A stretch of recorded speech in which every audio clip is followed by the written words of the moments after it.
Alright folks, welcome back. It is day 9 with the Corpsmen.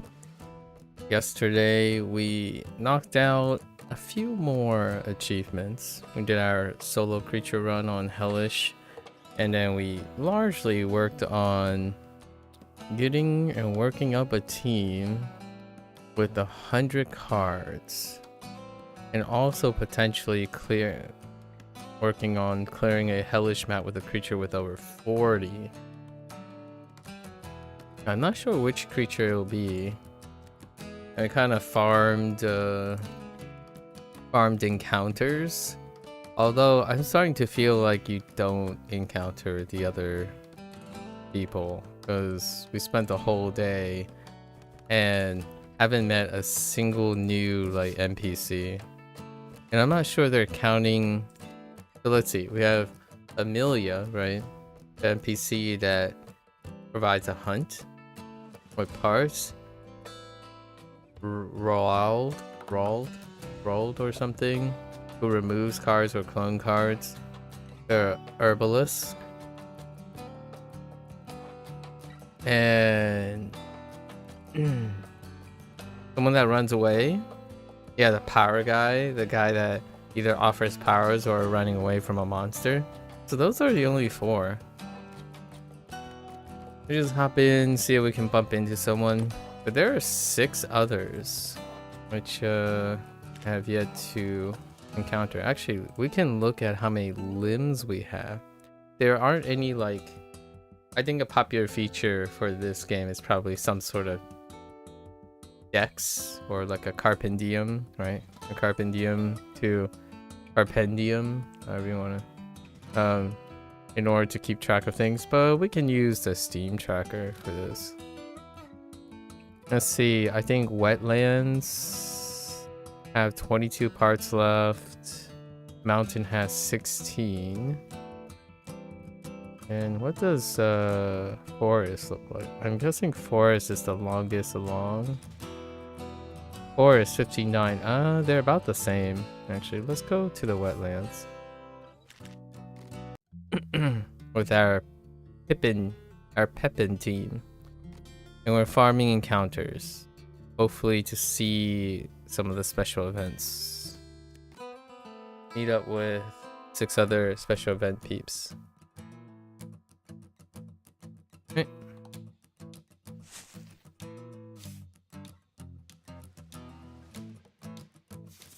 Whoa, that pause was a little weird.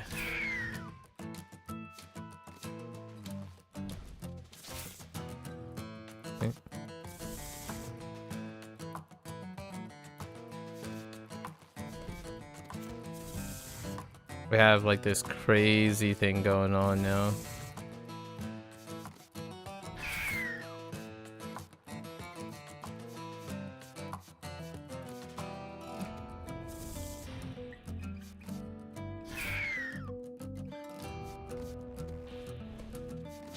It works out kind of well, interestingly enough.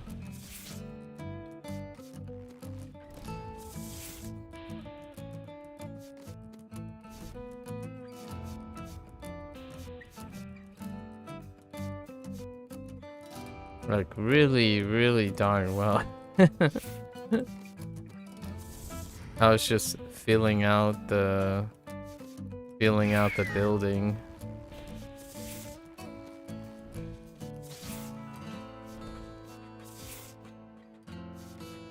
It's not that surprising, however. I was aiming for a different achievement. Ended up going to a different achievement, which that kind of happened with the whole hoof thing too, the infinite loop. All right, let's see.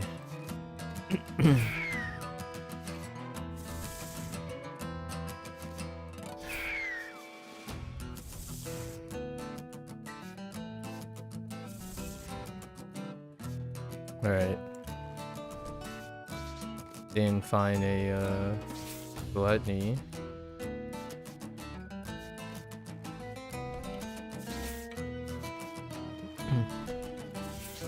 Where is it? Come on.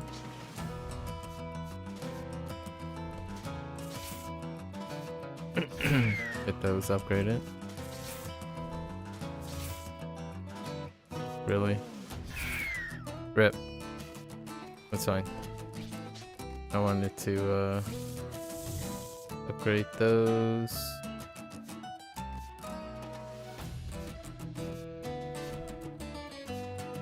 Is there anything else?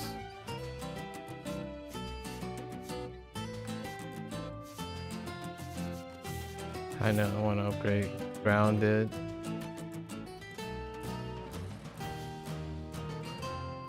Oh, rip.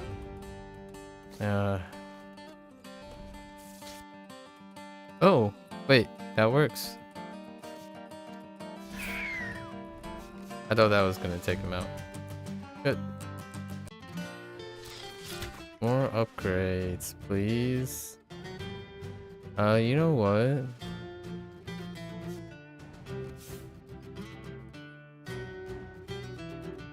I think we can definitely take one of these. I gotta keep out of scratch. Add a quick attack.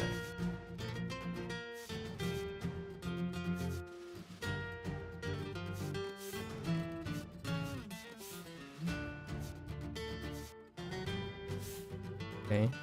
Hoping to get that instinct. Oh. Okay. I mean, that's fine. Trying to add more cards. Trying to be a little bit more liberal on accepting cards.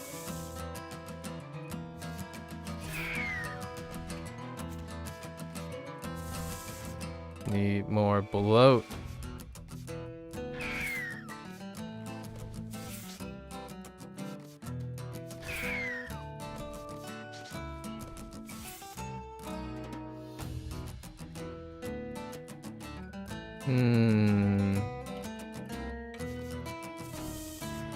No dice.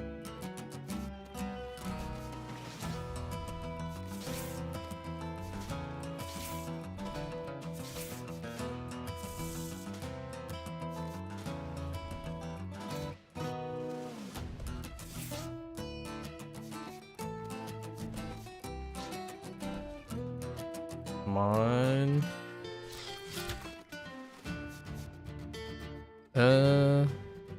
Or Pippin?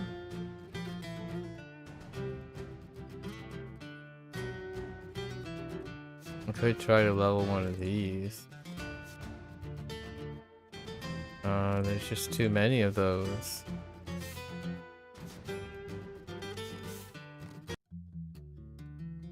Actually, I have to check if the hand size thing is updating.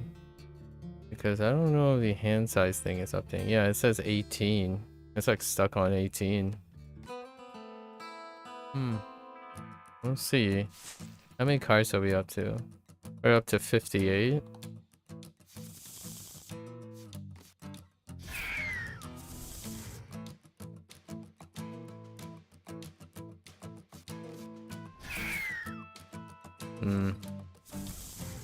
Didn't quite want that to happen.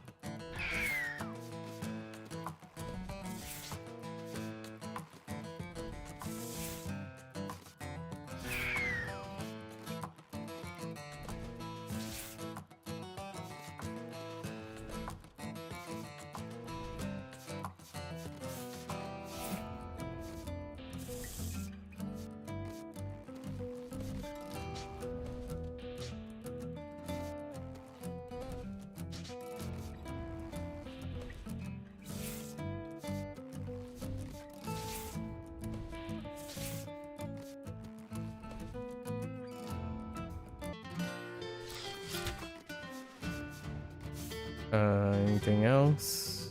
Not really. Yeah, Zerk is meh in its upgrade. However, it's pretty good as a base. Alright. New NPC? Nope. We're getting the spores. Great.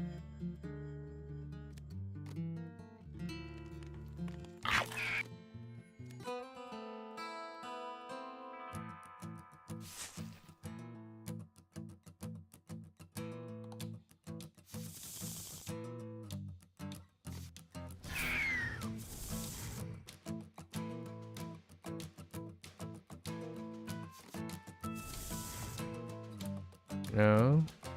Okay.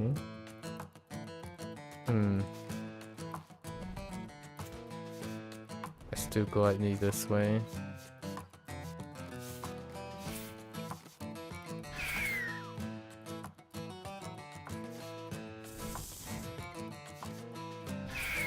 Okay.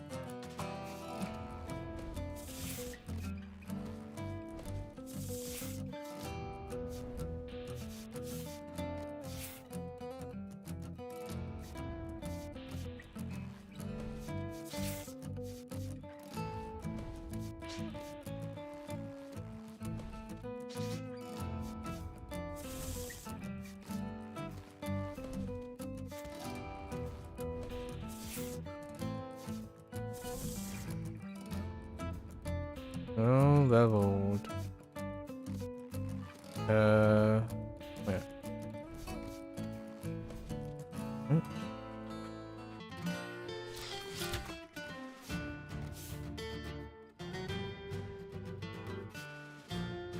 Already have the draw.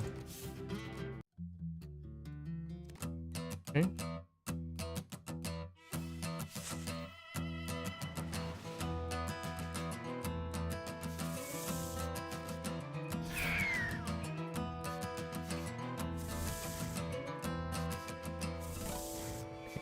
Okay.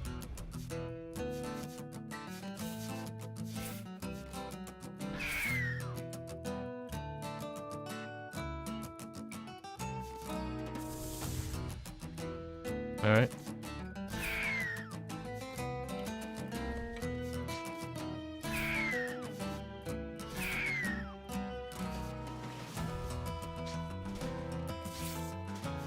Really?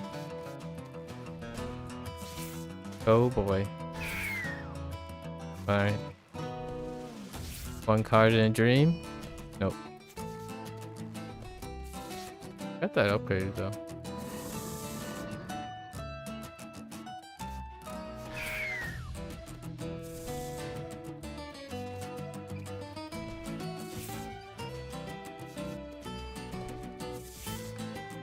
Ooh.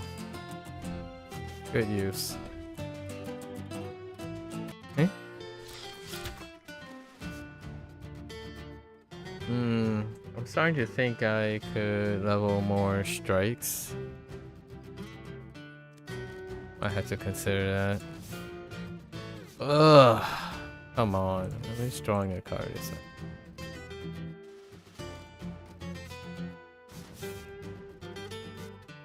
nice. That is exactly what I'm looking for. Okay. Okay, something, you know. Okay, something happens.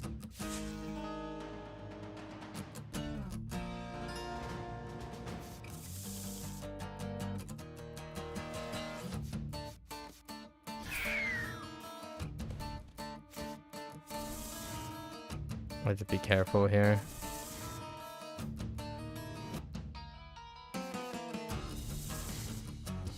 Dang you.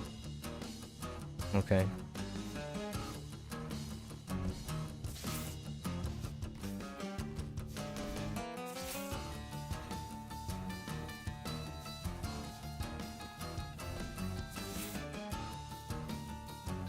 I can't fetch for that. I overextended. Oh, there's one. Nice.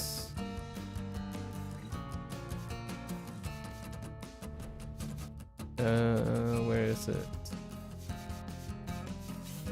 Okay, we'll use this.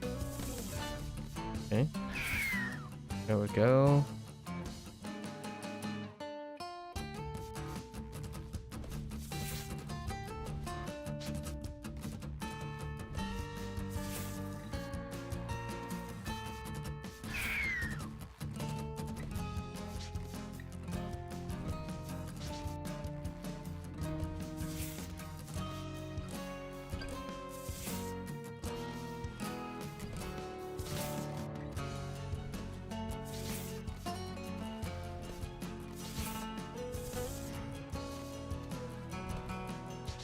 Let's add these for the use. Oh, that's awkward. Okay, I almost added too much vulnerable. That's fine. We're farming use here.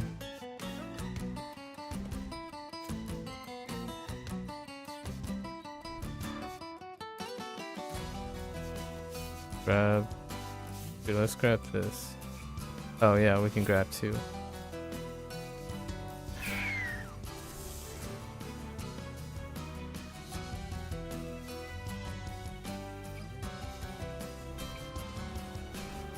Okay. Alright. Welcome aboard. Alright, yep. Okay. Now we got 4. I mean, yes, we have 4.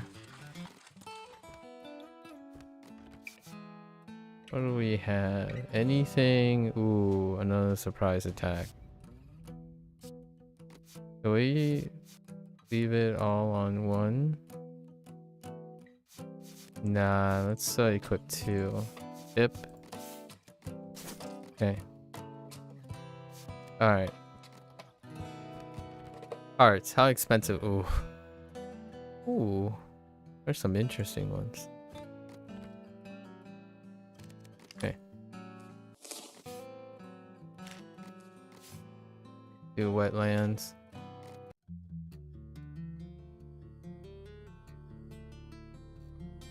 Go here. Still looking for those NPCs. We're at 63. 63. Wait. Oh no, I forgot. Right. Surprise has instinct at first. Oh, and one of our metabolisms have instinct. Hmm.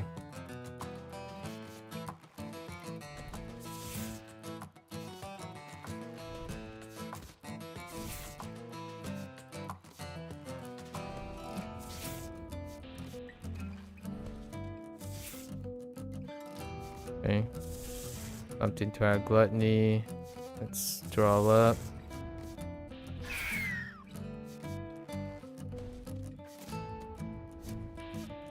Grab our other one.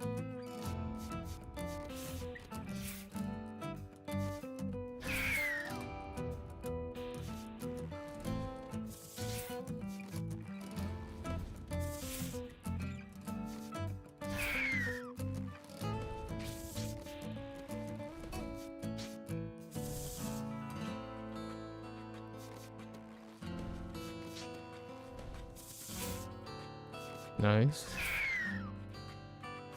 Do we have any other attacks? Ooh, there's one.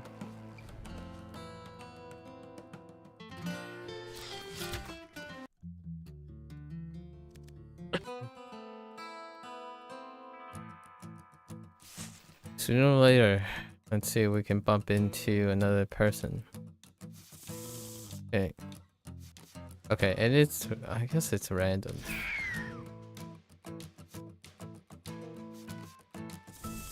Let's establish first. Okay. There it is. Hmm.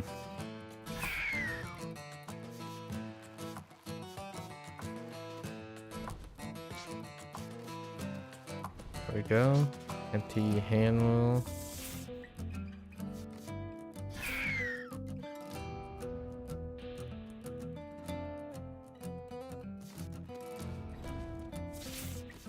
I was gonna say maybe we draw into fetch. Where's Gluttony? Here we go. Fill our hand. Fair enough. Grounded's nice.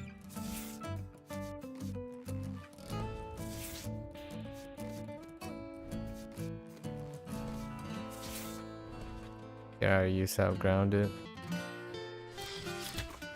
Ooh, a part. All right, Anyone? You come across the remnants. Oh, feeding frenzy. Yes. Take all the meats. No one here? Alright. More meats. Anyone? No? Alright. More meats. Oh, okay. I'm curious how far it goes. Or how far it can happen. Alright. Okay. Trying to find gluttony. Okay. Now let's settle on regular. Itch. I wonder if the itch goes away.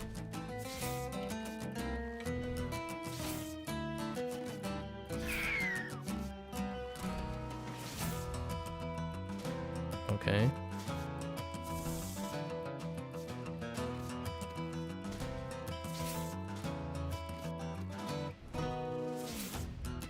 Fetch.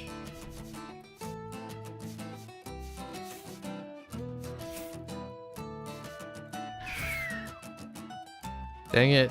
I wanted to use that one.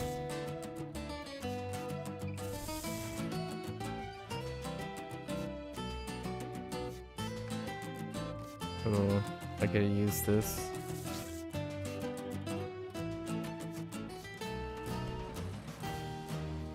Okay. Wait. He changed. What does stubborn give you? Not many things. Fine. We can take charges. Right? Yeah, we can take charges.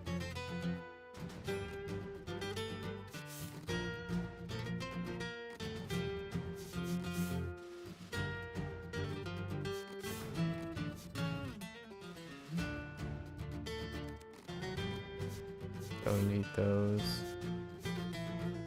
Quick attack. Quick attack's good.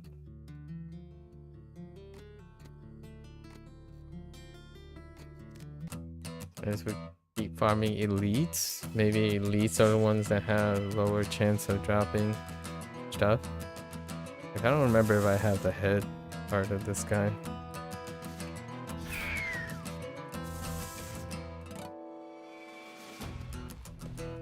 Nice. Okay.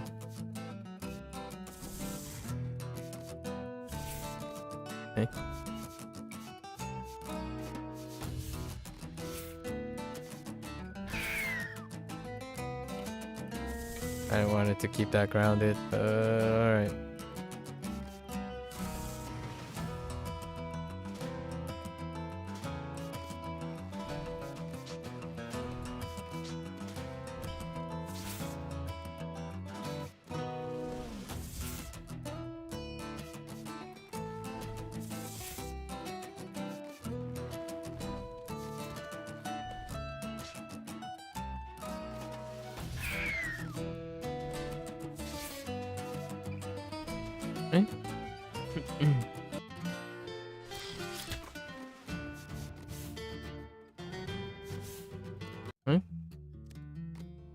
Nothing to see here. Ooh, wait. Aw. I thought I could get both of them. Alright. These guys kind of look new.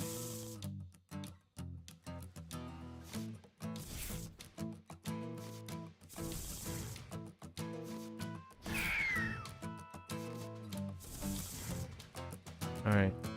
Leave room for fetch.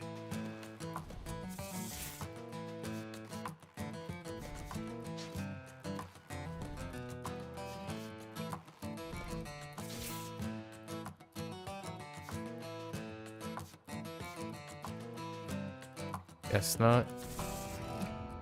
Oh, come on.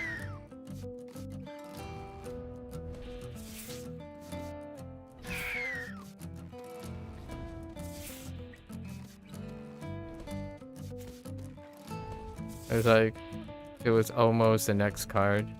That's fine.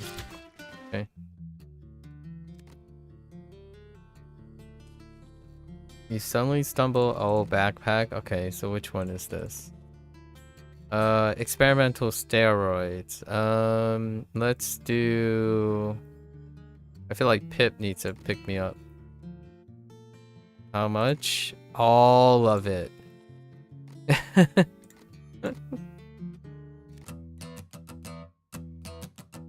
So much steroids. They're so roided out. He's at 12. The amount of threaten is a good indicator of how many times. Pippin got a lot of lean and mean. But Pippin's pretty butch.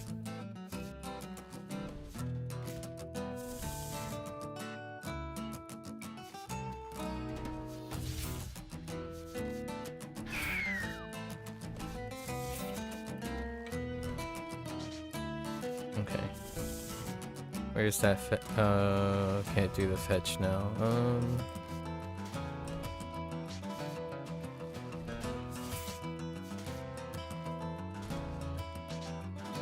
Okay. Okay.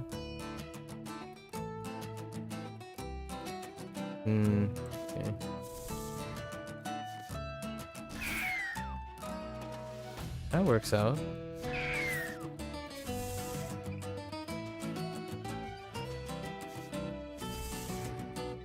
Get some more levels. Not bad.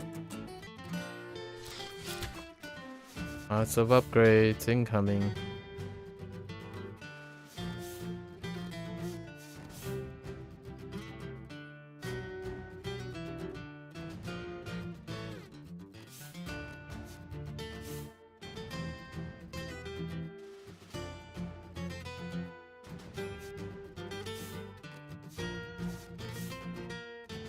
Yes. More lean. I wonder if they can be reduced down to 0 HP because some of these guys are not looking so hot. Alright. Oh, there, little guy. I mean, big guy.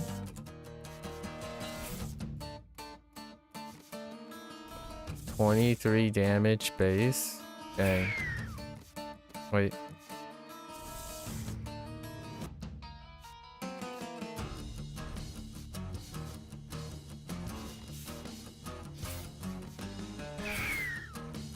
Fair enough.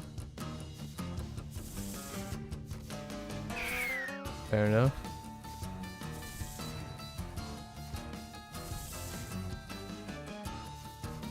To use this, that's kind of nice.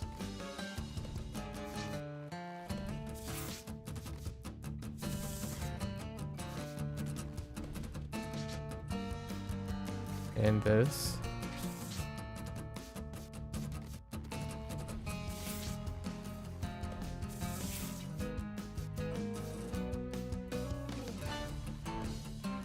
Okay.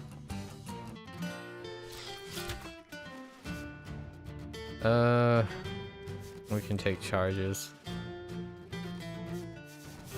Come on board, charge.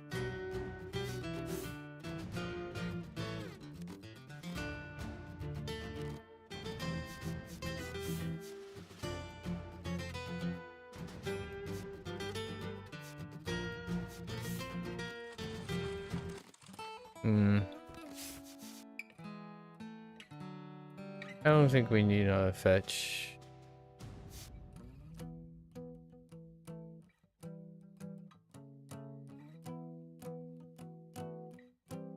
Nah, I think we're pretty chill.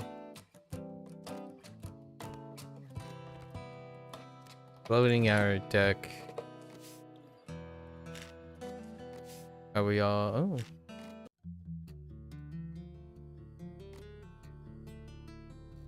Trying to balance. Introducing more draw. And having more like cards in general. 66. Alright.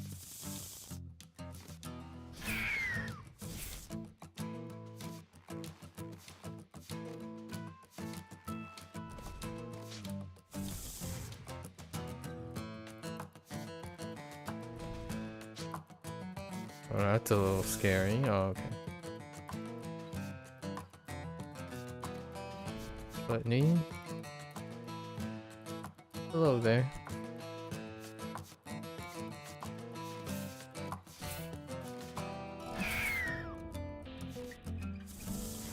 Okay.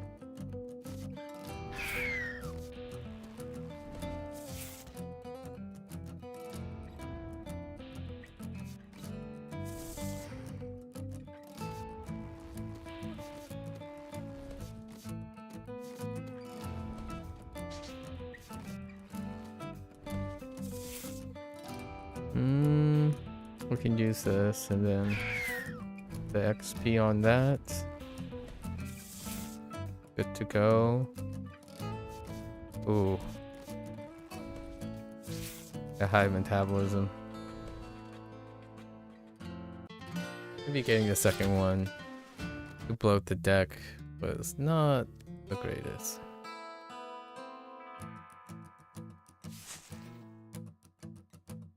Okay. 34 more cards to go.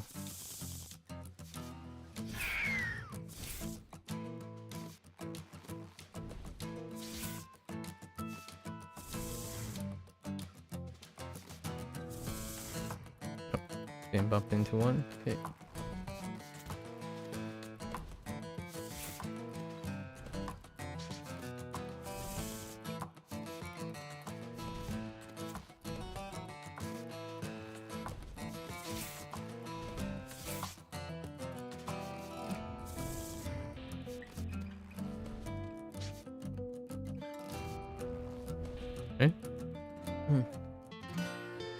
Oh, hey, new head variant. Okay.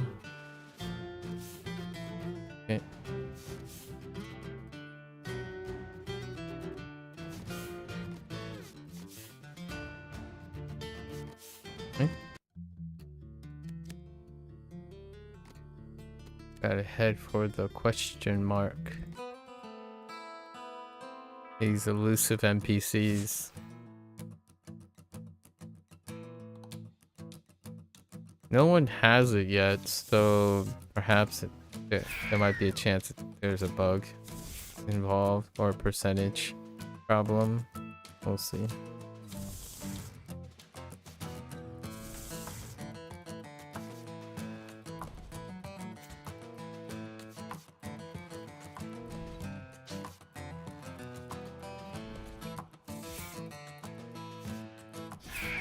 Well, that's not auspicious. Darn you.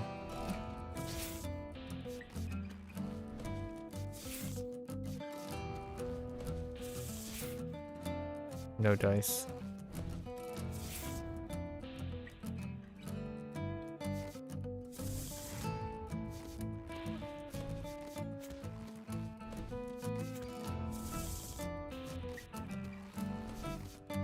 Gotta level up the ones that are at it. Ooh, another part. Alright, we are getting parts though. Still getting parts to run. Hello guys.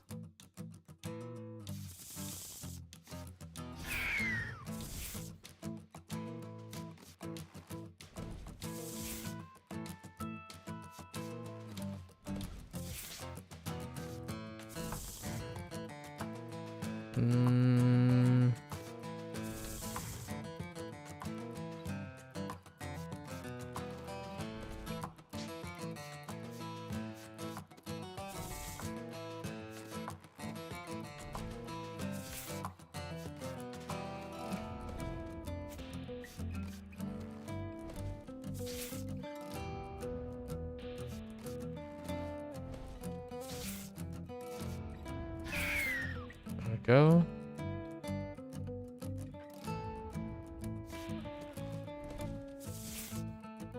All right. Use. Ooh, upgrade. All right. I think that's good enough. Okay. Anti-venom.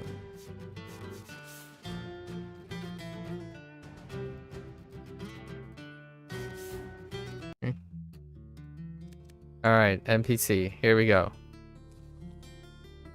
While observing, you realize he become thinner, eating more. What is this? Coughing. Randomly discard one of monster's cards from the monster's card from your hand. Draw one card. I mean, that's fine.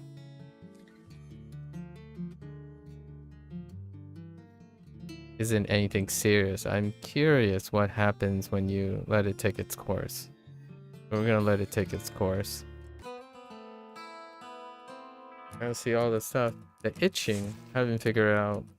Haven't seen what the itching turns into. Indigestion cures itself, and we already saw the plague thing. Yeah, take care, Bova.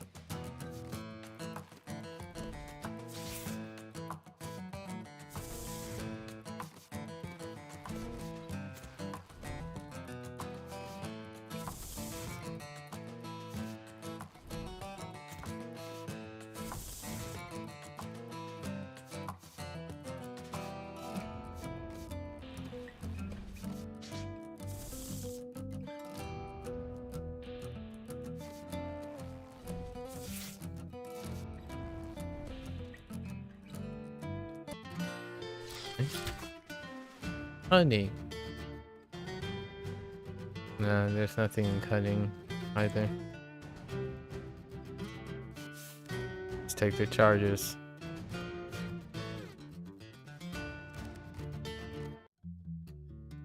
Okay.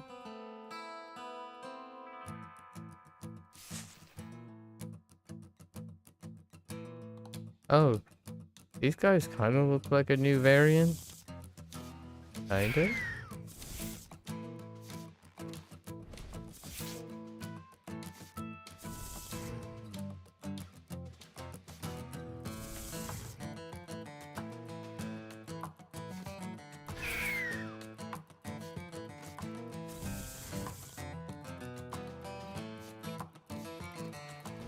I saw the cough.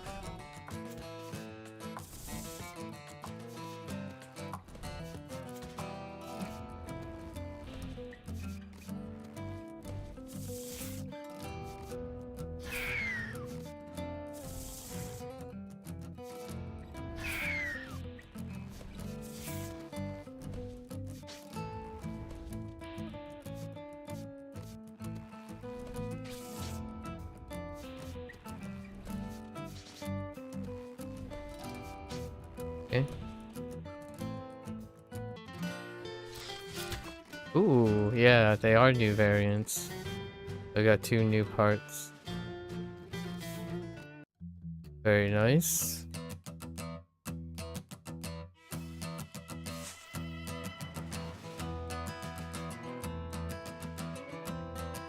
$69. 69 cards.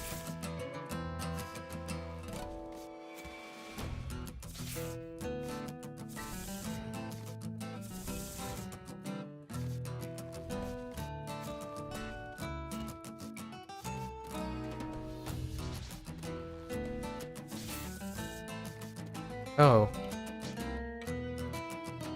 Interesting. It stayed in my hand this time.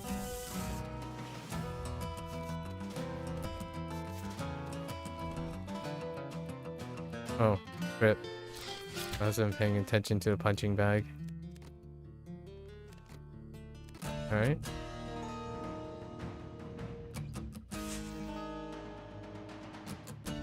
Alright. I think this guy looks pretty dang awesome.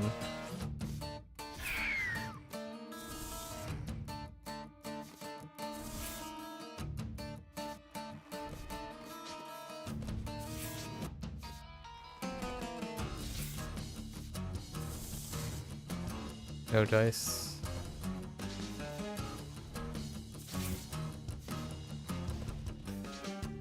Okay.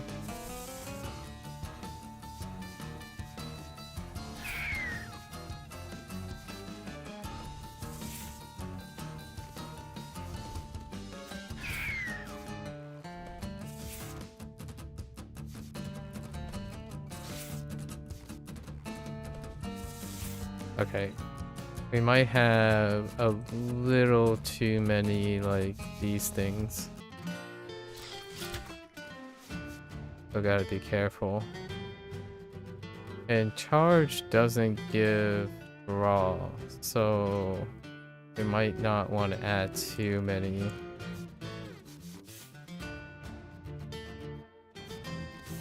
At the moment. Sure about tantrum. Nice. 4 parts secured. I can always take scratches though. Wait, actually, I should be seeing which creature has the most number of cards and loading them up. Pipe has 21. Pip has 26. And I mean, Pippin has, and Pip has 19. So we're just gonna load Pippin.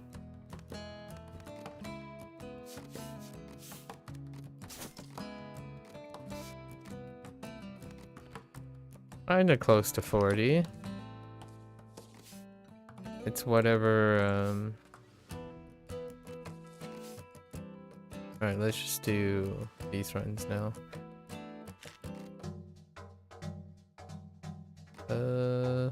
Ooh, I see. Ooh, I see 4. 4 on the right side. And before I lose my entire team. Okay. Oh, there's Sub-Zero. How are you? Yeah, we might have too many charges. So we'll be careful with that.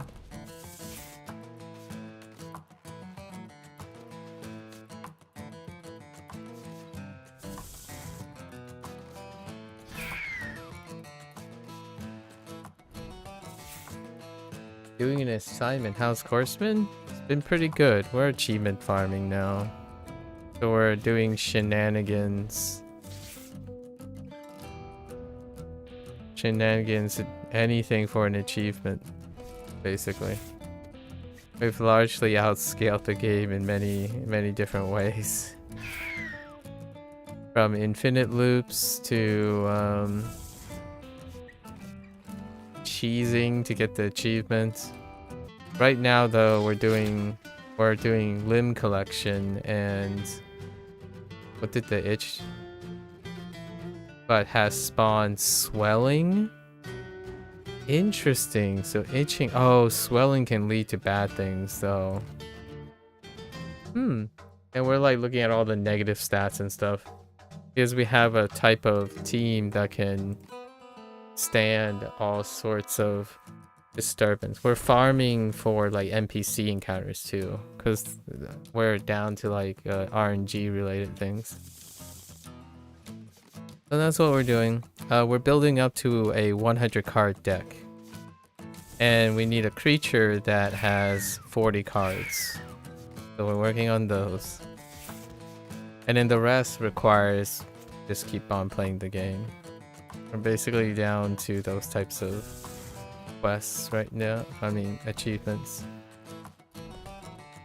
I like achievement hunting of this nature, so been very fun experimenting.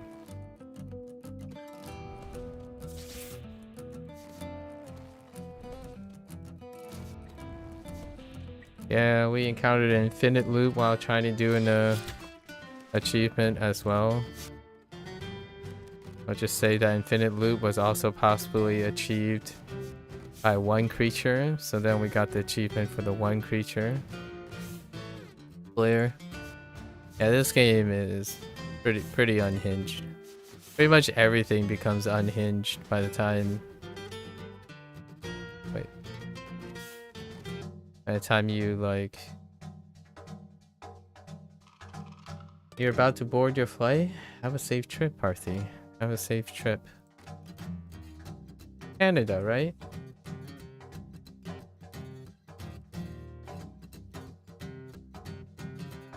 You wake up this morning. Okay. Did he eat all the meat?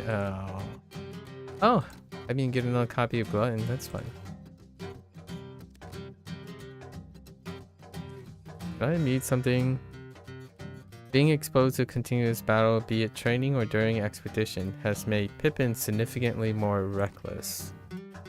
Seeing Red? Alright. That's the new copy of Seeing Red, actually. You hope it doesn't lead to death. Take care. Take care, Parthi. Enjoy.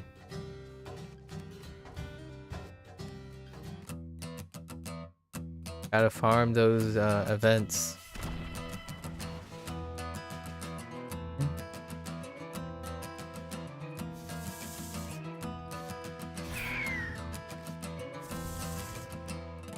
Huh?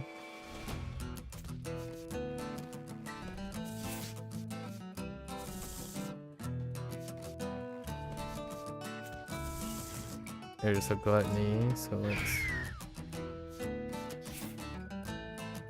We might have to get rid of that swollen. I don't know what the odds are of the conditions subsiding. Let's try to level this up.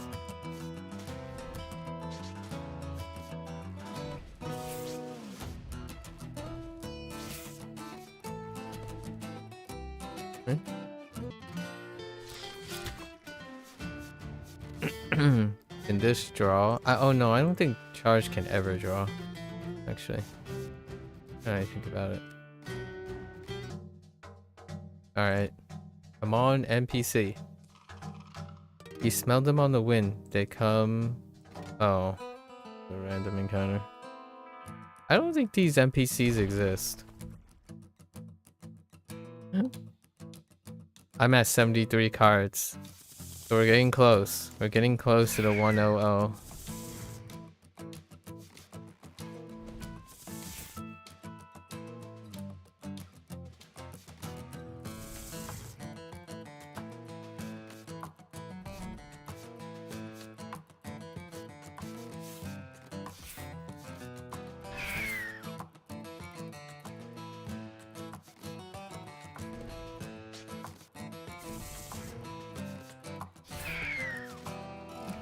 Red is a decent pickup. You can't get them based on the type of peeps I have, so... And we haven't checked what cough turns into, the coughing. So let's see. It bite me in the butt, but that's fine.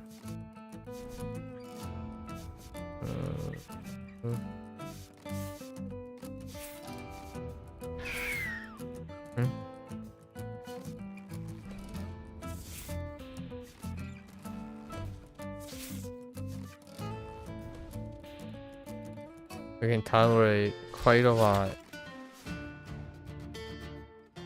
No. Beefy into more HP, sure. No, can't tolerate another charge. Alright. I might have to remove the other one. I want to see what cough turns into though. If you can recover from cough.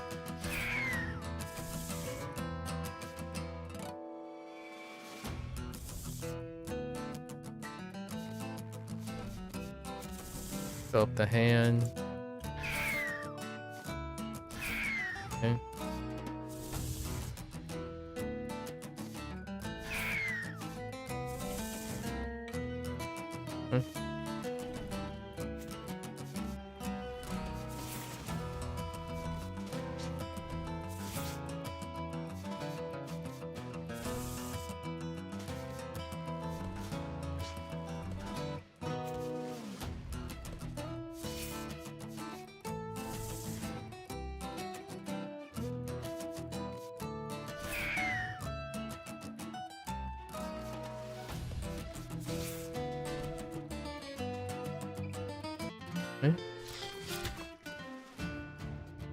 Yep. Alright, come on, NPC. You smell something strange from nearby cavern? Do you investigate? Heck yeah! Pip charges ahead of the squad towards the smell. When you find Pip, they seem to have eaten something strange. They look a little dazed. Plotting? Interesting. I don't remember how plotting works, and I didn't even read it. I think it has something to do with setting up the 3 top things, so that's fine.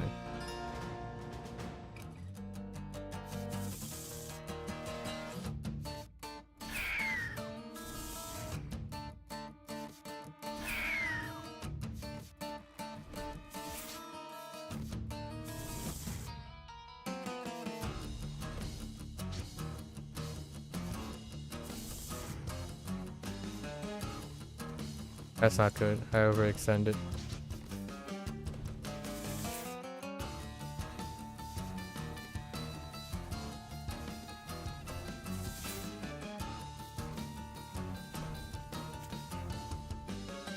Uh-oh.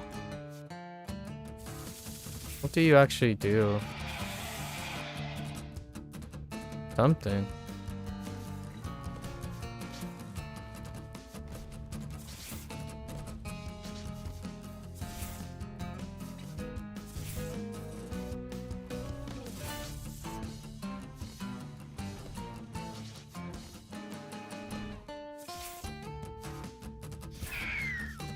Gotta sing red though. Oh, I forgot to use grounded. Cunning. No. No.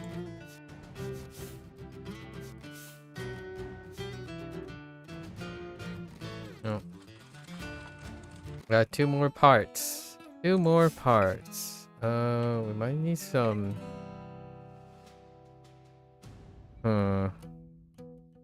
I'm like half attempted to use my money to buy. Okay, so we can only buy 8. Oh, we can buy a lot actually. Because all we had to do is restock, buy all the cards to meet the 100 card requirement near the end. Let's put another fetch into Pippin's deck. Alright.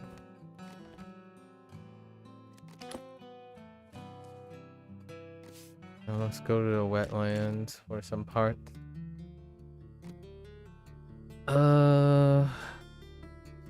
I see 2 going this way. Come on.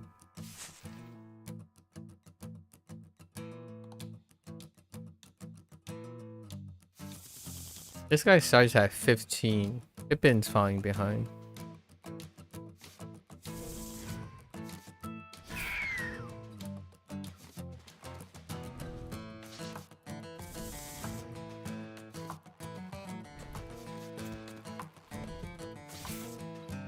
Plotting. Select up to 3 cards in hand. They gain. Oh.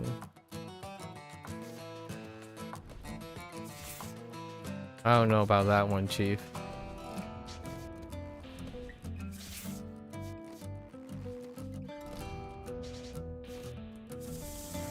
I guess I can plot now.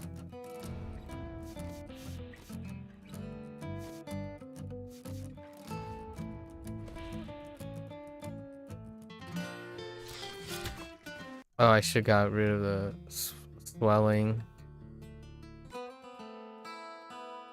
Hopefully it doesn't expand.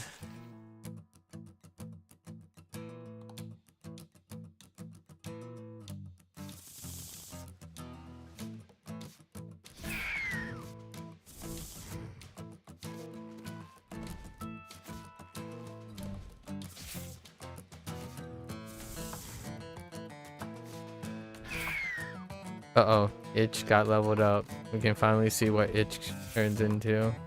I'm sure it's pretty much like maybe there's a chance to turn into any other thing. That's probably how that works. So if you get unlucky.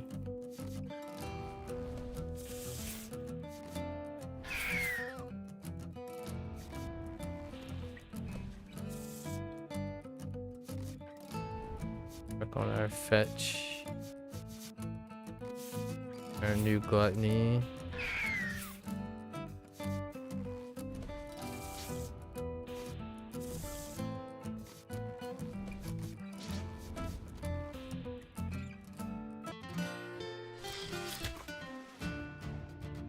Oh, it just subside? Oh, and spawn. Okay, so itching just ends up spawning puffy. Hmm. At least so far. Low sample size though. Low sample size.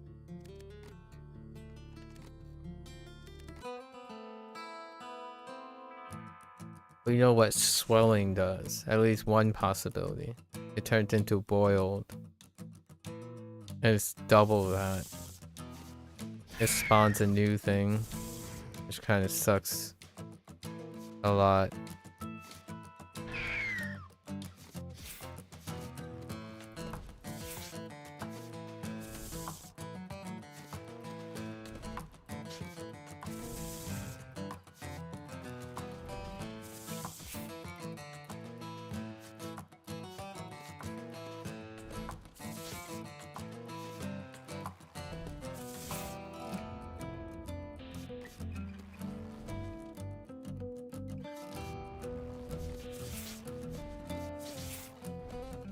Oh, aw.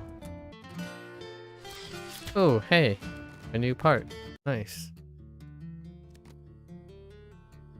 NPC? Oh, Royal. Oh, hey, bro, can you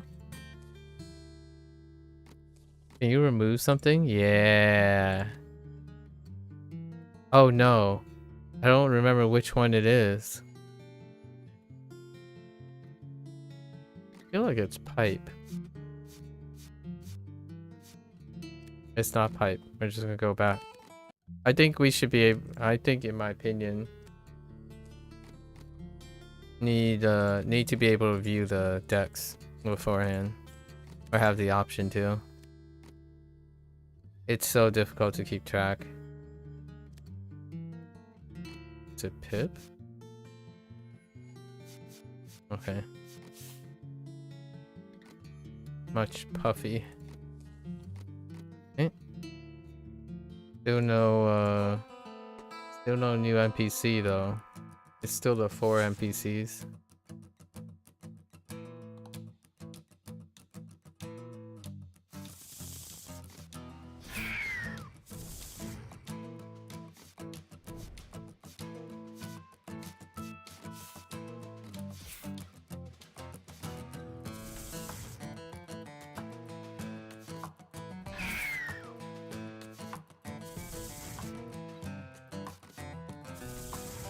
There we go.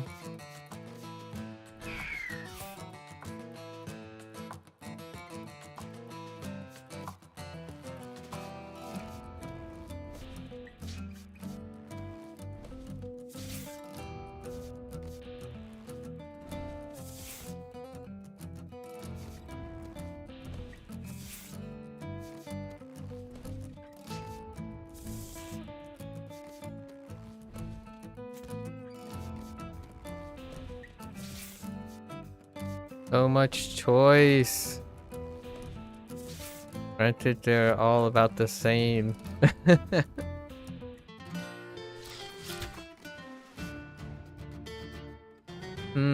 Just a flesh wound. Nah, that doesn't scale at all. Alright. Farming more. Let's go.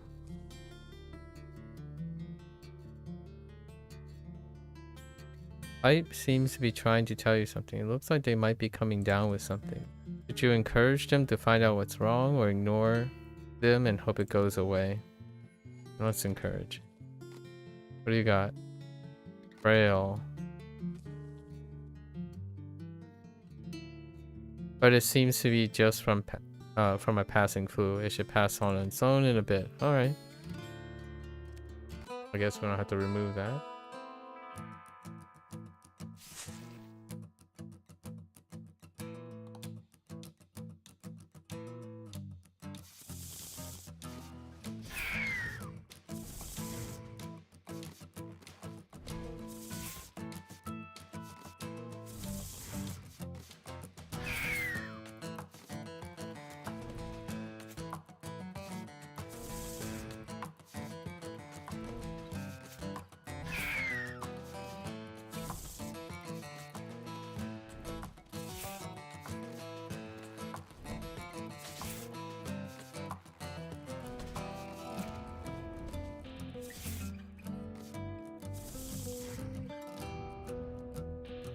Dang. No abilities. Oh, there's one. I'll keep upgrading. Okay. And we get 2 quick attacks. Nice. Alright.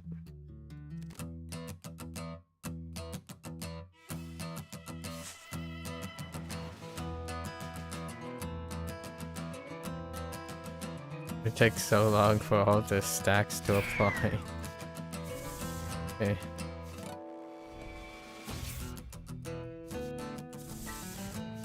Being red, nice. Ooh, double fetch is not the greatest.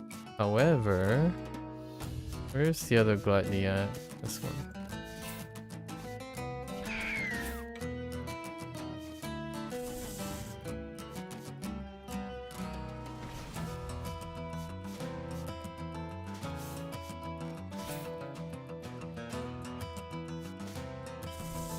There we go. I screwed up. I wasn't counting my energy. Womp womp.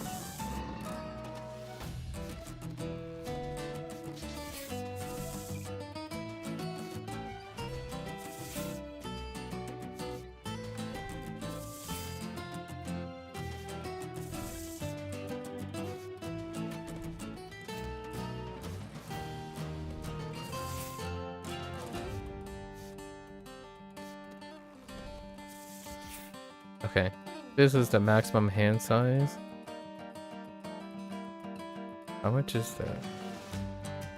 712. Okay.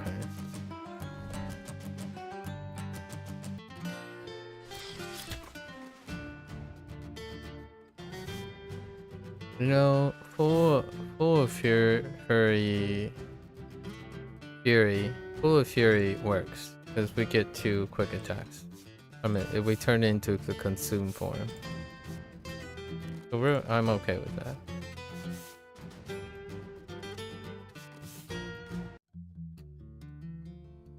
Alright. Okay.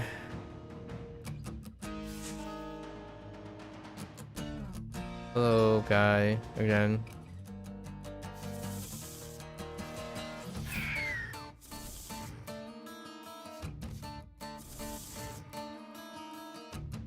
Okay.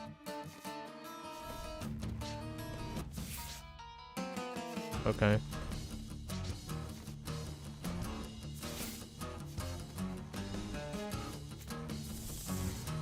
Nope.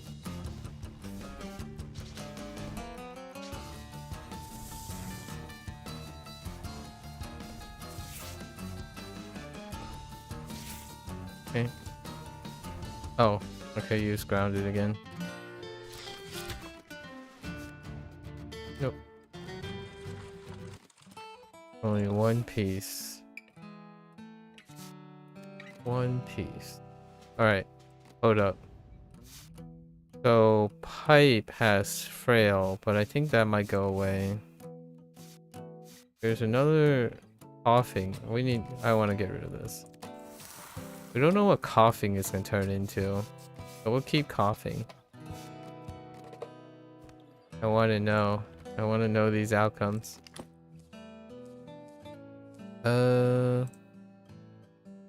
What is our counter at?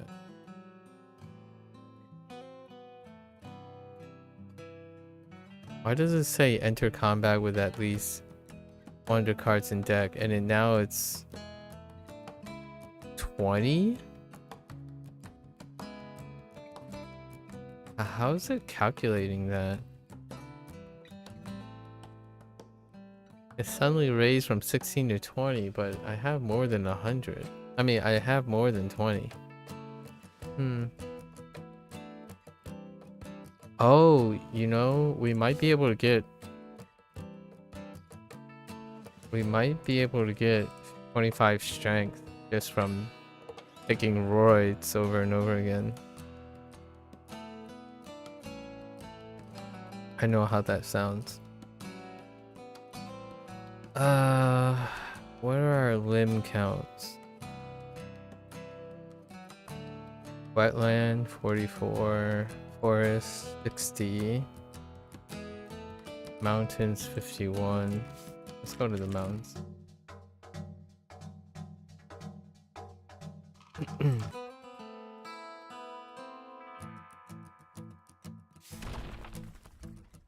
I don't see how I have 20 strength. That might be from an old attempt.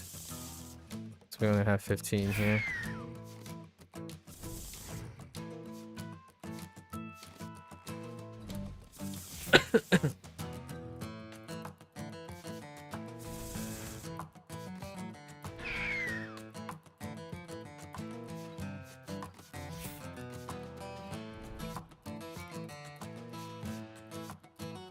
Ooh, we can level up seeing red actually.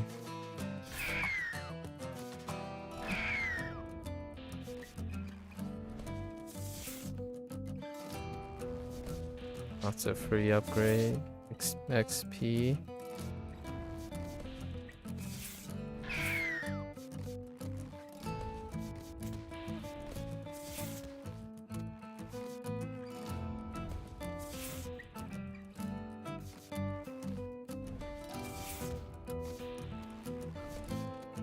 What's that? Grounded. Alright. Ooh, new part. Nice. Always appreciate the new parts. Okay.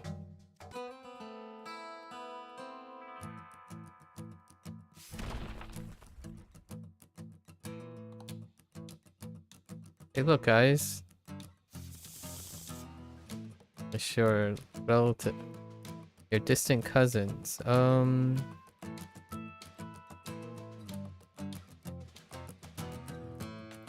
Okay. I'm just looking at my limb count. Looking at the limb count. Oh, that's awkward.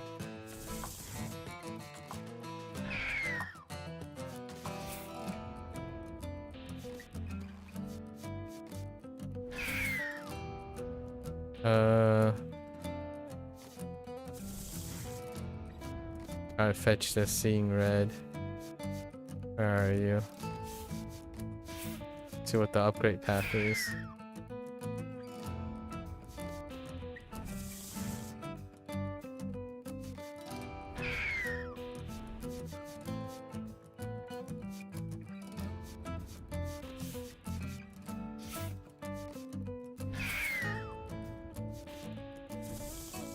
Look at that. So disgusting.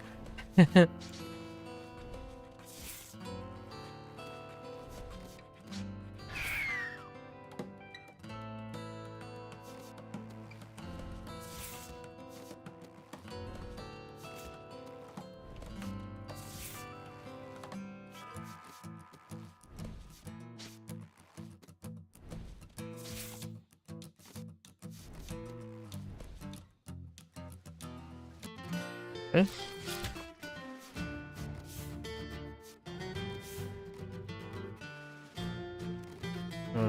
We're good.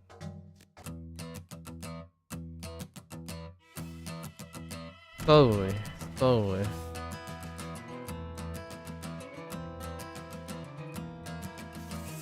I don't think we have these guys' parts either.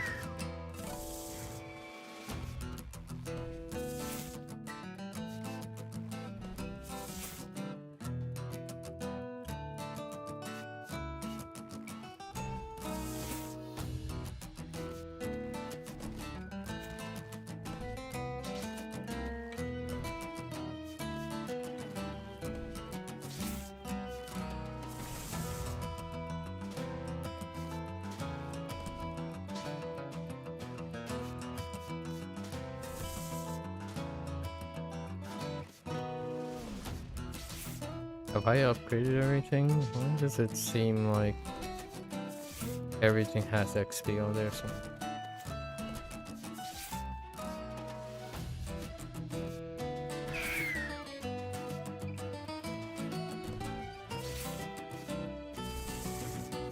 There we go.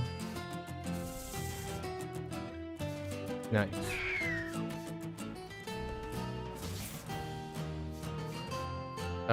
Can I fetch something? That's a good one. Upgrade it. Hey.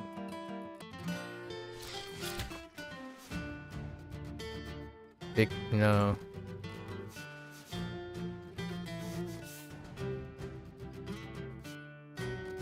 Okay. Nope. We're good.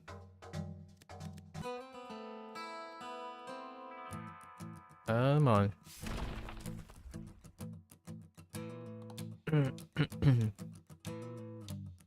I don't know about this guy. Not sure we got all the parts from this guy yet.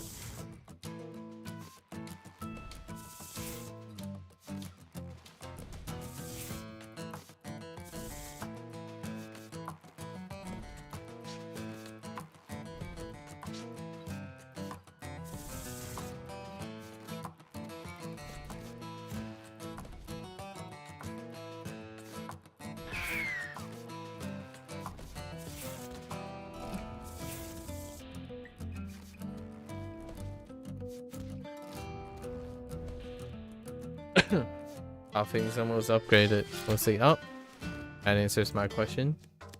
Got a part.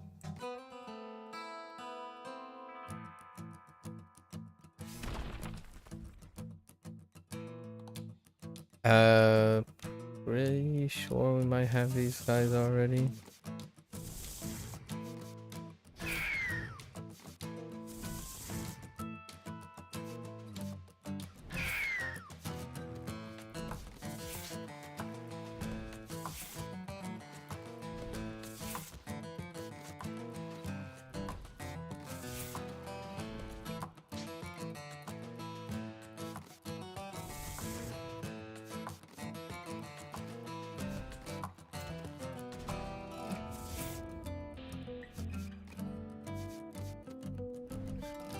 What? Sure.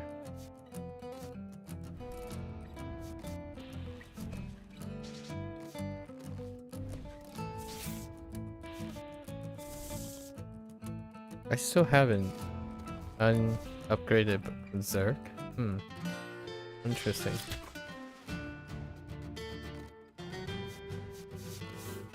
Can I get a +3?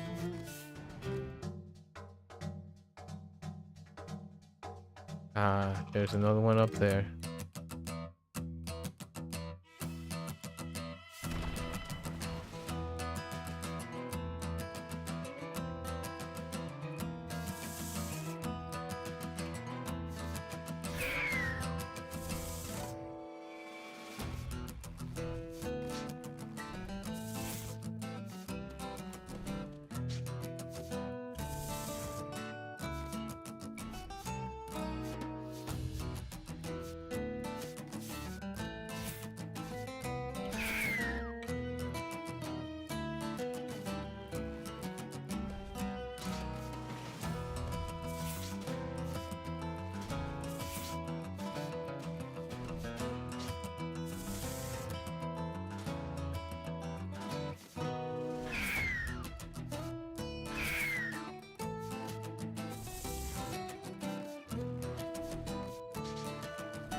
No.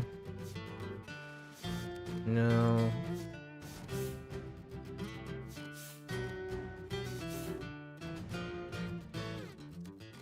I'll retrain that.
Okay.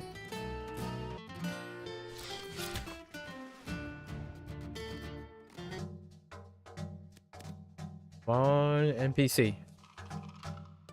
Strange colored shrooms. Suddenly all three of the creatures rush forward towards the shrooms, drawn in by its tantalizing smell. We can only jump on one to stop them. Which one do you stop?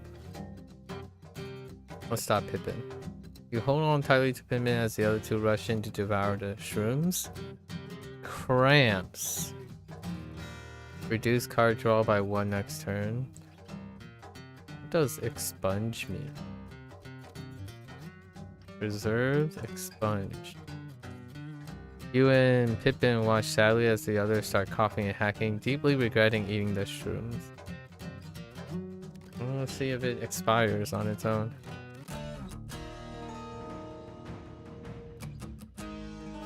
That's a new one. Haven't seen that one before. 76.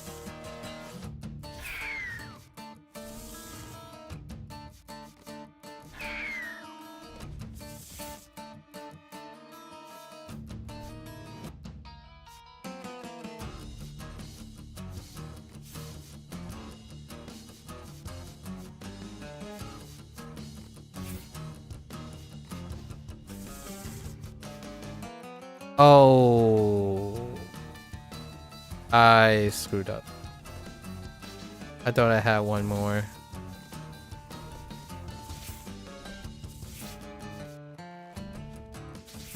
Oh, it's so awkward.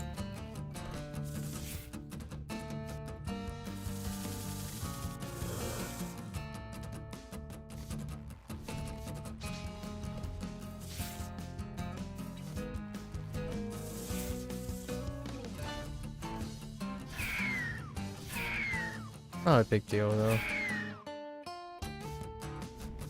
Oh, the cough is upgraded. Alright, let's see what the cough turns into. Spawns chills. Monster cannot play more than 5 cards this turn. Ooh. Okay. Cough is devastating. I gotta remove that. Oof. Yeah, that one is a tough one.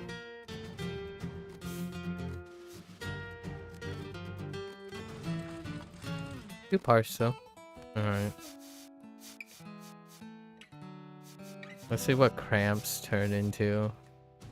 But yeah, let's get rid of chills. Hey. We're kind of slowly running out of time to get this achievement if they keep gaining conditions. Because they're out of HP. Like Pippin's down to 26 HP.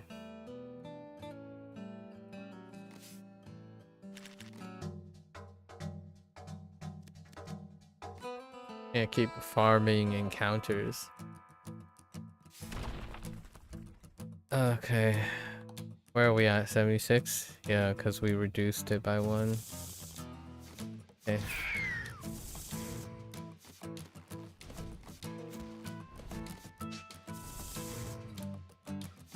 Racing against the clock now.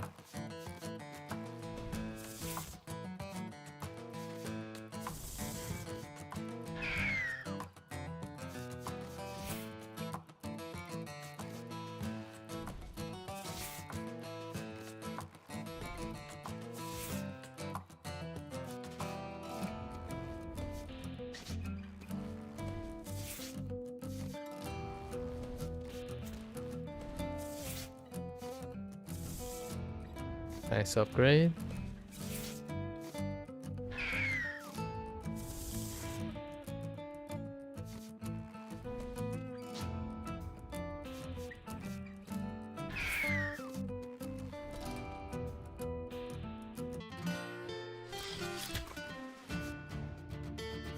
I'll take a lean and mean. I'll take it. All day, every day. We're retraining that.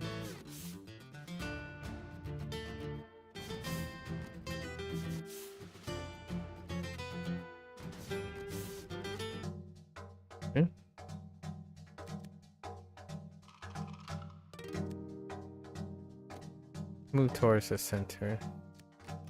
Come on, NPC.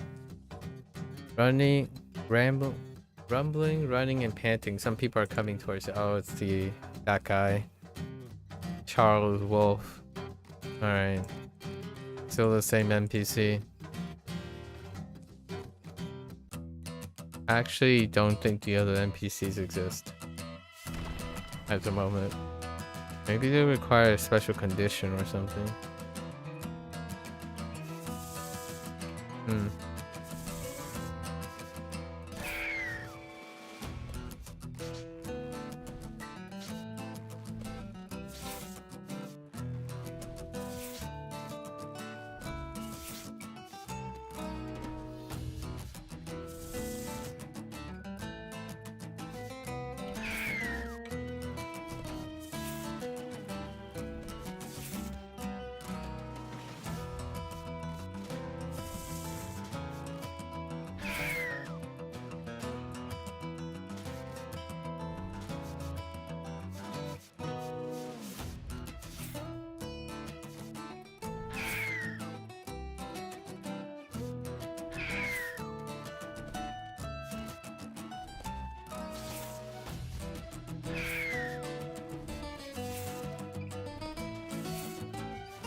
The cramps.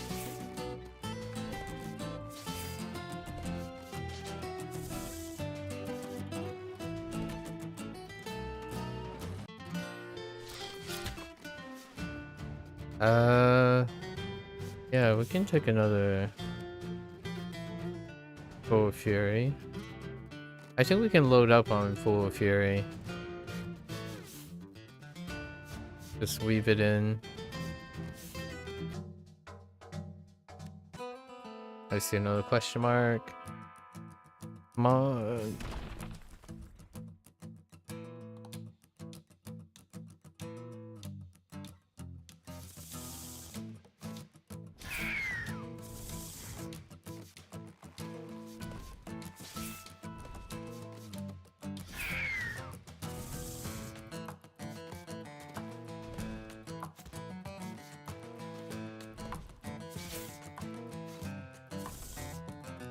Oh boy. Interesting. It is possible to miss. It is possible to miss.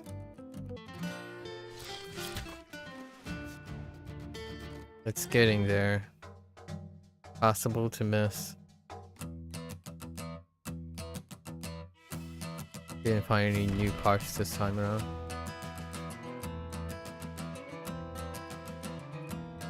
Oh there, Valentine's. Konbanwa.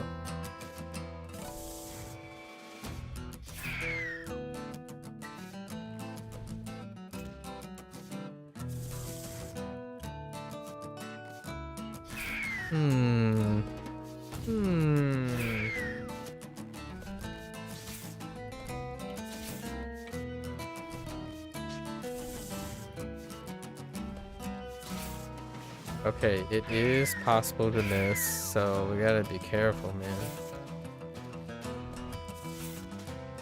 Rip.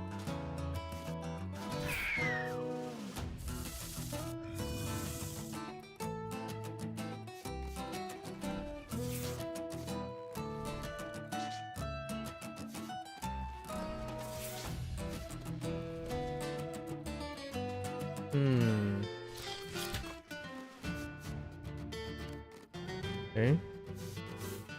Ooh, costs 1.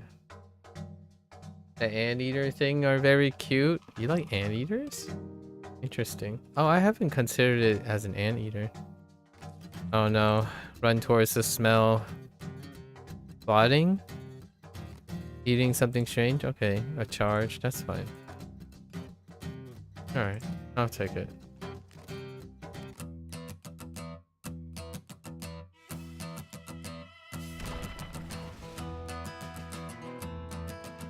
We got this little goober. Alright, we're at 79. We're at 79 cards. Slow but steady.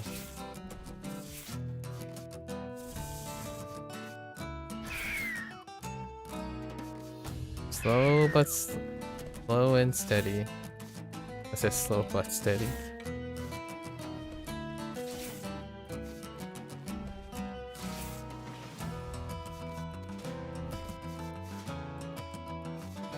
Okay. Slow and steady.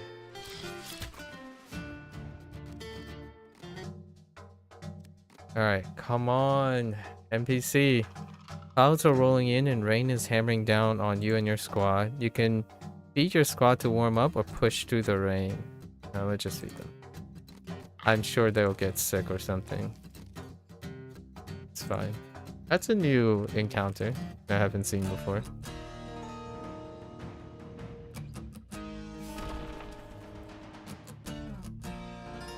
Hello there, guys. Friendly? You seem friendly.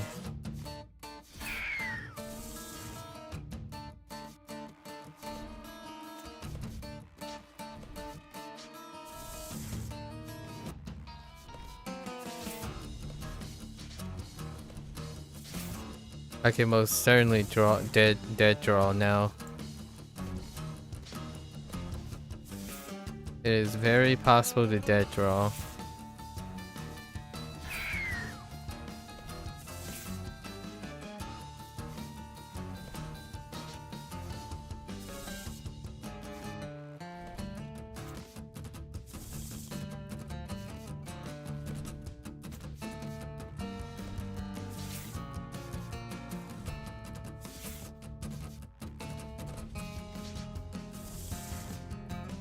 Dang it.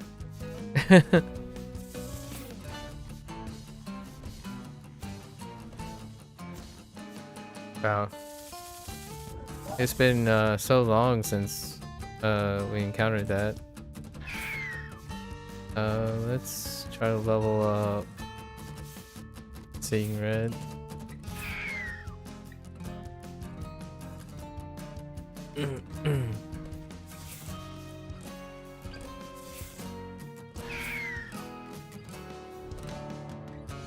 I forgot to plot some more.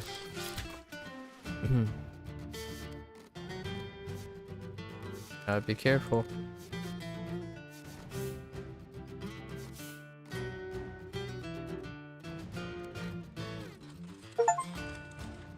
Oh, we cleared 50 maps. That's actually one of the longer ones. And yet, we still have not... Ooh, surprise attack. Alright, let's add to Pippin. Pippin's gonna be our 40 card guy. What is he up to?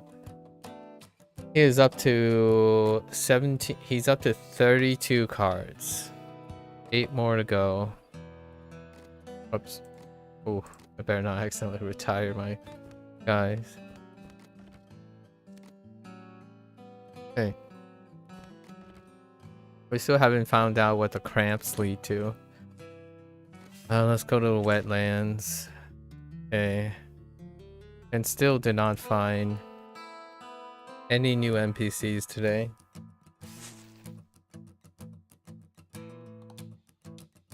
We already got these guys' parts, I think.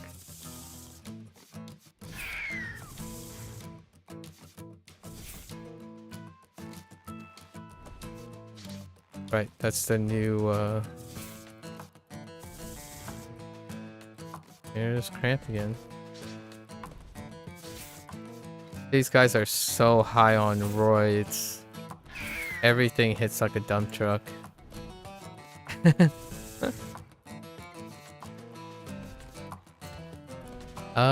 We haven't been able to reach 25 strength though.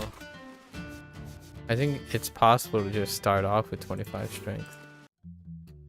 If we get lucky. Need to have more of those roid encounters. I guess we can just stack them all on Pip. Pip is at 15 right now. 15 strength. We need 25. Right from the start.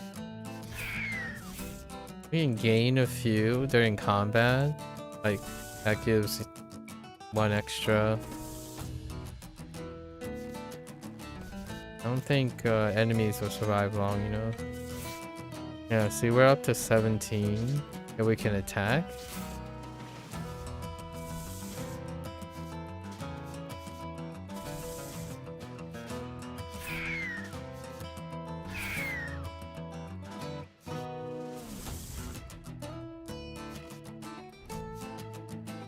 What else can we level?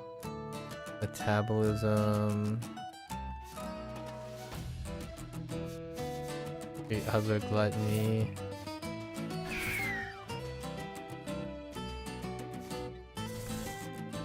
This attack. This attack. This attack. Blotting. Okay.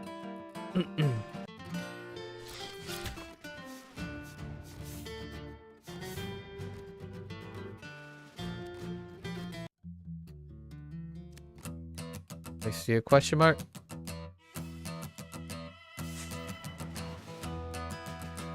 Pretty much getting a chance to see what all the other encounters and negative stuff can happen in your game.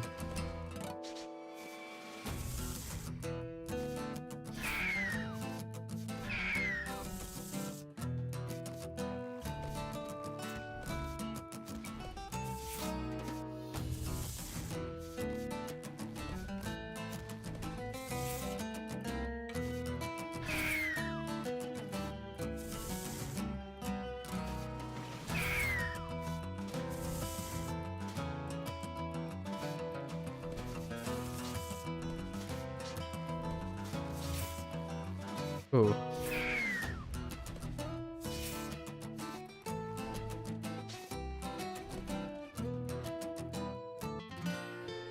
Those cramps, though.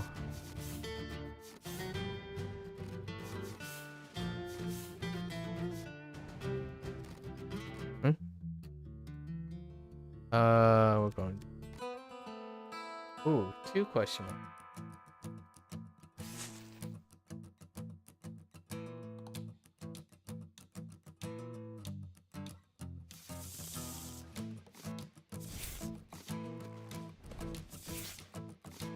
Potato snakes.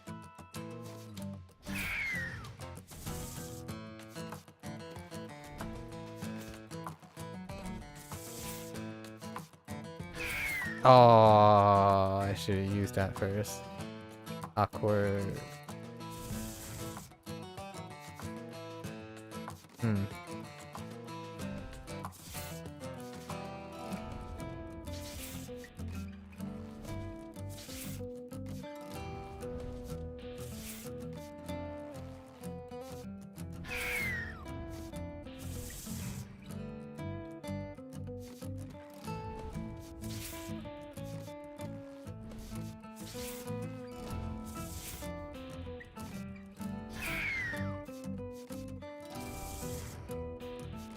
Man.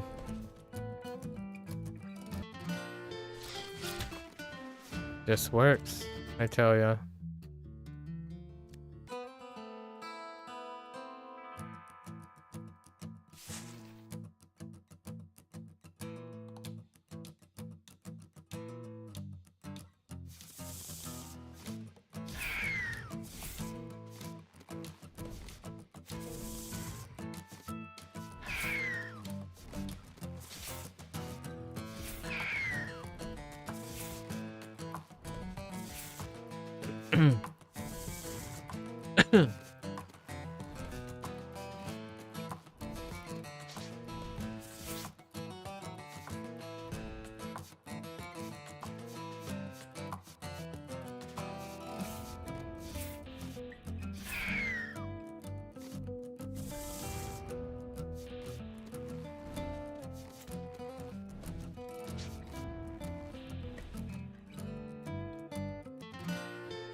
I should take strikes. I think yeah. I should take strikes. Alright. NPC. Fingers crossed. Smell the wind. Oh. Okay. Just enemies. Lame. Oh wait, not lame. These guys are new. New monster parts, I think. Kind of cute, man. Oh, the bear types are kind of cute. Look at these little guys. By little, I mean big.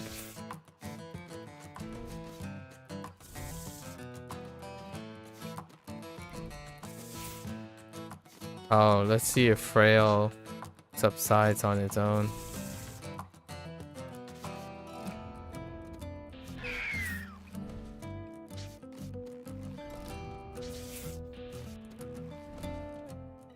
New part? Oh, never mind. We already have him. It progressed into fatigue. Gain 3 weak. You know what? I'm okay with that. Let's see where it goes from fatigue.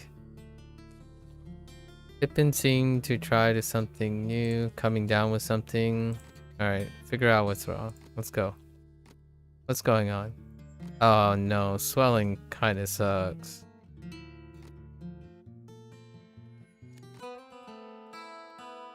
Is that Pippin again? Dude, Pippin has like 0 HP left. We can't keep traumatizing Pippin too. Pippin only has 21 HP left. I wonder if you can... I still don't know if you can like traumatize your creatures so much that they don't have any more HP left. I guess we're gonna find out sooner or later. We're running out of time, basically, at this point.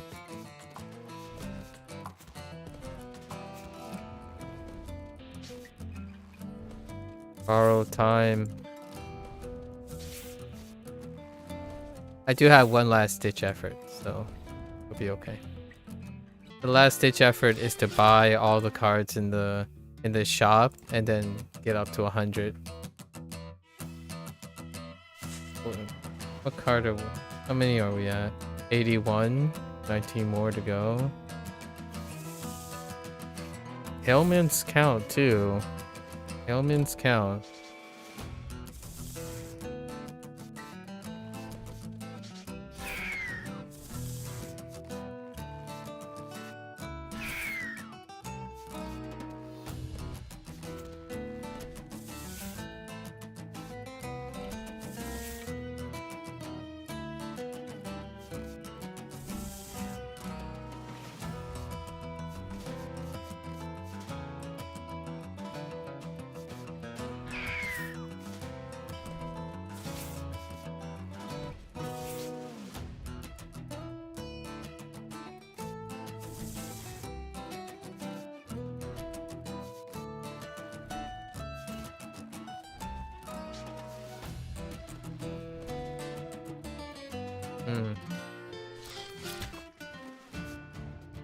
We might have to leave some of the ailments in.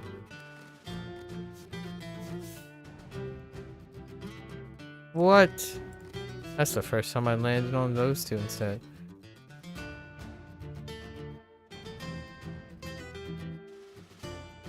I think we might have to level strikes. Let's level strikes.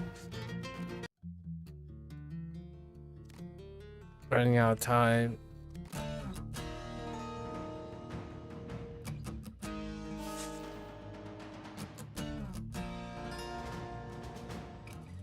This guy looks cool.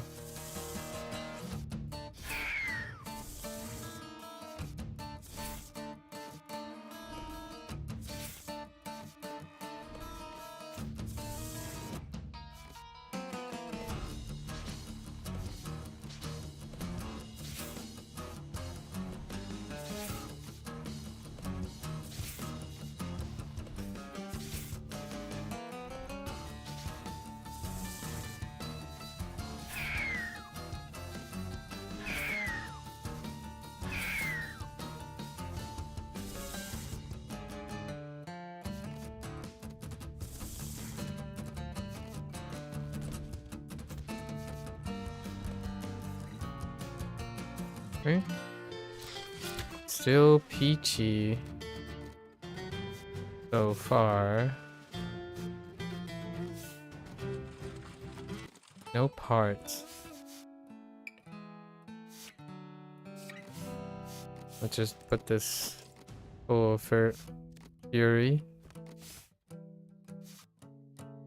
So,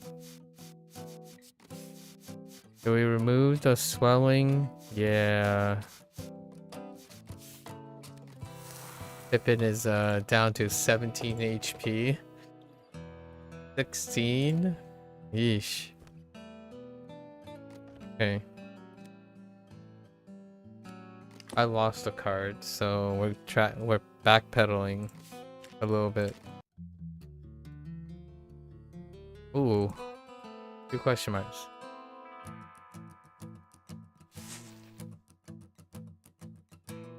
If it doesn't seem like the NPC chances are going up, I'll probably wait for a patch or something. Because it's starting to look like there might be something in the background that's preventing, or something is not obvious to me. Anyways.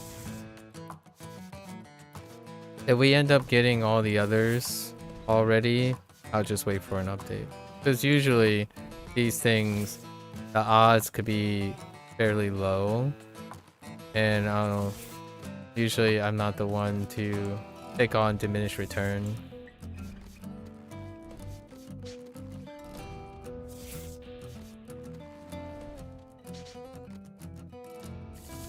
Low strike. And this guy. And this guy. Okay. Ugh. Break it's not that great. Okay. Alright. Has gained significant. Pipe has been making significant gains in combat. You son of a... Heckin' no pain, no gain. That's so awful. Something is blocking your team's path? It looks like a colony of fury shrooms have taken over this path. You will have to choose a creature to clear the path. Oh, more strength. We're gonna put it on Pip. There you go. Looks bigger. But slightly weaker is fine. Pip is our Roy target. I'm gonna try to get to 25. Pip is currently at 17 on the start of combat. Okay. Borrow time now.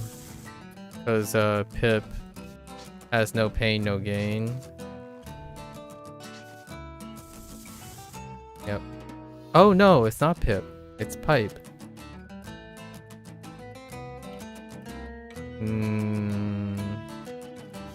That is sus.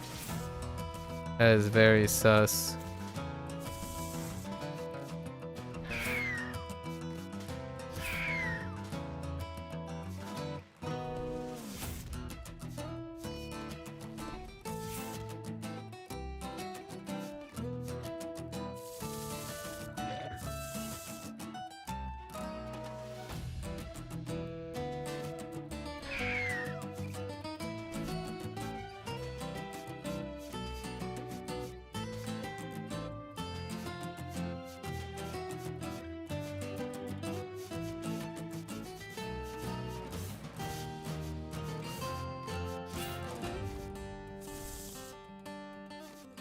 Really?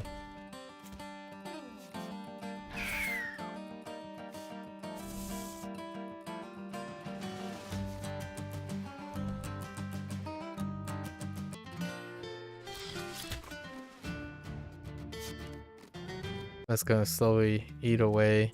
Oh, there are 2 more up there. Slowly gonna eat away at Pipe's health.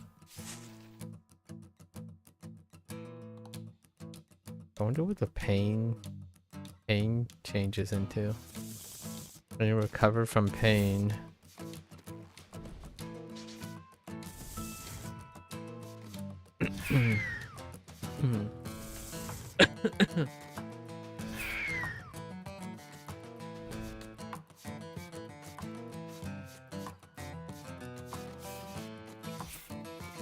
Oh no, I miscounted.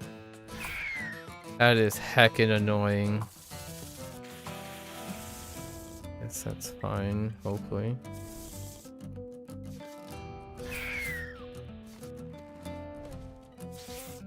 Oh, okay, that's fine. Oh, no, that's not fine.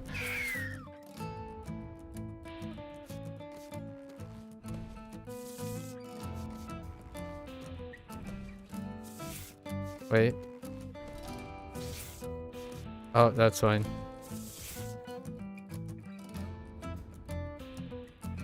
Wait, what? Dealt 4 damage? Oh.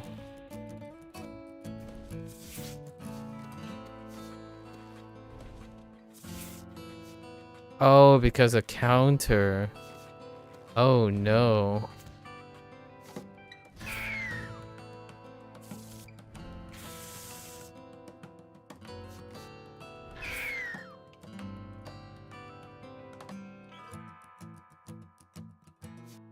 Yeah, we have to be careful who's attacking.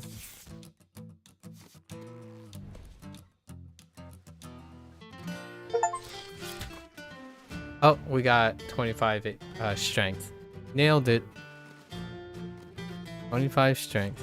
Nice. Got 2 cards. Okay. 0. Okay. I need to get to a campfire though. Otherwise, we're gonna lose one of our creatures no matter what. Which is kind of devastating.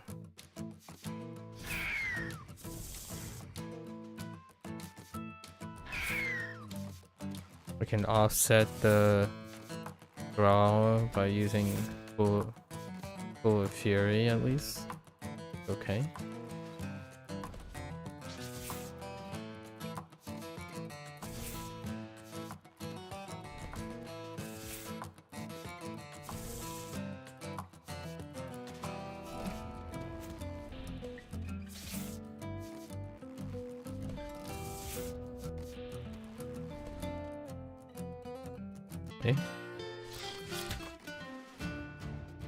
Things are getting very, very sussy. Oh, Pippin got a new... Alright. Come on, NPC. You come upon a cluster of strange, colorful mushrooms giving off an alluring smell. Do they charge against it? Yeah. Dang it, it's the cramp one. We'll stop Pippin from crossing it. More cramps, more cramps. We still don't know what the cramps turned into.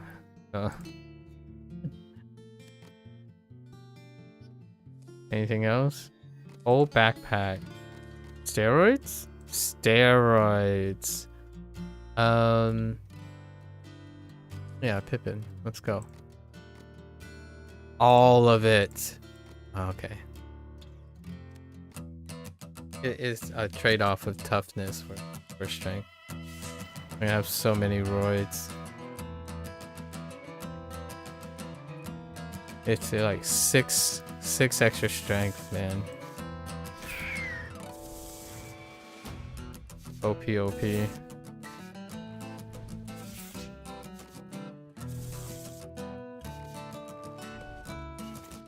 Okay, we're gonna try not to have to draw that much.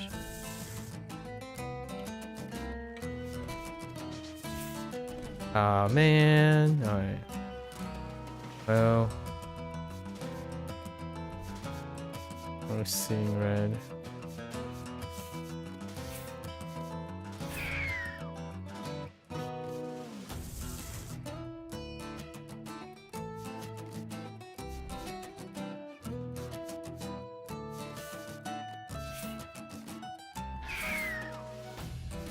I needed that. Let's try to get these upgraded.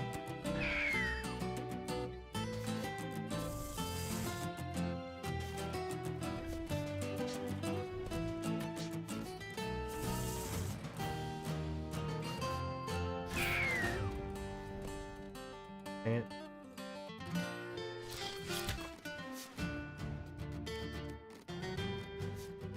Okay. No upgrade on that one. Tip. Okay. Boy. Speed up.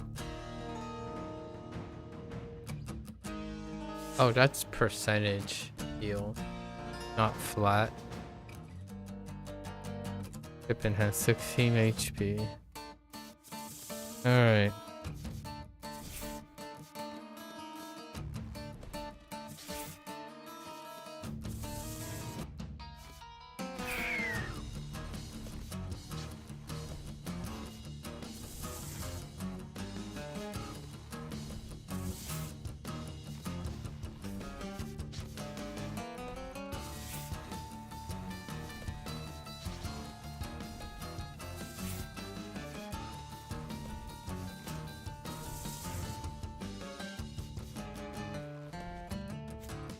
Nope. Rip.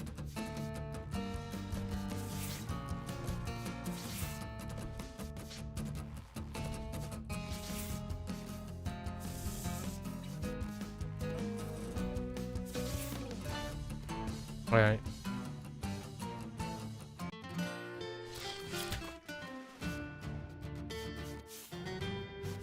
Borrow time, borrow time.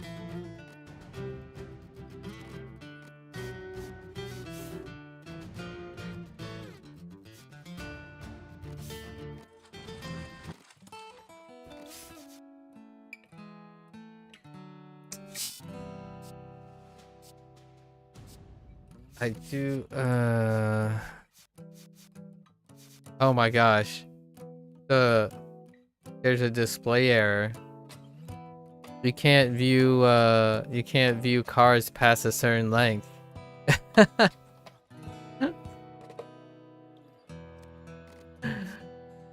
We're just gonna add this to him because I think we're close. How many cars does Pippin have? I see 35. 35. We're gonna remove pipes, no pain. No pain, no gain. Oh, wait. Yeah.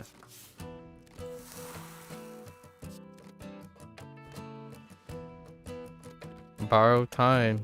I'm telling you, we're on borrowed time. Let's go to the wetlands. Okay. I see a bunch of question marks. I'm in a dilemma where should I just play it safe and get the other achievements first before running the risk of running my creatures down into the ground. Tough decision.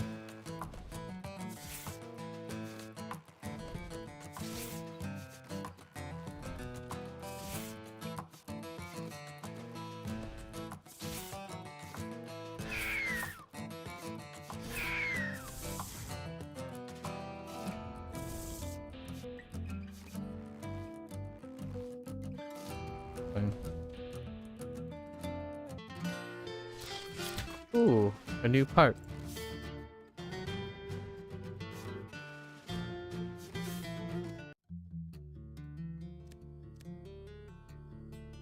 Decisions. Decisions.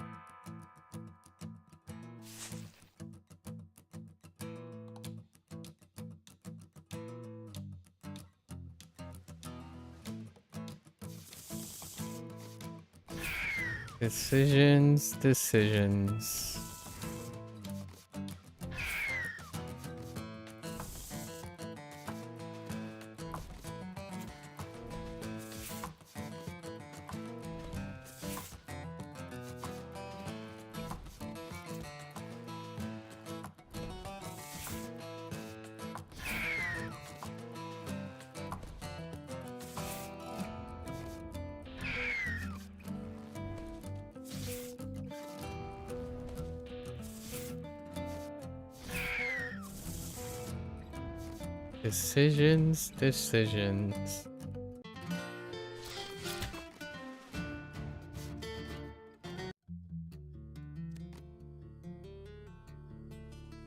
As you progress. Oh, hey. Roll is here. At least we have good guy rolled. Oh. Oh, it's a clone one. Well, actually, it's pipe, right? Pipe. I could clone something, but we're gonna remove... Should I remove the cramp while I have the chance? Yeah, let's remove cramp. Like one of the cramps. You can't even scroll past a certain point. So that's kind of weird. I think that might be a problem. You have too many cards. The menu is not big enough. You can't even scroll down. That's a UI problem.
Okay.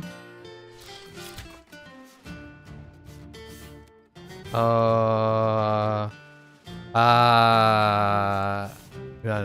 Let's just keep. We don't need to get stronger anymore. It's all good. I draw one less. Oh. Okay. That's fine if Pip gets one. Okay. I think we're gonna skip combat now. Try to use campfire as a way to skip combat to get to encounters.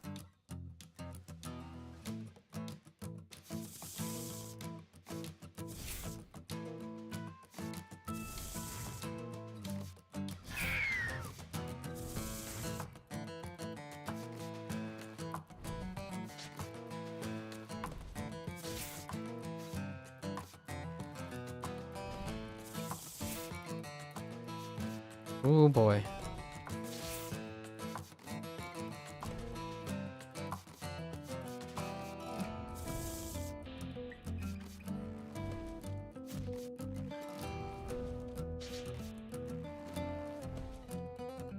Hmm?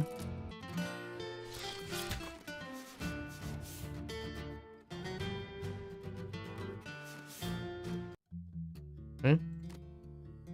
Come on. Another abandoned backpack. Is this the one with toxic and strength all the time? Give me more strength.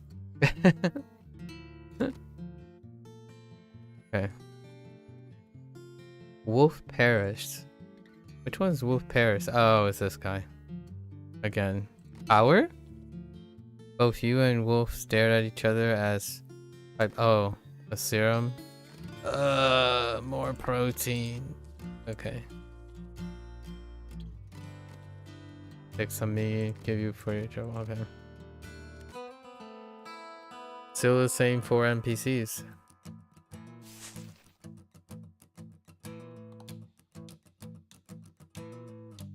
More protein kind of sucks.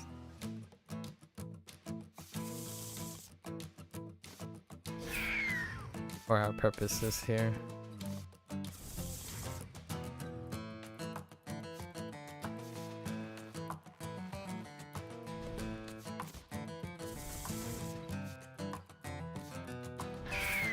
That's awkward.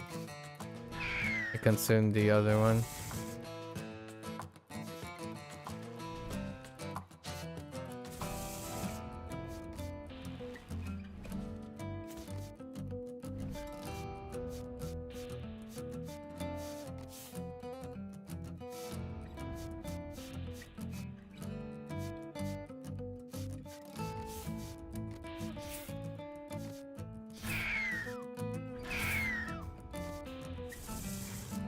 That was a bit risky.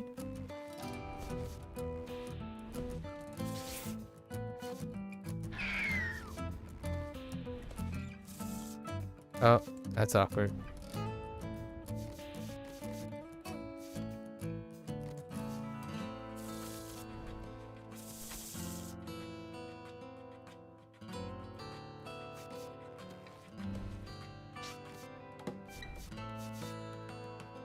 So many. But 2.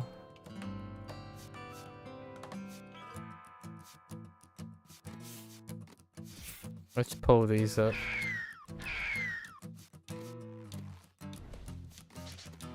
Okay.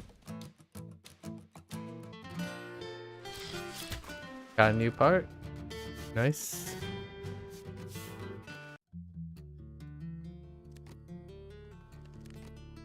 Okay. If we can't get if the 100 achievement doesn't trigger, then we'll try to preserve these guys for the future. We're at 88 cards. 12 more.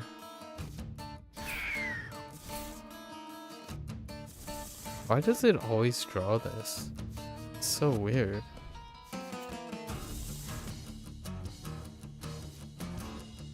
Oh no, we actually need to take this guy out. Randomized cost is pretty devastating. At least do enough damage.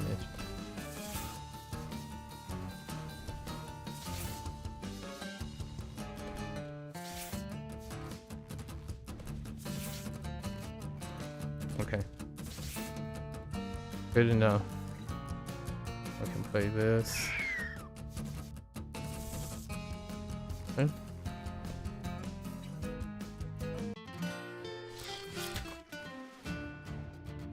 No. No. No. 2 parts. Not bad, not bad.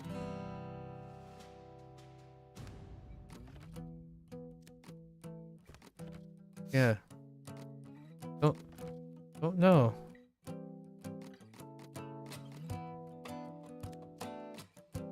So many parts. Not quite sure.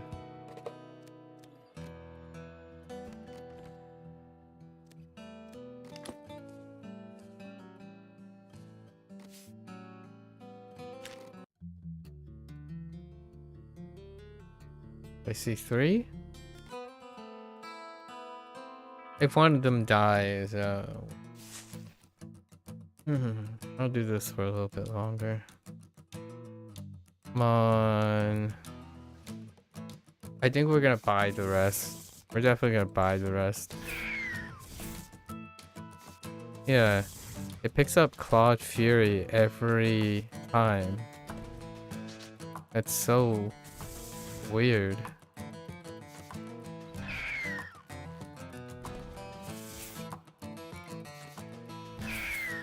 I needed that. I wanted that.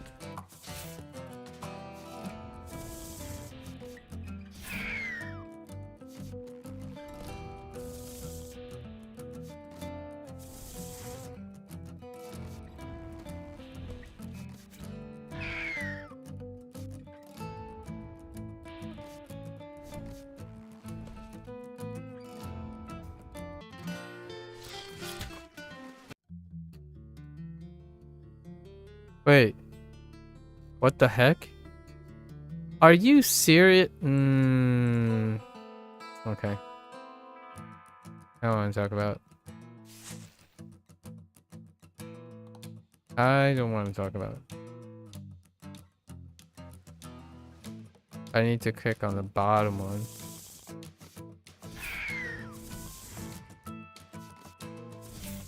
Yeah. Oh, I swapped it to highest attack. That's why. I probably selected draw one attack with the highest cost. I see. That's why it's... I just realized that. That's actually my bad. I'm like, wait a minute. That doesn't make any sense.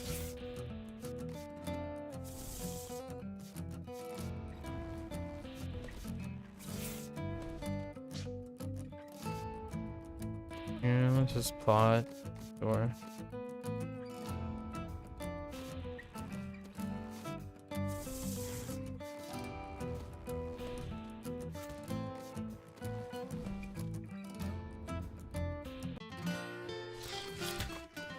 Maybe I can pivot.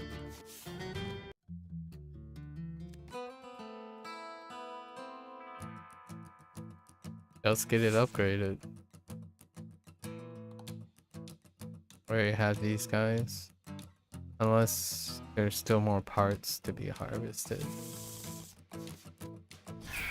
Yeah.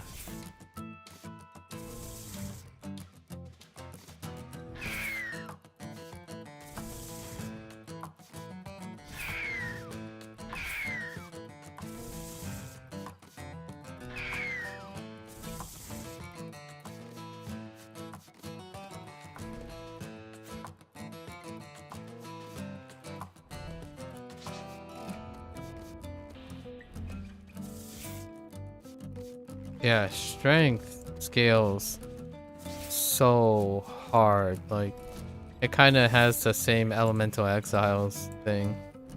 Strength scales so hard with doubling on the scratch stuff, of course. Alright, fine, Pippin. Get stronger. I think Pippin has almost negative HP at this point. 3 random cards. I can do that. Can I reduce, please? Oh, it costs 1 less this turn. Oh, that's kind of cool. You can get a strong attack card.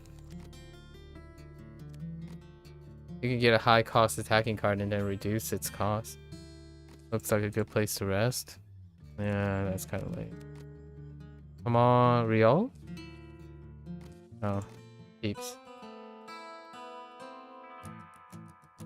Maybe special? Special encounter. Nope. Okay. Yeah, Pippin has 11 HP now. 11 HP. Feeling weird. Feeling sussy.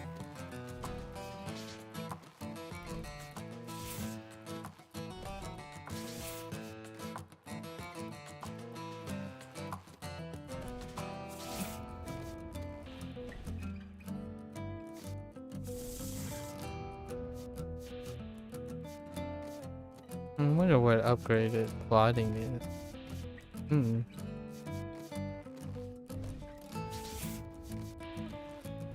Oh, I could've... What is plotting? Can it be 0? Select up to 4. Select up to 2. They stay retained? That's interesting. Wait, wasn't there an achievement? What is it?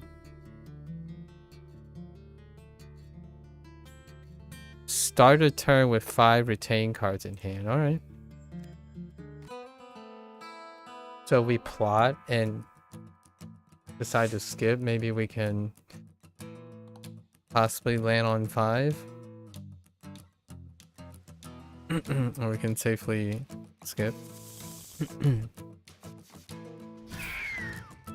I need another retain card though. I need a 5th one. Oh, the chances of landing on that is going to be so slim. Now that I think about it.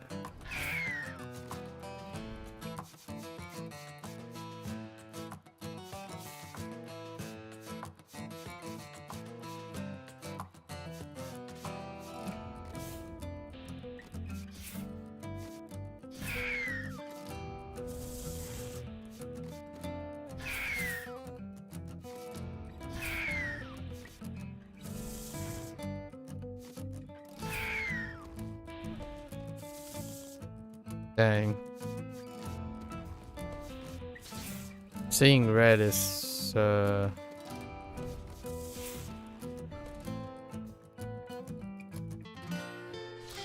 that's quite useful. No. Can I make this 0? Come on.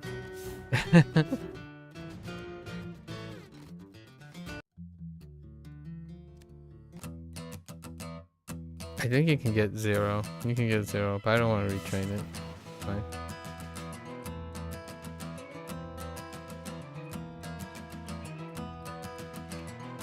It takes so long for them to count. Okay.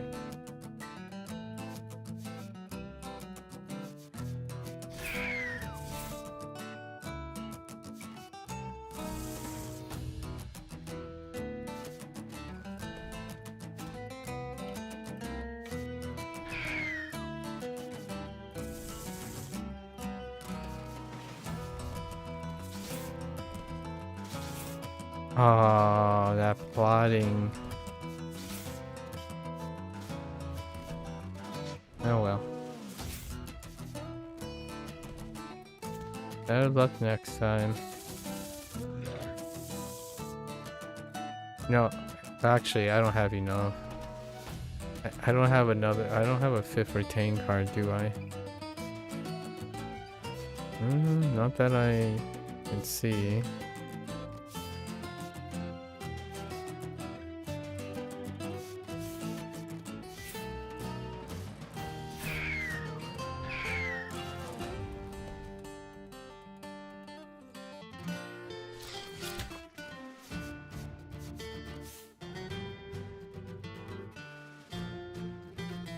Okay.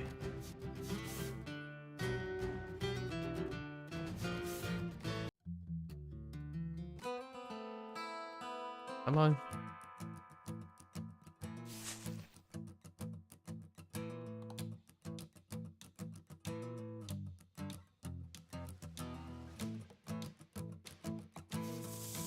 Like any time now. Oh, I gave Heart and Instinct. That's not a great idea.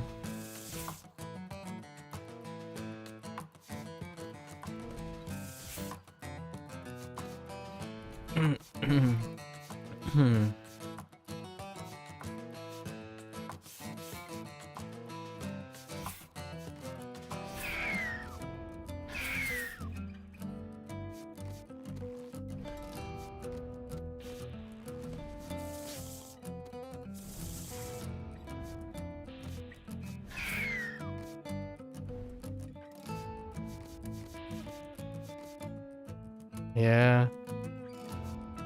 Here's to hoping plotting gives. Wait. Oh no, I have to draw through my entire deck again in order for that to work.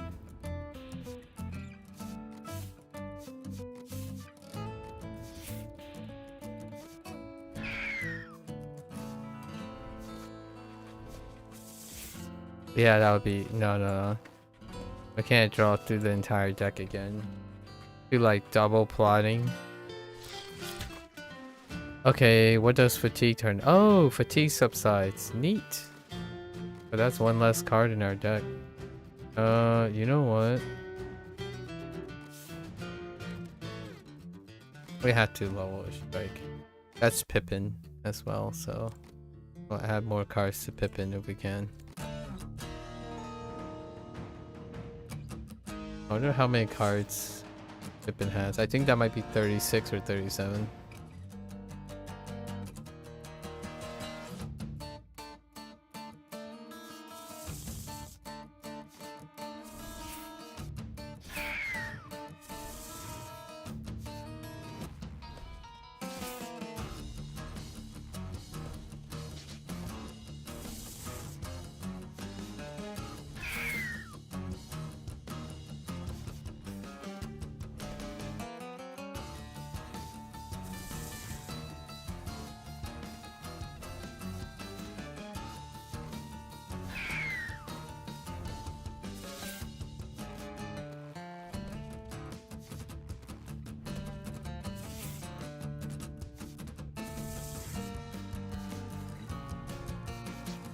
Come on.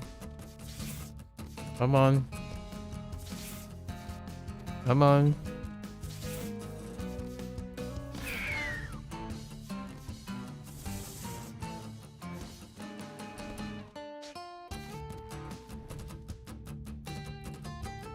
That's kinda close. Nah. Yes, please. No.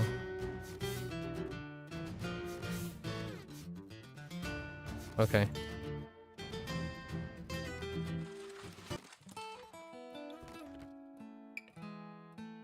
Nope. Where are we at? Okay. We are at 38 cards. Okay, 38 cards. And not close enough. I think we've just crossed 90 cards. The mountain.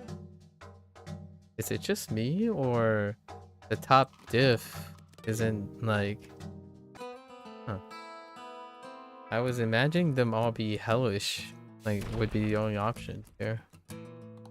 Kinda weird. We already have these guys.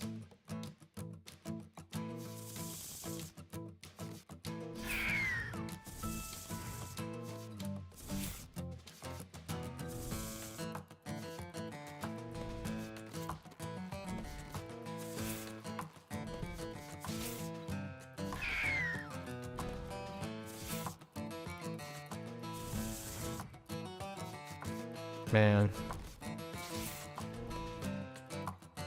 I don't think the monsters scale anymore. Okay. PCs. Where are you? I'll probably look at like comments and stuff to see if anyone else is in the same position trying to look for encounters.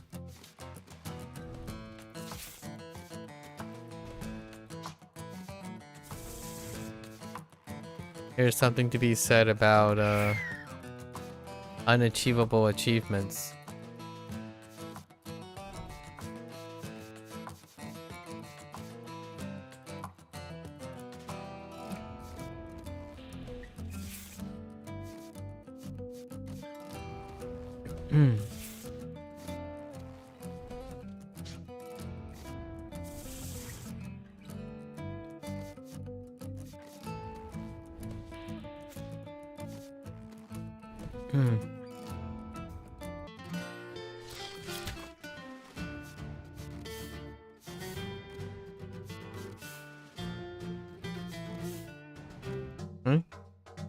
Alright, there we go. 2 more.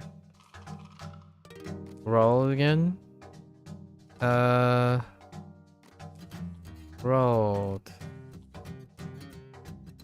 Or discourage it, okay.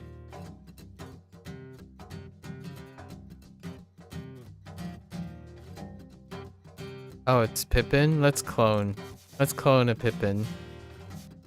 Oh my gosh, you can't select the bottom thing. Oh, but we can clone Seeing Red though.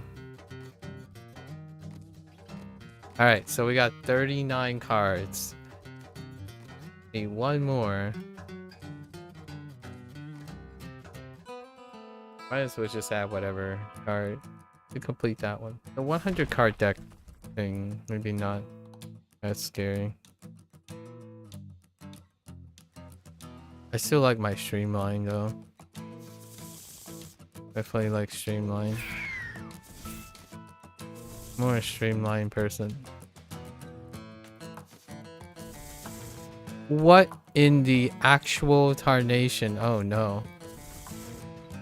That is not good.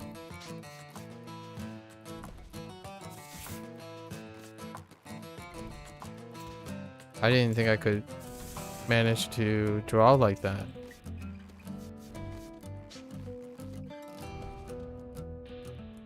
Wow.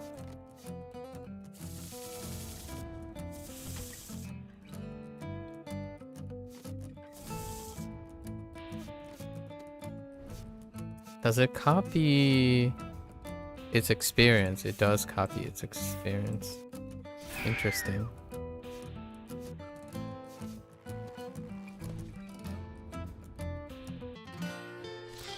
Hey, new part. I'll take it. To highest cost. Yeah, it looks like there's no changing it. Sure.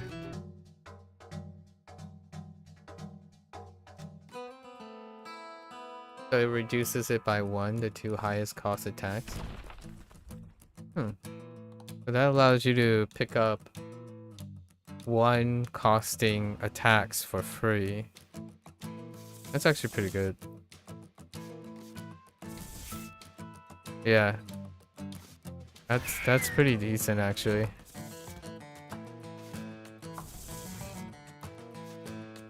If you're doing it for like a long setup. Oh man, double seeing red. Wow.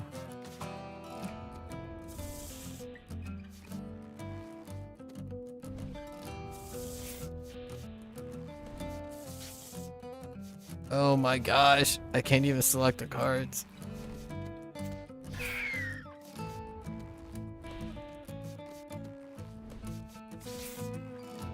Yeah. Man, that's a setup too. Holy heck. Ooh, more parts. I'll take it.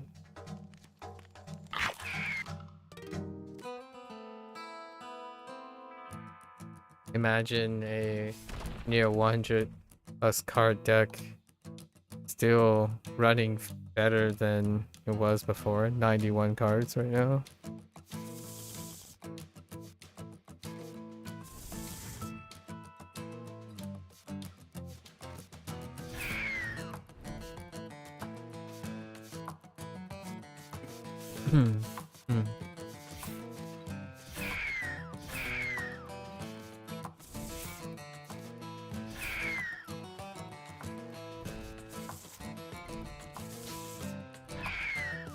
Things are just constantly working out. What the heck, man?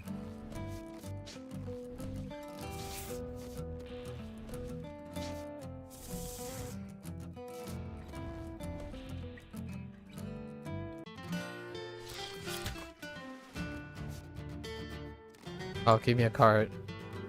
Alright, we got it. That's 40 cards. We made it to one of the achievements that we worked towards. We encountered 0 new NPCs. I actually think either I don't understand something or the thing is, it's either very obtuse to me or it's bugged. Like the odds of encountering them might be something is up with that.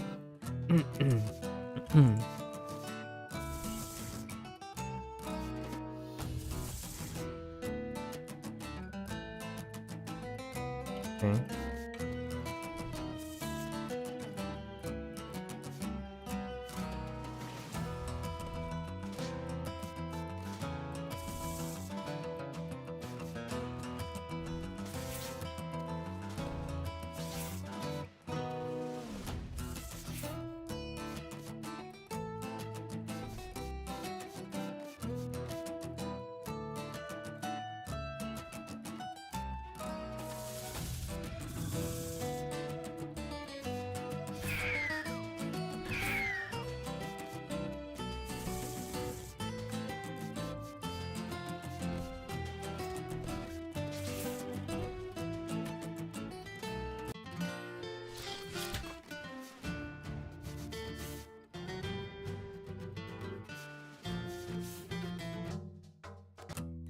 I still need to add 8 more cards though.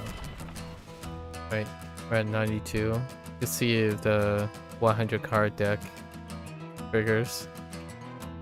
The UI doesn't accommodate it, so I'm thinking that this wasn't planned. It's interesting, but I don't think it's planned because the UI doesn't work.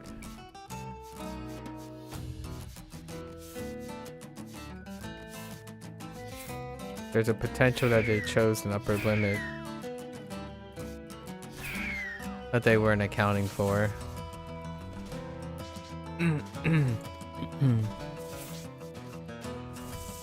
Ooh. We get to see what happens when cramp.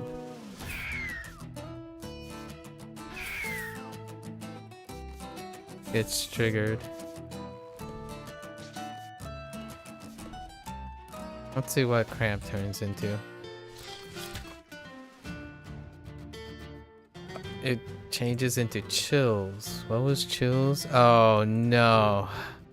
That's awful. Ooh. Look at fetch. Wait, who has the chills?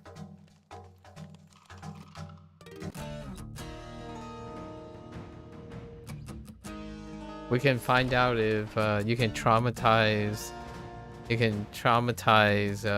your creatures to death. That's a little dark. Very dark.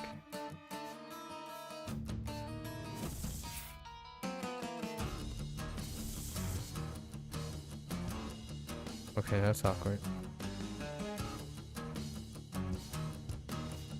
No, this won't combo if we... Okay. Oh. Thanks. Landed right into my hand.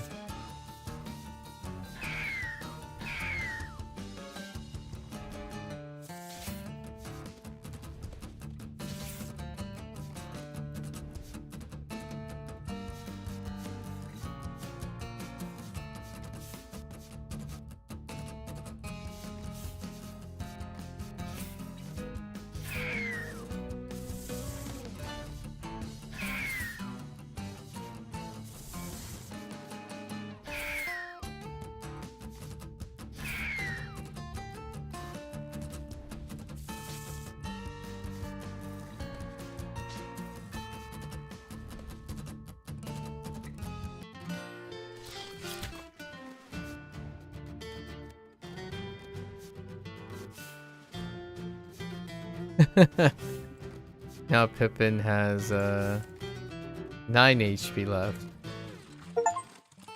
Alright, we got that. So we got bloated. Pippin triggered bloated. So that's nice. Now, let's get rid of cramp. Who has the cramp? Is it Pippin? No, it's Pip. I mean the chills. Okay.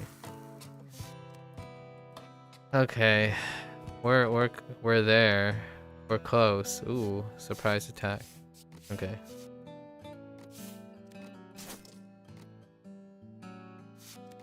We gotta save our monies for parts.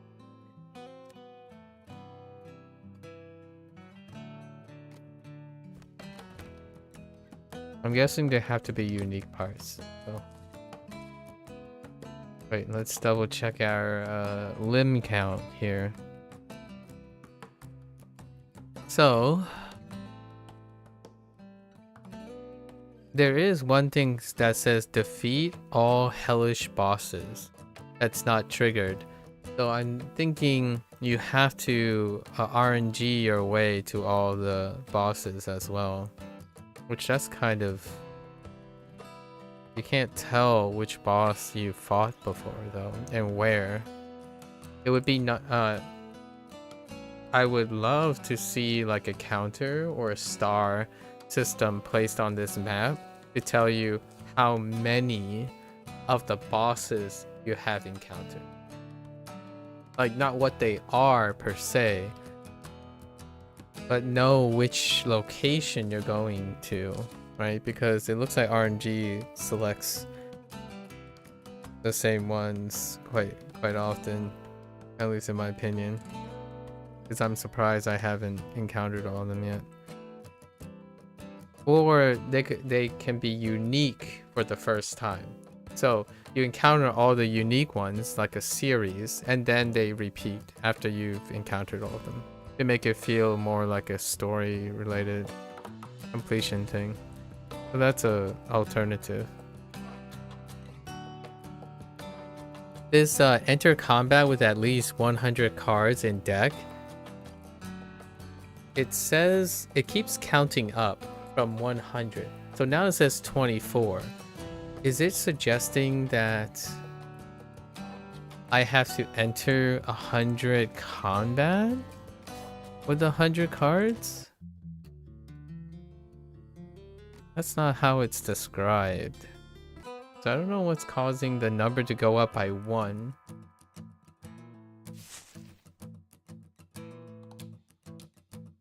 Oh hey, these guys are new. I haven't seen you guys before. Elder guy.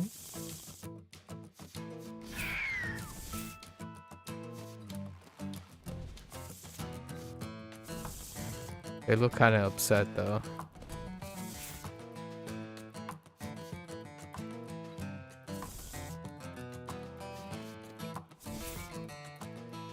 Oh wait, I have 2 strikes.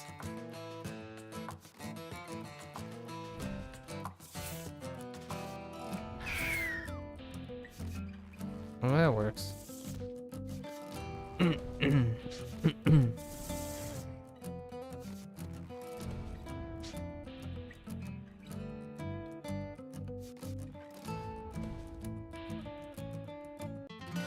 wonder what the last upgrade is.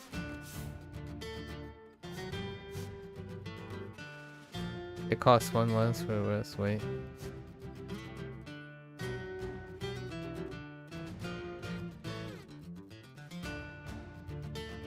Loan this to your draw pile. Oh, heck no. Well, thank you. It already kind of sucks that it costs 3.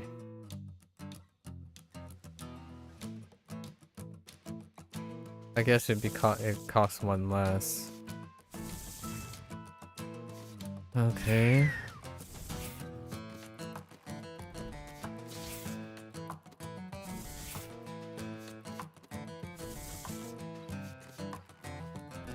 Suddenly, now we're just loaded on surprise attacks.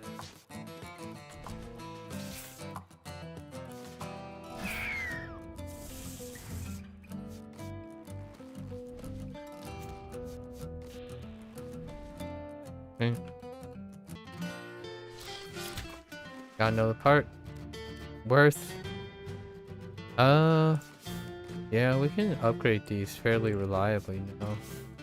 Oh, unless we have to retrain them. That kind of sucks.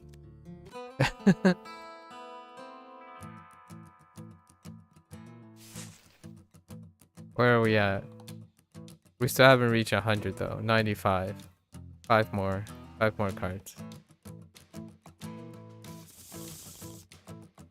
And then we'll really know.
Look at all these uses.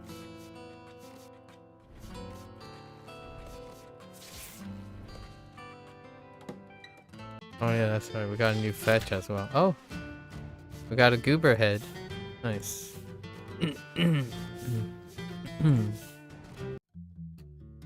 All right. Come on, NPC. Oh, frenzy. Come on. 1. We got 3 times. 2? 3? No.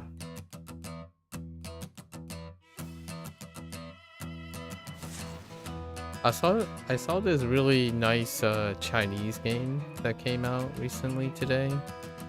It's kind of like a mix on the psychology that made Balatro. Very very addicting. So they did it with dice games instead. And it's full audioed in Chinese, the Chinese release. Although it does have a US, it has 4 languages that it supports in terms of its like subtitling and stuff. But I was very tempted to buy it because there's Chinese audio in it. Maybe a little bit later.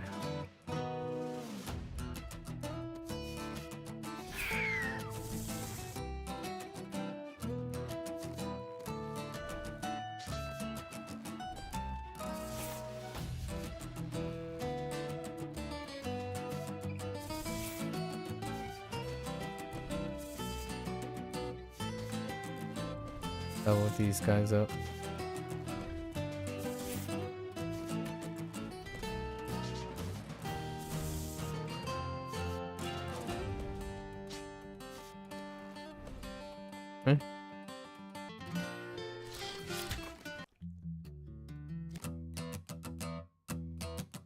We'll probably put this game on the back burner.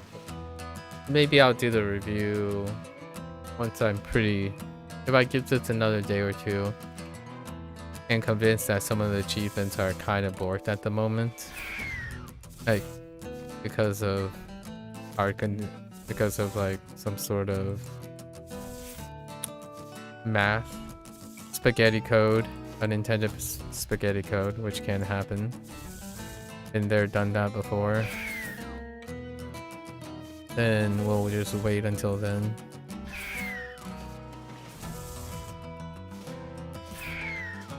Meanwhile, we'll probably do the review.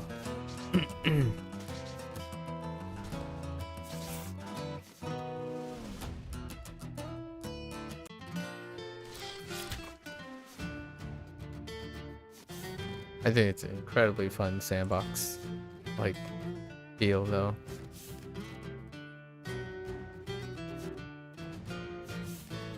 That's 3 additional cards.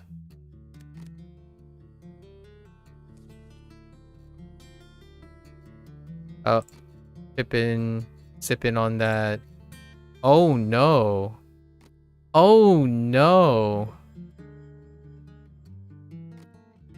Oh, Pippin lost 2 cards there. What the heck? I'm trying to increase my card count, not decrease it. Wait, does that mean Pippin has more HP back? Yep.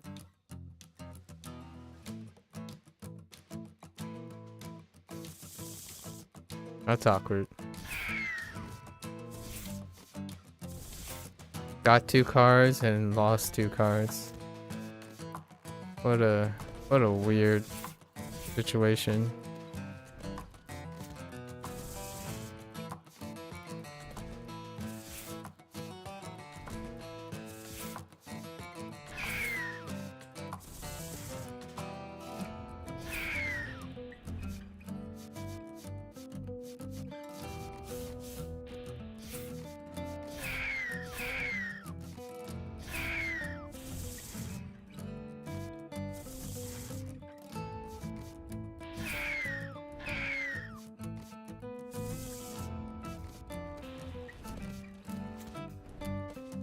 Such a weird situation.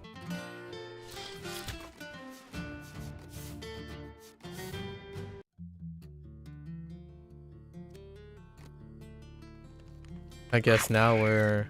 Wait. Pippin only got 2 HP back. What the heck? Oh. Oh, he lost lean and got back a new lean that is unupgraded. Oh, they didn't lose 2 lean, just got 1, and that's awkward. That's even more awkward actually. If that's how the new net 2 HP change happened. which does check out, if that's how that works. That's so awkward.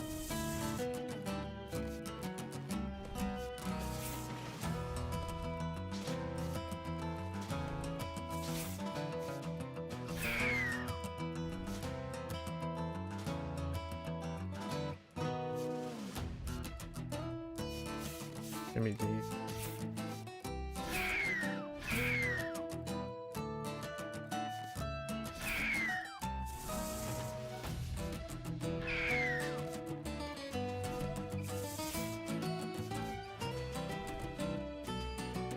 How did I get so many of these?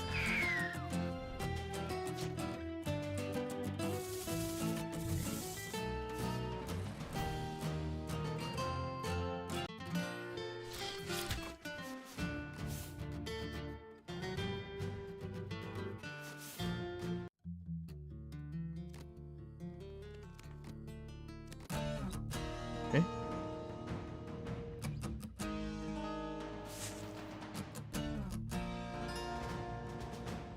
Nope. We've already fought this boss. Yeah, no idea which bosses are missing as well.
Oh, that's scary.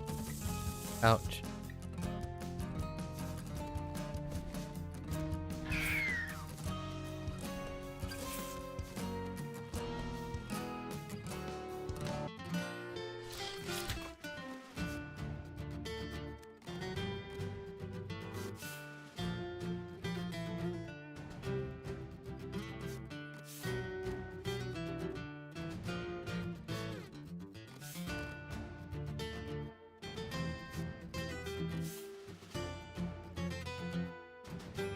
Oh, come on.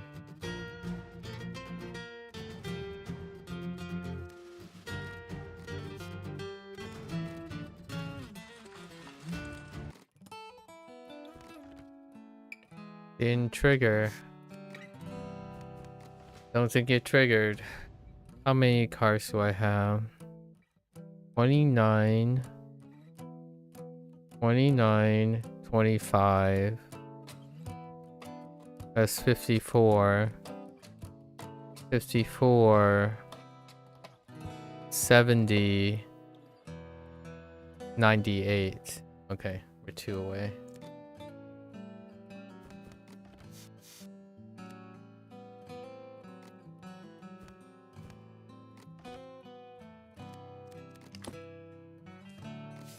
Well, see if there's a boss here. I see 3. Okay. I think that this might be the last one for the day. We're gonna maybe take a leap day from this game until I see what's going on with the encounter chances. Still need to make a fang. We still need to make a fang guy to consume bleed. That's a thing.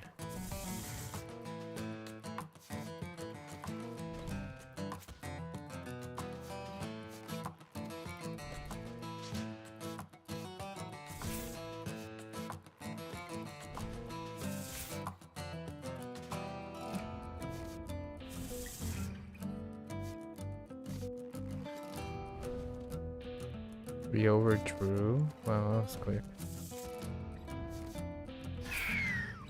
Oh, that's awkward.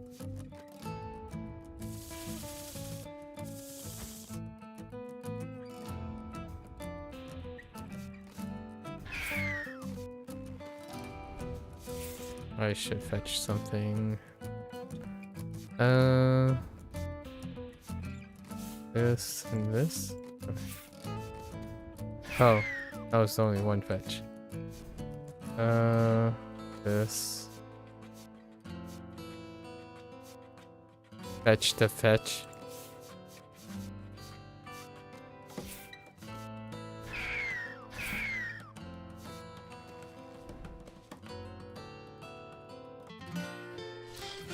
Oh, hey. Nice. A piece. Rocks fall and strike Pippin in the head. Pippin seems to have partial amnesia, just lost a move. Wait. I think Pippin only has like 7 HP now.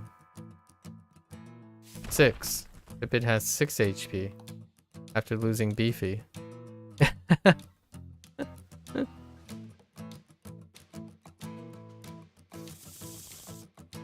Scary. Very scary.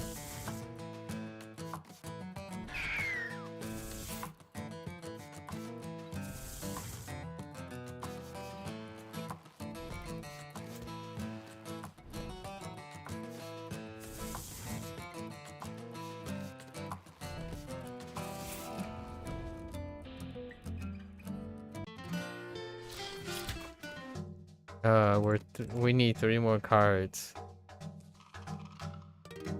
Strange cavern. Yeah, sure, let's investigate. Pipe. They look a little dazed. Okay. Okay. Plus 1 card. 2 more cards to go.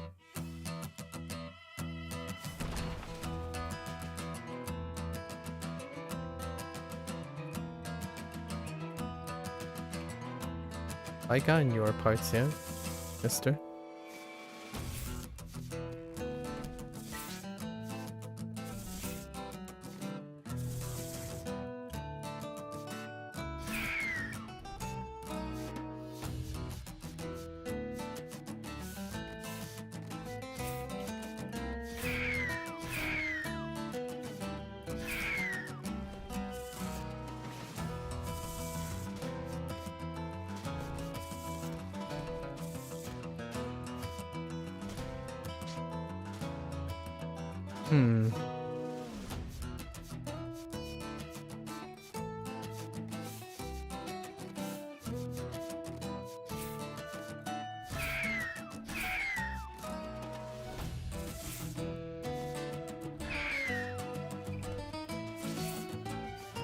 Okay.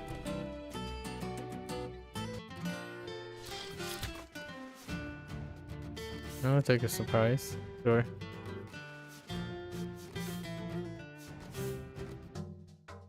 Alright. 1 more card to go. 1 more card to go.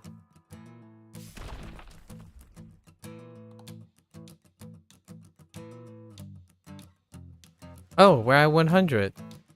We have exactly 100 cards.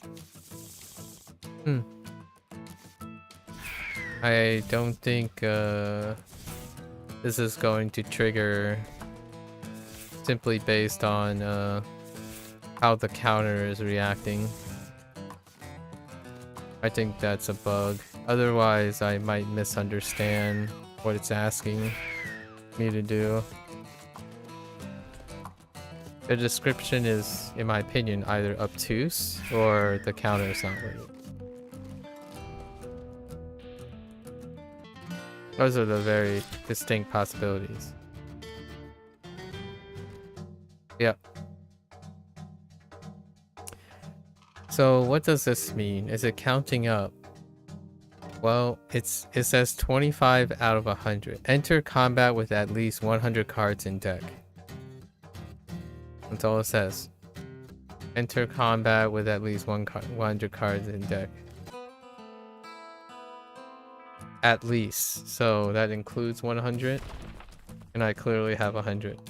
So that achievement's not working.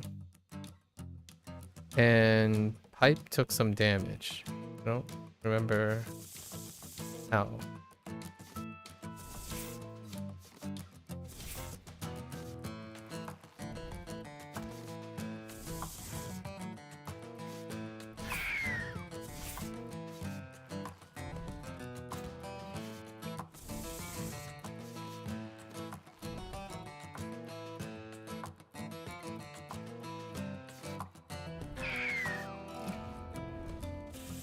I'll wait for the next turn.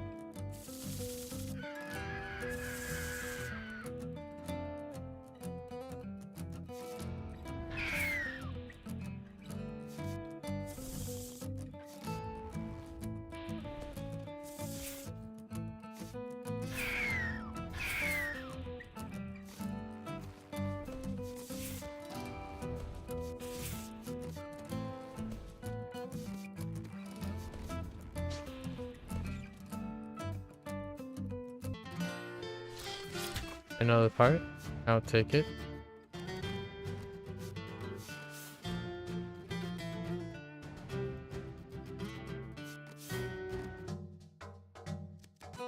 I don't know. One achievement not working.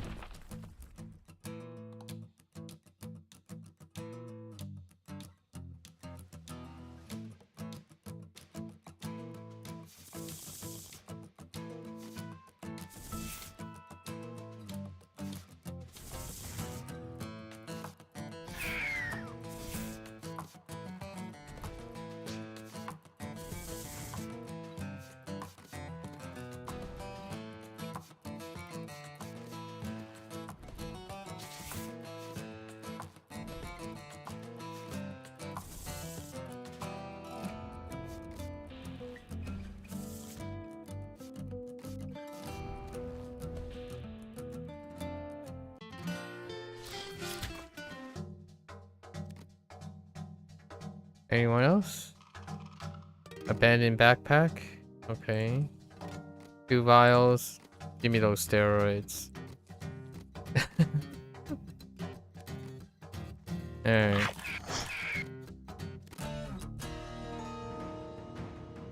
Yeah. So that achievement we can't do. We'll leave out for someone else.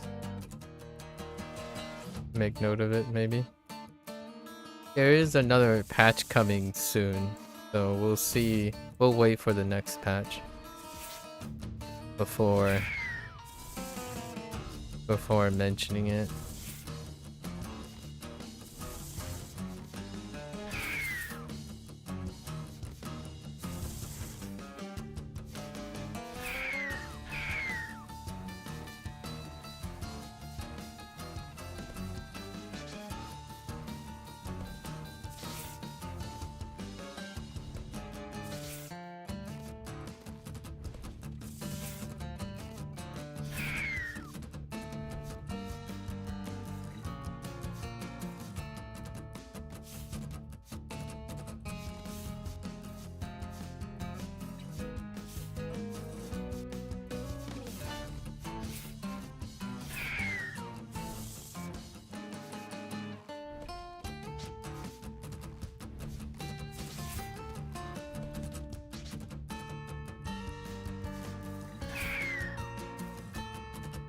Oh no.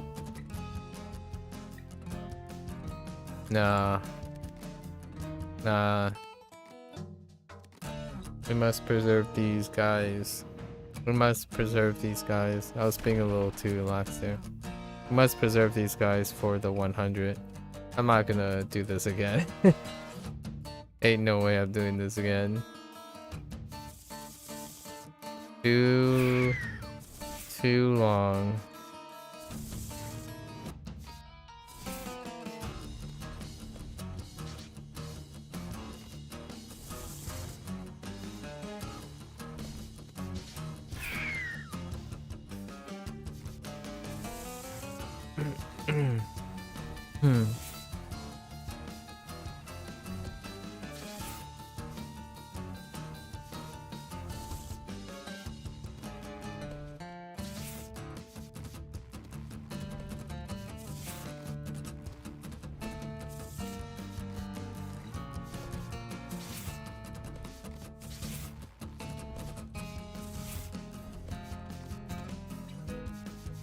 That's awkward.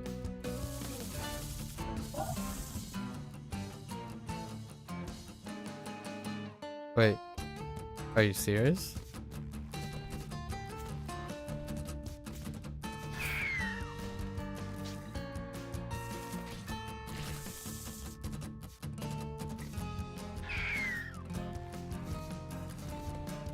Hey.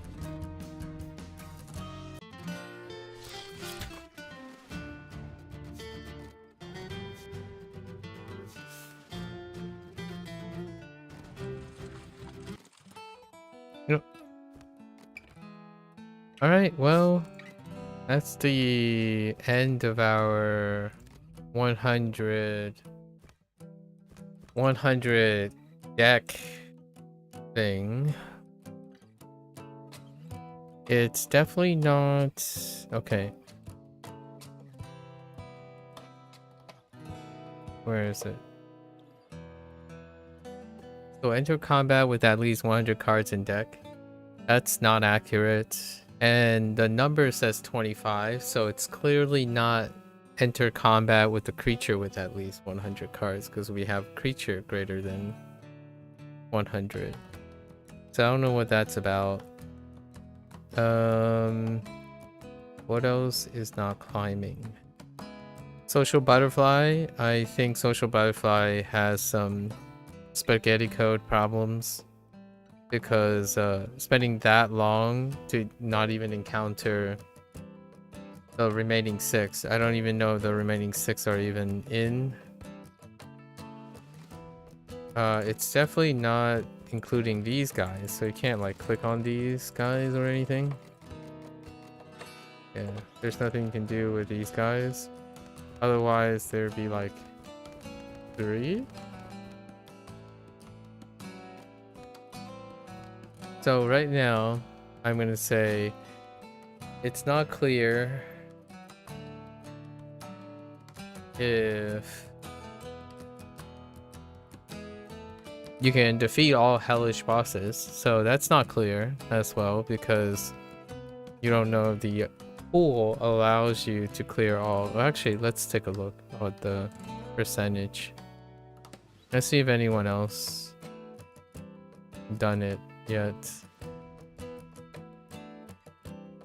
Someone did collect all the limbs. Oh, someone did defeat all the hellish bosses. So that is possible. Limbs are possible. So what are not gone yet? 500 combat, that makes sense. So no one got enter combat with at least 100 cards in deck. No one did the discard 100, but I think that's okay. No one has level 20 creatures, level 20. That's gonna take a while. And no collecting limbs, and then the Social Butterfly. I think the Social Butterfly, there's some spaghetti code bug that's preventing you from bumping into them. And I think a little much, the counter is incorrect. There's something wrong with the counter. So those are the 2 I'll probably raise things about. Other than that, it looks like someone managed to collect all wetland limbs, all forest limbs, and all mountain limbs. So all limbs can be collected. Which I guess we're just gonna buy a lot of them as well. This increased cost is pretty intense though. We'll buy these. At the end of the run, we'll just buy these.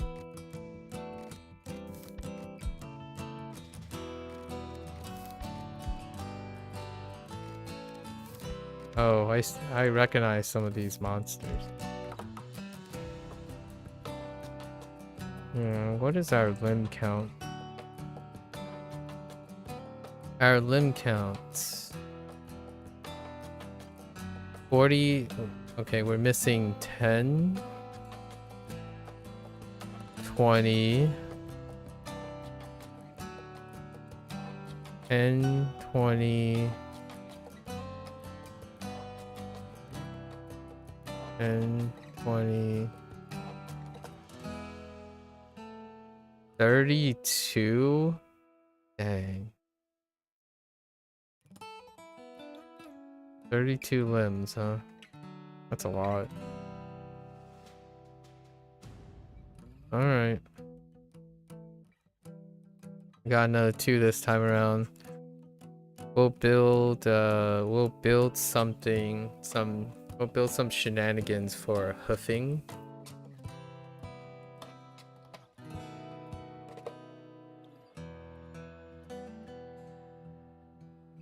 Maybe like a tank build. So there's hoofing, fanging. We need fang and we need hands. Hands, fang, and hoofs. I think it's probably gonna be faster to build like 3 guys to do that. Yeah. Alright. Oh, tomorrow we're gonna take a break from this game for a little bit. See, wait for the patch. Alright. Some things don't work, some things do work. You know. The game is being updated. Actually almost on a bi-weekly basis, really. Alright. So that's a wrap for the Corpsmen today. I'll be back probably the day after tomorrow. Alright, until then, thank you for watching for this segment. Alright, let's change gears.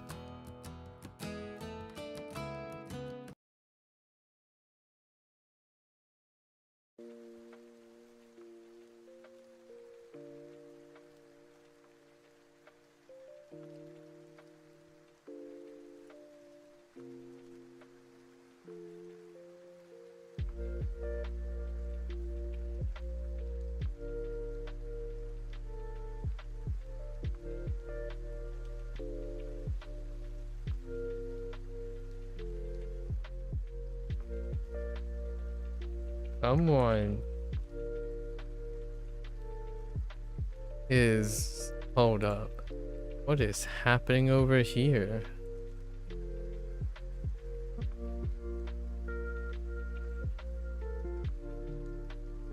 Who's in the Duolingo section?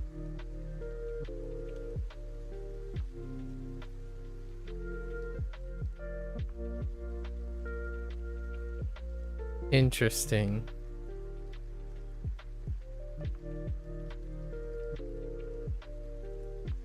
Okay. The person is actually using Duolingo though. No, just kidding. Wait. Not kidding. Okay.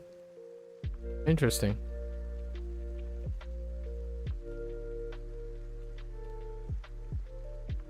Alright, I'm gonna get up, stretch, take a bathroom break, and I'll be back.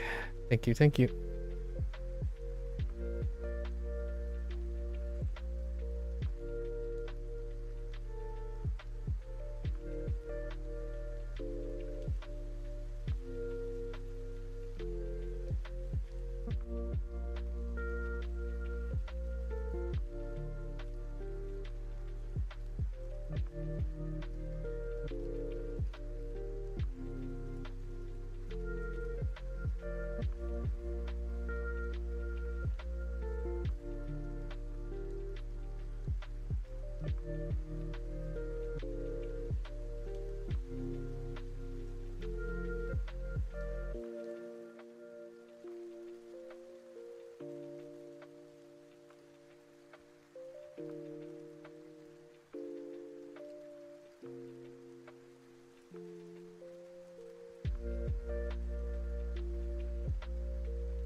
Alright, folks, welcome back.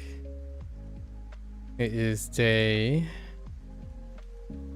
207 with Duolingo Japanese. Once again, Naku desu.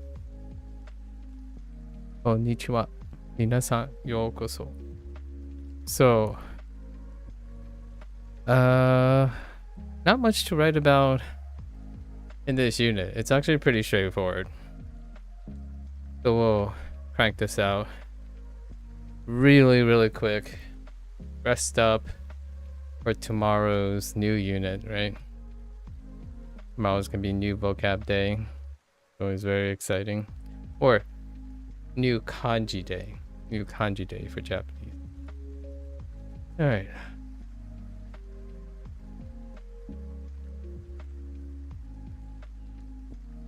Unit 48.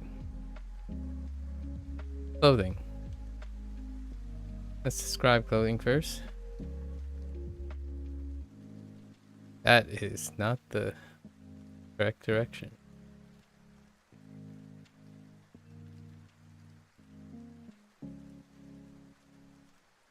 Shiroi. Shiroi. Shiroi.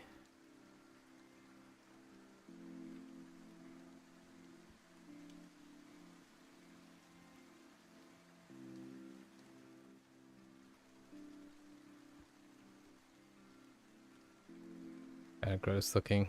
Kuroi. Kuroi.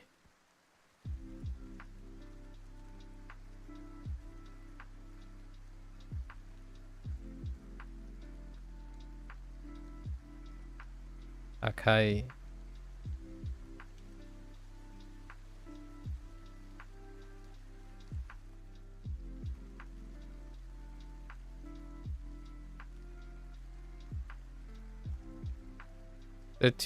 The first two, like stroke 2 and 3 might be in the other order. That's okay. Aoi.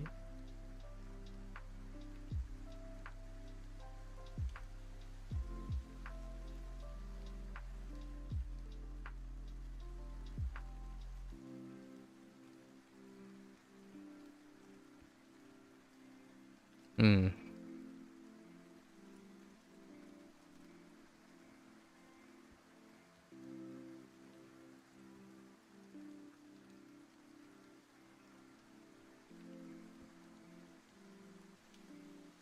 Ugh. Okay. Let's try that again.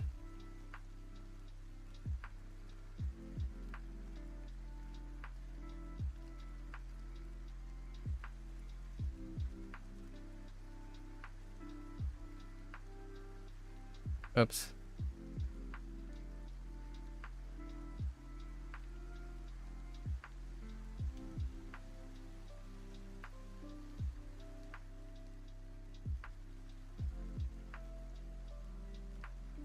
Ugh. Hands, please. Mmm.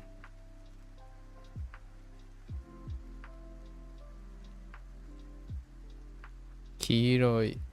Kiroi.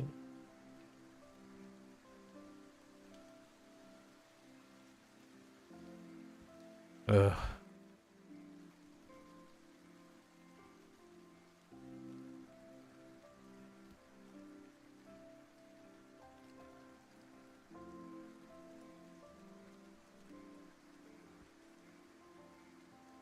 Chairoi. Chairoi. Chairoi.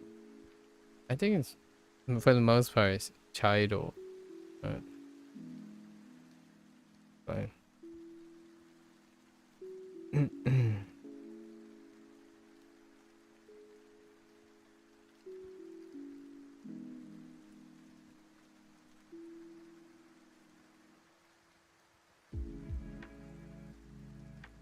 Inkuiro. Inkurio. Iro.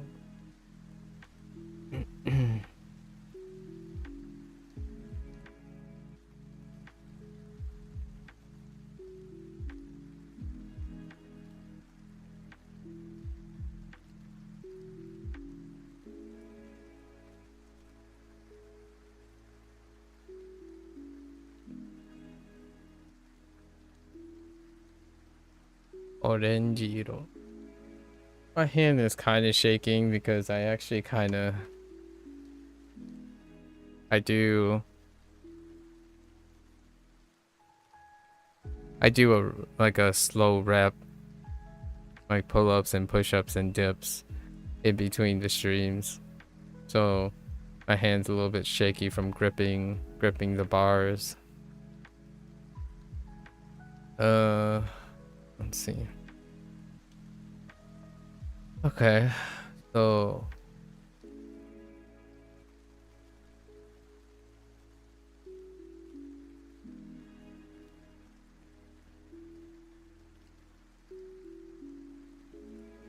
Ku? Ku?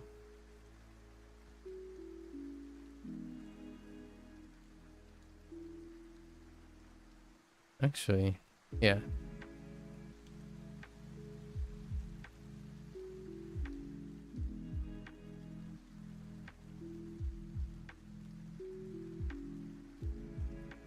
Boshi.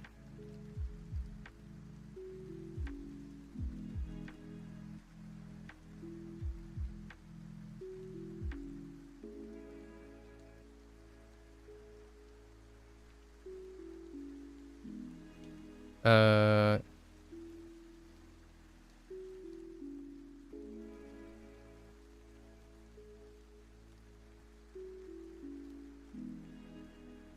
Kaburu. Kaburu.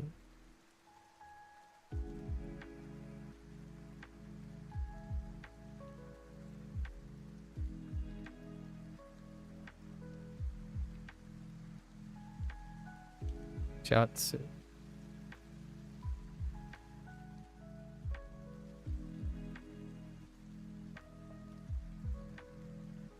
Seta.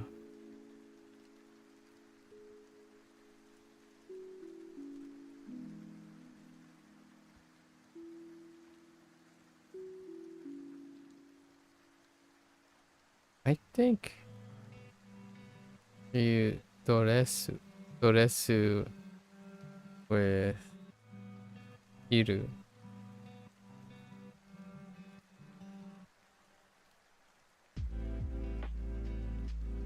Not too sure about that. Oto.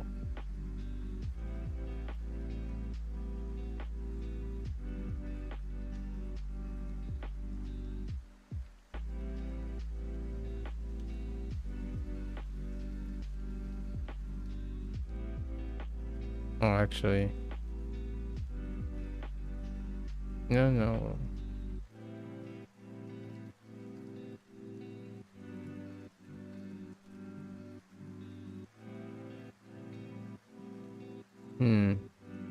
Might have to check the stroke order for this one.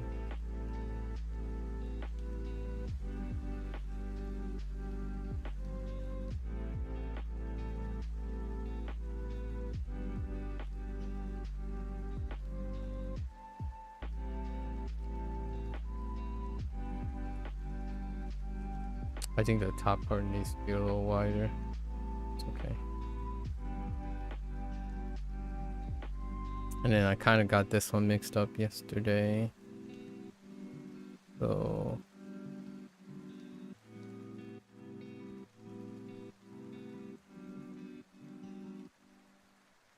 Zubon.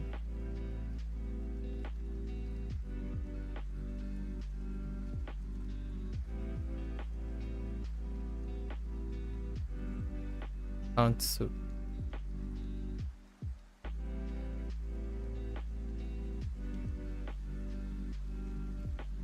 Ugh.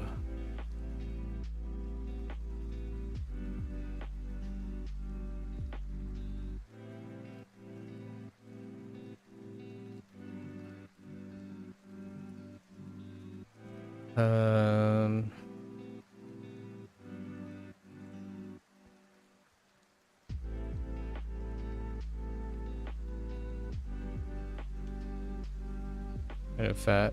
1 second.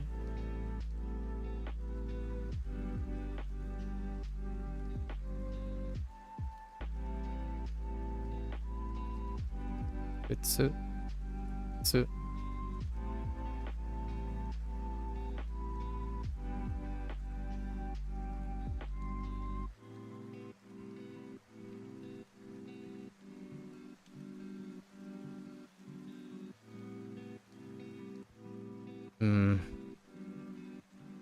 Very dense character.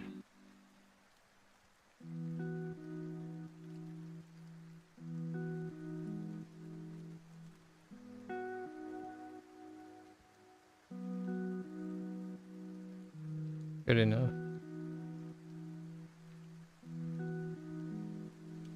Aku.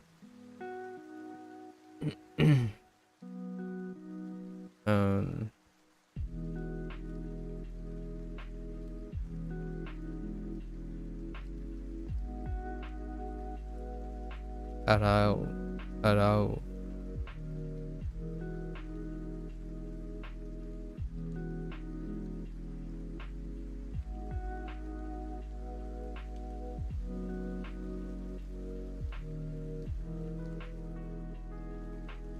脱ぐ。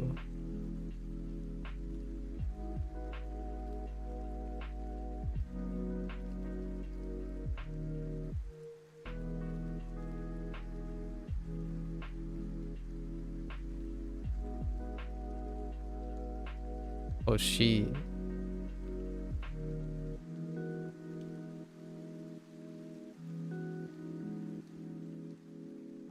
安い。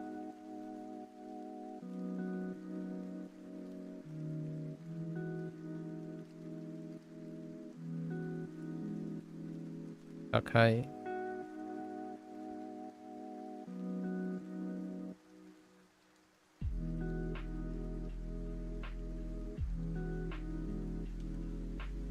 新しい。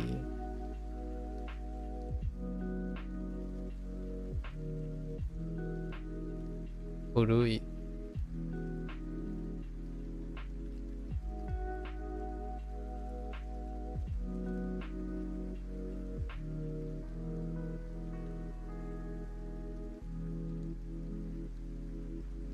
長い。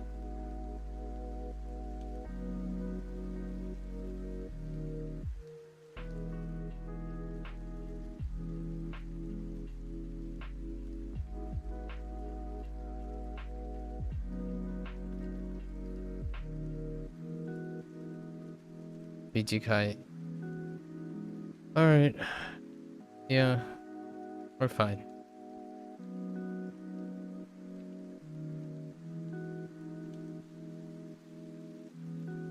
Go warm up. Alright, so this is the shortest day. So I don't expect this to take more than 30 minutes, really. 自転車で帰ります。 Okay. 自転車で帰ります。自転車で帰ります。 Still see hiragana. Yeah, we're still pretty far back actually. The personalized practice goes pretty far back. ベルト、メガネ。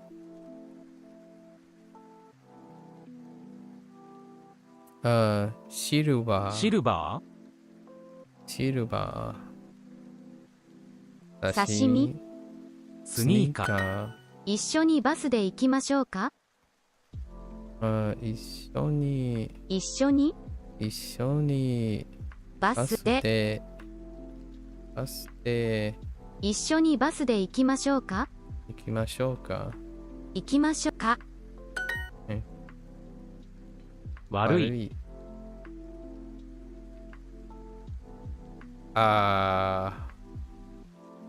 西。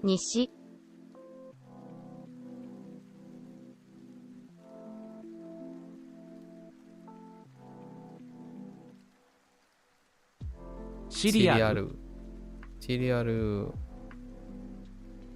壁。玄関。何時に帰りますか？何時に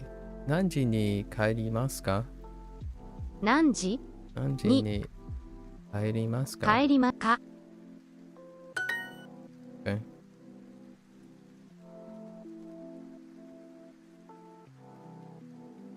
サイクリング。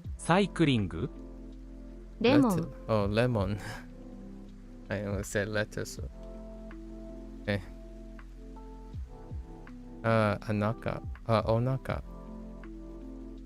お腹。レタス。I didn't know lettuce was on the list actually. Okay. サーフィン。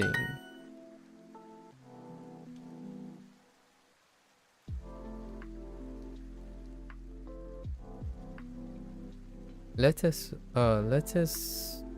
レタスサラダはいりません。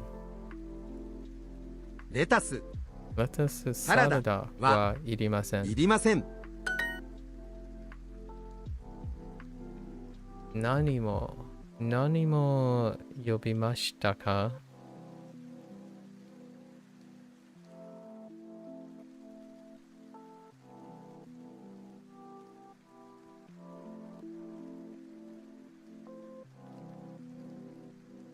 呼びましたか？まし、おー。ナオミさん。We need any person, really. Right. 呼びましたか？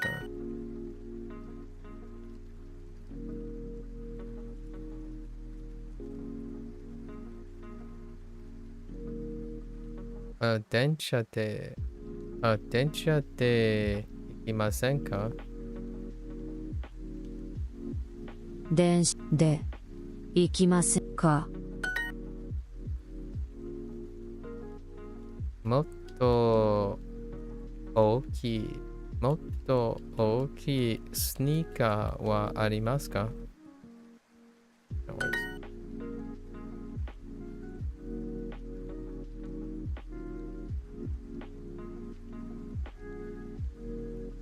私も悪いレビューを書きました。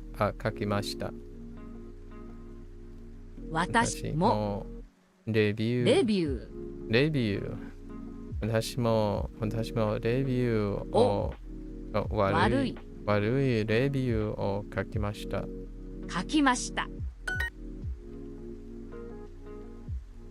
電車で帰りますか？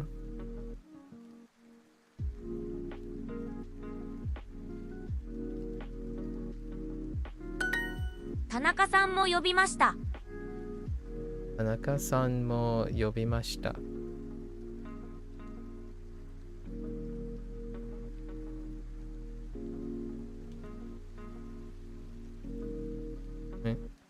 スニーカーのコーナーはどこですか？スニーカーのコーナーはどこですか？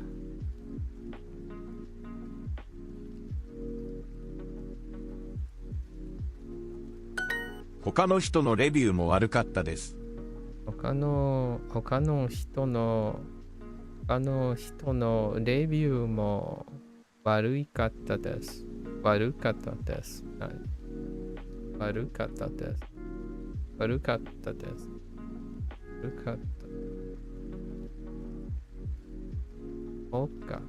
他の人のレビューも悪かったです。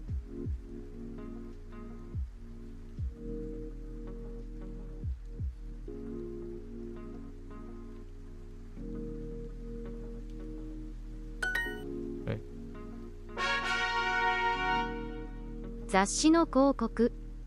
雑誌のの広告。雑誌の広告。A magazine ad. ゴキブリは怖かったです。ホテルのロビーは静かじゃなかったです。静か Kind of hard to read ahead properly still. That's a Time magazine cover if I've ever seen one. 何にホテルの広告がありました。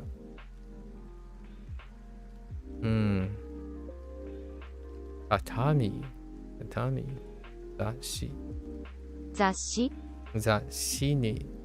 雑誌にホテルの広告がありました。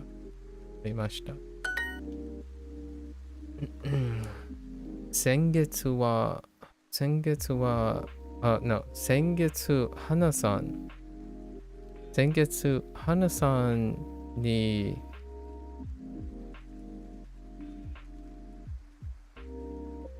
ギフト、ギフト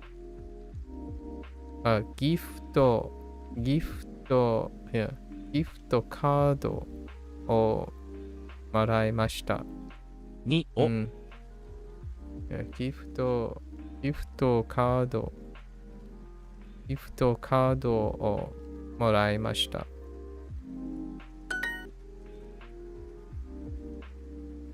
辛い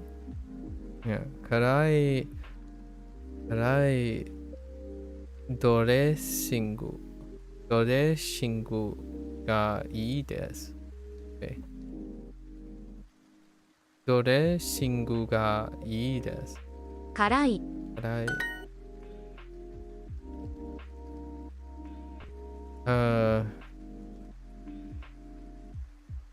リゾート。リゾート、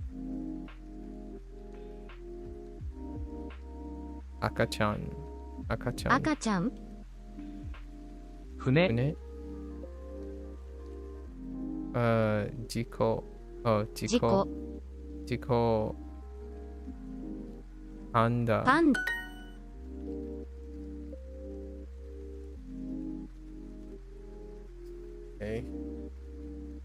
シャトルバスで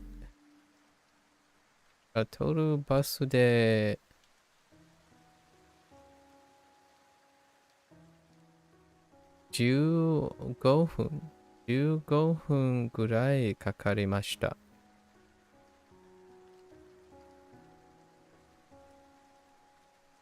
シャトルバスで15 15分分かかりました。ぐらい。I forgot. I skipped over that the second time around. そのホテルの広告を見ましたか？ゴキブリ、OK。ロビーにゴキブリがいます。いました。There was. ロビーにゴキブリがいました。その何の赤ちゃんは可愛いです。そのジュースキーボード、ライオン。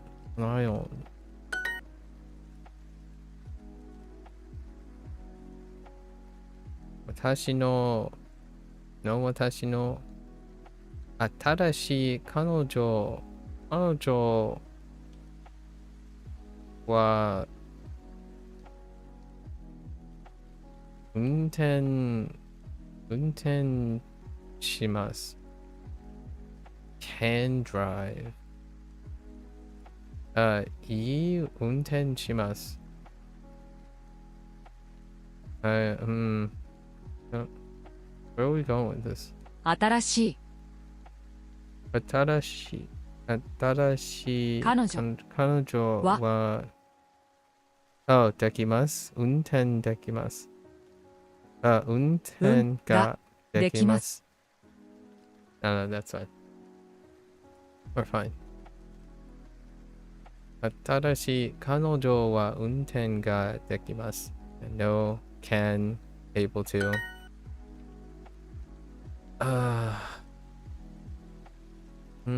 何ドレッシングが欲しいです。辛い。母にギフトカードをもらいました。母にギフトカードをもらいました。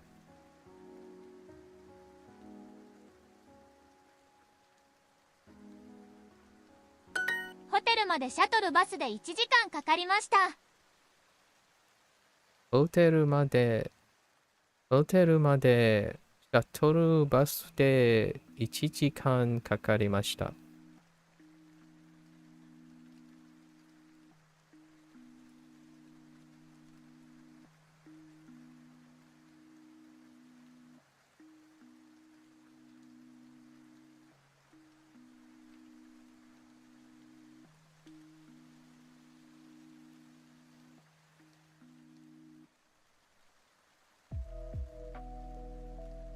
To the hotel by shuttle? That sounds really odd. It took 1 hour to the hotel by shuttle. To get to the... はい、アンドリューさんは運転ができます。Fine. はい、アンドリューさんは運転ができます。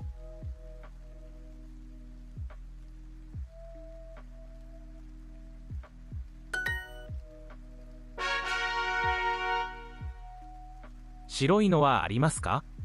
白い。Oh, that's interesting. 白いのはありますか？白いのありますか？ありますかは、白いのはありますか？ Is there a white one? 彼氏は卓球が得意です。高校生の時、卓球を毎日しました。彼氏は今、大学の2年生です。来学期から一緒に卓球サークルに入ります。Okay. University student.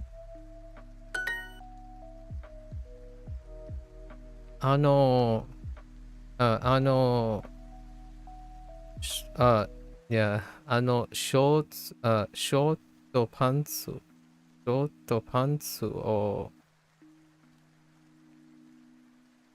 買います。買います。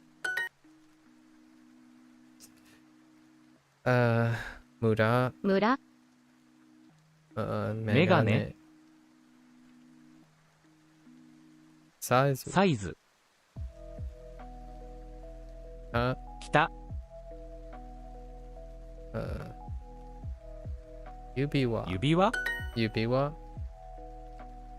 パーティーの後部屋を片付けます部屋tidy up 片付けます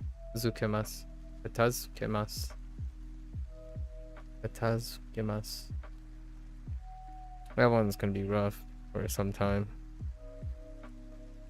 I don't use it very often either.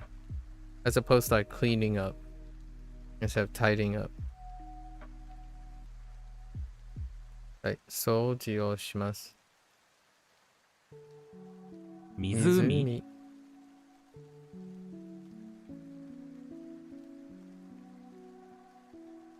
メガネパートナー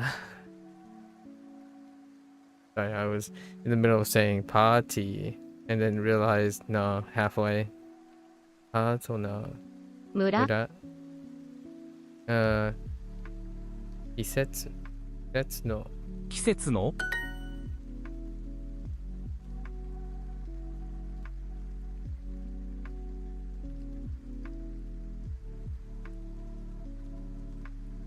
ちょっとかっこいいショートパンツが欲しいです。かっこいいショートパンツ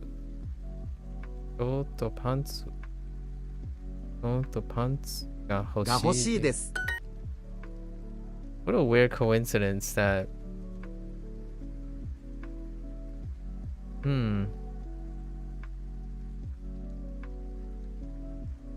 I think the personalized practice might be not random. So what are the chances that the personalized practice has to do with food and it overlaps with the previous hiragana that we just got the kanji for from this unit? It's kind of interesting. Might be a coincidence. Who knows? あ、そのゲームは野菜です。安いです。野菜。安いです。It's probably a coincidence.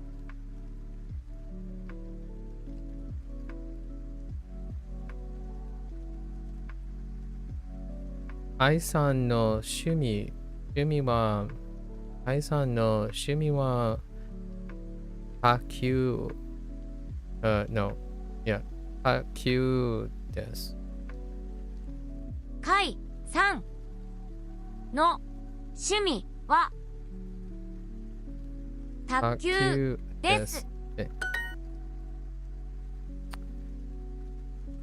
おしゃれなメガネが買いたいです。Fair enough.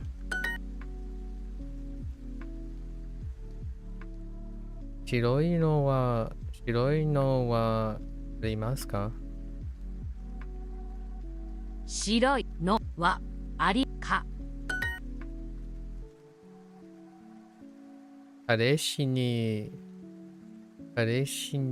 そのかわいい指輪をもらいました。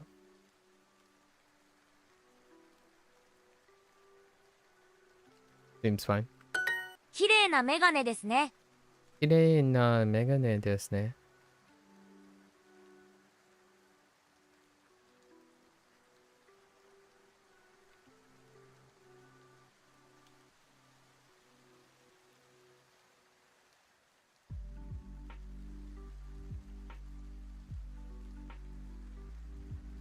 この電気屋は本当に安いですね。この電気屋は本当に安いですね。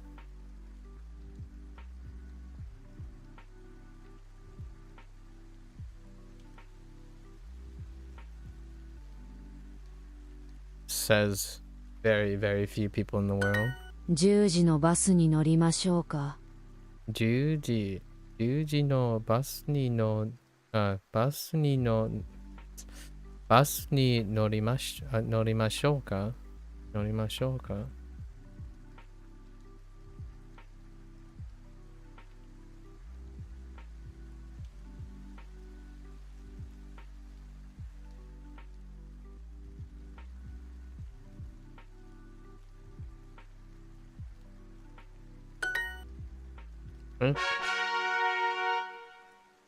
Still experiencing a little bit of pain.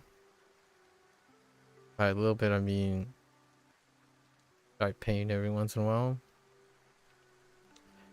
Okay. 来て。I don't know. The middle one is kind of, yeah. I have to like make it wider for my writing today. 来て。赤い。白い。来て。4時。右。黄色いセーターを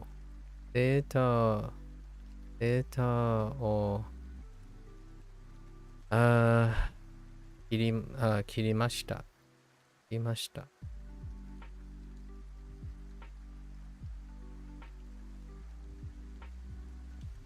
no, 来ました。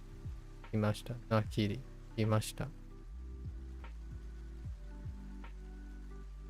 黄色いセーターを着ました。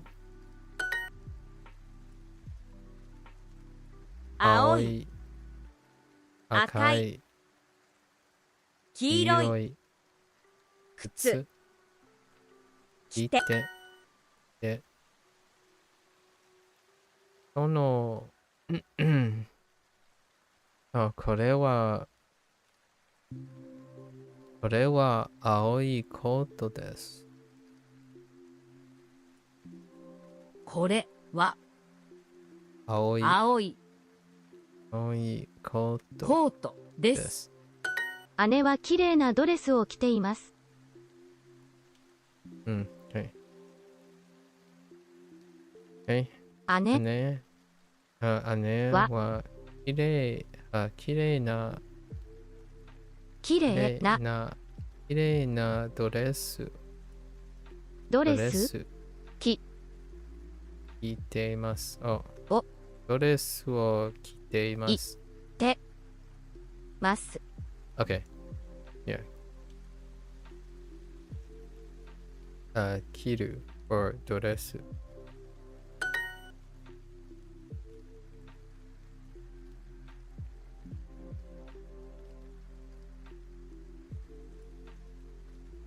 シャツ。シャツは白いですか？あのシャツは白いですか？白いパンツ白いパンツ。白いパンツ。赤いネクタイを買いました。赤いネクタイ。Ooh. That didn't come up in the last 2 days. 赤いネクタイを買いました。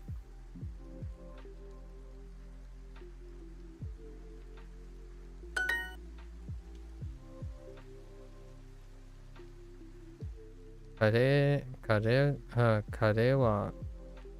はピンク色のパンツを買いました。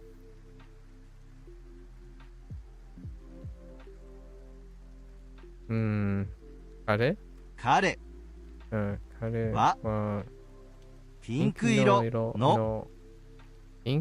のパンツ。No, not パンツ。ズボンを買いました。One day I'm gonna refer to pants as underwear and it's gonna be weird. あの靴はオレンジ色です。あの靴はオレンジ色です。Okay.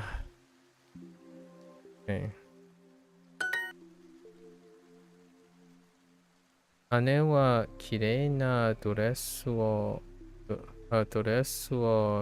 着ています。姉は綺麗なドレスを着ています。黄色いセーターを着ました。黄色いセーターを着ました。あのシャツは白いですか？あのシャツは白いですか？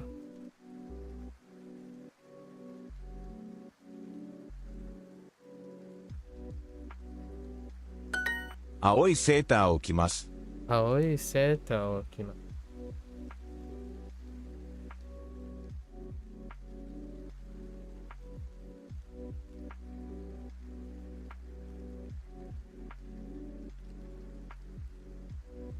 Imagine wearing a blue sweater and a yellow sweater, man. For sweaters? 服 Okay. 履きました。履きました。服洗いました。靴黒い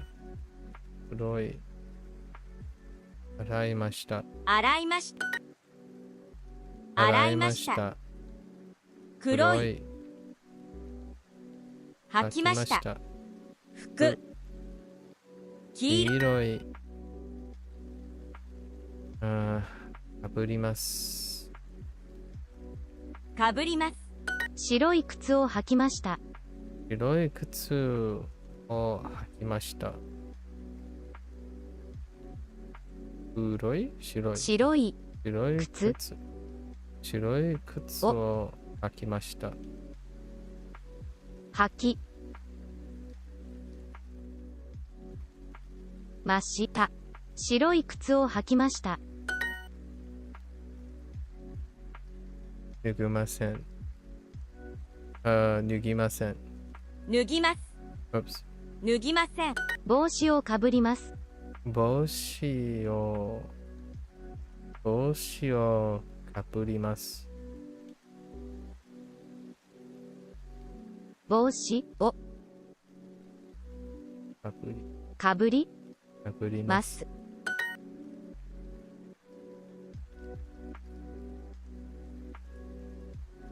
ピンク色の服を洗いました。洗いました。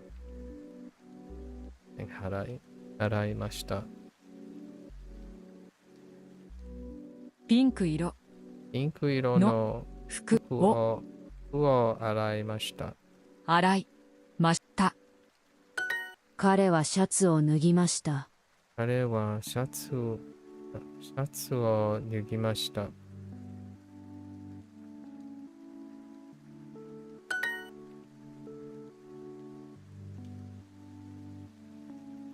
茶色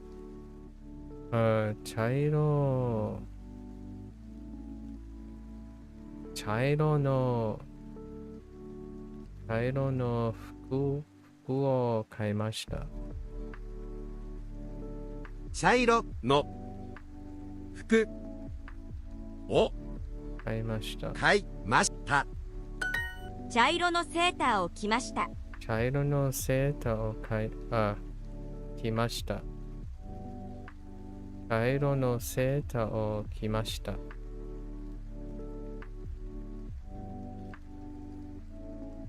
車が欲しいです。車が欲しいです。彼は黒い靴を履きます。彼は黒い靴を履きます。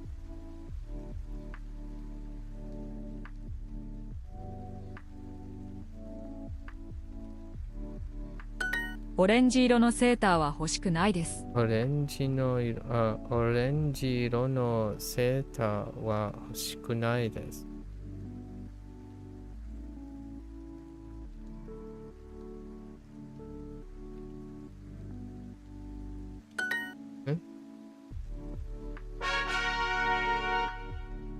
高くないですか？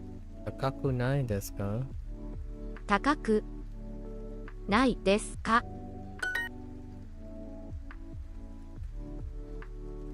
この靴は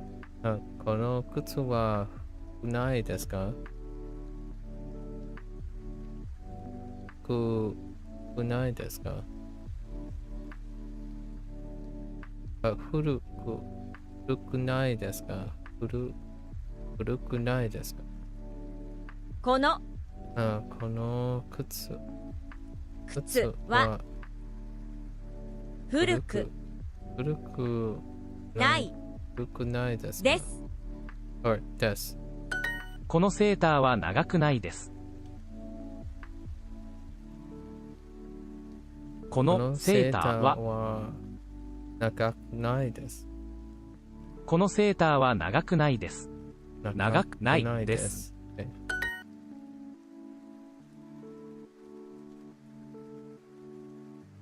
このズボンは新しくないです。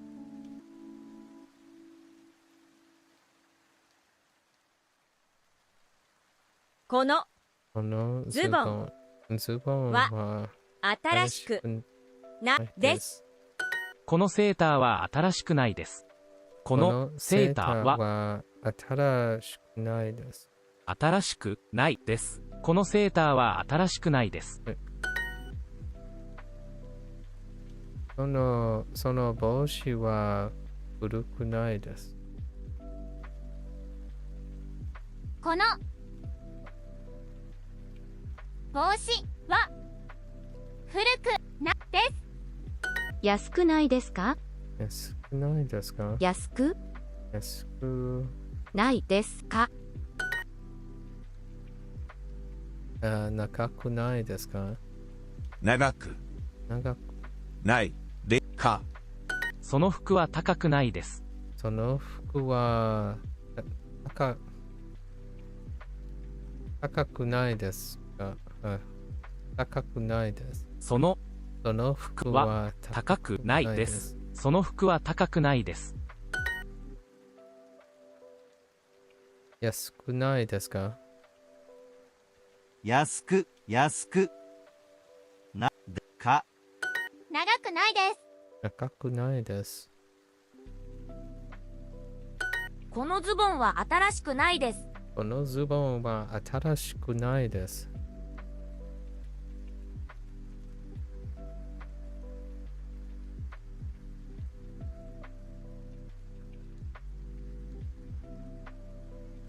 このセーターは安くないです。このセーターは安くないです。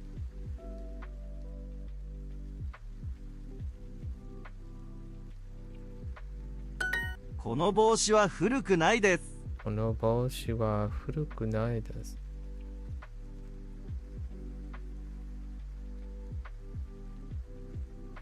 このシャツは高くないです。このシャツは高くないです。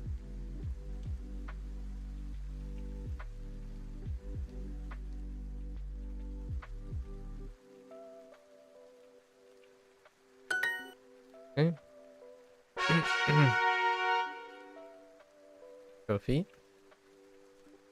車が欲しい。ピンク色。このコートは安くないです。手紙、地下鉄。帽子。地図、黄色。高くないです。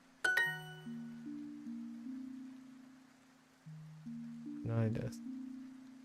帽子、シャツ。黄黄色い。飛行機。空港。彼は黒い靴を履きます。彼は黒い靴を履きます。黒い靴を履きます。彼は黒い靴を履きます。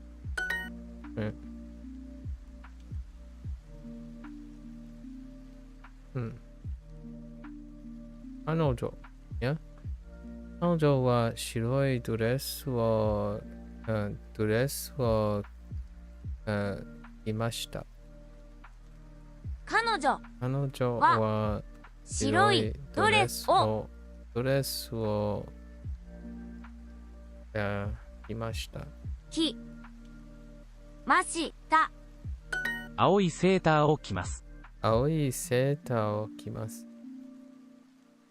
青いセーターを着ます。茶色のセーターを着ます。着ました。茶色のセーターを着ました。着ました。オレンジ色のセーターは欲しくないです。オレンジのセーターは欲しくないです。オレンジ色のセーターは欲しくないです。欲しくないです。この靴は古くないです。この靴は古くないです。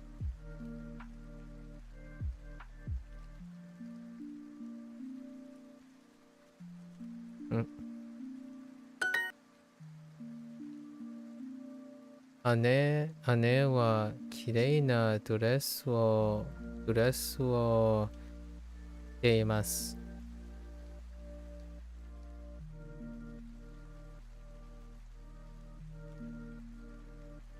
姉は綺麗なドレスを着ています。このシャツは高くないです。このシャツは高くないです。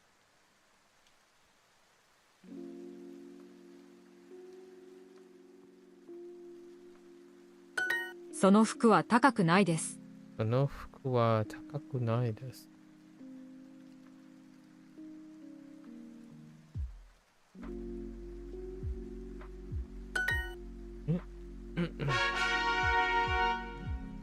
Alright, so we do have some spare time, and I do want to finish completing.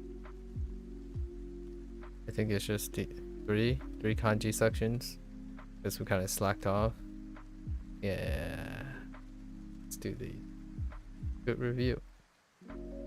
冷蔵庫 Okay, 冷蔵庫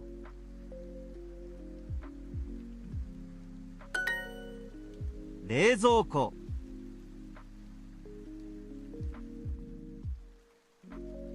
冷蔵庫 Oops. 冷蔵庫冷蔵庫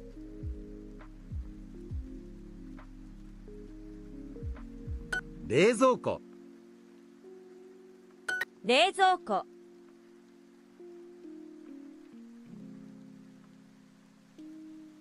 冷蔵庫冷蔵庫。冷蔵庫。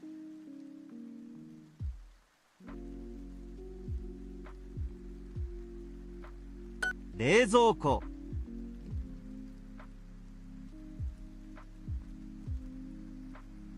冷蔵庫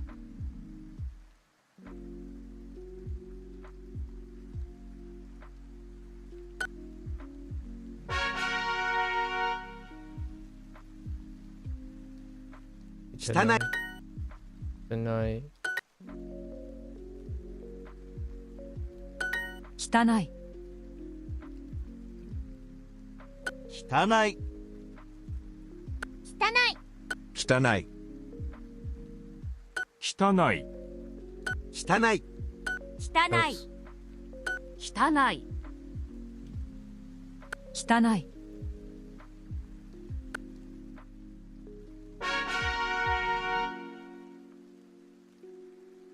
れ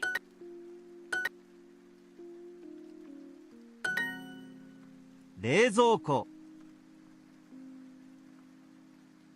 冷蔵庫冷蔵庫冷蔵庫冷蔵庫冷蔵庫 Oops. 冷蔵庫。冷蔵庫。冷蔵庫冷蔵庫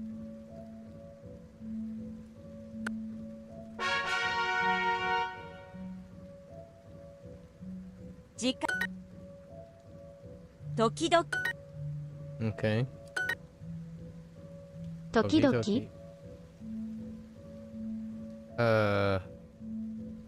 日間3日間時間何時と、時間。時間時々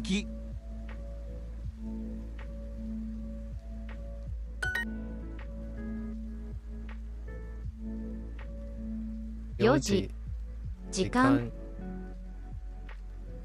2 2日間何時間時々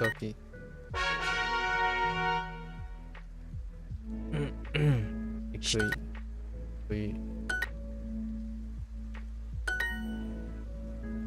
い低い低い。低い。低い低い低い低い低い低い低い。低い。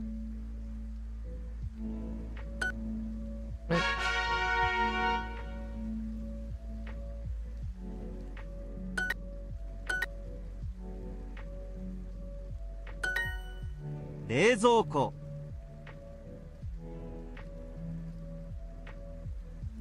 冷蔵庫冷蔵庫冷蔵庫冷蔵庫冷蔵庫冷蔵庫。冷蔵庫。冷蔵庫。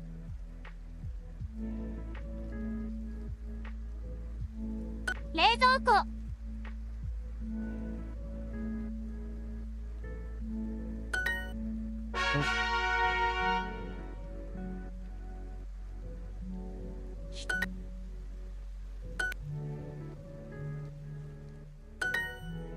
汚い、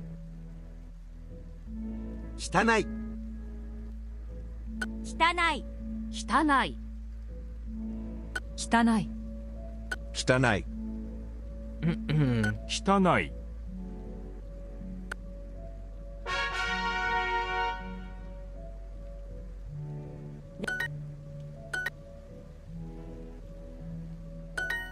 冷蔵庫。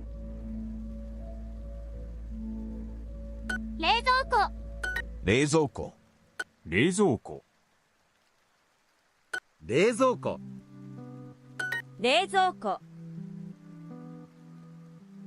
冷蔵庫。冷蔵庫。冷蔵庫。冷蔵庫。え、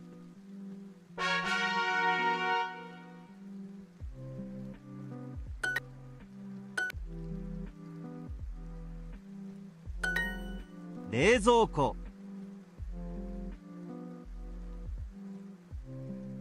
冷蔵庫。冷蔵庫。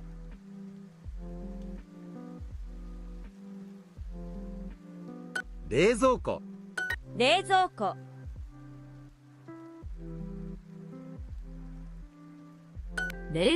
庫。冷蔵庫。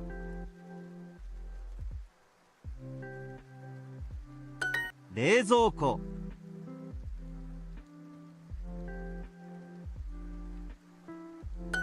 冷蔵庫。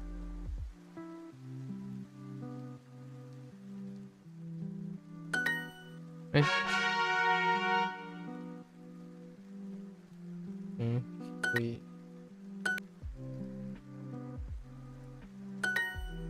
低い。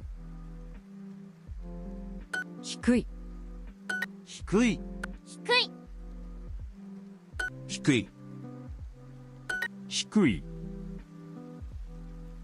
低い。低い。低い。低い。え、Hello there, Lotus. How are you? 冷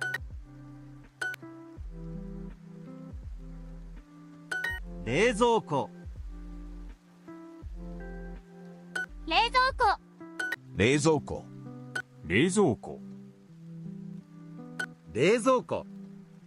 冷蔵庫。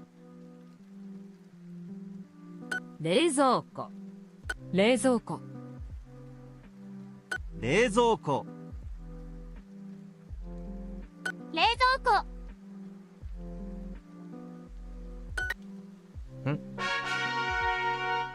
I'm doing pretty alright. Still on the men's. Still on the men's. Thanks for asking. 韓国人。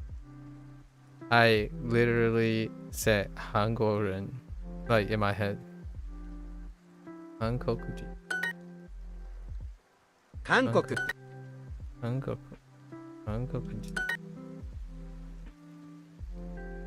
韓国。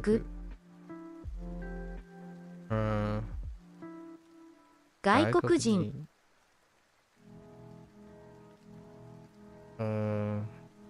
会計。会計。韓国人。二人。二人。韓国人。韓国人。韓国。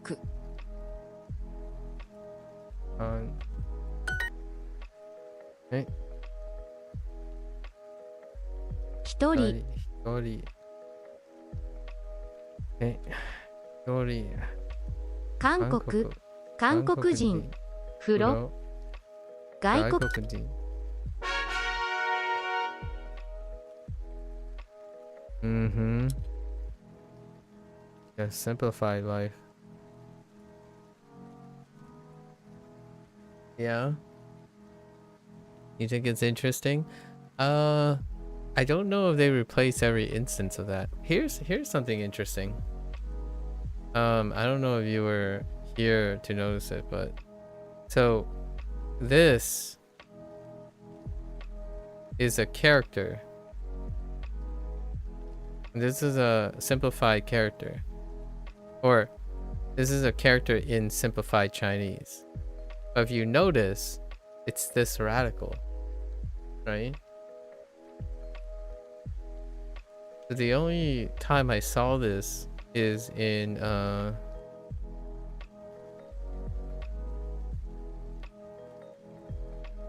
Xingyongka, which is credit card. So I don't know.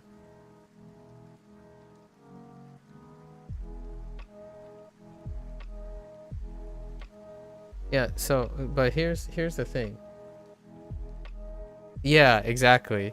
Maybe it's only on a position that is like too dense. You know what I mean? Like if the left side tends to be like really squished a lot of times, so they didn't go with this when it's on the right side. But then if you think about it, then this is I pretty much set this up, right? Then you look at Ankoku and Ang, and then it's the right side that got simplified. So I don't know. It's a really common one. This one is pretty common, at least common enough to notice. Like this collection here is pretty common. Traditional is better. Fight you? I don't know. Sometimes I'm like the spacing is kind of whack in traditional. I'm just saying. And then you know what? They didn't simplify something like this. Like let's talk about something. They didn't simplify something like this.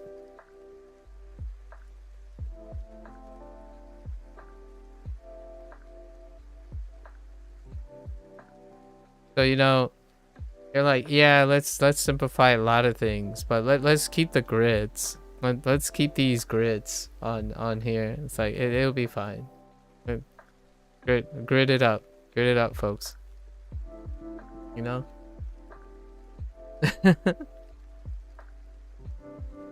You like that one? Well, no one.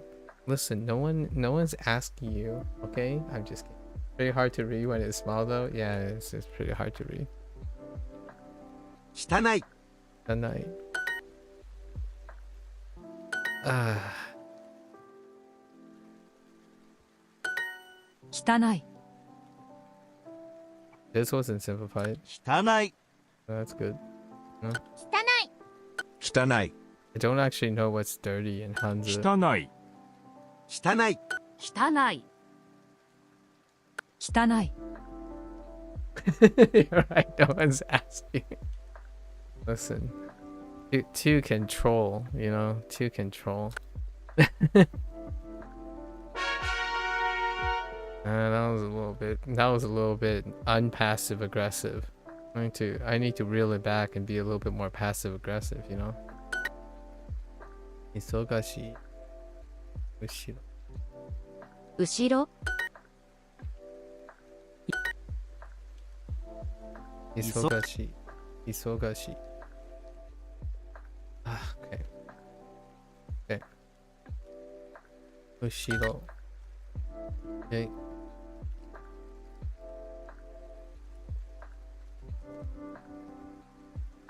Do you like the connection? So here's I haven't finished watching the Mandarin one though.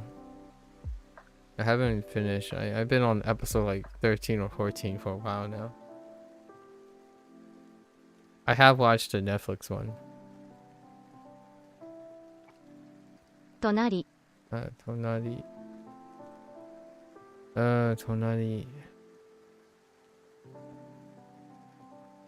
忙しい新しい大きい後ろ忙しい You're reading the third book. It's so painful because it's so good, but the tangent go on for 3 hours. Yeah, the tangents would go on for 3 hours for sure. 忙しい I haven't read it yet either. 磯だ忙しい。しい How far are you? The Mandarin show, based on the book, is actually really it's quite close to the source material. So no, I don't have to wait because the Chinese one is I'm not even sure the Chinese one. I don't know where the Chinese one ends. They're like 60% through the third show. The Chinese one is 24 episodes long. I have no idea. I wouldn't know since I didn't read the books. This is more of a both of us having incomplete information kind of deal. I haven't finished reading. I mean, okay, so I think it's a good chance you're ahead, right? So let me try to remember what was the last thing.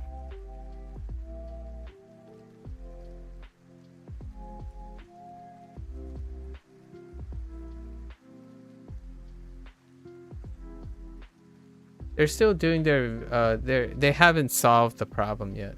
The 3-body problem yet. Is the third book past the initial solving the 3-body problem?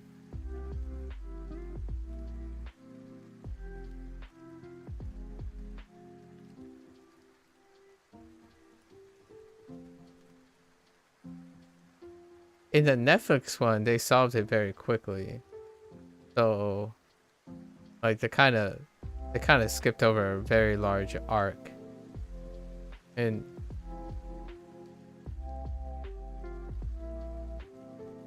you can't even describe? That's fine. I don't really care if you spoil it or not. The experience would be largely the same. Largely due to the nature that I don't know how often you watch sci-fi, but it's rare. It's fairly rare that sci-fi is that eclectically different.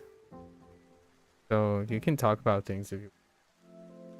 It wouldn't change my viewing experience too much. Maybe it will change my viewing experience in knowing what is interesting to you, so I can like pay more attention to that.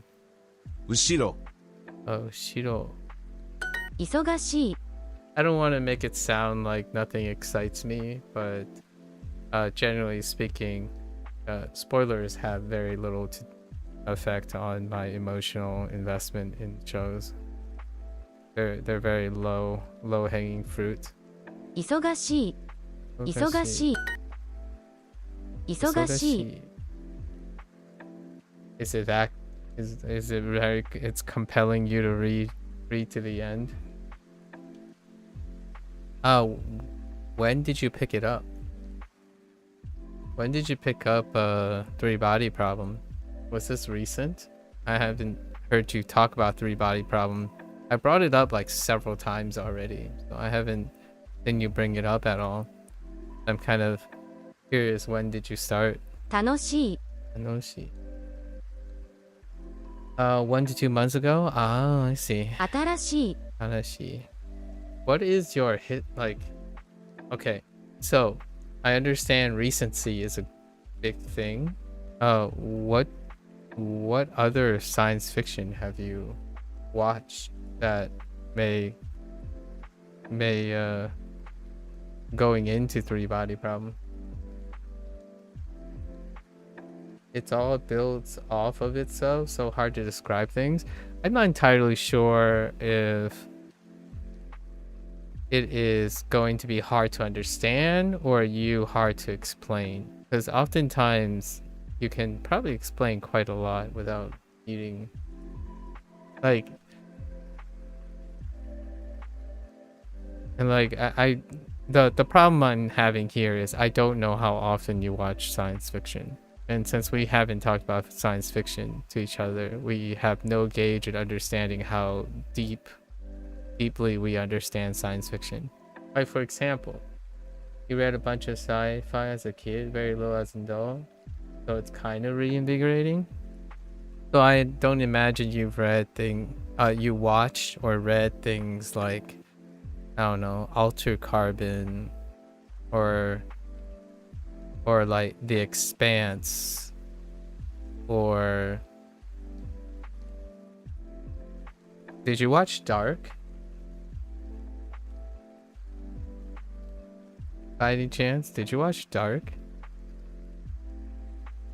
I could go like, no, I don't think Stranger Things work really that way.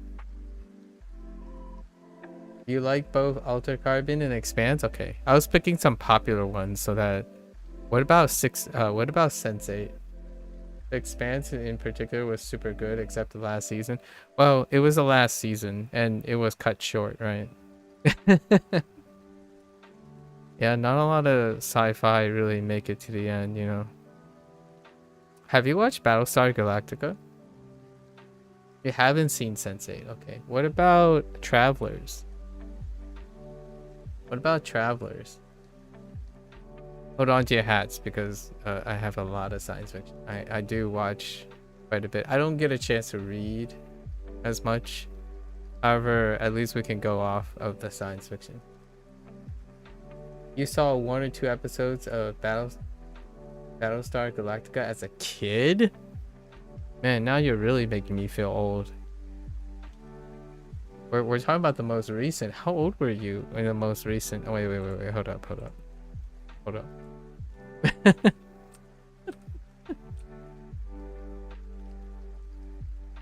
Wait. It is the most recent one because neither of us were alive in the original Battlestar Galactica, during the original Battlestar Galactica. 2004. Okay. Yeah, and it ran four seasons, or was it 5? I don't remember how they counted the seasons, because it was kind of like a, I guess you would consider it ran 4 seasons. Yeah, in the course of 5 years. You heckin' youngin'. 後ろ You know, have you watched any of the Star Trek? Now we're getting into some nitty-gritty stuff. 多い後ろ牛ろ I guess Three Body Problem's more of a sci-fi opera than a serialized science fiction show.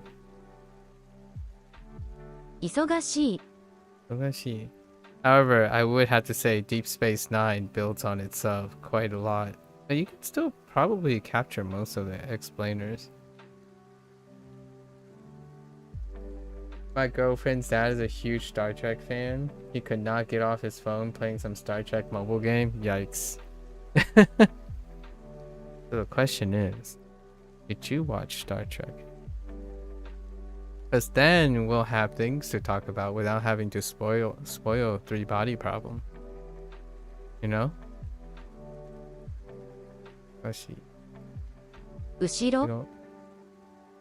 小さい In terms of waiting, it doesn't really matter if I have to wait, or if you want to talk about it, or attempt to explain it. I think the thing that I usually use as a gold standard is if you can explain Star Trek, you can probably explain most science fiction. 大きい Okay. 5つ Like I don't even know where to like. If I had to think about how Star Trek is structured and what is in Star Trek, I don't. It's gonna. You're gonna have to sit. You're gonna have to sit for some time.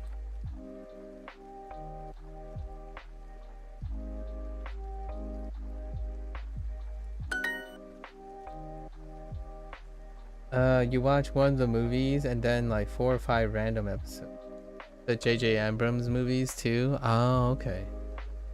Oh, so one of the movies of the original, like one of the Star Trek series. Let me see. I think a nice one is Star Trek Strange New Worlds. That's one of the part of the new series of TV shows. 急がしい I really like the premise of Alter Carbon, but I think that show also got cut short. It kind of looks like they wrapped it up, but I think it got cut short. Sense8 also got cut short. Travelers also got cut short. I'm pretty sure. Yeah, science fiction gets cut short all the time. 3%. I don't know if you saw 3%. I think that one concluded. I think. It felt like a conclusion. 後ろ Black Mirror. And there's always Black Mirror. 後ろ忙しい後ろ Black Mirror. 忙しい The thing in particular that's getting me in the third book is one of the characters have been captured by aliens. Okay. His communication is filtered by what the aliens consider to be acceptable. Give up their secret. Oh, okay. So it came out with 3 fairy tales and 5 secrets to the technology in this story. The wild thing is that the book gives those stories in full detail, and each one is like, oh, interesting. I guess it's explicit storytelling, right? Or does it leave something for the reader to decipher? Or is it like first person omniscient, where it points out how the secrets are done? Or one of the other characters are deciphering the secrets in the story. That makes for a compelling thing. Explicit. I see. Wait.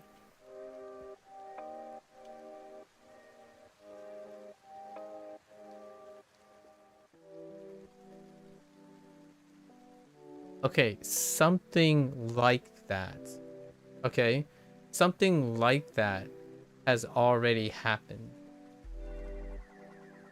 However, it's not exactly like that. So they did have something like that has already happened. However, no one has been captured by the alien. So it's perfectly fine. Have you seen the Netflix one? I don't know how far the Mandarin goes, but an event like that has not happened yet.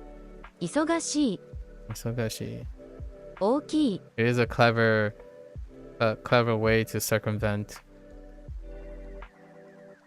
We know, at least I know, as far as I know, that the conception of lying is something that is alien to the sorry, spoiler guys, if people, this is spoilers for pretty much everyone else. Oh, you watched the Netflix one and then you read book 2 and now, okay. Yeah. 大きい2は冷たい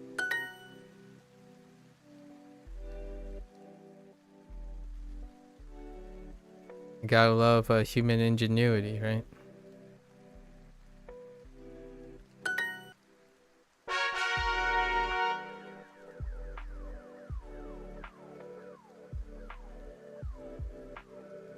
I'm trying to think, like, what is the most recent sci-fi?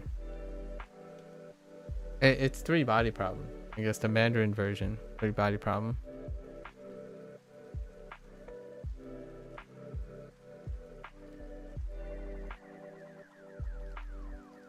have spent all day messing with your streaming setup. Like the literal setup? Or are we talking about the software? Or both? あさって。月曜、あさって。後ろ。あさって。あさって。You gotta get 中国 What the heck? And then watch the Mandarin. Wait. Yugoku. Wait. I don't know if that's Japanese or Chinese. That looks like. Oh, okay. Yeah, I got the Chugokugo. Yeah, Chugokugo. Jozu. Oh, that's how you spell Jozu? That's how you write Jozu? Interesting. So like, rise hand? Interesting. Rise hand.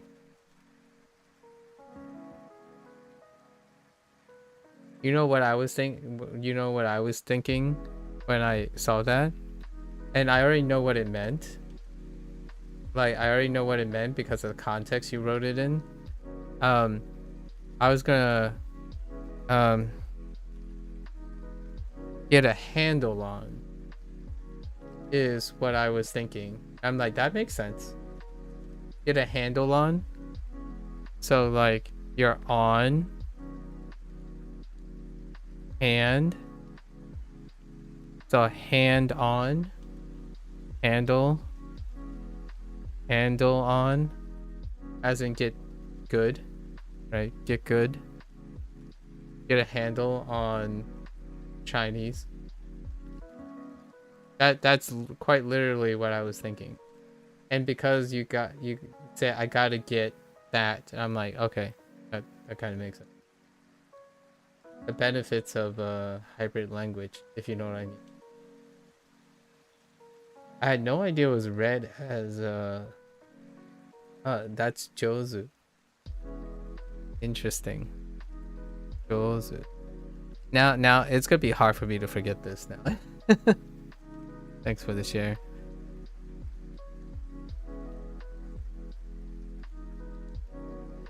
Both was having mic and camera issues and sound issues, so you had to tweak those. Did you manage to set up, Blair? You know, 後ろ although I have to admit, Changsho. No, it doesn't. I don't know.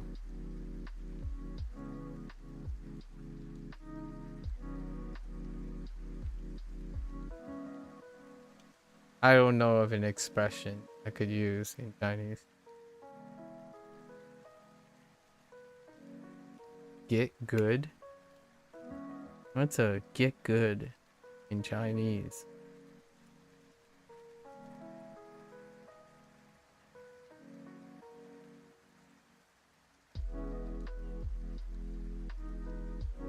Probably like 说得很好.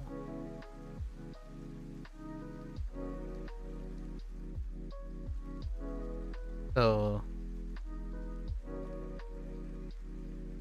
maybe you can go with like 很好, like 汉语的很好, maybe. I mean like truncating a bunch of words and just dropping on. I basically tried to say spoken Chinese, good, like good spoken Chinese. However, I feel like 说得很好, 很好, 说得很好, well said, well spoken, is good enough. Although I don't know where you stick Chinese. You can just stick it to the beginning. 汉语说得很好, 很好.月曜日 Yeah, what's あさって Asatte? あさって。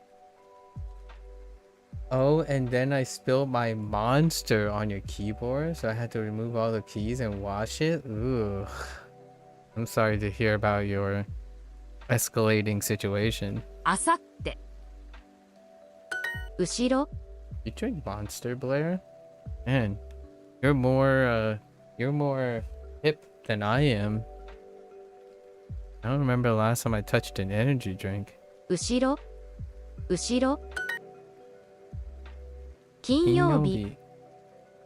Oh, I kind of remember. I used to drink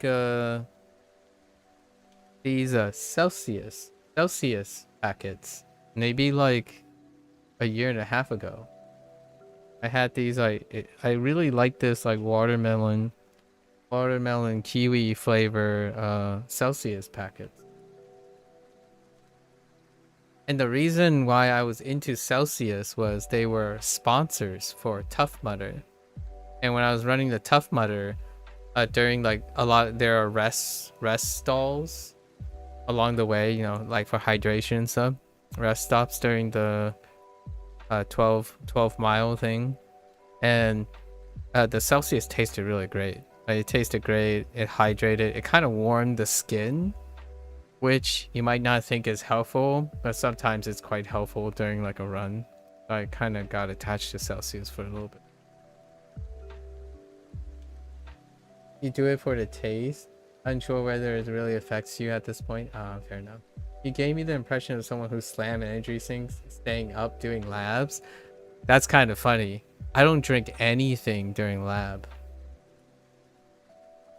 I guess I already talked about this to some extent. I had a really unhealthy relationship with staying hydrated and eating because I worked all the time. So like not only did I not drink and like not only did I not eat most of the time, I also didn't drink time as well. Like I go through like a fasting and no liquids the whole time. So I would go through like days with like 12 or 13 hours without drinking anything or eating anything.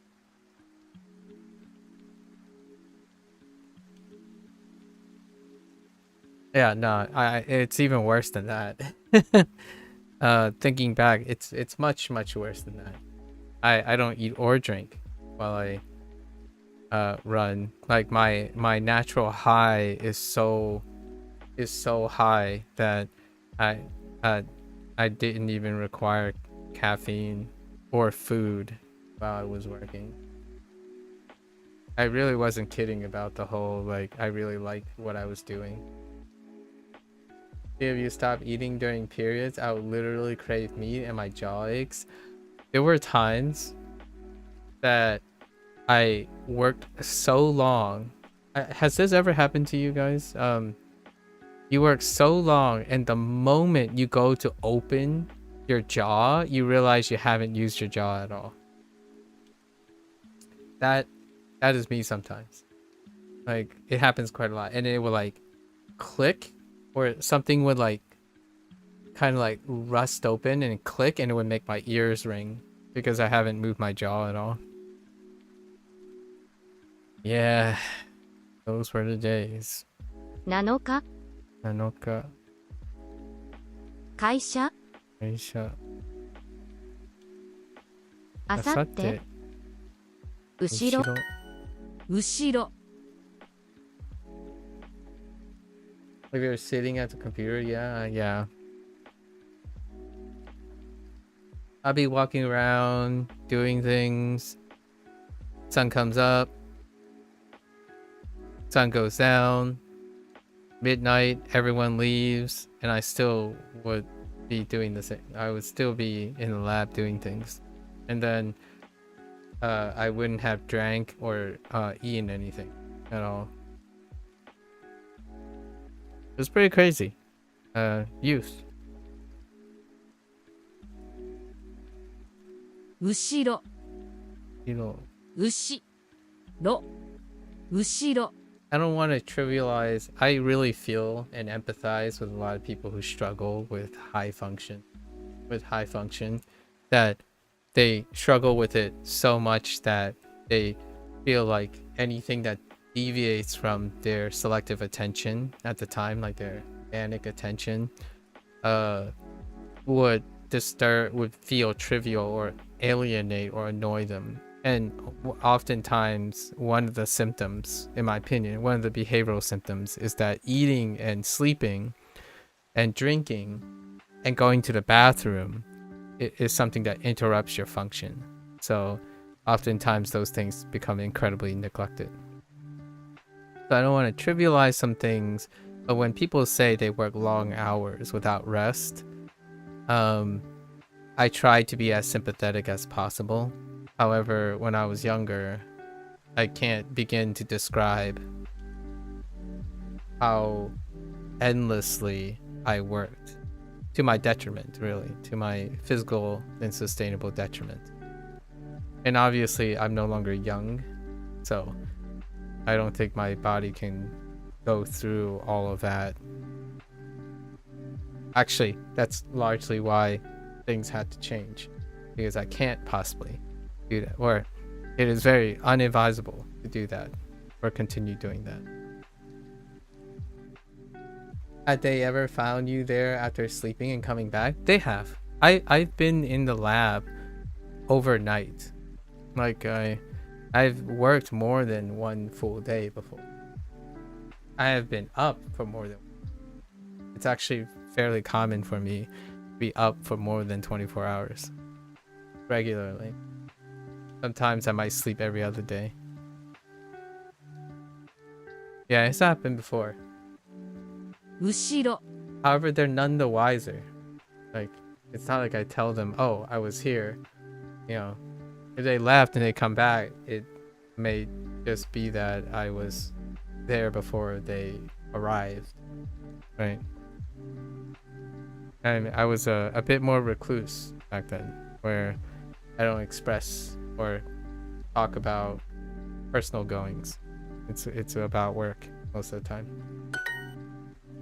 後ろ Chino. 1日に So oftentimes when I'm talking about it, if it often seems like I'm overly concerned about people's health, it's largely because I don't think it's worth it. Like if you're ever gonna ask me for an honest opinion, catering to your insatiable appetite to be productive,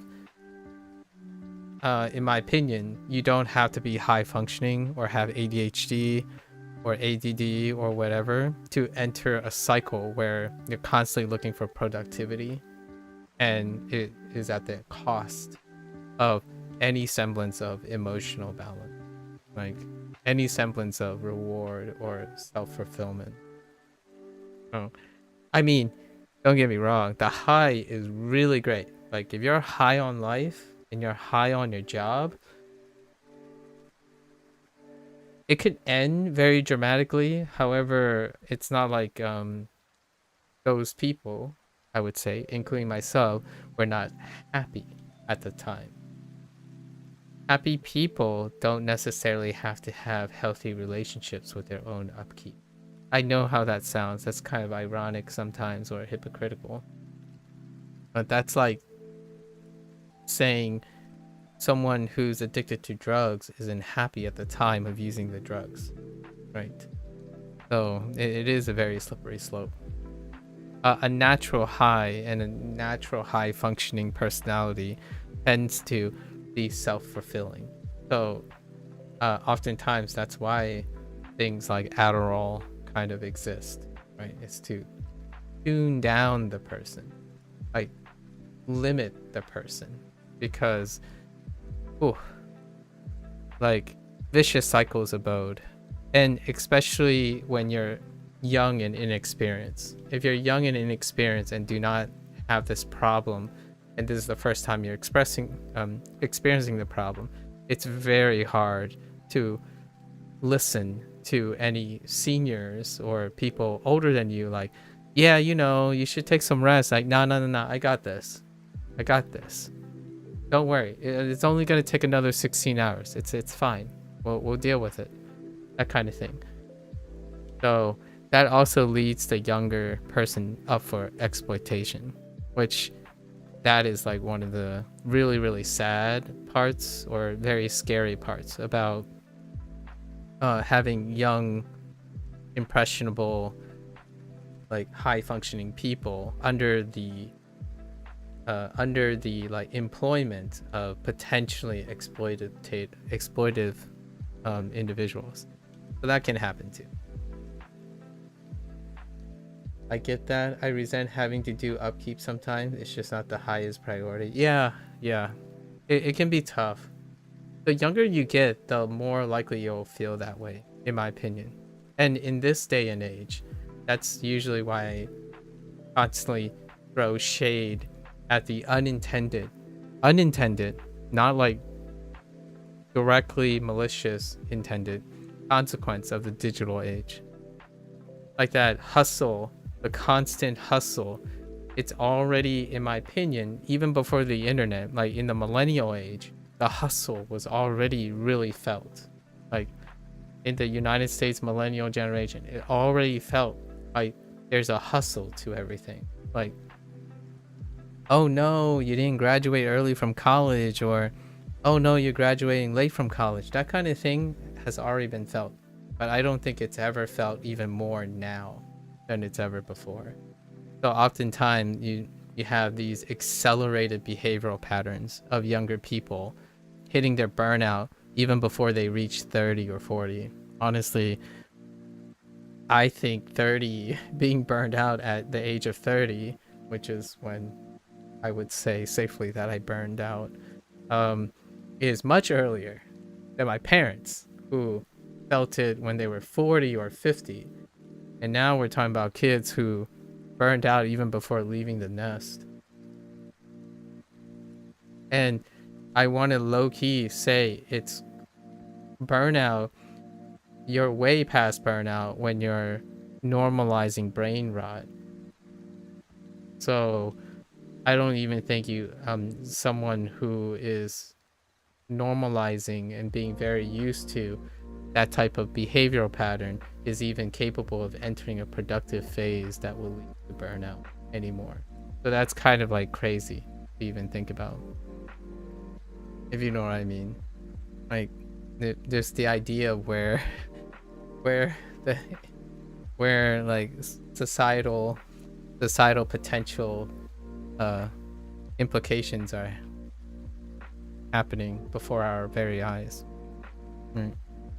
Sorry, got a little deeper, but it's a thing of science fiction, I tell you, Lotus. If you asked me, like, when I was a kid, if I imagined that whatever I was about to do would get like 3 or 4 times even more common and maybe accelerated by another decade, that's crazy. I actually legitimately think the internet is, from a perspective of someone who is already 30 and 40, who's gone through many stages, I feel like the younger audience is so much older than they should be. Like, quote unquote, should be. So like the stuff that they say, it feels like they skipped the experiences that are necessary to interpret, or sufficiently necessary, like sufficient to interpret how to problem solve out of those situations. Like, for example, being okay with working and also having fun. Like having a job on the one hand, and how the job relates to one's passion so that you can balance them. That just gets skipped over. Nowadays, it's like, if your job isn't your hobby or your passion, then it's less ideal. So you wait for that to happen.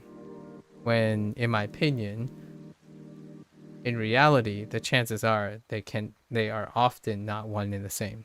They are so rarely one and the same. It requires a different skill set and experience to understand how to balance your work and life And obviously I learned that firsthand. Not to sound really biased, that story that I was sharing this moment about finding priorities and a better balance is something that pretty much anyone, the majority of the people who are around me, my colleagues, discover through the process of doing it. No matter how much you know about something, right? No matter how much you know about something, it's rarely ever that clairvoyant. It's rarely ever, you're rarely ever that clairvoyant. But you know, hopefully you guys are finding balance too. Going back to the monster energy though, yeah, I could definitely see that. Real talk though. Before I left for college, I was throwing back the Mountain Dews. I can tell you that.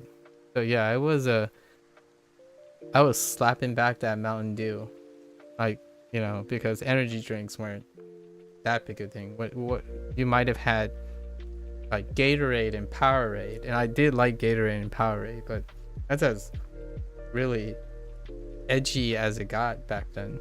But I did be slapping back the sodas all the time when I was 18 or younger. Then it got into like the water phase, and then the rest is history. I still drink like protein shakes and stuff, which that's as processed drinking habits as I have nowadays. I did get into that Celsius thing, so that was kind of cool. I thought it was an interesting thing. I didn't think an energy drink could literally make your skin feel warm. I only used it when I was working out. It was a pre-workout thing. 一日に一日に僕僕あさってあさって本あさって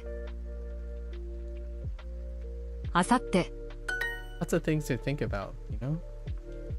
I don't know if you guys ever look around and as you're getting older, you start like thinking about these things. I feel like that's kind of a natural process as you're growing older. You start seeing how the times have changed. And I kind of want to change with the time. Not everyone wants to do that. I can tell you that.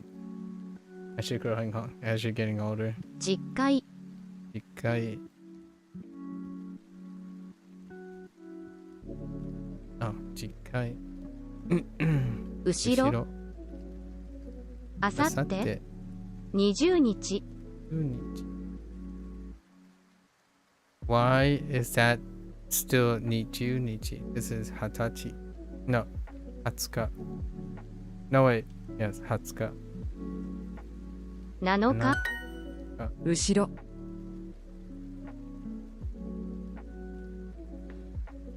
How were you guys when you were younger? 後ろ後ろ後ろ I was a supernova. I can tell you that.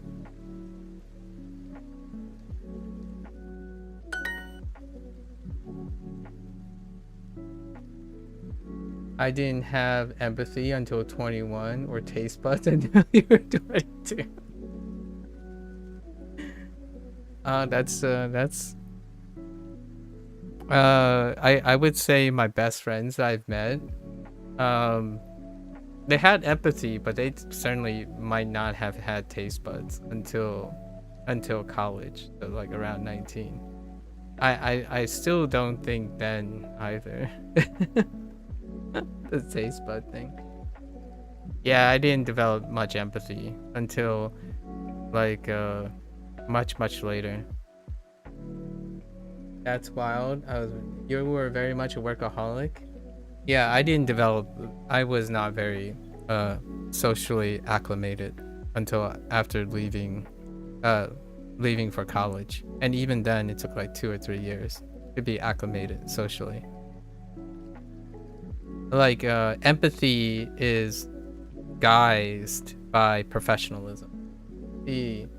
So I was only truly empathetically competent or interested as I much later, like maybe 22, 23.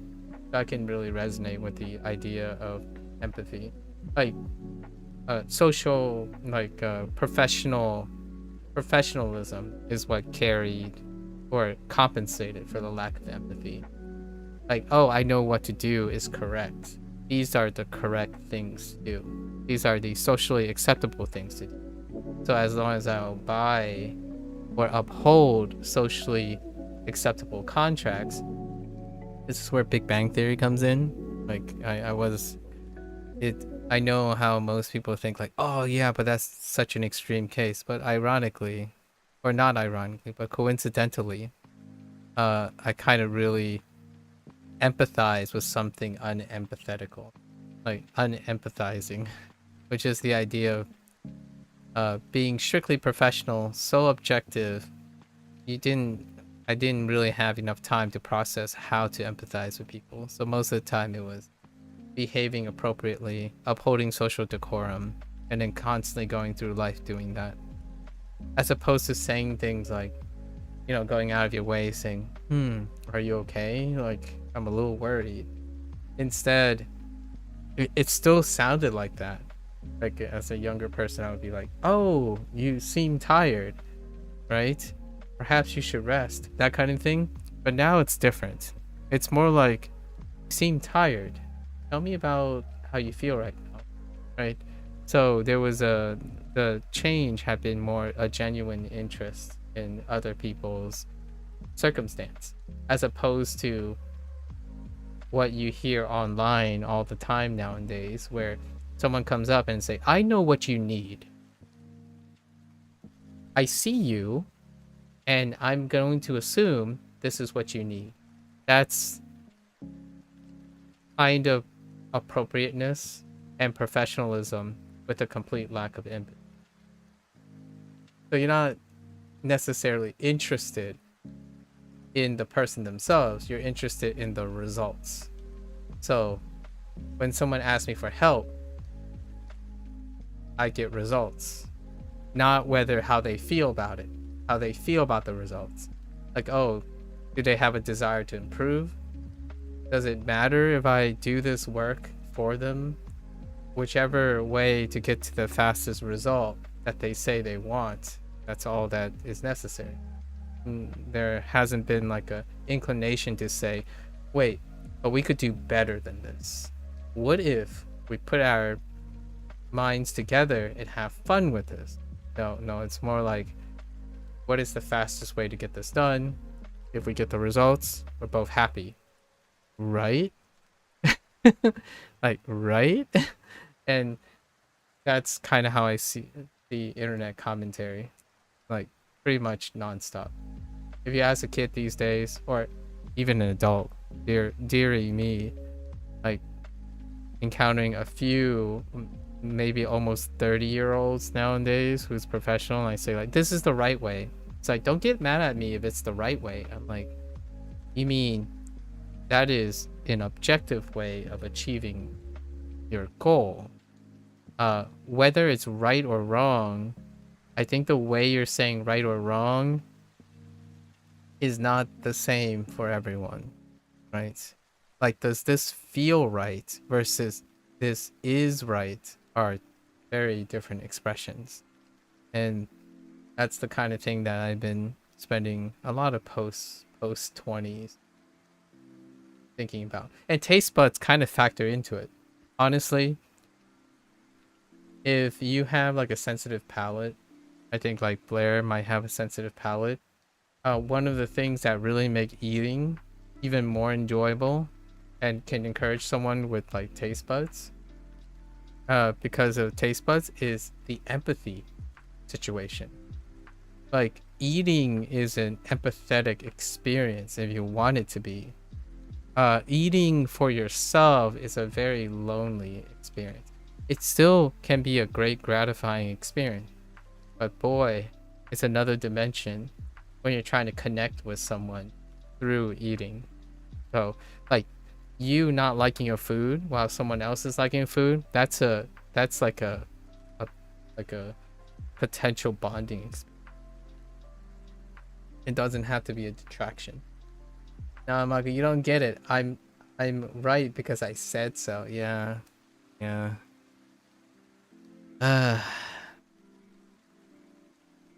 don't want to sound too touchy-feely, but nowadays I think touchy-feely is kind of something that the internet hustle culture may require a little bit of.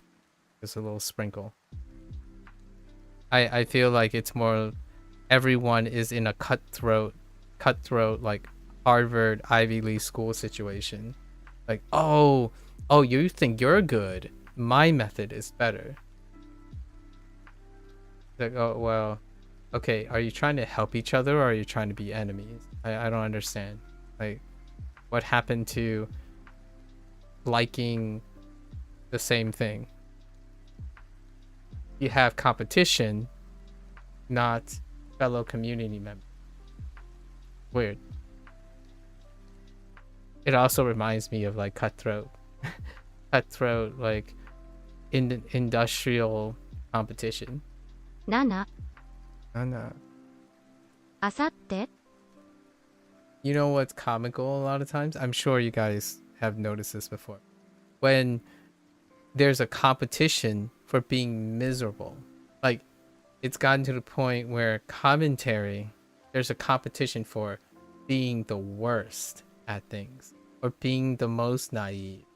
Or being, like, it's one of those things you kind of joke about, or at least I joked about with friends quite a bit. When we talked about it, it's like, wait. Are we competing on who knows the least? Like, I don't know about you, but I don't think that's a competition. Why are we doing this? Like, as a kid, when we were like reflecting, when we were younger, we were reflecting on our younger stuff. Like, have you ever had friends, you just sit there, or in a cafeteria, you just watch like two people arguing who is stupid, like more stupid or more incompetent? Like, I don't understand how they got to this point. Like, are you trying to, so you guys are literally trying to win a competition on saying who is more incompetent? Okay. I used to joke about that. Nowadays I feel like that you can read that all the time. You know? あさって、待って。9000、 9000。9000。読みます。読みます。後ろ。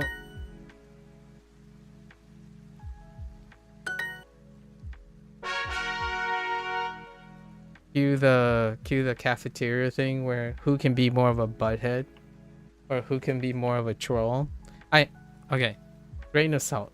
There is, with consent and friendship, right? There are obviously silver linings to all of these things. Some people tolerate trolls, right, Lotus? I'm just kidding.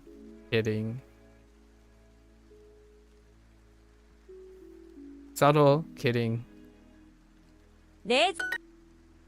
Okay. It's good yap session. 冷蔵庫、 My Japanese lesson was relatively short today. 冷蔵庫、冷蔵庫、冷蔵庫、 Empathy.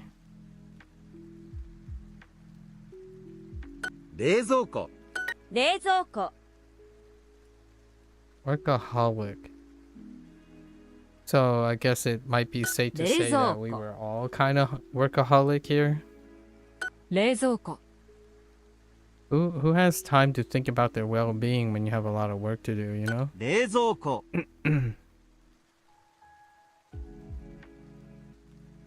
冷蔵庫、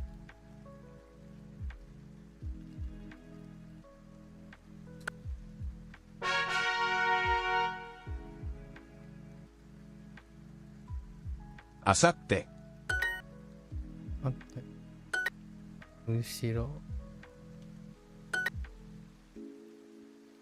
4日、昨日、後ろ、 Whoops. 後ろ、 Just kidding. あさって、午後、後ろ、あさって、あさって後ろ後で、 Hmm. 後ろ、あさって、 Uh, 5日あ、土曜、日。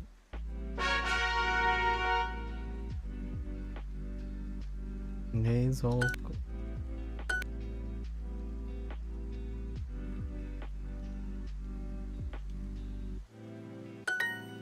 冷蔵庫、Hmm. 冷蔵庫冷蔵庫、冷蔵庫、冷蔵庫、冷蔵庫冷蔵庫冷蔵庫冷蔵庫、 I think I'm gonna try to watch more Three Body Problem 冷蔵庫 this evening. I really should see where the Mandarin Three Body Problem stops. あと、あと、あと、あと、うし、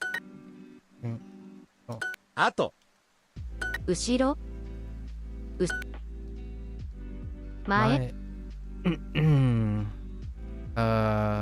東、東、あと、隣、後ろ、後ろ熱熱後ろ後ろ、来月、Oops. 来月、あと、あと、買い物、買い物、 1分、あと東、東、北、北、 6回、あと、後ろ、後ろ後ろ4日、 4日。Wait. 4日。後ろ、後ろ、夜、夜、お兄さん、お兄さん、あと、あと、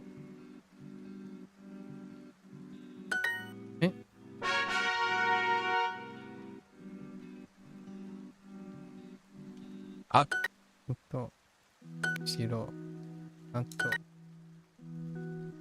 午後、誰、後ろ、前、あと、後ろ、あとあと、後ろ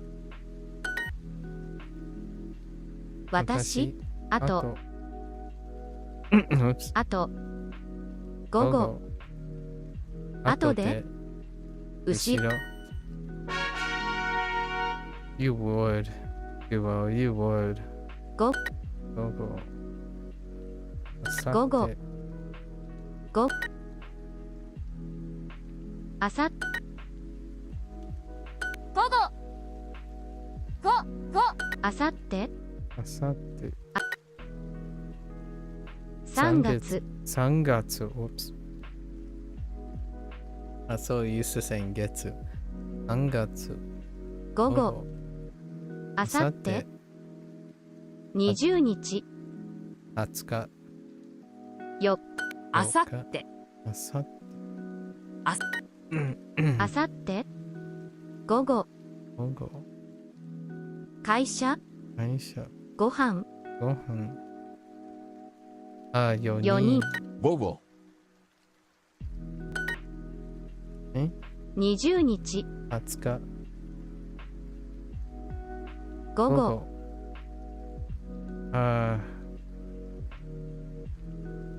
毎年。毎年、毎日。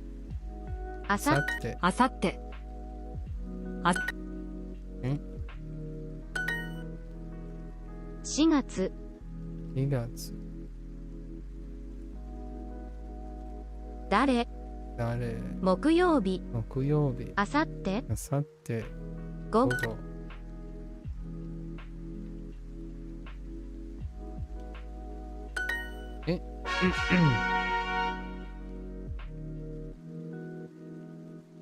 雑。OK。花。棚。雑。雑。花。車。机。札。札。棚。鏡。札。花。札。札。車。窓。棚。花。札。鏡。棚。机。車。札。窓。花。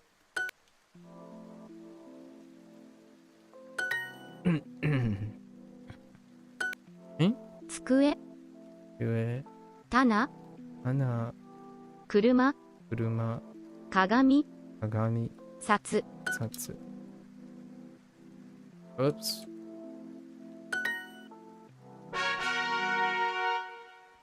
Oh, yeah, let's complete this and then swap. Don.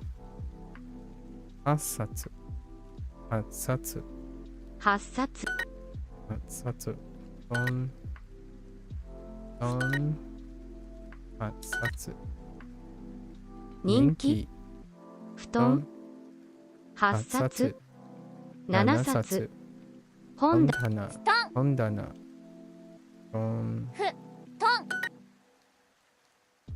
8冊。布団。8 8冊。冊。 10 10冊。冊。寝室。椅子。布団。 8冊。布団。寝室。3冊。8冊。台所。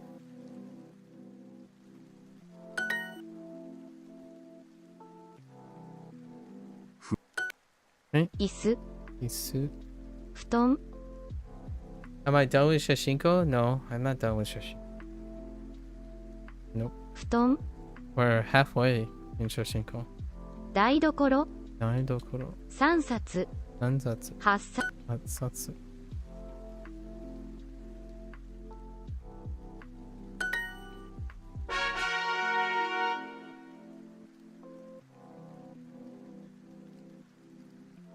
本棚。本。棚。本棚。本棚。棚。本棚。本棚。本棚。棚。棚。棚。え人気。鏡。棚。椅椅子。子。本棚。棚。棚。棚。休み。休み。休み。山口。山口。本棚。本棚。彼ら。本棚。台所。札。棚。本棚。寝室。棚。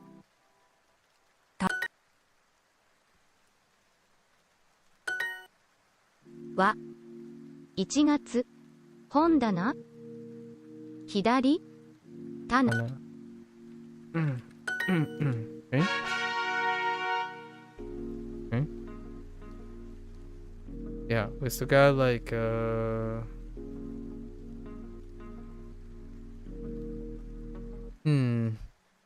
got like 2 months. 2 months or 3 months of Shashinko. 白。長い。長い、後ろ。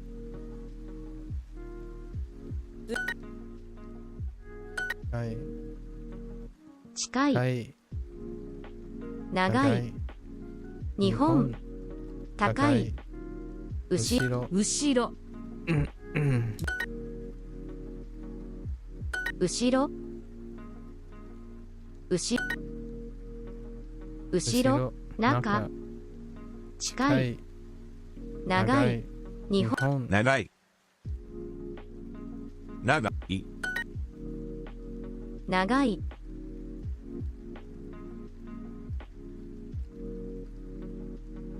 5つ、多い、多い。高い、後ろ。I'm breathing for the pain. 後ろ。食堂、食堂。後ろ、後ろ。高い、後ろ、高い、はい。6階、 6階。長い、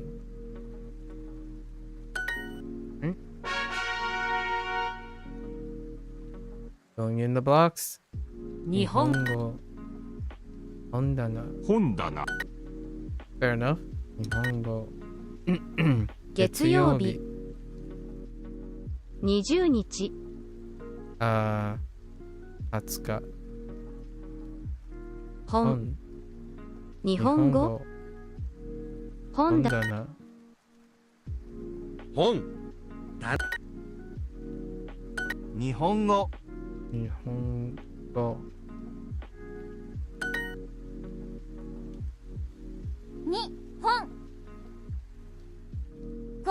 本棚、水曜日、火曜日、日本、日本。本棚、日本、語。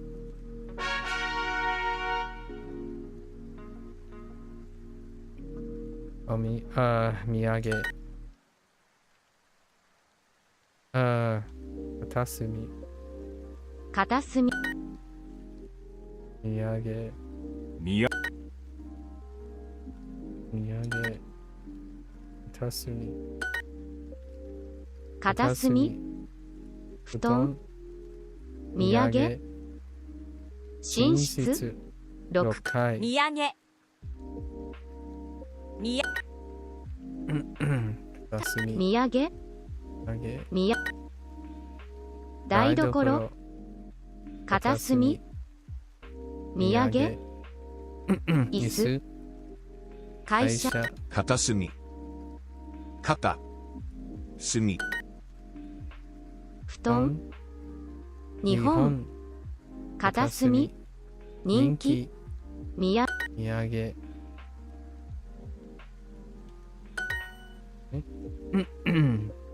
宮、土産。寝室、寝室。土産、土産。人気、人気。学校、学校。片片隅。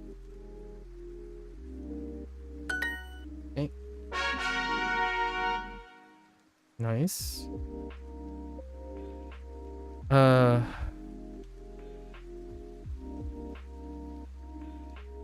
土曜日。Wow. 土曜、 Been quite a long time seeing that. お土産。おみや。土曜日、土曜日。土曜日。お土産。土曜日。土曜日、ど、曜日、お土産、お土産、人気、土曜日、2 2日、日。 31日。お土産おみお土産、お土産。父、ち大学、大学。土曜日、土曜日。7 7月、月。土曜日、ど、曜日、 3 3日、日。 31日、台所、お土産、土曜日。お土産。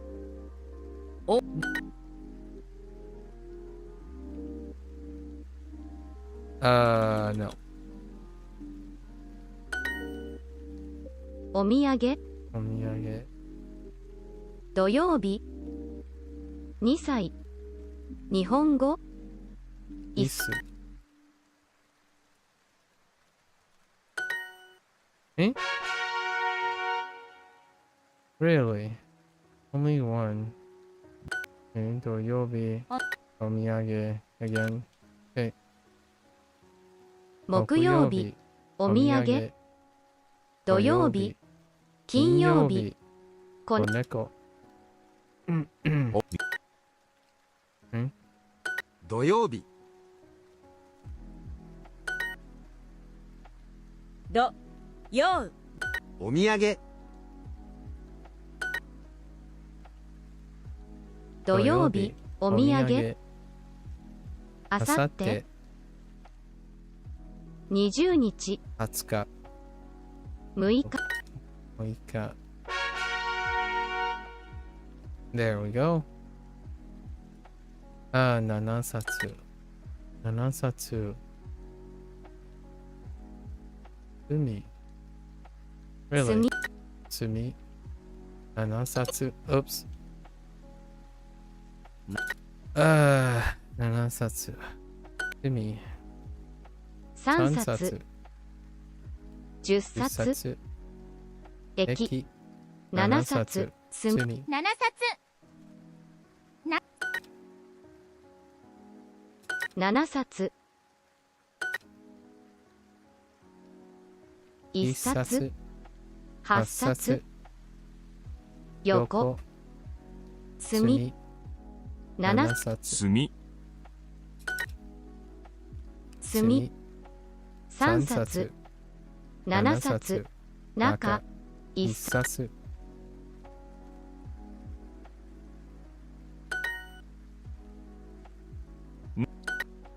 1冊墨店8冊7 7冊。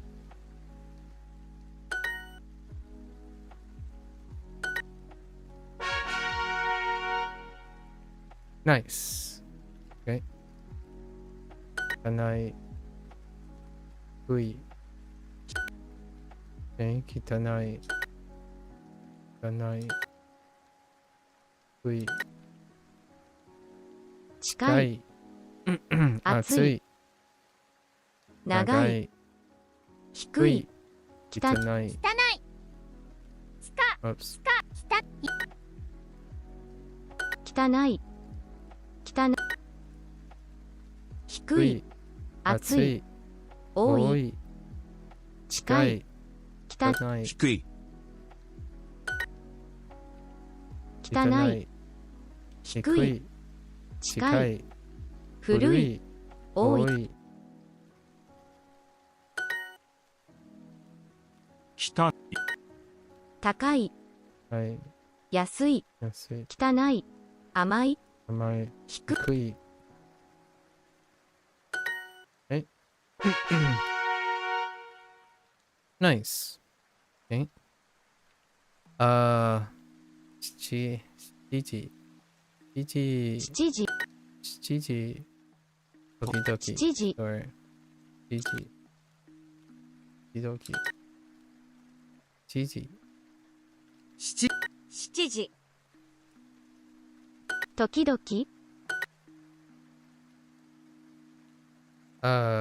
仕事 Oops. 仕事時々7時2分来来週。時々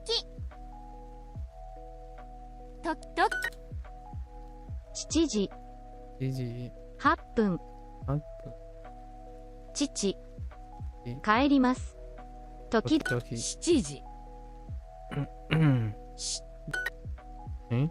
2000時々時8日10日。Oops.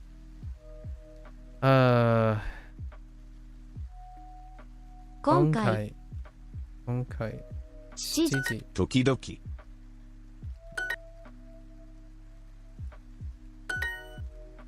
日本3時半時々7時私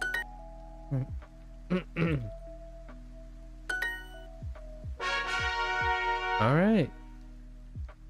I got like 2 things left. That was a good review to fill in some of the time. Pain's creeping up on me. Okay. Yeah. That's a wrap for today for the Japanese portion of things. I got like 2 little sets that we fell behind before. We'll squeeze it in here and there. The units are kind of short on the 3-day cycle. Actually, because we're in a review situation right now with the Chinese side of things. And I'm kind of managing some pain right now to try not to strain too much. Okay. Alright, that's a wrap for Japanese. Thanks for hanging out. We had a fun discussion here. You know, the take-home message is largely work and balance, right? There's only so much knowledge can prevent or prepare oneself. It's very difficult to substitute for experience, right? And it's also, you know, experience from others, vicarious experience from others can only go so far. There's constantly the chance of emergent properties when it comes to experience a thing yourself. So sometimes it's a little bit of column A and a little bit of column B. So as much as I like to express my potentially overly concerned investment in perhaps the life, mental balance and emotional balance of younger people these days, oftentimes encouraging them to participate in and discover and problem solve through experience, as opposed to consistently and perhaps even more alarmingly avoidant by collecting data and knowledge and believing that vicarious experiences may be the end-all be-all kind of thing. That can be a little difficult to navigate, but I like to consistently try to encourage people that competence is built not solely and exclusively on knowledge itself, and experiences is part of the human skill, right? Knowledge cannot possibly substitute for the establishment of empathy and compassion without the experience, in my opinion. It can go quite a ways to helping with like informing the decision. However, it's no substitute. Largely why I tend to encourage what is underrepresented and not necessarily discourage what is overrepresented. I'm not suggesting that the excess overrepresentation of knowledge and objective thought and stuff that is very valuable. The idea is balance, right? If there's an overrepresentation of something, I like to encourage the stuff that is underrepresented, as opposed to doing the thing that I feel is very normalized these days, which is for someone to bring something down in order to elevate their own position. That is definitely not my intent. Hopefully it doesn't seem like that. I represent, or I like to try to encourage something that is absent or underrepresented naturally. It's a kind of like a non-conflict of interest. It's a mutual content creation opportunity, right? Things are underrepresented, you make things in a non-competitive manner. And I think sometimes competition's a little overrepresented right now. So it's not a competition to the finish line, like how fast you learn Japanese, for example. More like, how do you feel and what your journey is like? It's a non-competition, non-compete, at least in my opinion. Or to balance out the constant presentation of measuring yourself and constantly comparing yourself to another person with different circumstances, of course. It's astronomically unlikely that two people have the same circumstances, especially given the age group that would seek advice on how to acquire a new language. It's pretty unlikely. And the older you get, the more unlikely that will happen, right? So consistently basing your rewards and your feeling of satisfaction and your decision making on the unlikely case that all the advice, the vicarious expertise that you can gather and be very nuanced when one starts getting their own experiences. I like to throw my hat in and say, if you know enough to start, I would encourage you to start, right? Because ideas do change with greater competence. With greater experience come greater value in all the knowledge that you've collected, in my opinion. I think that knowledge you collected does not produce any value until it is used in experience, in my opinion, right? So you can know a lot, but not apply any of that knowledge, right? So go out there, consume things that inspire you, consume things that excite you, to motivate you to get to doing something, right? Break down that barrier, get to doing something. I wouldn't say embrace the fearlessness. Occasionally, fearlessness is what may be necessary to knock down the gate that is nihilism. All right. So there you have it. This ends Japanese. Thanks for hanging out. Thanks for chatting. If you're gonna watch this later, arigatou gozaimasu. Right. And until next time for Japanese learners, mata ne. Ya ne. I'm gonna get up, walk around, do a rep or two, exercise, stretch out a little bit. I'll be back for Chinese. Thank you.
Alright, folks, welcome back.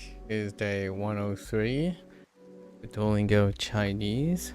欢迎大家好. Welcome, welcome. We kind of extended our review yesterday, so we have 2 days left. We're gonna try to get another 4 units of practice and see if we can cover 14 units total in our review 2 days from now. Or I guess now, including today, 2 days from now. So we did our 14 through 18. And now let's take a look at Unit 19. Locations.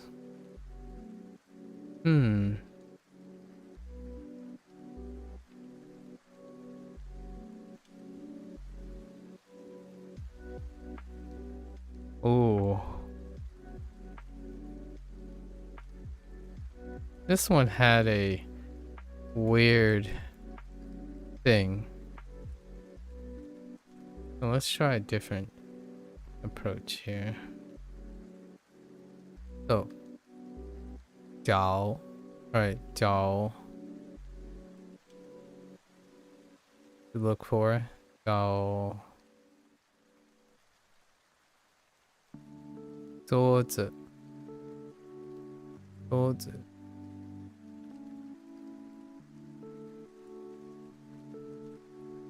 Oh, there. Unknown.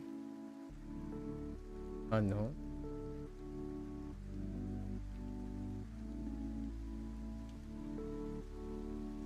Boards. 椅子.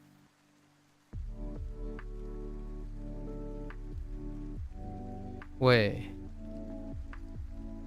That's both a counter. It's largely using as a counter, but also 定位. 定位. I'll go into position in a bit. Done. So done. My done. You're Brazilian and you're using Google Translate to write? Oh yeah, no worries. Welcome, welcome. Are you interested in Chinese or Japanese? My done. My done.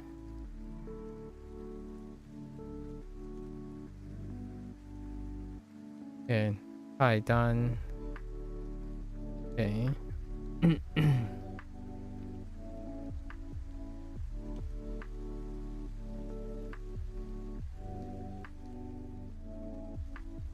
Oh, you don't know what I said? That's okay. I suppose that's okay.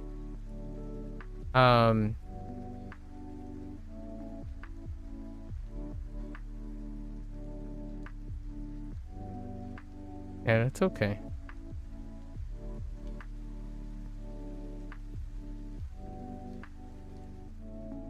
What is this?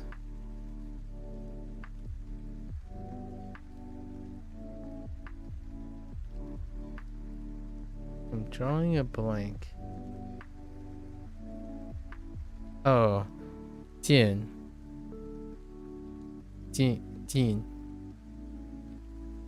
进 请进 请进 请进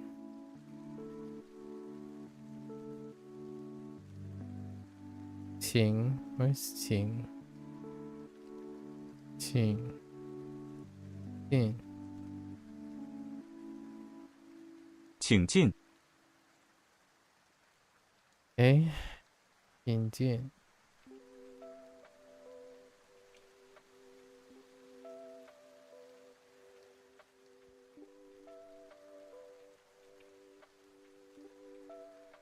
I have no idea what that means.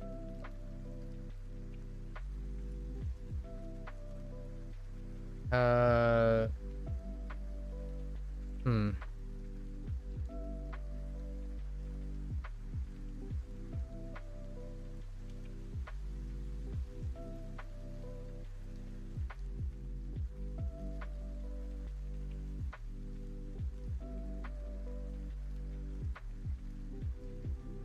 Oh.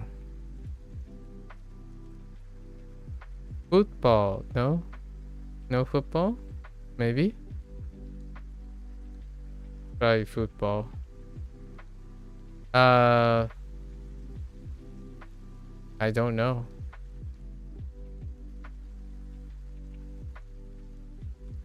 It looks like they're playing right now, huh?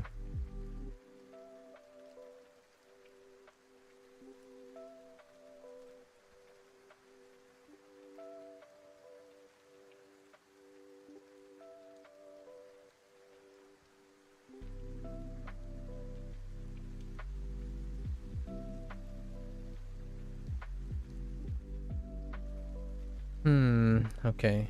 So, Y, Xiang, Xia. We have 3 positions. Is there anything else? No. So Y, Xiang, Xia. Xia, Han. Maybe Han, Taidan. 英文 Taidan. Right. Ian.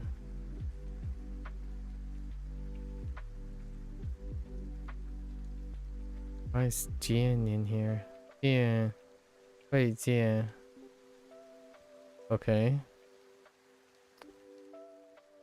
Wait, Jian.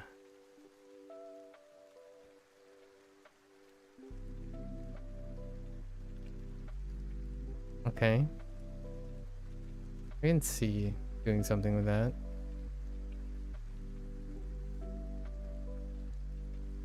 Bing.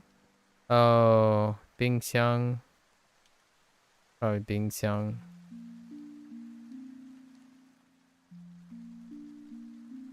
Yep, 冰箱.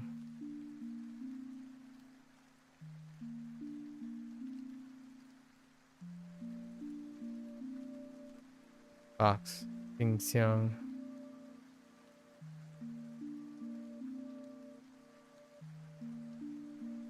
Yeah, I don't know.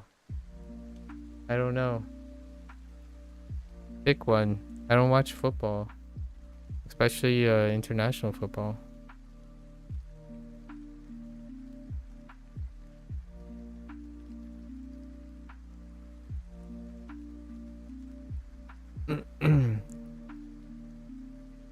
Lee.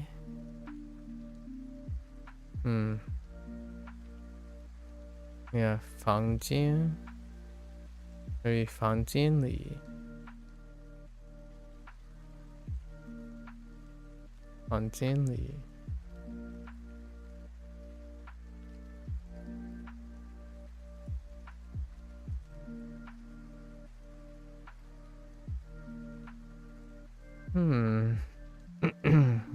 服务员.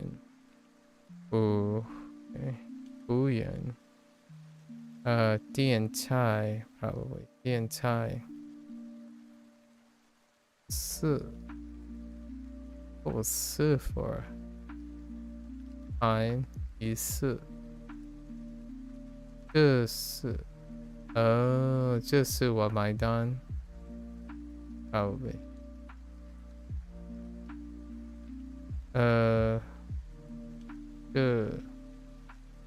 这是我买单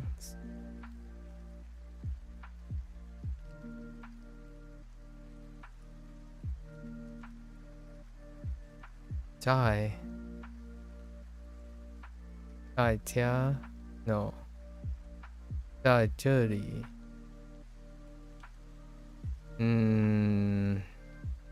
that's a bit of a stretch.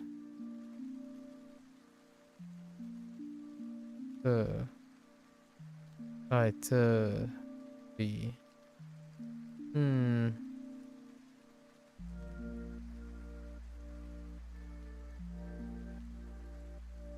And 不想 probably.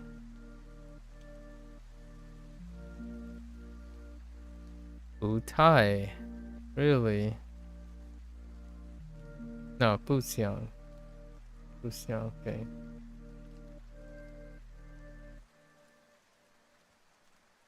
What the heck was E? What is E for?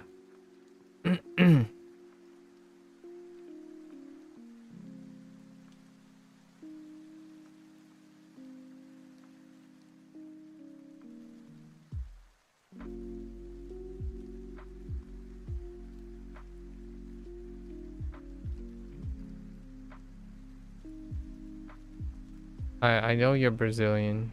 You mentioned that.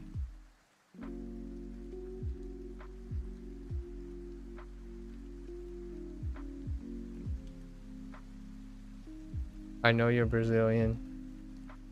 The Google Translate worked.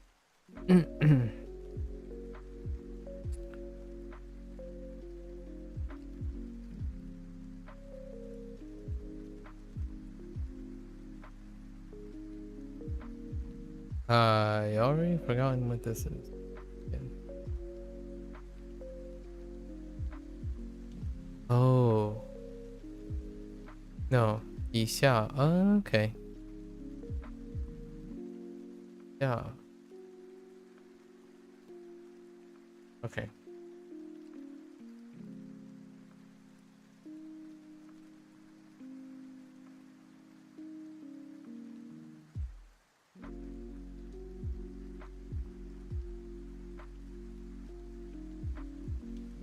I kind of remember the mnemonic that I used, the storyboard that I used.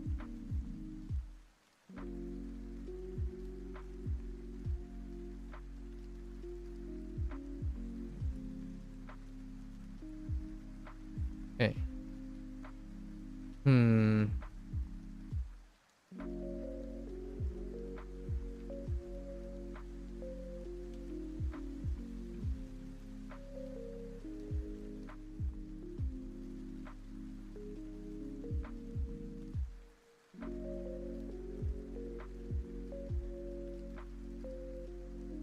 Hi.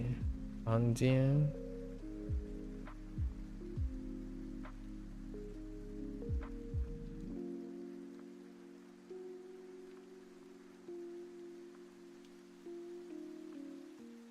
Okay. 在房间.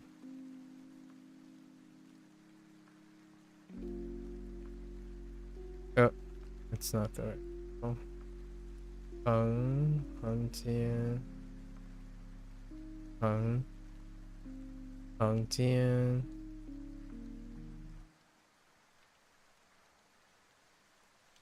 里.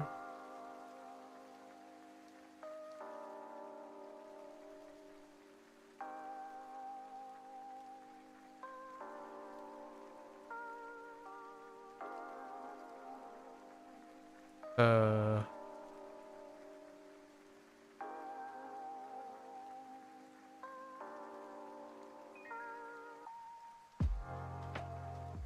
冰箱。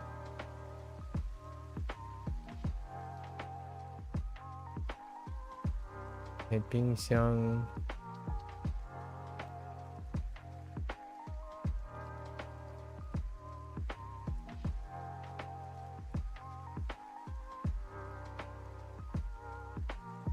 冰箱。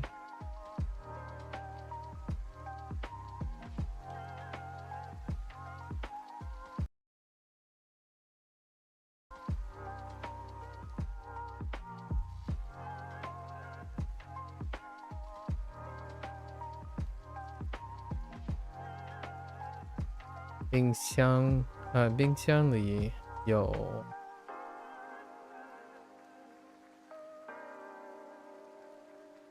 有什么 ？Oops.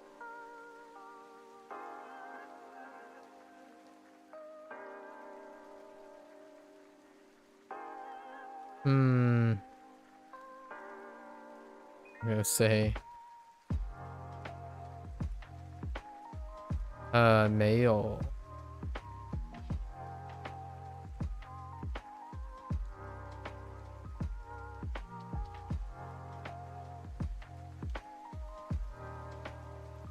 That doesn't seem right.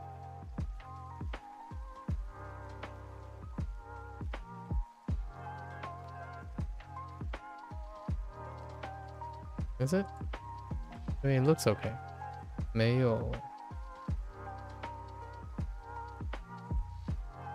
没有 tie.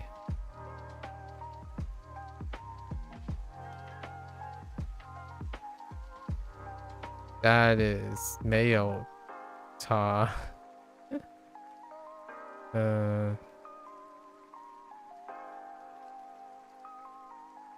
Honest mistake. 没有 tie.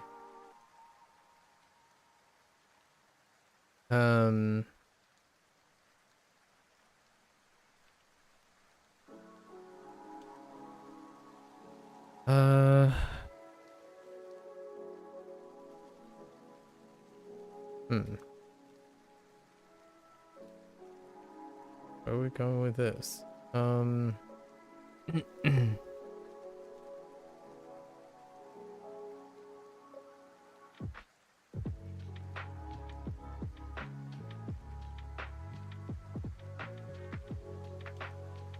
出去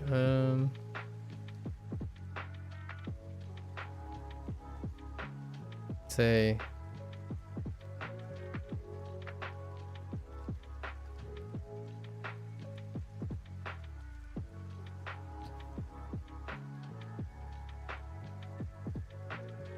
去 let's do 去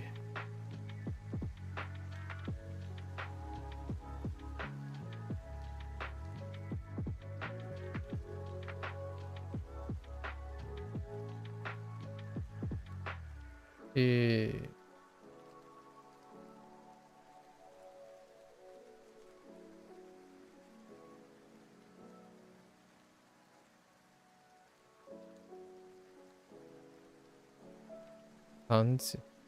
房子 房子 why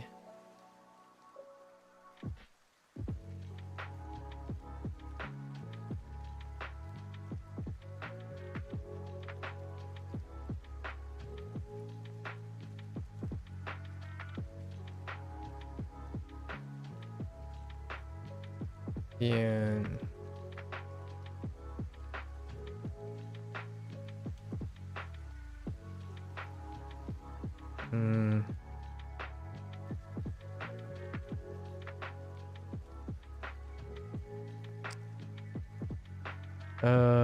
会见会见朋友朋友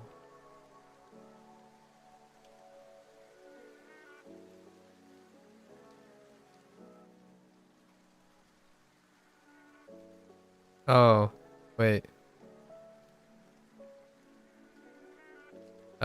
朋友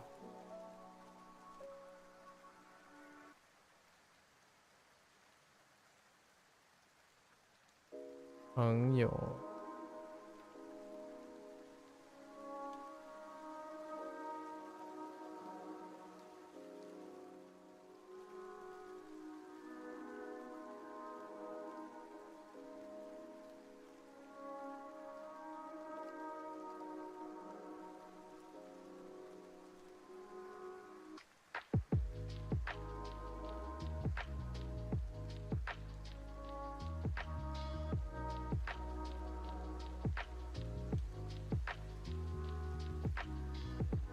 朋友会见朋友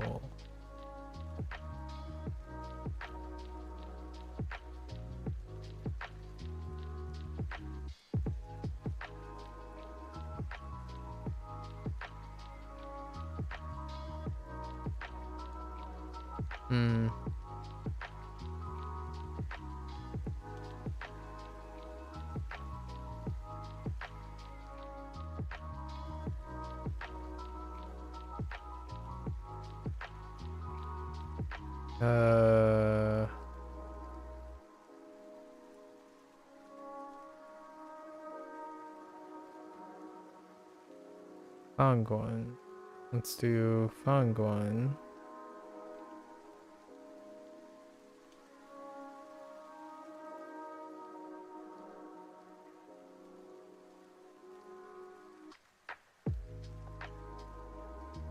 饭馆。店位。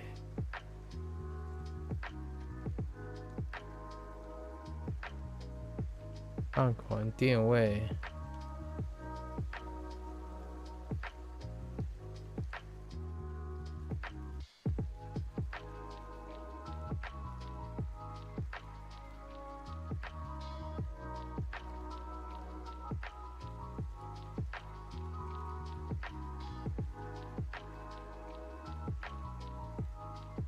找，因为不找。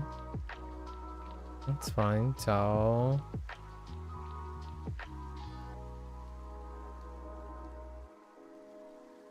找饭馆店位。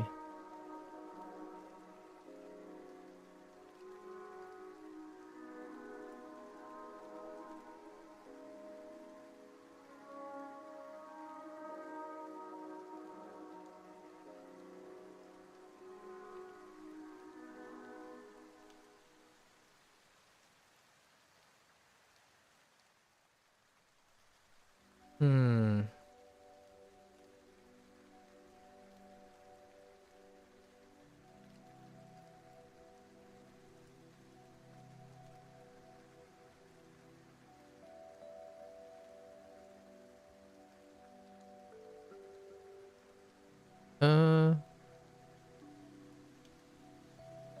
How about we do 找服务员？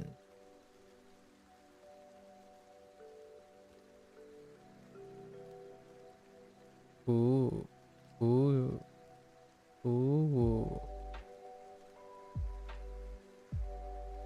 务员。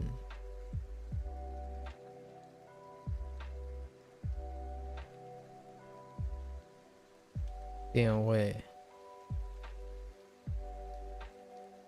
定位。定位。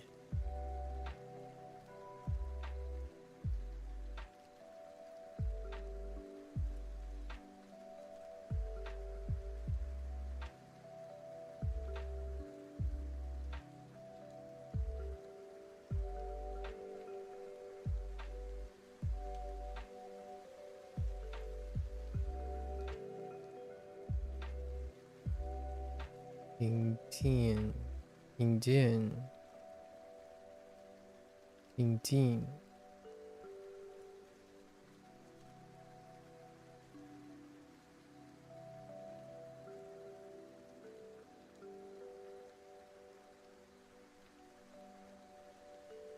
Okay.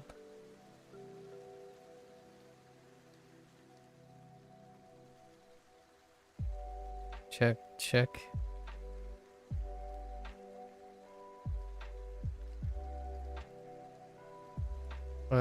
桌子。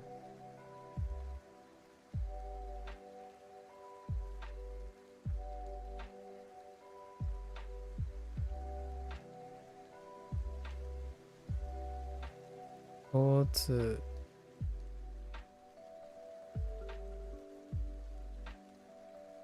桌子和桌子和一次。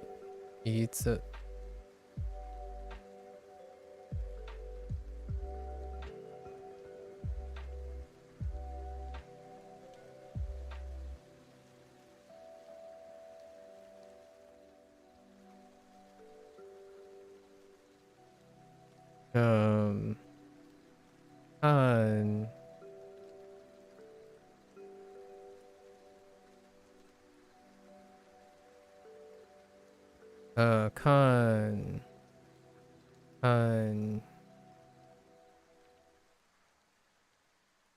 英语，英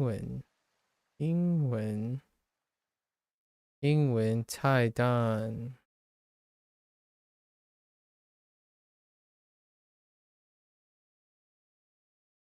Oh, I keep doing cha. What's wrong with me?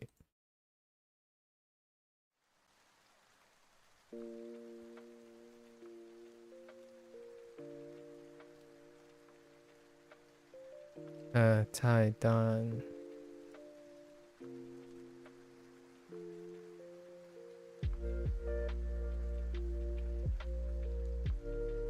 Tai Dan 以下。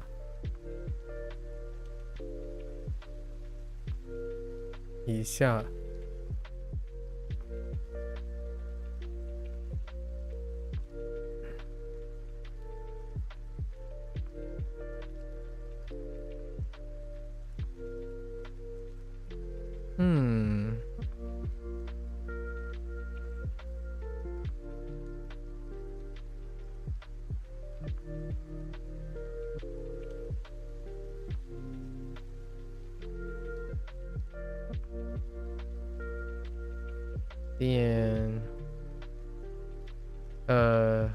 变菜。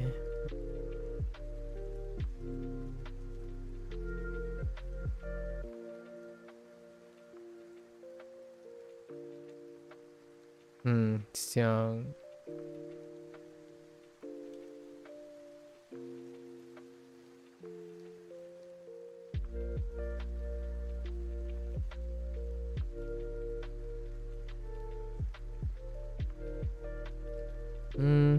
maybe 想不想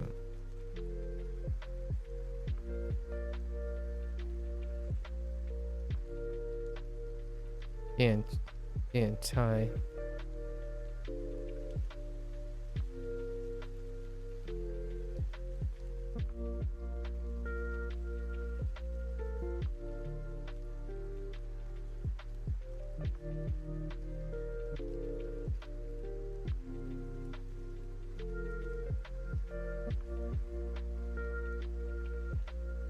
？Wow, there's so much just for connecting this stuff.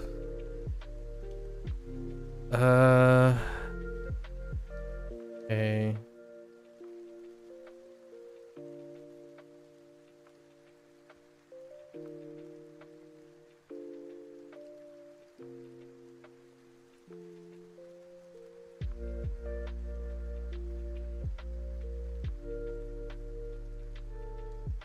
How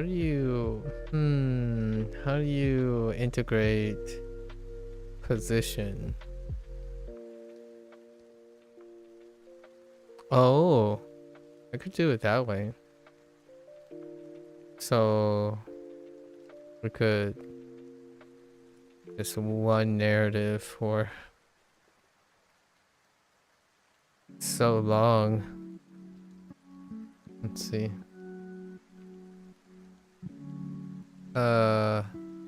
Hi, a Tai Dan.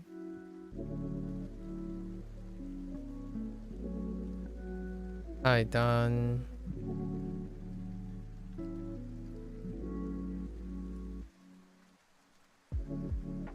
Tai Dan.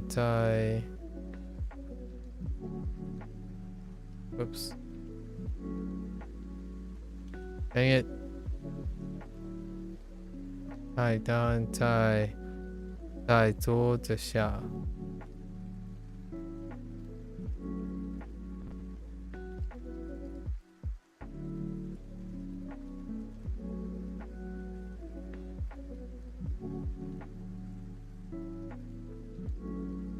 在桌子上，not 下。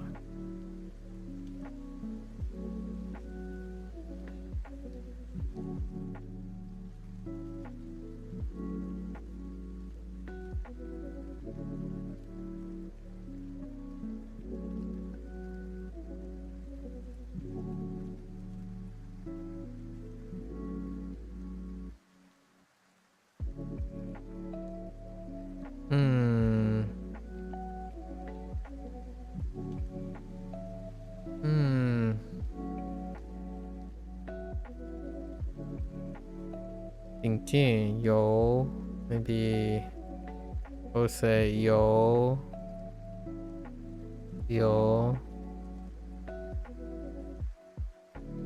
一次，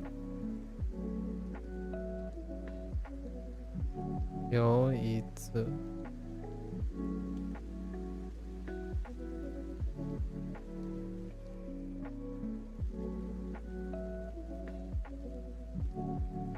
So what do we got? A. Alright, alright. Mm-hmm. Uh-huh. Done. Sure. Uh-huh. Ding way. Okay. We pigeonhole this.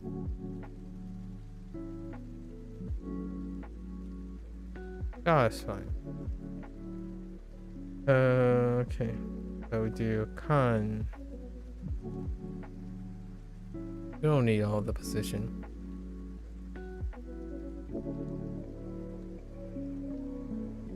On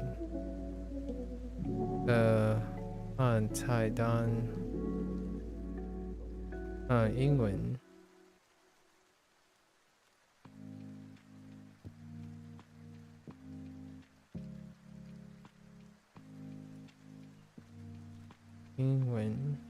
英文菜单。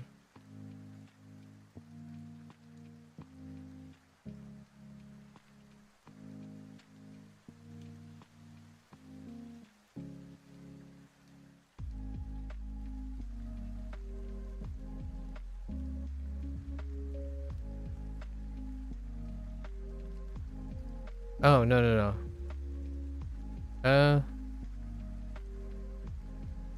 Yeah, sure. 底下 or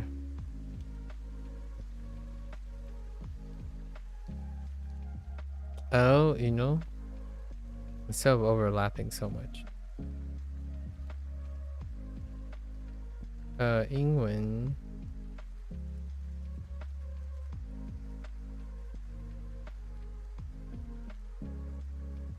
英文菜单英文菜单在桌子上 right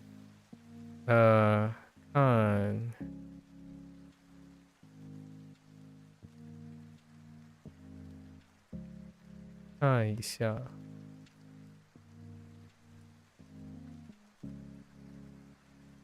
请看一下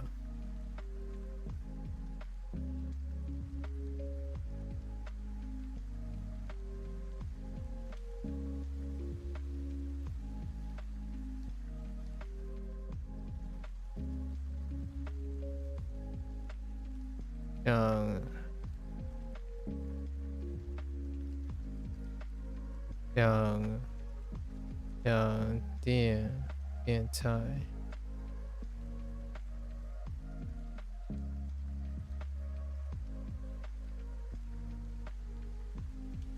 电菜电菜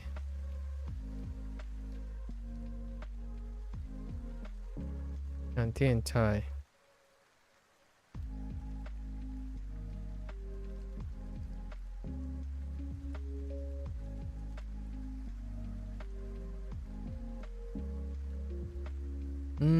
you know, good deal.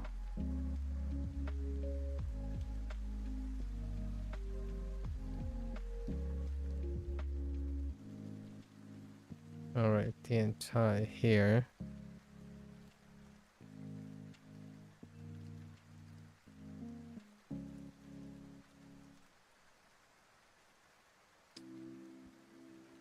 Yeah.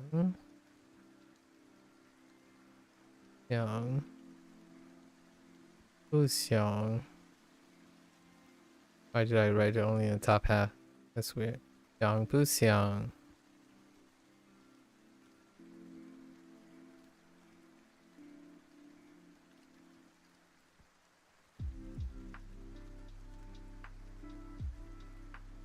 Nah. We'll just look at this.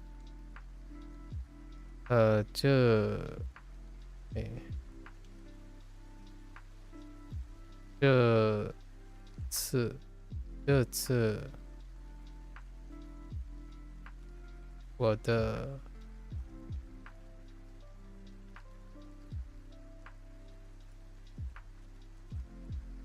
Oops. Lie down.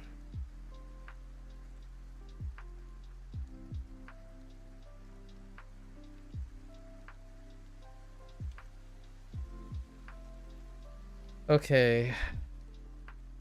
Yeah. Oh. That's a lot for one unit.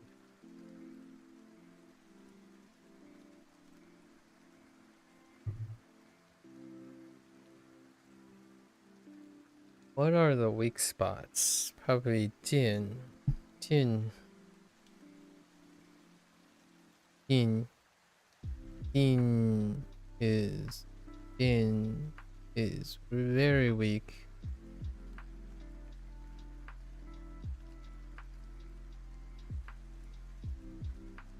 Other than that, everything else seems okay. Alright, let's give it one go, one pass. Okay.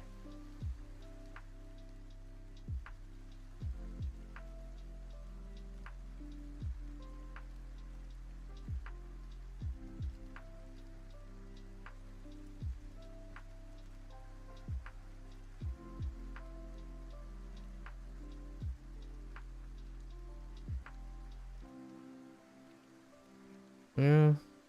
Oh, actually, we could combine it. No, we can't.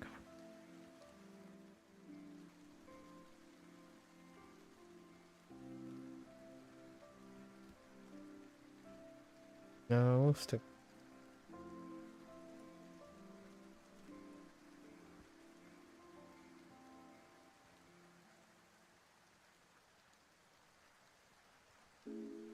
Maybe.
Okay. 冰箱里没有菜。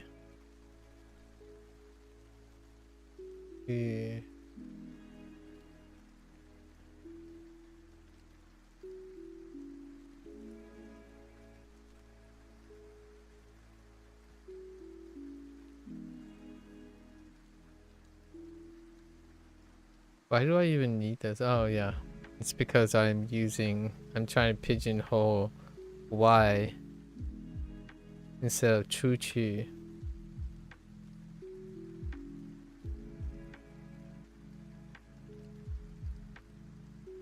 On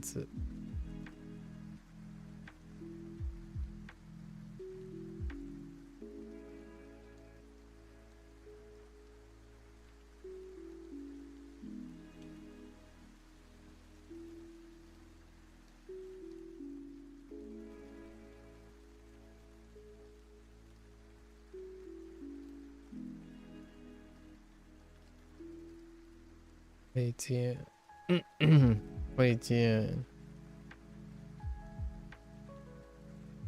朋友。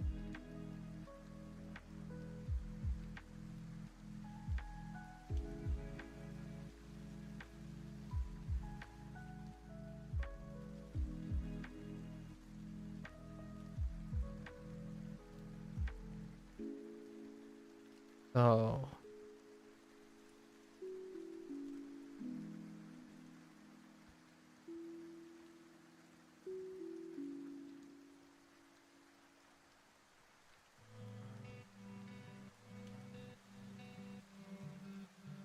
Fool. Ooh.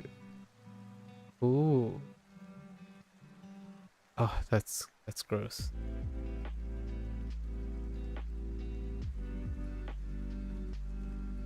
Ooh, yeah.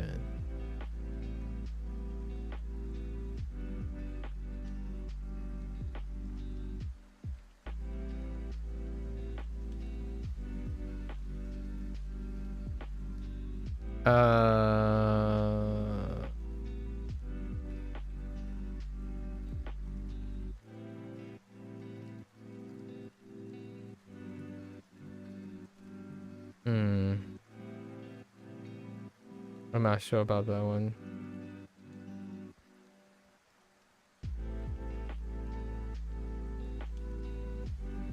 Ding Wei.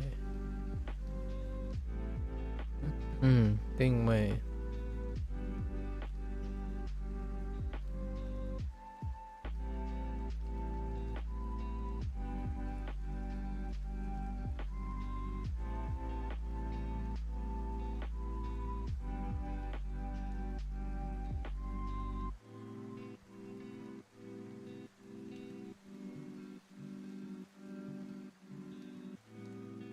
Ding Ding.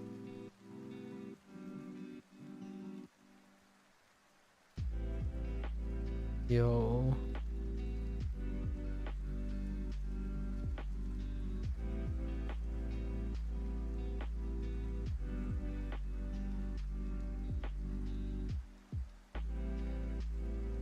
It's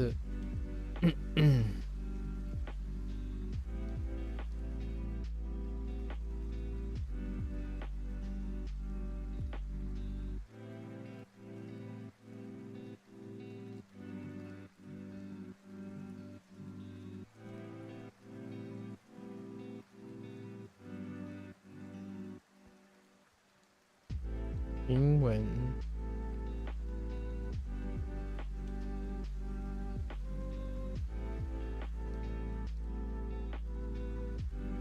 I done.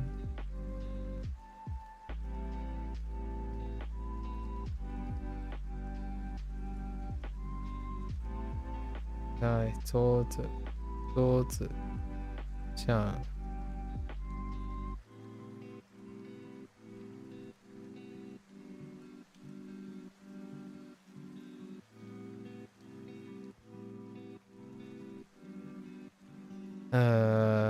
Okay.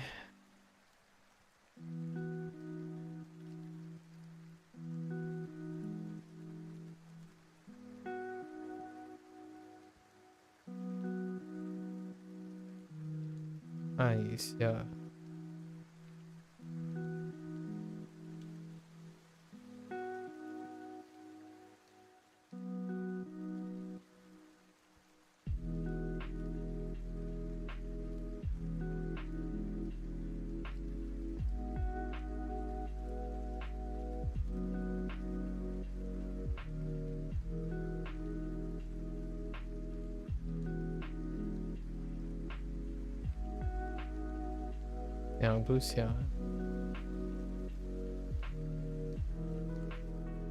It I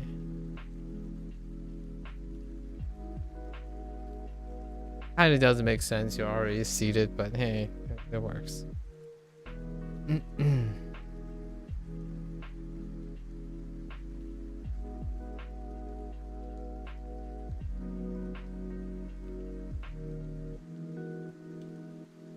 I lost track of what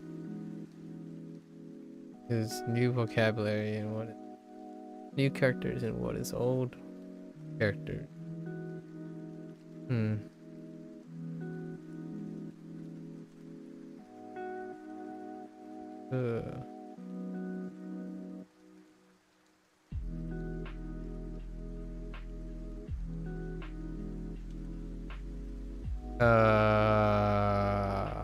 Uh-oh. No, no, no, no.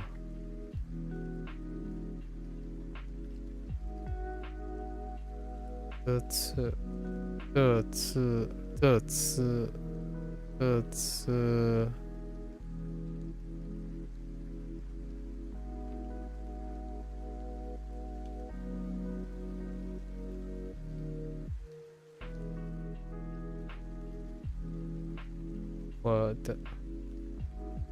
what am I done? What am I done? No, what am I done?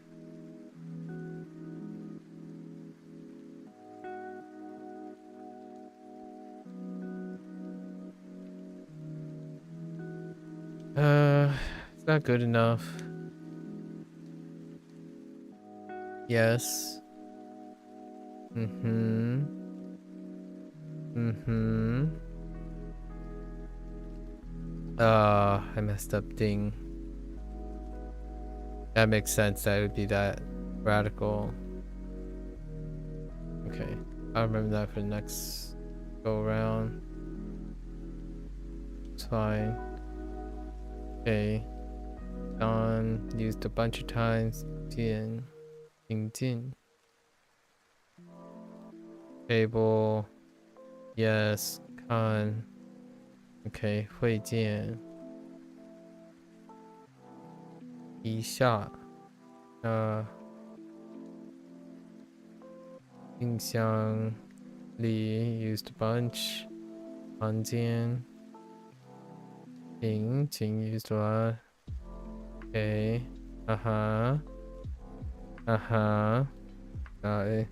It implied a lot.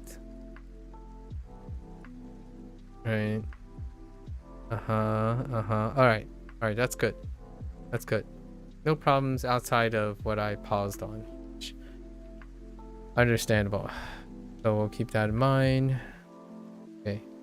Let's do the next one. That's only one. I don't know how long I was working on that one. Okay, so this one is...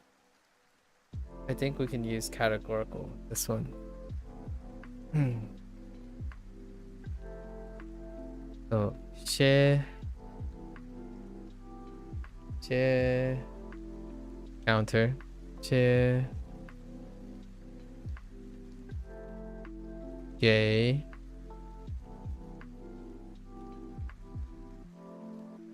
as long 新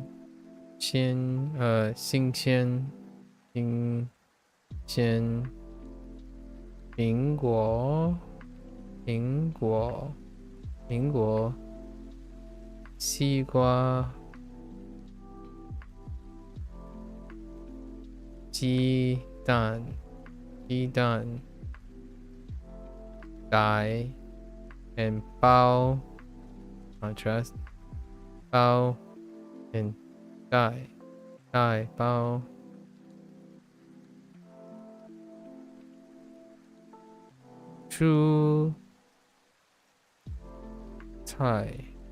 蔬菜 What else we got here? Shop at the market. We got a lot of things. This one was okay. We can use categorical sorting. So 水果东西 right 东西超市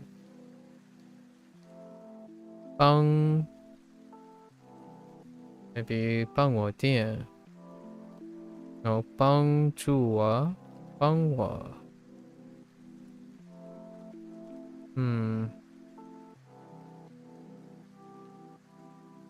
帮忙 no just 帮okay. We can group them together.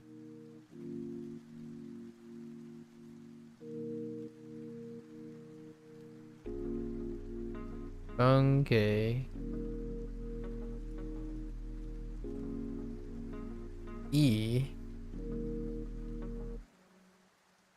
Probably for like E-tie.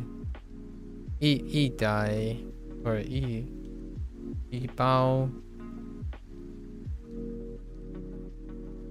一包，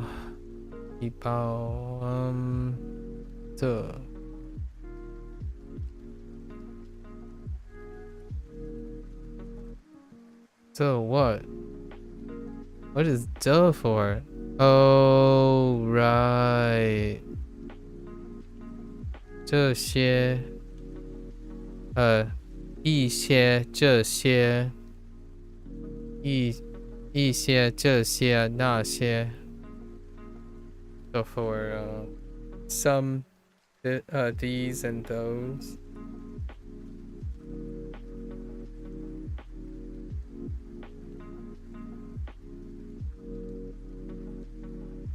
So there's 面包，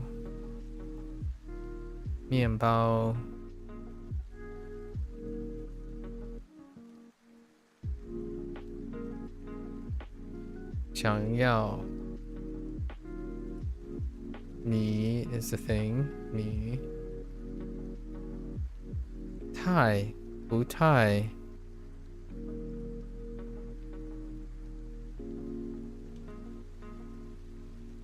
天 maybe it's like 一天 yeah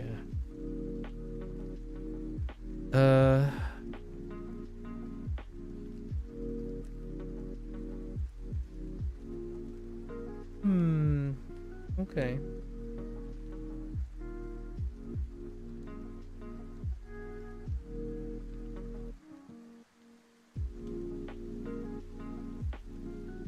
All right.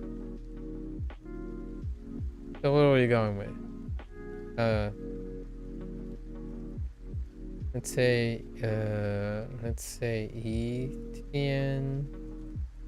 一天去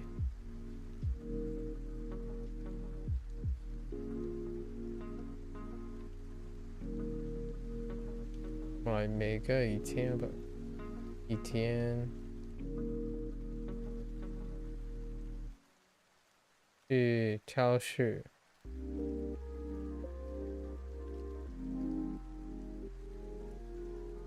Chow. That's not chow, that's tea.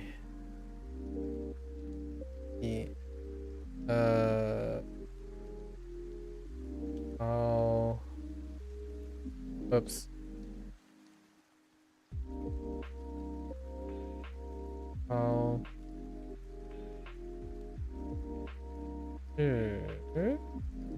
Yes. I've got the. Okay. 超市，一天去超市。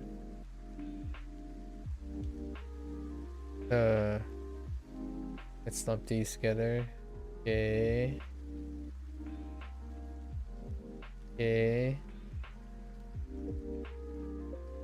帮。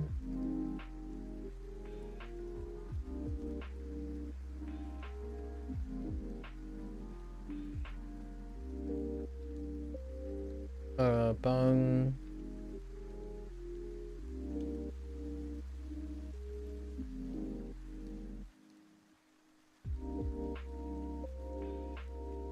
anything else? 想要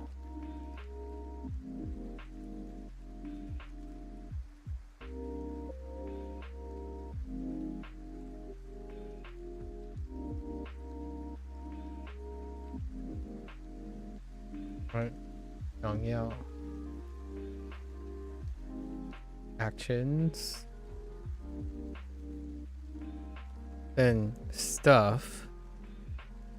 Ooh, okay, all right.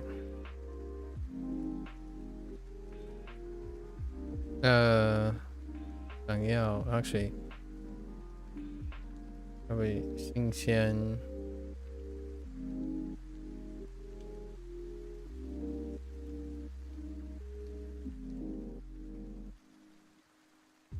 That'll be after. We'll lump them together as modifiers. Yeah. Just list a bunch of stuff. Okay. So.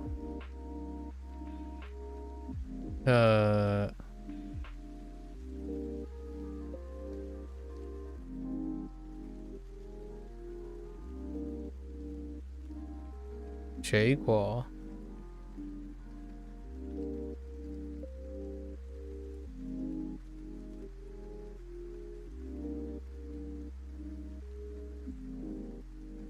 苹果。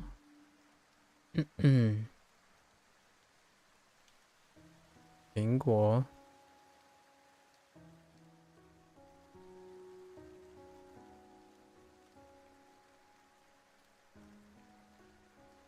西瓜。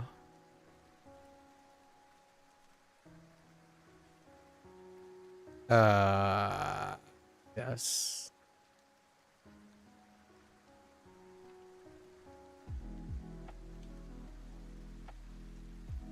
西瓜。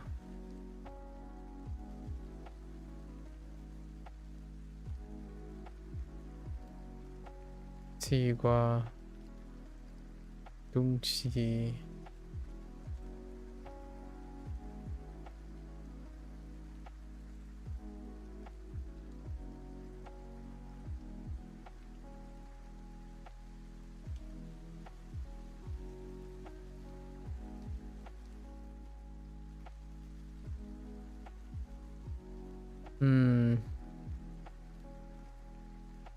蔬菜。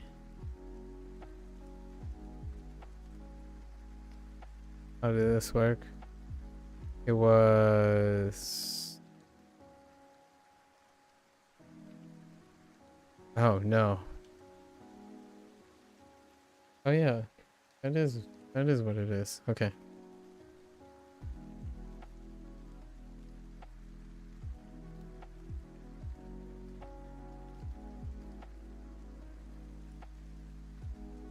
Right?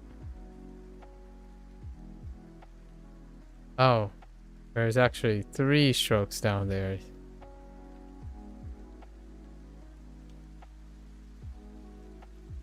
Utai. Utai. Me.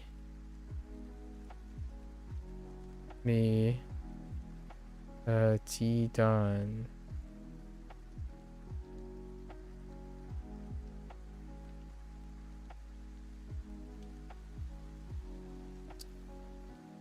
Here's kind of like a roll up.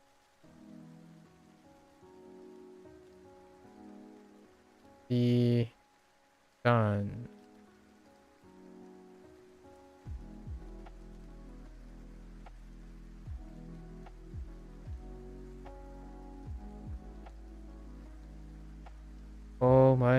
Oh my word. 面包. Oh my wordy word.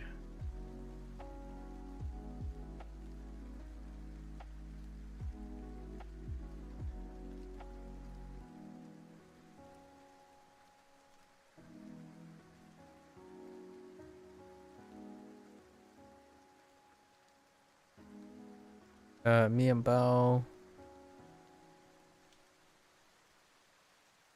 Is that it? Okay.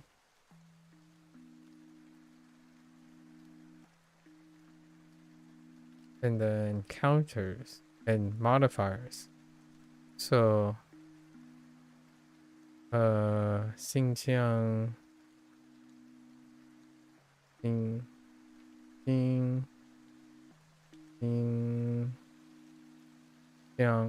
新鲜 not 香 新鲜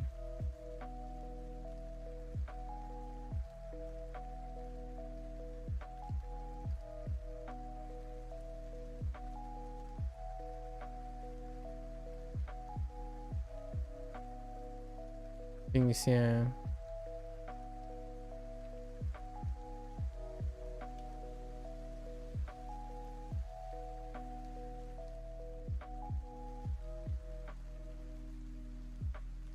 不太新鲜 新鲜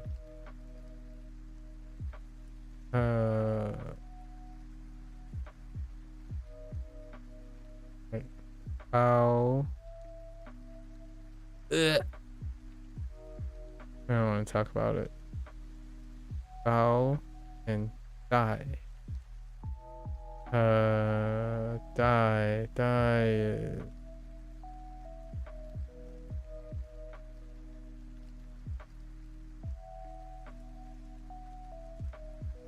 Oh no, that's not die. That's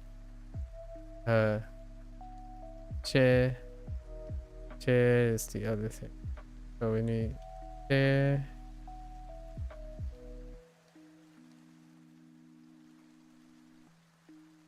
一切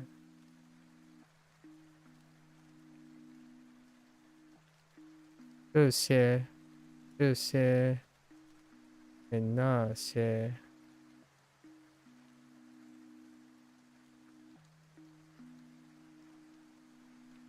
die is it's this that. Oh no, wait, I don't think it even has a. It's just that.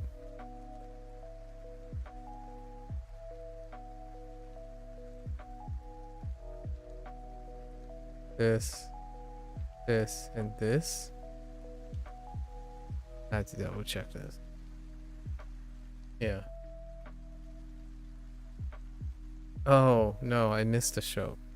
Dang it. Oh, die is gonna need a little work.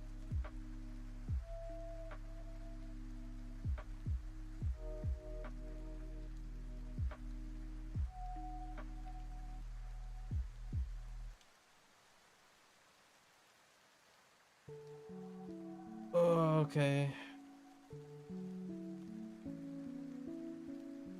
The die is definitely weak.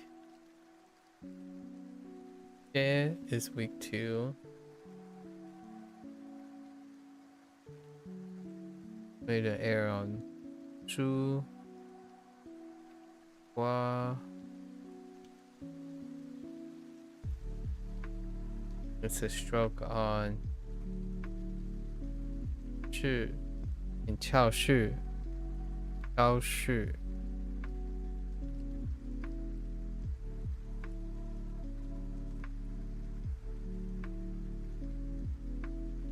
Let's give this a go.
That is not.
Okay.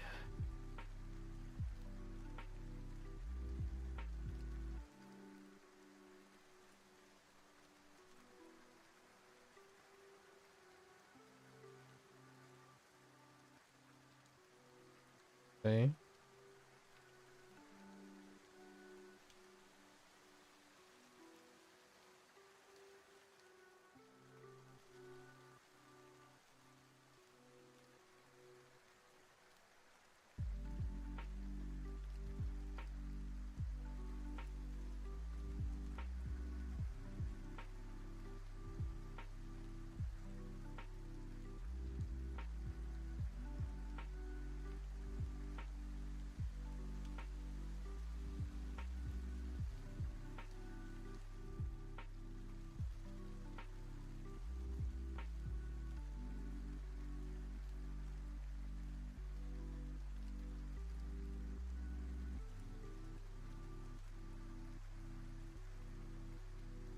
That's gross looking.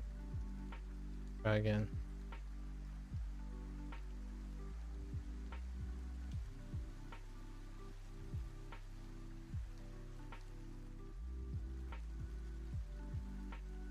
It's okay.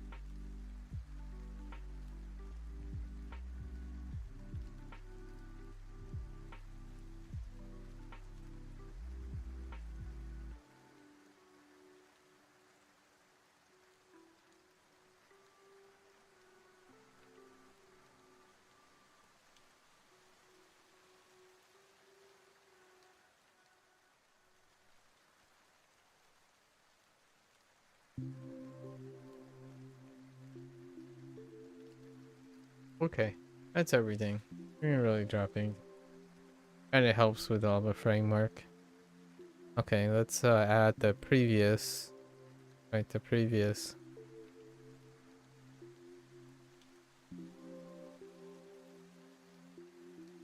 The previous is definitely tougher.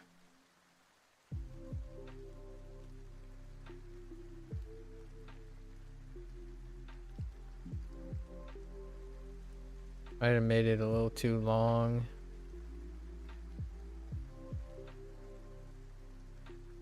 Uh,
Alright. No problems there. No problems there. Alright. Okay. So next one. Got hobby.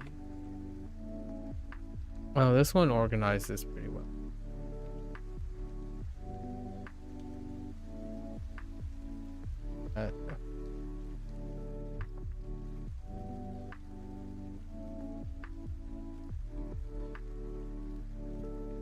So we have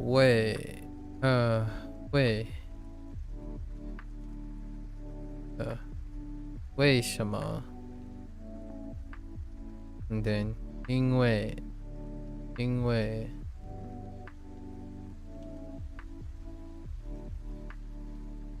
ね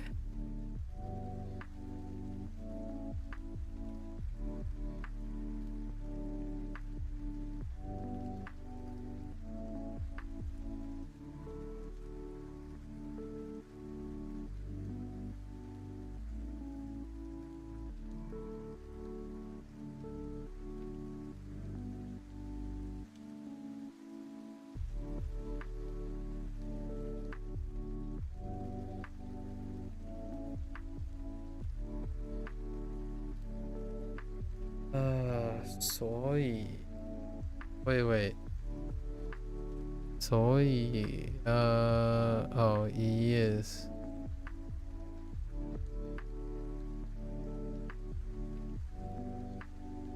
is 所以 not even here. Oh, here it is. 所以 so these are grouped together. Yeah. Where is it?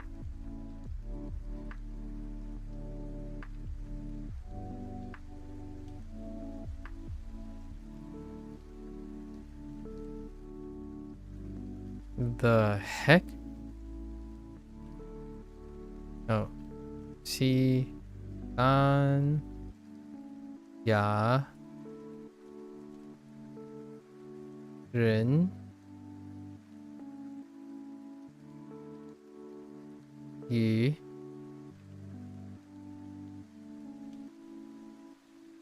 Okay. That's where the hobby thing comes in. The song Ting song Ting is missing. Oh boy. Okay, Ting song.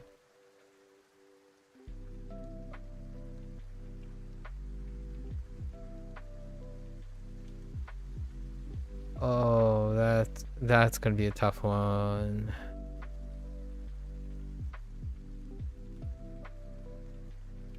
Okay.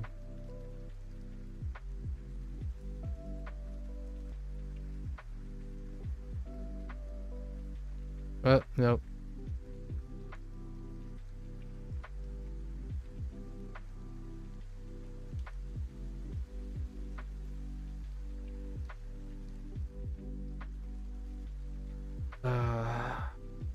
King song.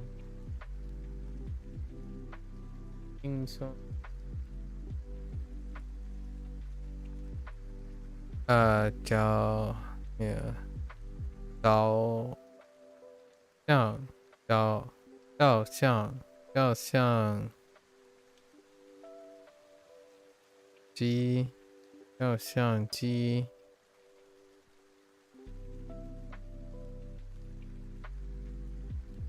拍照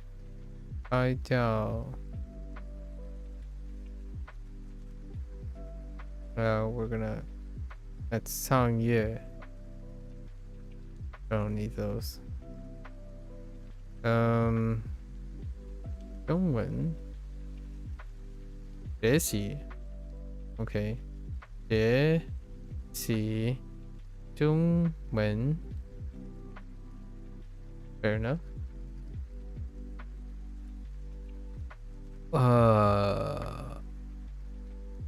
It says this is 度印度印度son of a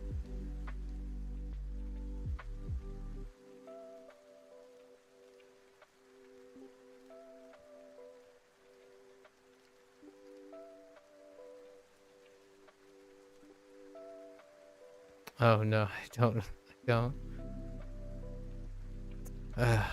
Heck.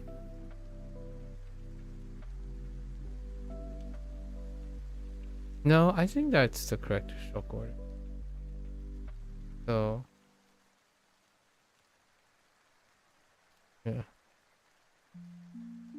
So, into. That's gonna be hard to remember.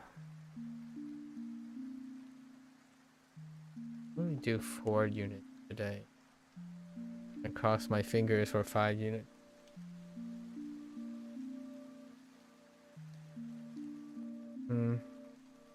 They really push for 5. Chi. The heck? Maybe it's Chi. Leo. Chi. Leo. Oh, Chu Chi. No. It's Chi. So Chi Leo. Maybe Chi Shibanya Leo.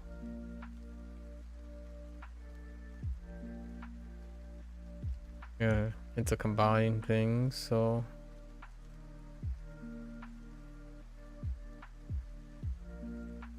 Ding.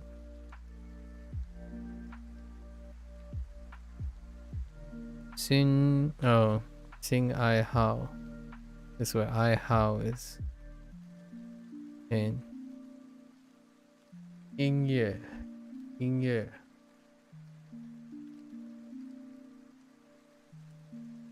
Okay.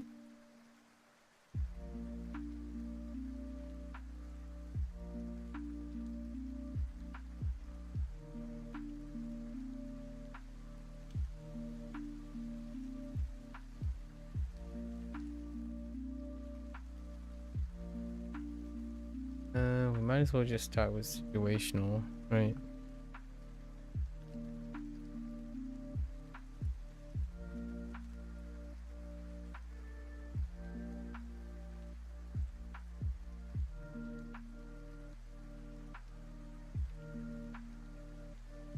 Wait. Ah, you hackers. You start with the top left? Okay.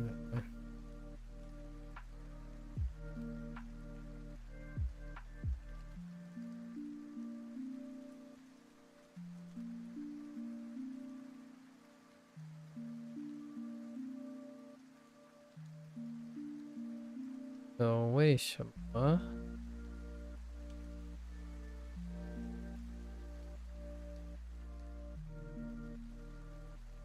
为什么？因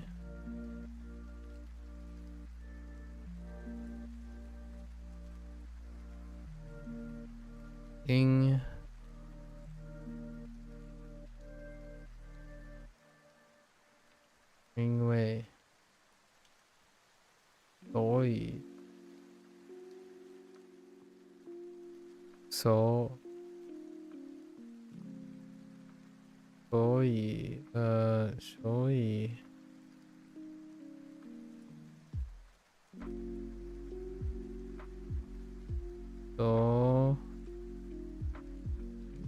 所以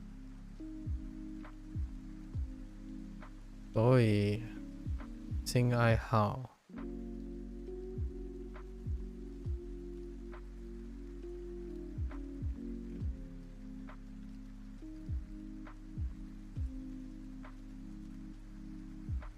性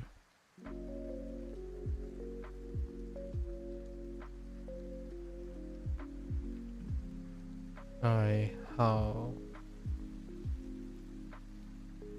性爱好性爱好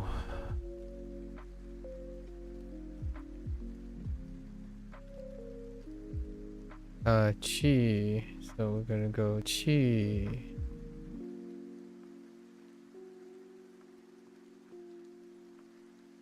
日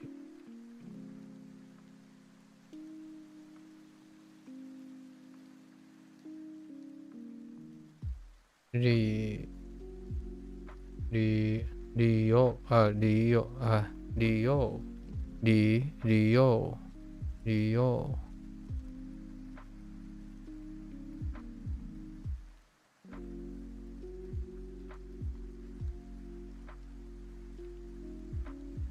去旅游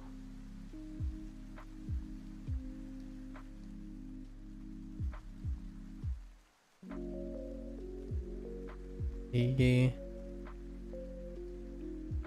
西班牙西班牙西班牙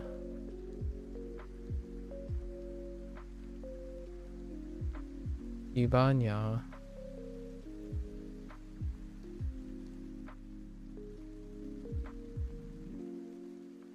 印度印度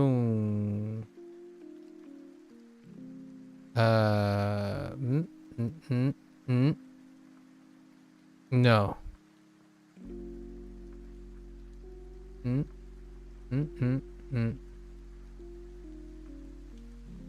啊印度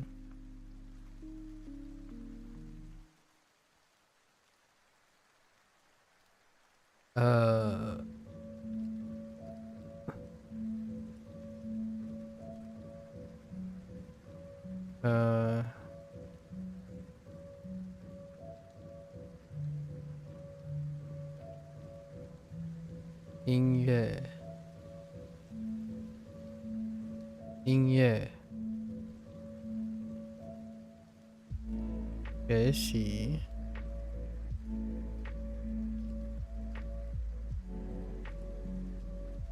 学习中文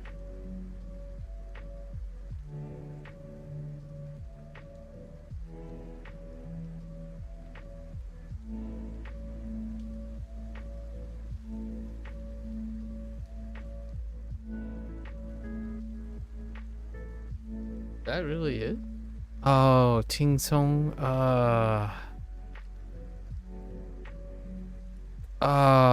and more. Oh no, we totally forgot some stuff.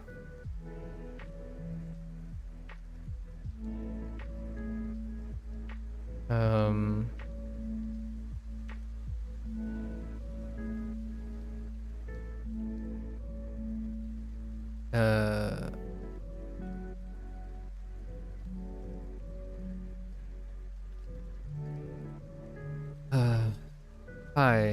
Hi. Hi, Zhao. Hi, Zhao.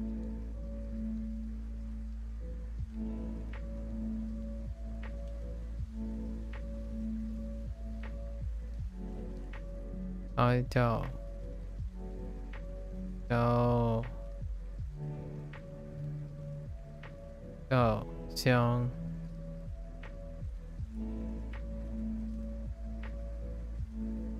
Zhao. Xiang. Zhao. Xiang. Ji.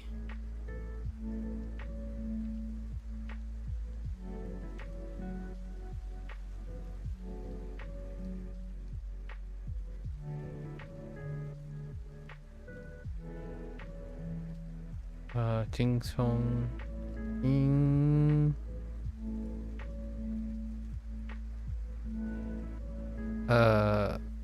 Yes. Jingsong.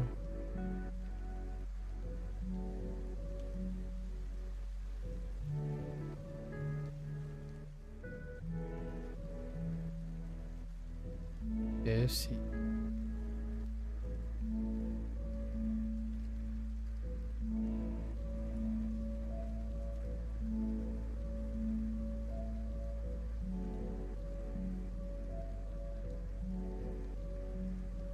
Okay.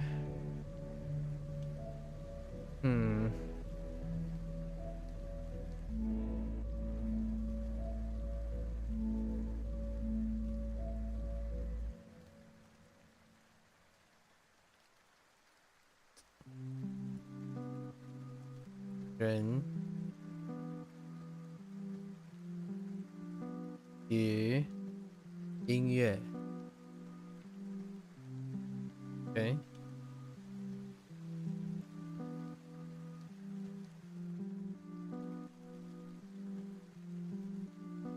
拍照，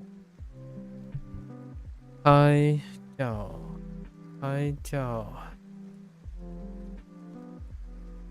相机，相机，拍照，照相机，照相机，轻松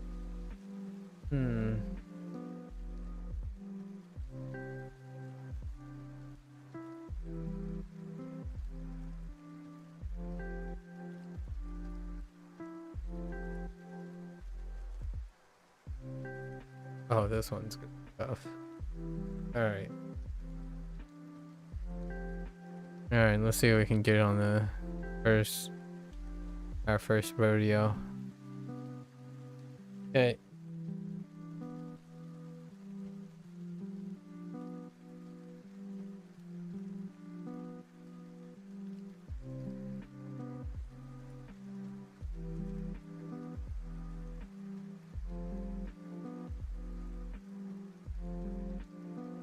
Wait, sure.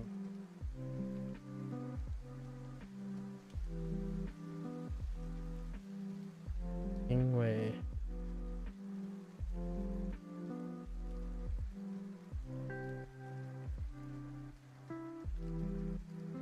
Oh.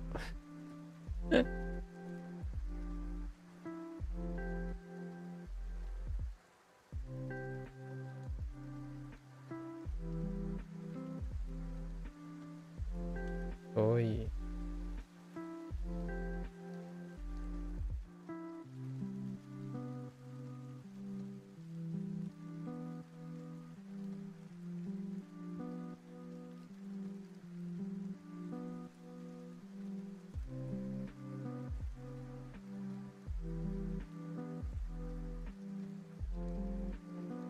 Okay. 性爱好，性爱好。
Is that it? I think we're good. Let's do the next one. Going back up.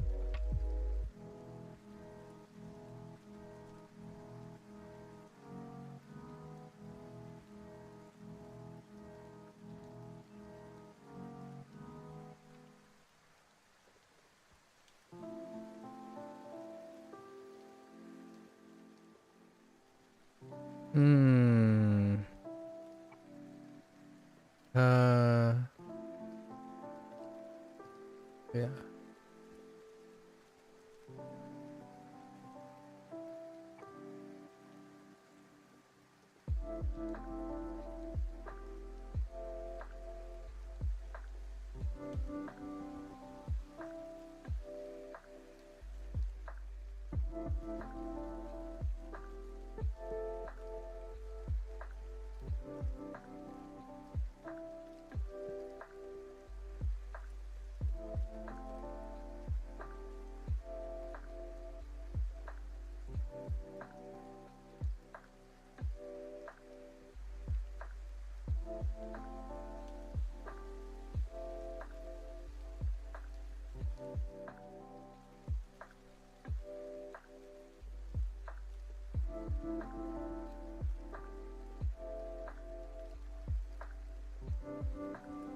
Okay.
You hate that you know enough Spanish to understand when I'm probably being ugly. The downfall of being semi-bilingual.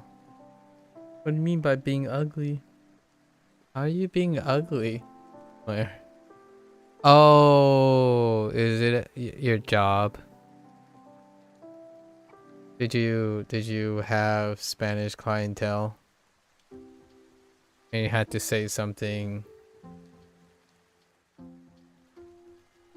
to set the record straight, kind of thing, being direct.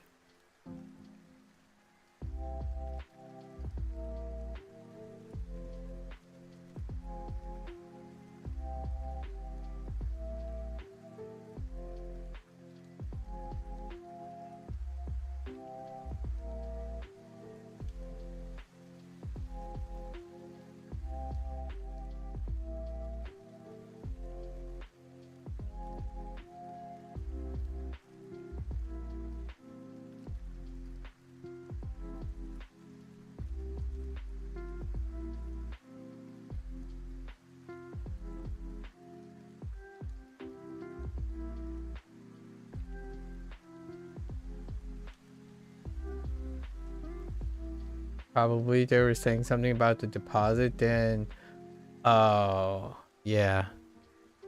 Okay. I see. Yep.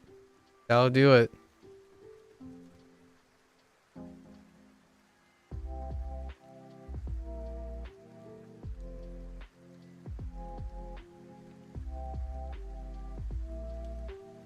That'll do it. Rainy day, rainy day.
Okay.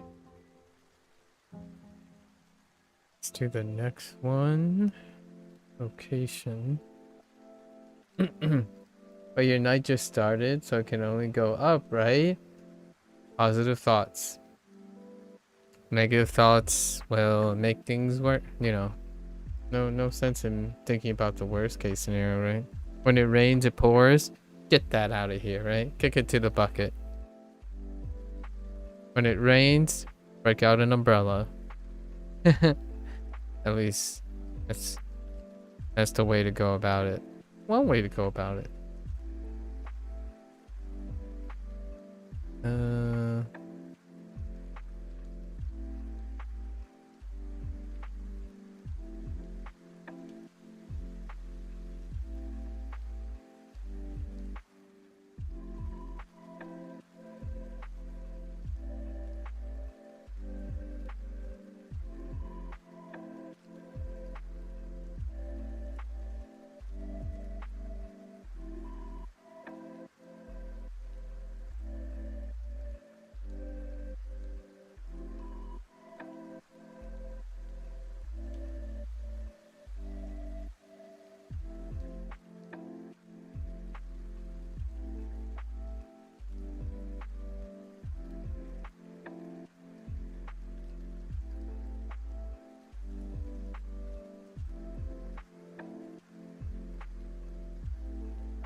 Hello and good night, everyone. Good night, Matthias. Good night.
Oh.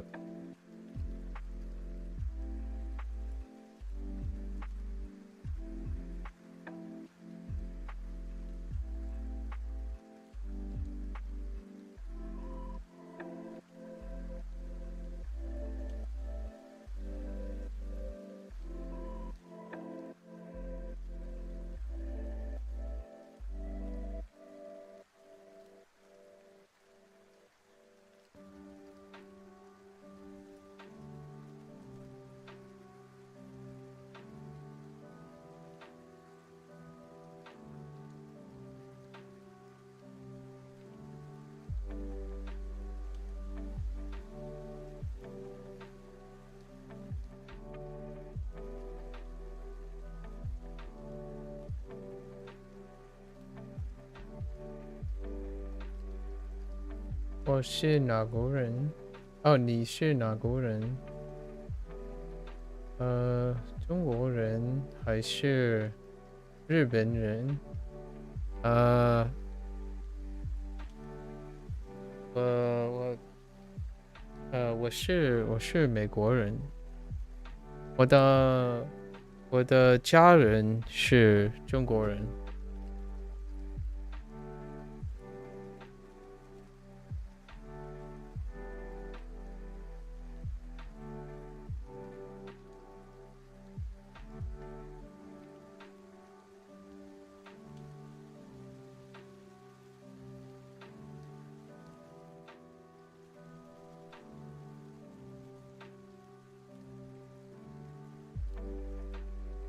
You're Paraguayan?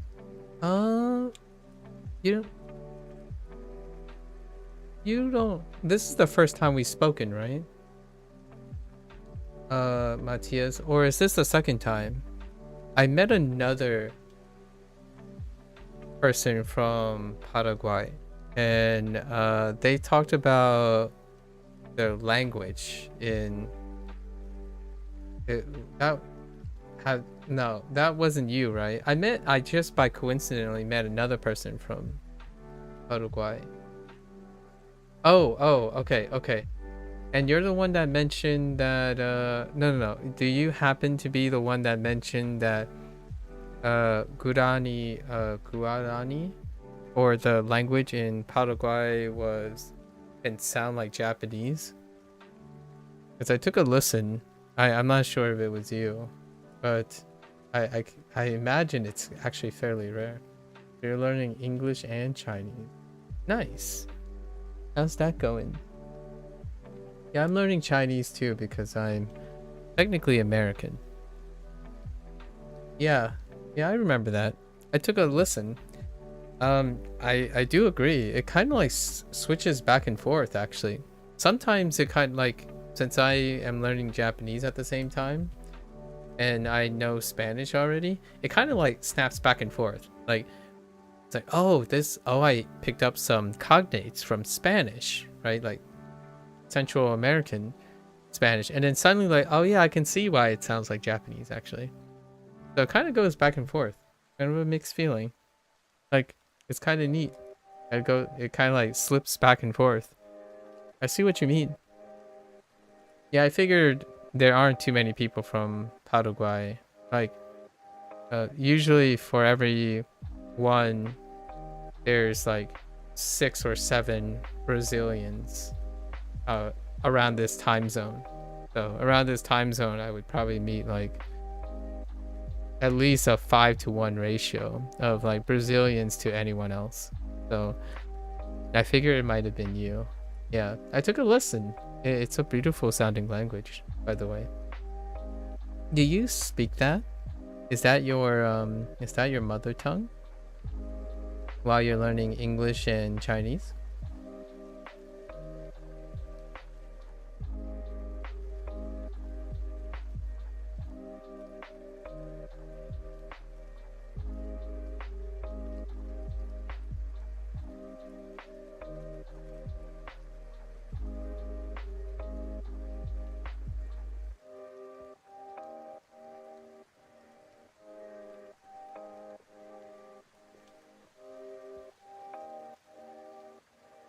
Oh, okay.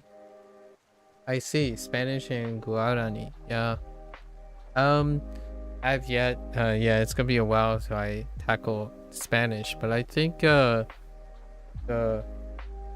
Paraguayan language is very, very nice sounding. It's kind of very a smooth thing. It almost seems like there has been this. I don't know if you. I know you're learning English and Chinese. However, there's this thing that about South American languages. A lot of South American languages lean very well to Japanese. So it's not. While it's not a surprise, at the same time, it kind of makes sense. You know, it's gonna make sense that there's a bridge between the phonetics between Japanese and lots of South American languages. Makes you think. Makes you think about the relationship between them. Like Spanish speakers as well as Brazilians, Portuguese actually specifically, and then suddenly it goes over to like Sweden, Sweden and Norway and stuff, which also have something relational to Japanese that makes it very familiar. Chinese, on the other hand, not so much. And you're just learning English because I think it's a very important language. You can have more opportunities if you speak English. It is a very pragmatic choice. Yeah, having English is a great tool, right? It's a great tool. It's a nice backup for a lot of things. I agree, from a purely opportunity standpoint. Although I do have to admit, the language Guarani is a very pretty language. Nice sounding. It's very smooth. I would say it's very smooth. It kind of reminds me of Fujonese actually. Like Fujonese is very blunted. It's very smooth sounding. Not as angsty and guttural and whatnot. Less guttural. I'm sure you kind of gotten used to hearing the somewhat nasally quality of standard Chinese Mandarin. Slightly nasally. Yeah, there are some videos on TikTok where they explain the similarities with Japanese and sometimes with Korean. I see. Also, they have similar sounds, yeah. Yep. I've seen quite a lot of them too. I actually think Spanish was more helped me a lot with. I don't follow, like I still have to revisit Spanish, but the way vowels and stuff are said and whatnot kind of leans a lot towards the Japanese thing. I made mention about that. While I might not have spoken Spanish in quite some time, I listen to Spanish quite a lot. That kind of helps with the ear training. It's not like it's more than having like nothing, right? It's more than being monolingual in English. Chinese is because my mother tongue is Fujianese. Lots of the structure and stuff becomes very intuitive right off the bat.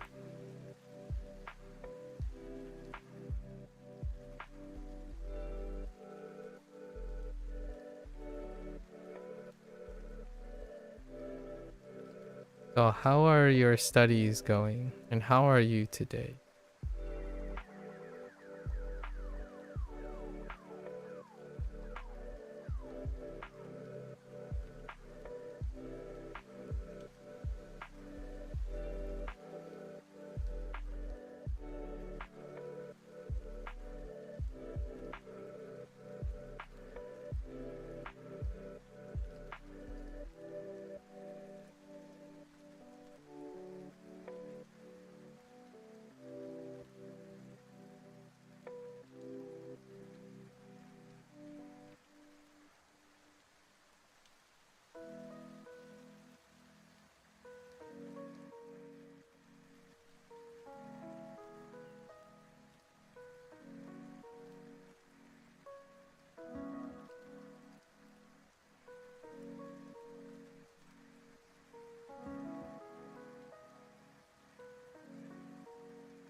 You're good? Okay. I didn't practice today because I was busy, but I was talking with ChatGPT. Oh, how's that going? Is that I've heard and seen a lot of demonstrations. I have yet to get to that stage in my plans at the moment. However, I am looking forward to using LLM stuff. You really like Chinese? Just it's very difficult to remember the Hanzi of every word. I can imagine. That's kind of why I'm writing quite a lot. There with ya.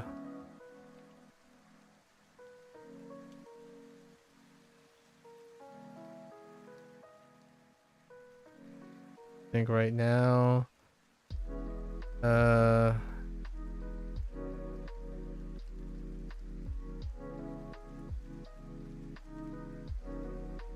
oops. I think right now I'm about at like 500, something like that. 500-ish. Oops.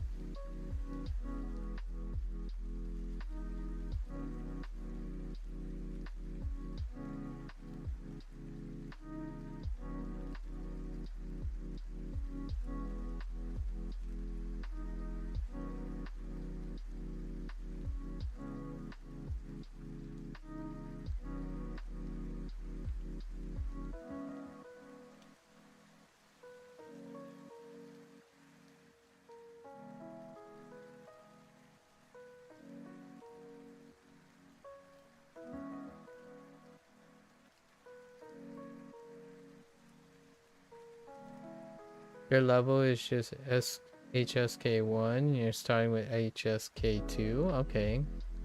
When you make a sentence with the words that you learn, I'm so excited. Me too. Me too.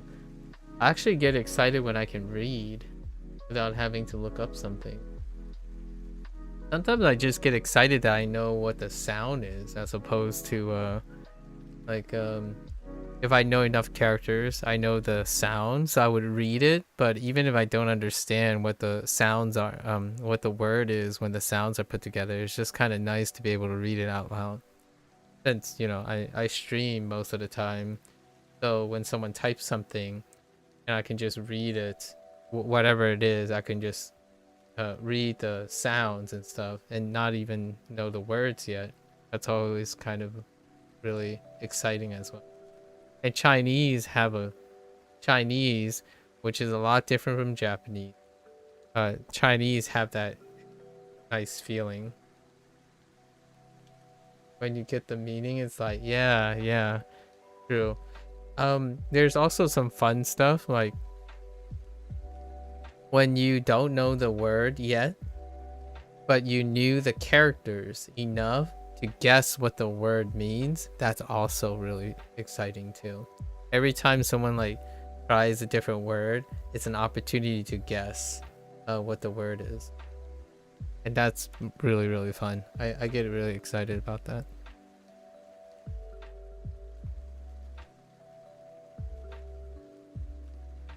Yeah, I think as far as I know, learning Japanese and Chinese combined, I think maybe between the two of them, we have about like 700 to 800 unique characters that we can use to like guess what the meaning of the characters are.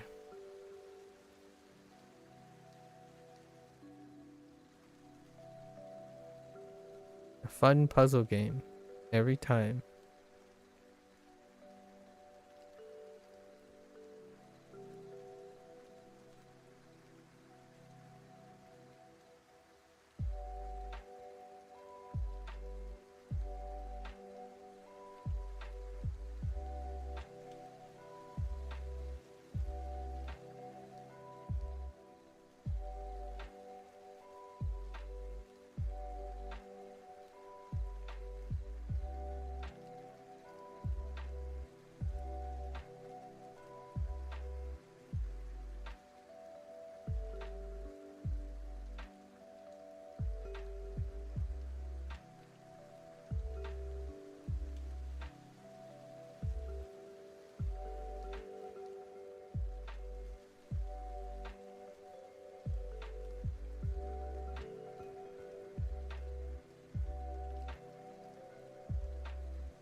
Do I never get confused with both languages? You mean the characters?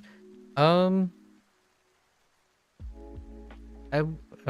guess confused wouldn't be the word I would use. They tend to help with understanding both the languages. So I think one thing that it kind of makes sense that there's a chance you might be able to confuse them. However, it turns out that Japanese and Chinese are substantially different enough that you can use the differences and the similarities to remind yourself of what each one means. So like they're different enough that it actually is kind of difficult to confuse them, and they're similar enough that most of the time it helps you remember them rather than making it harder. At least for myself. But I am, to be clear, I am a stickler for details. So I kind of like that thing. I kind of like that.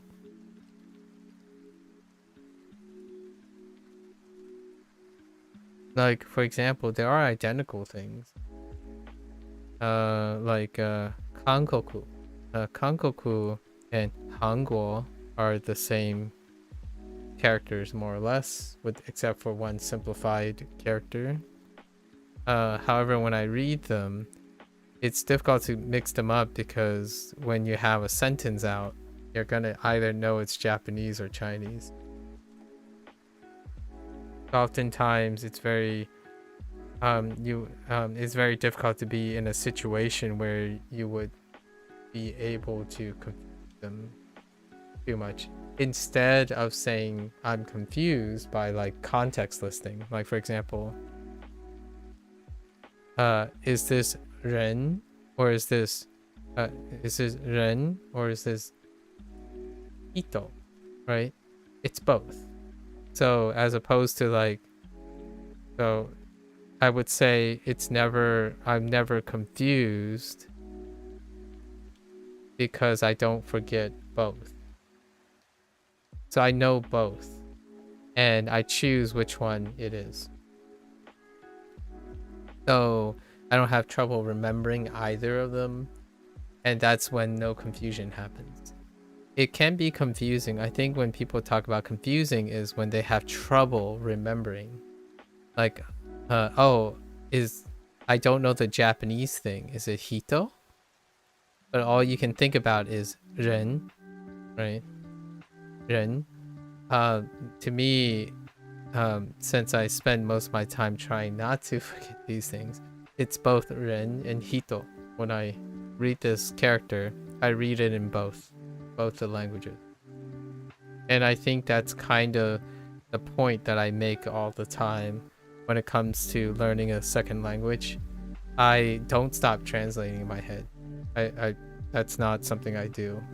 So I feel, in my opinion, when one is confused, is that they only want to think in one language. Only think in one language. So even if I one day say like, I don't know, a good example would be, let's just use this. Names are really good. Names are really good. So let's say I wrote this, right? So Hanguo,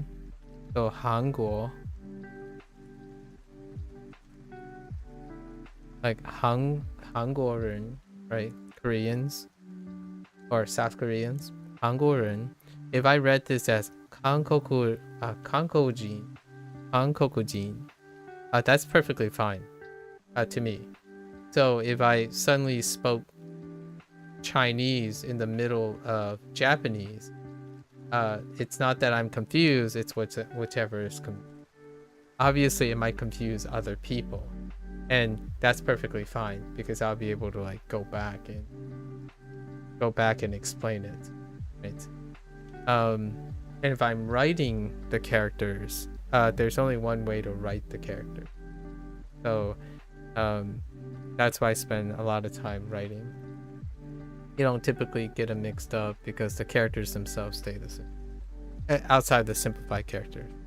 This here is a simplified character. For for this.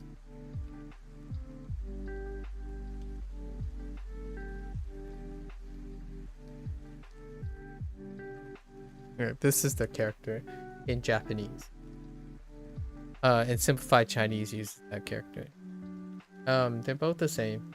And when I see simplified characters, I see both of them if it occurs in Japanese.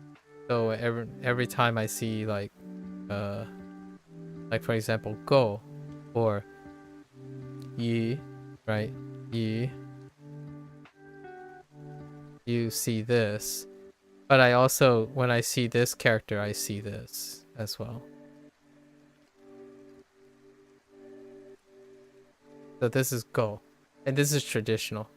So go. I don't think I can read the like traditional Chinese characters per se. I could guess at them. Because Japanese uses traditional character. So what I mean is, if it looks like a Japanese character and it's not a character that I know in simplified Chinese, then it is probably the traditional character, or a Japanese variant. There are characters that are Japanese variances that don't exist in Chinese. However, it's close enough that you can probably get the meaning. So the idea for confusion oftentimes is there are things you don't want to remember or things you have forgotten. So most of the time, my goal is I focus on remembering everything as opposed to forgetting one and being frustrated by it. So there's no interference. Like two memories aren't interfering with each other. Like, oh, you know, I look at this character, like, what's a good character here? Oh, like this character right here. This is part of Dioli in cuisine.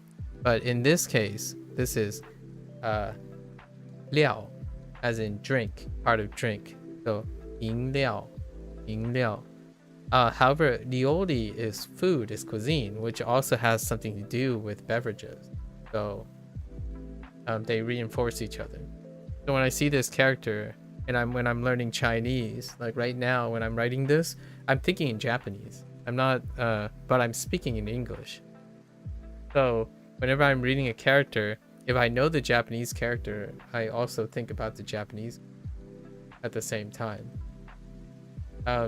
So whenever I learn a character in Chinese, it's helping me with my Japanese memory.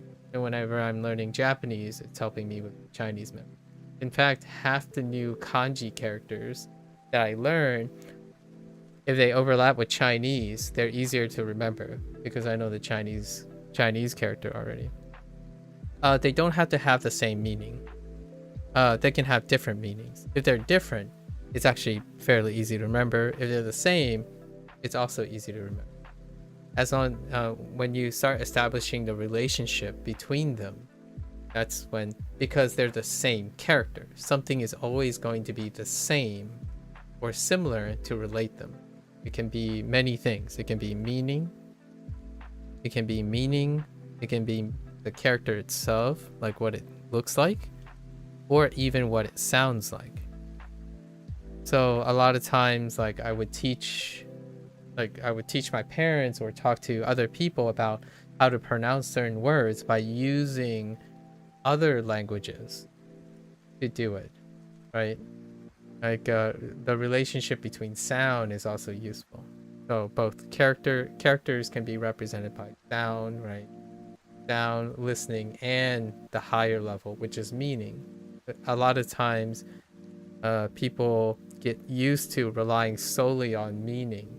However, you can rely on patterns too, like character patterns, sounds, which is what I've been doing for quite a long time in my life. And video games. Video games do that all the time. So video games may teach you things without needing a written language or a sounding language. You can observe patterns and whatnot. So that's kind of what this does. And it's helping me acquire it a lot quicker. So I think my Japanese have gotten faster because I'm learning Chinese.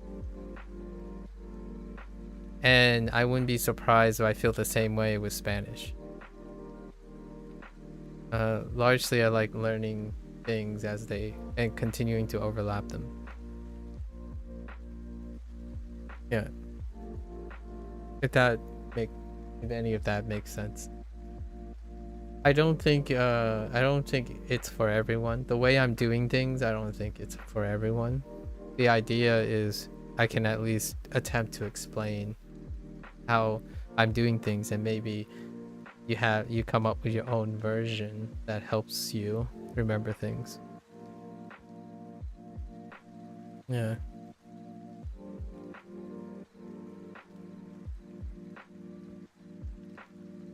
The things that are really different though, that's when it gets fun, when you try to connect them. Okay. Alright, so let's work on this next set. And I think I'm gonna stop on this fourth set to talk about health.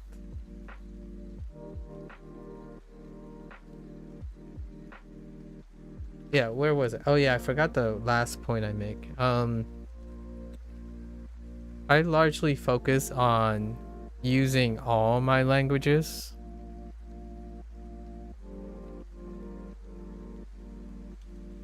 So this is an important point that I like to make.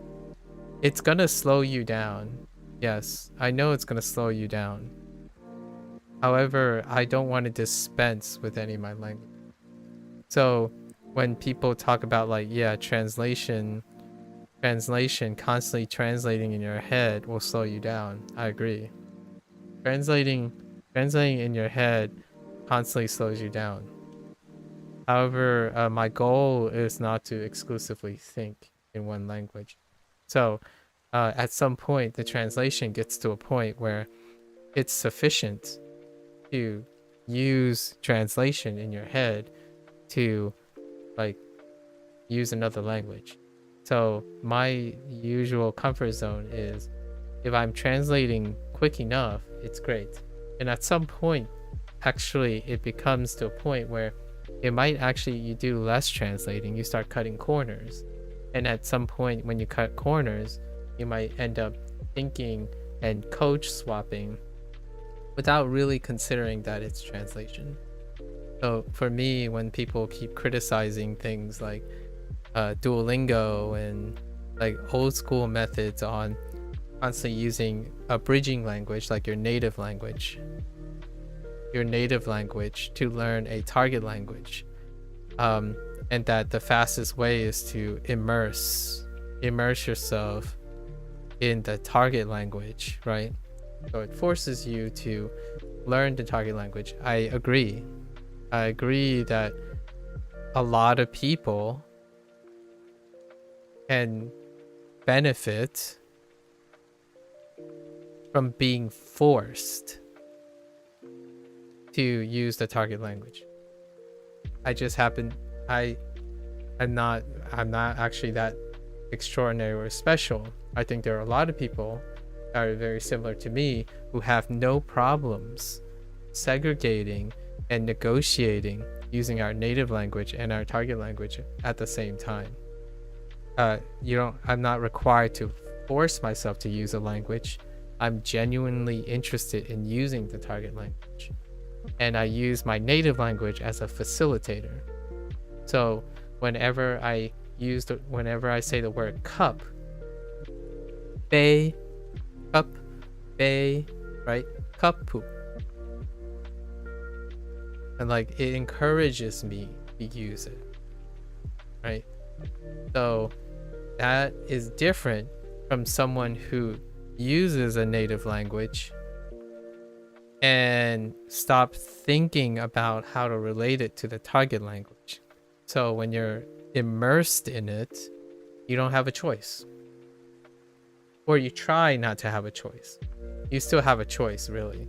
Like when you're watching anime without subtitles, if you're processing your thoughts in the native language and you're upset about it and you don't want to think about wasting time and effort doing your target language, it's better than having the native language there, because it encourages you to not want to learn the target language. For me, on the other hand, it's hard not to want to learn the target language with or without the native language being there. Like right now, I think most of the time when I'm doing Chinese, I'm actually thinking in Japanese, not in English. It's more convenient actually to combine Japanese, Chinese. And when I'm doing Japanese, I'm more inclined to think of the characters in Chinese instead of English. It happens to be more convenient and interesting. And for the record, I actually think translating Japanese and Chinese is super interesting because it teaches me a lot about my English, my understanding of English. I would love to be able to explain English and Japanese to my parents, or like the connection between English and Chinese and Japanese. So all this stuff is very important to me. The difference when it comes to immersion is that certain things are not important and certain things are important. And to me, English, the connection with English is important. Translation and interpretation is very important.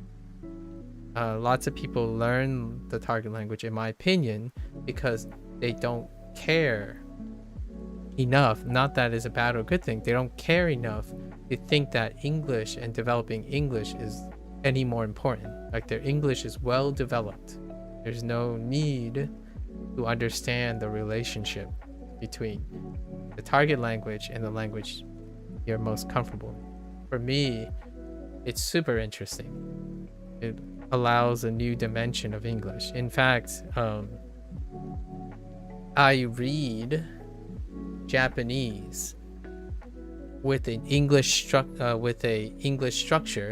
and I also read English with a Japanese structure, and I also read English with a Chinese structure now, and that means they're getting closer together. Like it is, one can read and be able to understand. Like for example, here's a fun example. When you have songs like Chinese songs and Japanese songs, and then they suddenly like put some English words into their songs, and how the English words are organized typically, you can kind of get the feeling why they chose to organize those words like that. So there's some like very interesting intuition that you gather over time. Like there's no problems, saying like, Japanese, right? Japanese 2 study I did, right?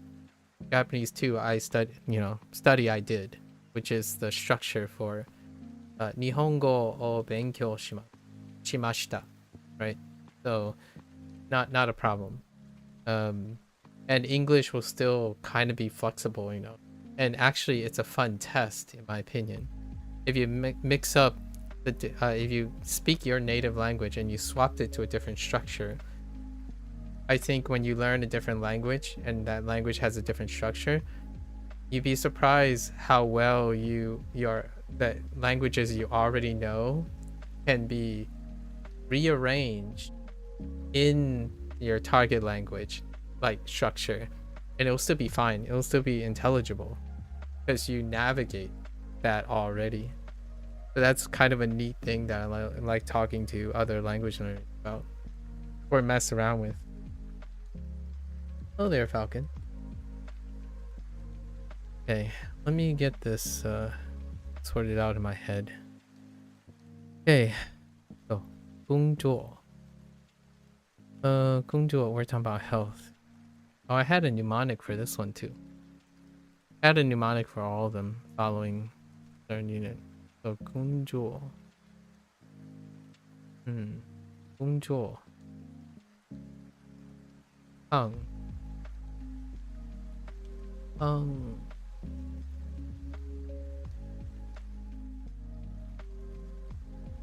Okay. 开始 I sure.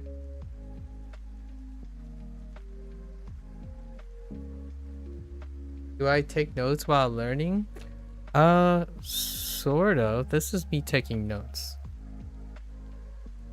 My notes are in real time. I make, I do the notes by outputting. Most of the time. If you're talking about like the learning process, yeah. Well, while I'm learning, I'm quite literally doing the notes right now. I rewrite the notes every time. Might be a slow process, however, but I rewrite the notes every time. My output are my notes. I'll be here very often. I need to sleep now because it's so late. Yeah, good night, Matthias. Good night. Thanks for chatting. Thank you for the question. Love answering. Good luck with everything. Till next time.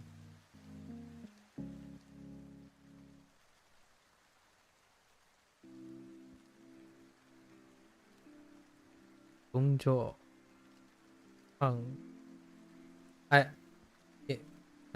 Duo does a perfectly adequate job on noting all the things. 晚安，晚安，Matthias.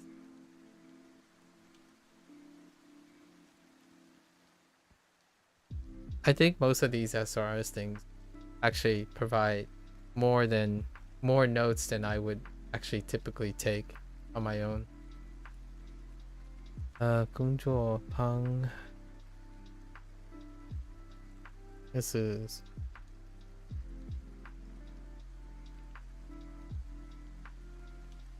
yeah, 开始开始整体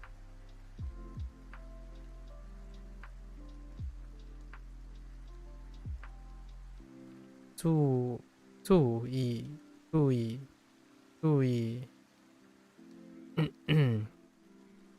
I think we're missing this character, right? Yes. So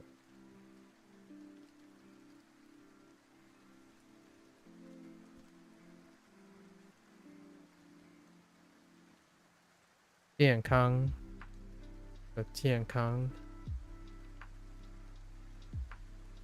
anything that's on part of the stream, like on the YouTube video or something, all of the, if there's any notes, that's all the notes that I take. I don't take any other notes outside of what's on stream. When the stream goes off, I'm outputting, I'm practicing. So I haven't taken any additional notes.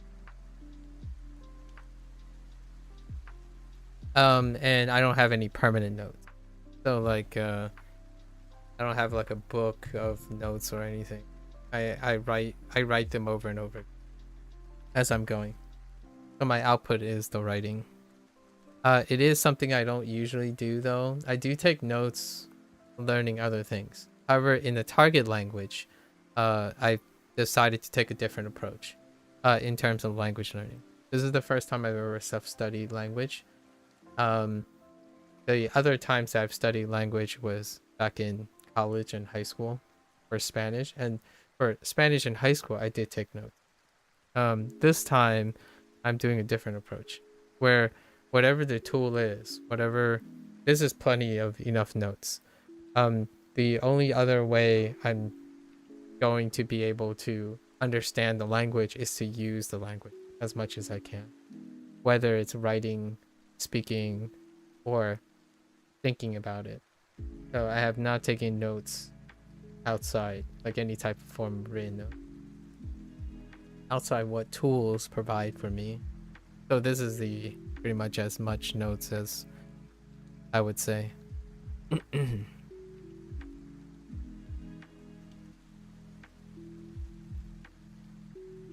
I would read something and that's it. I either remember it or I don't remember it. That's about it. So if I needed to learn something about grammar, for example, and on Duolingo, there's an exercise and I have no idea what that, I'm like, I don't understand why it's structured this way. I go on like a grammar site, look at it, read it, and that's it. Like, if I don't remember the next time, I go back and read it. If I don't remember it, I go back and read it. And that's it. And everything else, any type of written thing, I write in the target language to remember it. And then I erase everything. Like, I don't save any of this stuff. It obligates me to write it again and again and again and think about it in a different way every time as I go through it. My thought process behind doing this is that language is it's on the lowest level of learning, so writing notes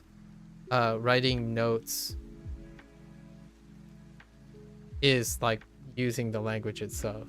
So for my take on this is that I will either write the thoughts out in the target language when I need it, or don't write the notes at all. So that's kind of how I'm going about it here.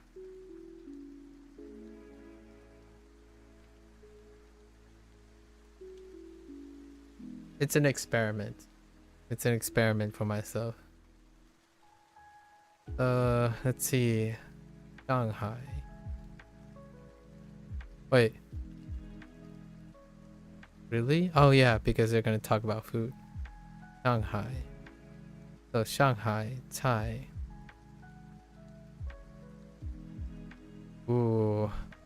锻炼 is tough. I have a habit of forgetting 锻炼. Okay. How about you, by the way, Falcon? Are you learning Chinese or Japanese? Are you language learning right now?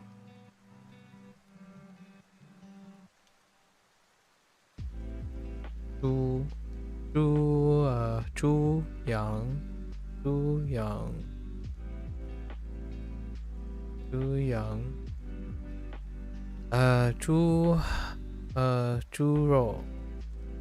猪肉 羊肉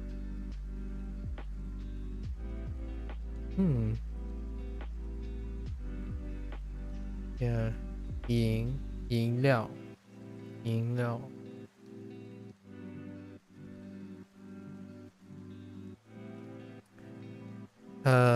This is probably 觉得 Yeah, 觉 is missing here, so 觉 is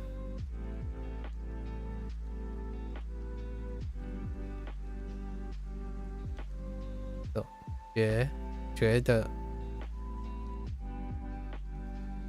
Who what? Ooh, something. What do you guys want to use boo for? Oh, 不忙. Oh, okay. 不健康. Okay. 不忙? Where the heck is 忙 at? No 忙 still. Yeah, sure. You want to use 忙, it's fine. So 不忙 and 不健康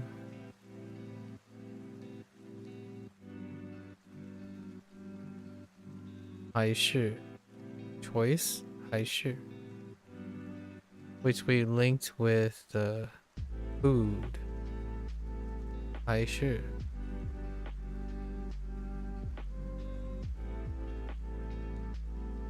面条 It's fine. 日本菜，韩国菜，中国菜，英国菜，米饭 ，fair enough。北京菜，鸡肉 ，oops， 鸡肉，牛肉。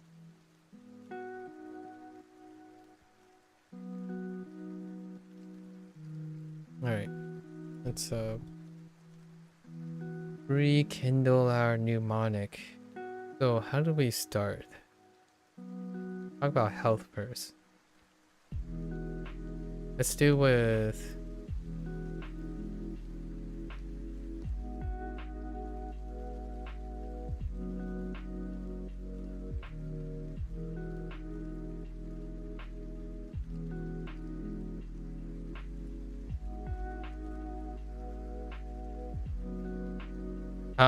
yeah, I remember this.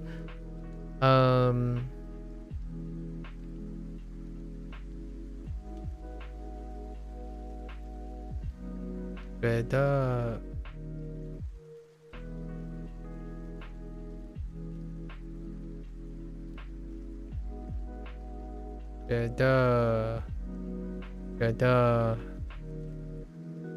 Don't forget lay as well. Lay is not listed.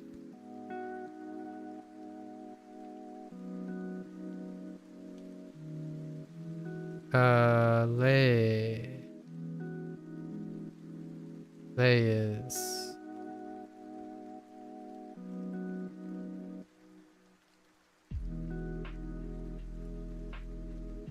I think. That looks right. It feels right. Is it correct? It is correct. It feels right. Okay. So we have lay. So 觉得累.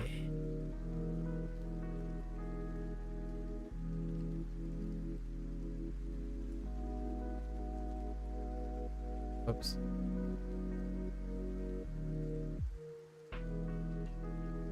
Hung.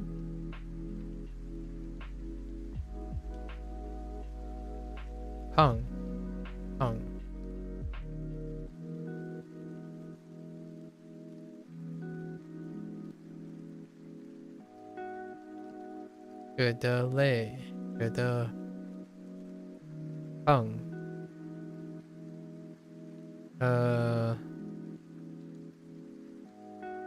Juyi. We're gonna go with Juyi.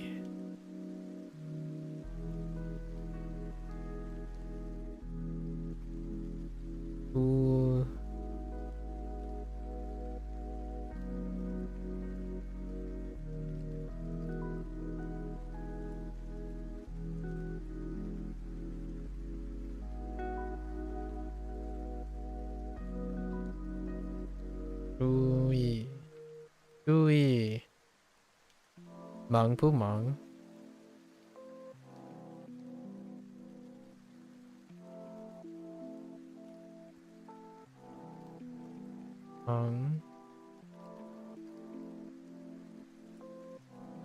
不忙.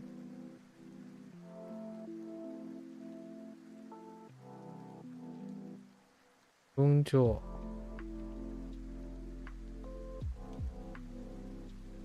Oops.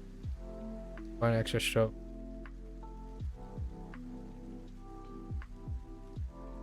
工作.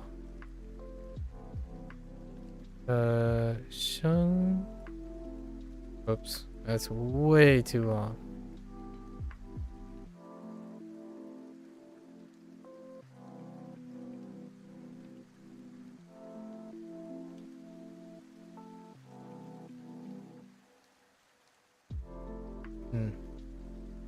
Try that again.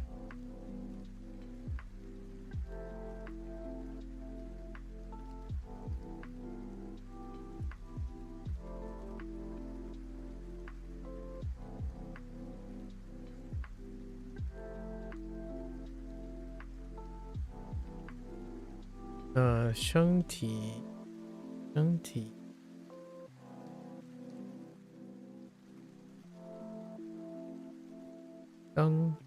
身体，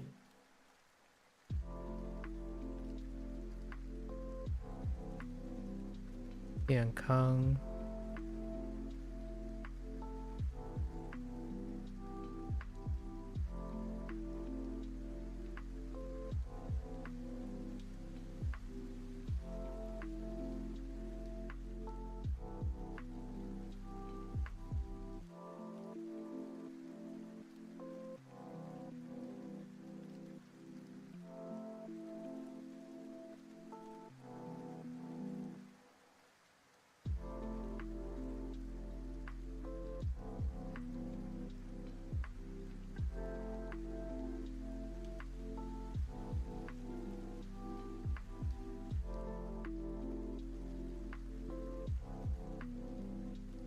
健康。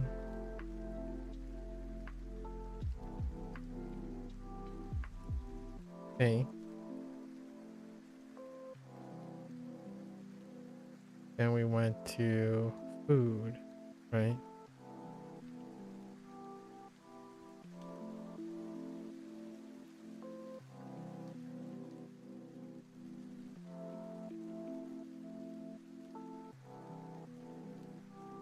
Shanghai, Thai.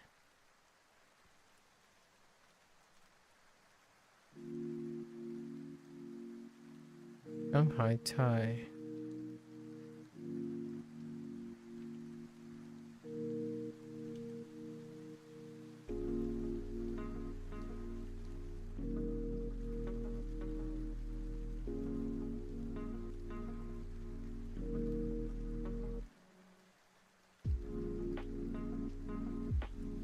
Beijing, Beijing, Thai.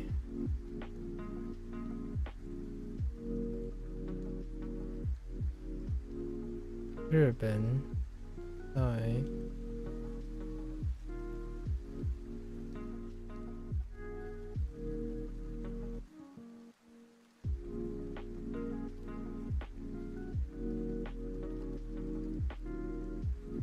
Hong Kong.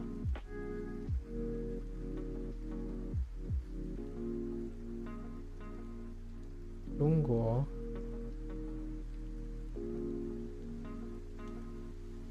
英国。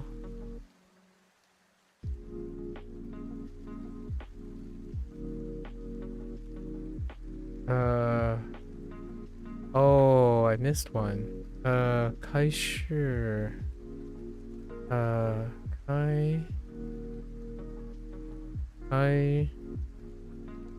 开市。Oh, sure is gonna be tough.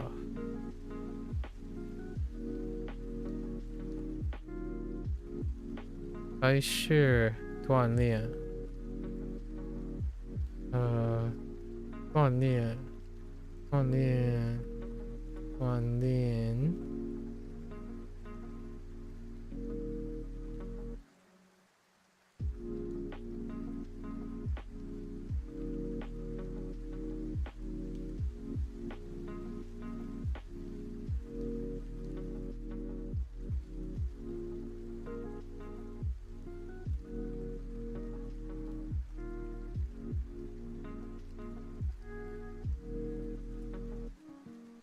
Lian is fire.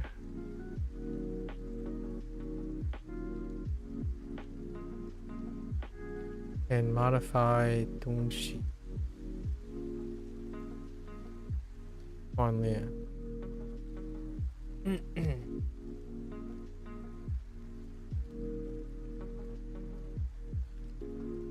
这个还是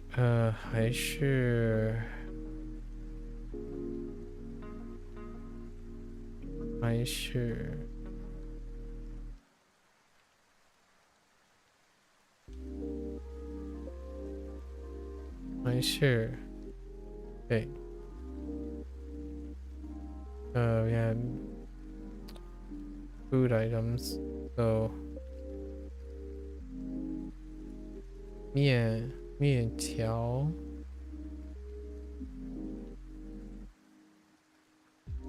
面条，面条，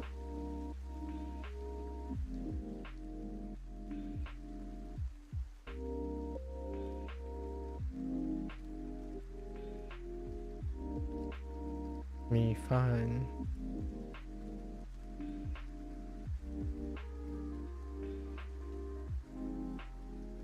米饭。choices. Yeah. 肉，牛肉，羊肉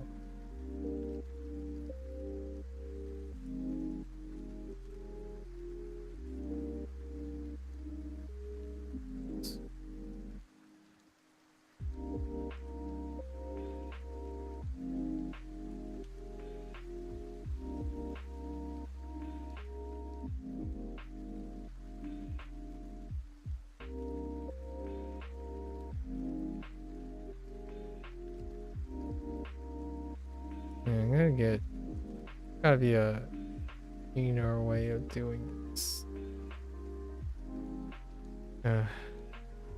鸡肉，猪肉。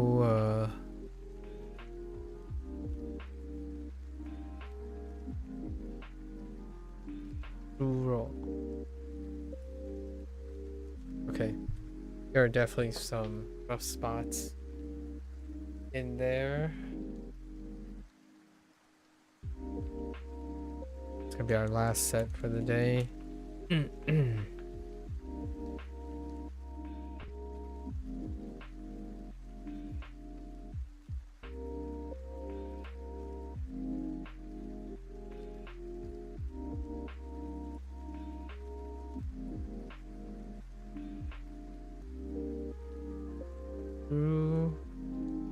Choose a problem and 锻炼。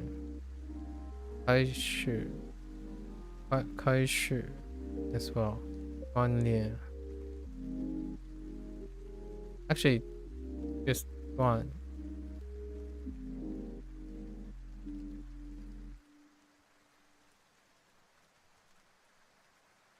Okay. Let's give this a go.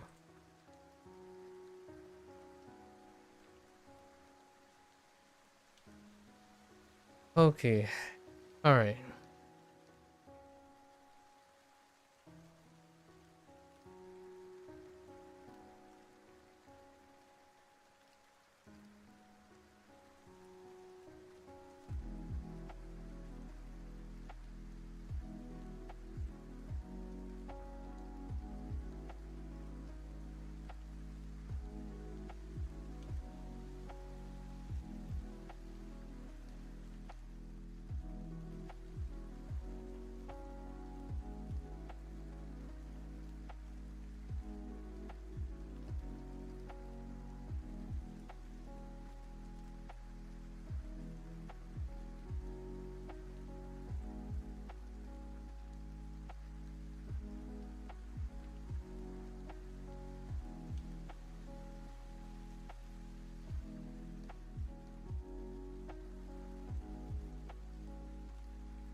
How should I organize this so take up less space?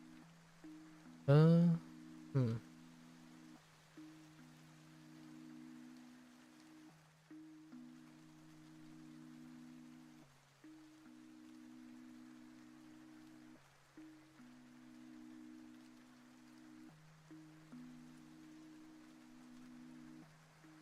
Ugh.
Okay.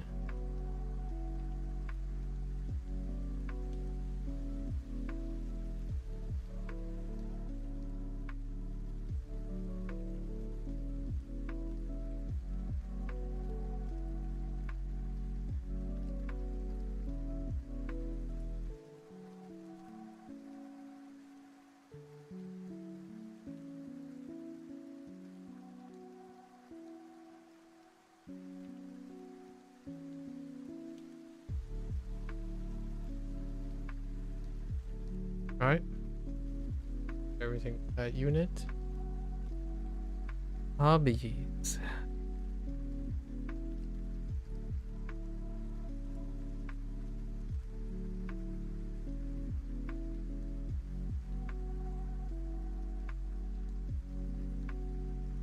There, Nuvis.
Is the app worth it? You're currently learning Chinese as well. The app worth it? Well, it's worth $0. So, sky's the limit, right? What are you currently doing to learn Chinese, Nuvis? Perhaps, some context. I could provide some context depending on what you're learning and how you prefer to learn things.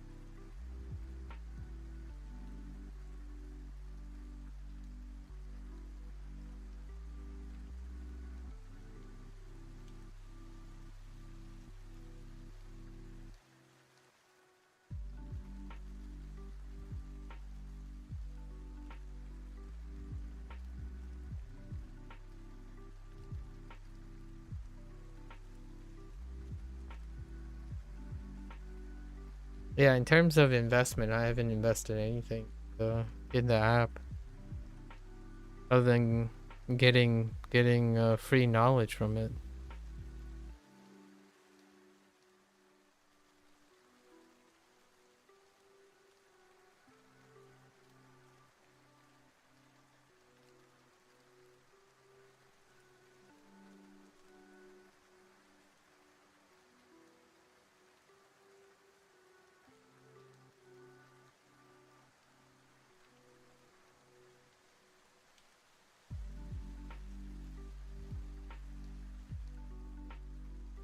You watch a lot of videos?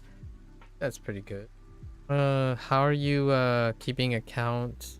How are you keeping yourself accountable for what you learn at the moment? You have a way of assessing how you're learning Chinese? Like maybe like every 3 months or so? Like every 3 months or half a year? How are you going about measuring, obligating yourself to taking in the information?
Oh, okay.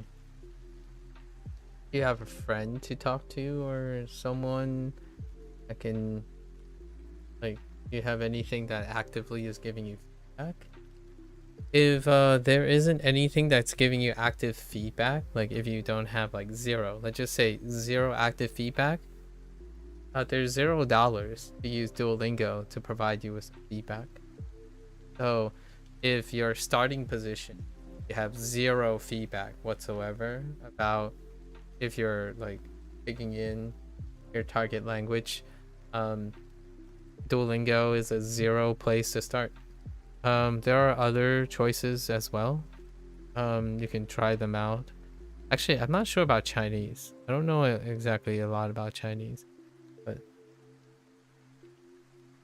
oh yeah, HSK books work. If you have resources, you know, some people like Hanzi Hero as well. That's kind of a nice thing as well. So what so if you're asking me if the app is worth it, if you have no feedback whatsoever, any app is worth it. Until it becomes boring, some sort of active feedback is generally more than no active feedback whatsoever. The thing I like to encourage most of the time is find something that you like to get feedback from first, right? And then build from there. So something that you find, oh, I like the way this is telling me how far my progress is and how giving me ideas on if I remember things. So you got to pick out, swim around and find try out a few things here and there and see what sticks. It's probably my thought about it. As far as Duolingo goes, it is probably the least stringent form of obligation. So what I mean by that is there is the least amount of obligation that is placed on you. So what that means is it's very, very easy to use Duolingo, like super easy. However, because it is very, very casual forward, it does not help you. It does not tell you, hey, you should remember this stuff. It's like they can only remind you like, hey, do your lessons and hope for the best. While if you bought a book set or something, you're invested. You've already invested in something. So finding something that obligates you, even if it costs nothing, right? I like using Duolingo because it costs nothing. And most of the time, where does all that extra money go? It's all the time I spent obligating myself to learning these. But like right now, today, I didn't actually use Duolingo itself. I used the information that Duolingo has, and I'm writing. I spent most of the time writing and constructing ideas for my memory things. I'm making myself responsible for the information. Duolingo can nag at you, like give you an email notification, but when you're doing the lessons, it's really up to you if you remember any of it. And they don't necessarily provide a lot, because the more they provide, the harder and more overwhelming it'll look. So if you find that textbooks work for you, right? If you're already thinking about it, you're already thinking, I should go to a textbook, then odds are Duolingo is not going to be worth it for you. If you feel like textbooks are the way to go, because textbooks are far more denser than Duolingo, and that's kind of how I would take it from all the information that you're saying. Other people say like, textbooks are so boring. Then you would ask them like, hey, how do you engage yourself? Say, well, I like games. I like doing things in very, very short sessions, and I'm not too concerned about remembering everything, just like 1 or 2 things every day. And Duolingo might match. That's probably how we would go about it. But if you're already considering textbooks, that's probably the way to go. Duolingo is too light. It's far too light compared to a textbook. Yeah. Sounds like you might have sounds like you already might have your own answer. Okay. And you can always like freshen up with Chinese. You can follow along if you want. You're more than welcome to ask yourself if you recognize any of these characters that I have written down. You know, every once in a while, come by, see if you recognize any of the characters, and then you pretty much have the Duolingo experience then. Duolingo is focused on exposure, but not so much SRS. There's kind of a rudimentary SRS system in it.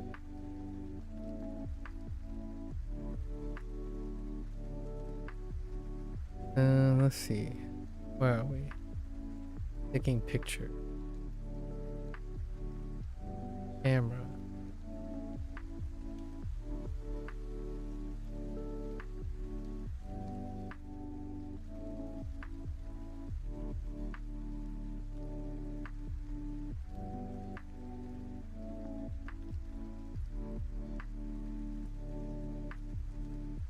How's your Chinese? That's what has been the problem, is remembering the stuff I learned, like characters or pinyin. I see. How long have you been like exploring how you're remembering the characters or pinyin? I can give you an anecdote, like what I have been doing. Me personally, for myself, and this is not offered as like professional advice. For me, writing is my go-to. I write and organize all the information. So right now, it looks like there's arbitrary spaces and columns and stuff, but this is all organized in my head. So this is like a map of a paragraph worth of relations between the vocabulary word, and that's kind of how I go about it. So there are like plus signs and random diagonals. This is my shorthand of representing all the information.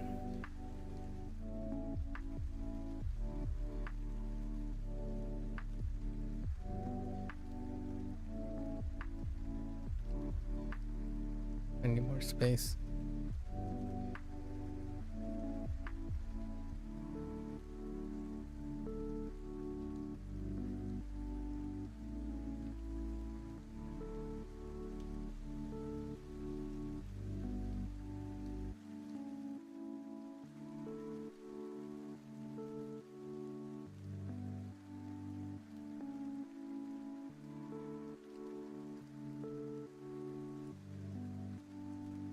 Yep.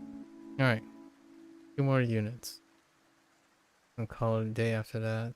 What's next? Market.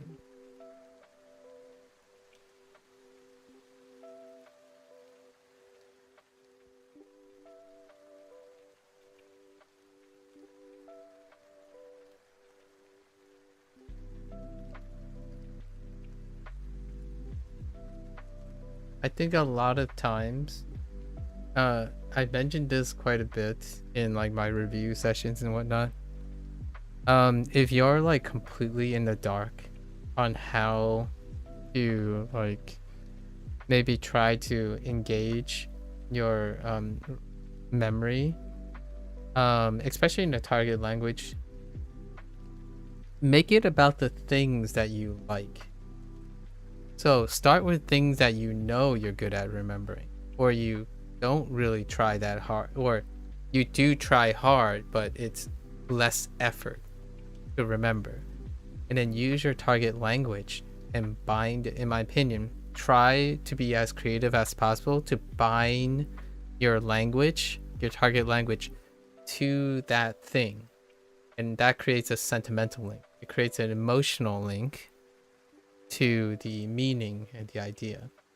So if you're able to do that, then you can probably start from there and leverage whatever you're doing to make it look like, to make it encouraging to learn using the target language. So then when you're doing your favorite things, like, I don't know, playing a video game or playing basketball, you start, you are encouraged to use your target language in that.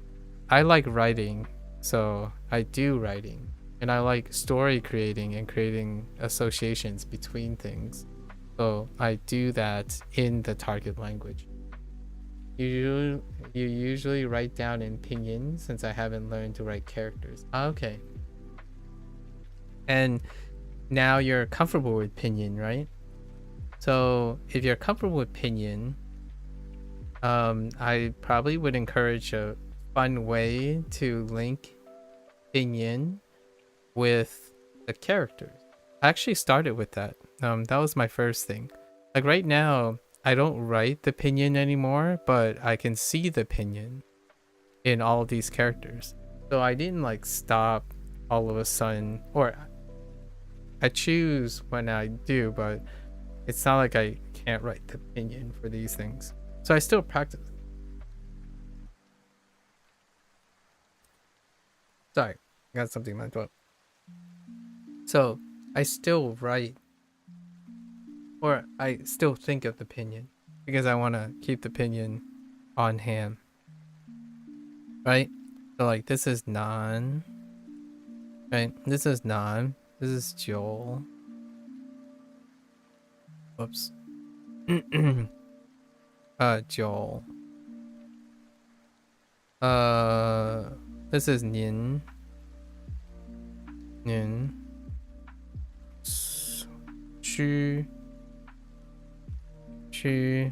Right? T. Actually, it might be T. Depending on. I'm gonna go with T. And this is men. So you can still think of it that way. And the idea is you start with what you know. And you're used to pinyin, so baby steps. Take your pinyin and connect to 1 or 2 characters every day, and you don't have to write the character if you don't want to.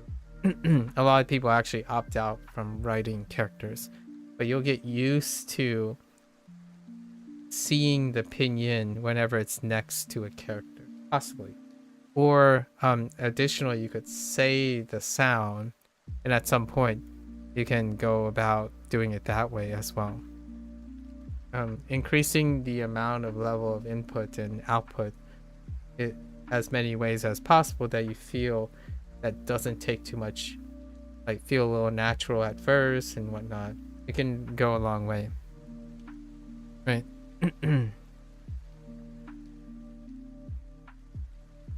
I guess I don't have to tell you, even if you remember 1 character a day, you should be proud of that, or you should feel great about that.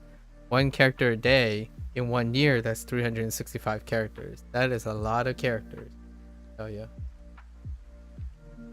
Right now, I guess I'm at 103 days. I think for Chinese, I'm about at 500 characters, something like that. Not too bad. When you start thinking about it in a big day, right? That's like 4 characters that's 4 characters a day. Not too bad. Not too shabby. Right?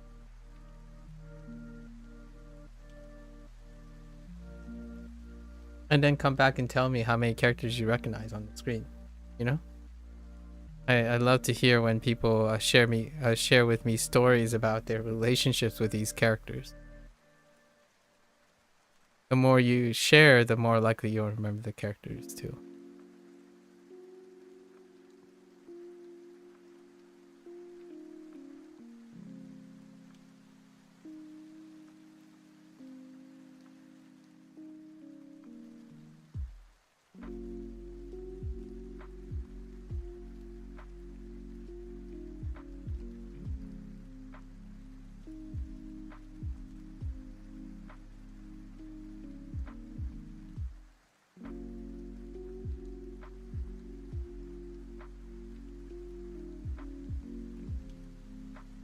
Yeah, feel free to talk about the things you learn as well.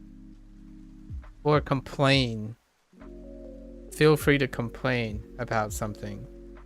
As long as you're not like constantly emotionally distraught. Things that you complain about, if they're very focused complaining, or very focused frustrations, or focused happiness, those memories are incredibly strong, and then eventually you won't even need them. You recognize like at least 6 or so I see there. Nice. Did you ever do you type at all using your pinyin? I think you can use your pinyin to test which characters come up. So since you already know how to write down pinyin, I think that would be a fun little game you can play with yourself. That sounded a little weird out of context, but what I mean is, like, if you ever sit in someone's stream and you're like, okay, I'm gonna bring up a Word document, right? You can open up a notepad and you can just type with the Windows IME and just type, or whatever operating system you have. You type it, it's like, yes, that pinyin matches that character. Shi and de Yeah, there you go. Sure duh. What do you think? What do they mean to you? Yeah, like that. That's cool. And you don't have to like type it. You could also like copy paste and stuff. But I probably say if you already like writing down pinyin, just use your keyboard and then guess the characters and type on like a random notepad or something and see if like, oh, I guessed that character. I guessed that character. And eventually I think it'll build up on its own. And that's progress. Oh, you just changed to this last week. Well, there you go. I think you're on your way already. In my opinion, I think you're already on your way to getting the rhythm of how you want to take in your characters. I stream most of the time when I'm learning, so I don't usually use my keyboard too often. At some point though, later down the road, when I'm like finished with Duolingo, when I like matriculate out of Duolingo, you'll probably come back if you ever like 6 months from now or something. You'll probably see me typing prompts to an LLM of some sort in like Chinese and stuff, and I'll start to develop my typing skill, something like that. Outside of writing, currently I enjoy writing, so I spend most of my time writing. It's more or less your pinyin and your typing method. But yeah, give that a go, right? 去超市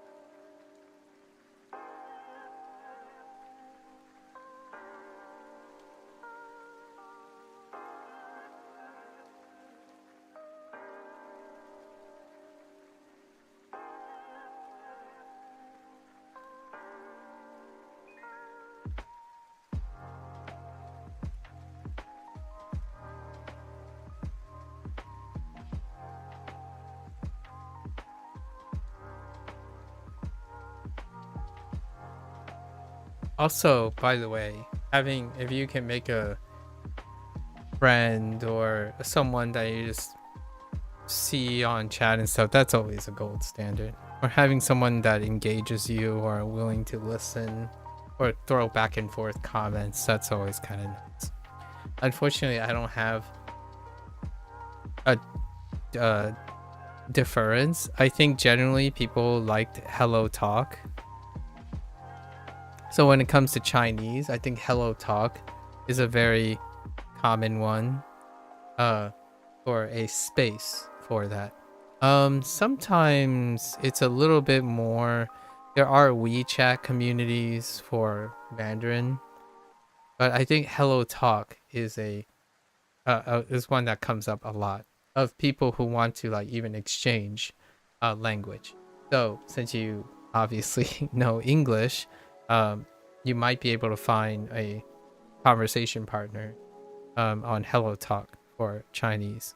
And then WeChat is like maybe at some point when you're really comfortable. A lot of Chinese speakers tend to rely on WeChat and whatnot, so you might be able to find people there. But Hello Talk is definitely one that comes up a lot. Might be able to find like a conversational partner. Oh, you tried it. Okay, but you just hate being on your phone. Oh, that's fair enough. You know what you want. So if the phone is not working for you, yeah, those things require you to be on your phone. Yeah, that's not the way to go. There's VR chat. I was told, this is not my personal experience. I don't, obviously I spend most of my time on my stream, but VR chat is also something. And one of the downsides of VR chat is probably the age group and the type of people you might encounter. However, VR chat has quite a space for language exchange to some extent, if you want to be in front of your computer as opposed to your phone. This is from other people's experiences. I don't have any experience. Unfortunately, I can't give you any first-hand experience from using any of those.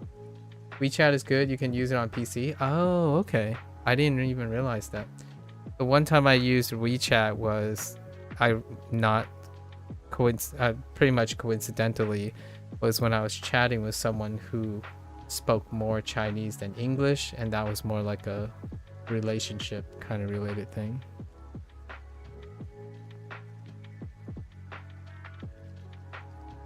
Okay, let's see.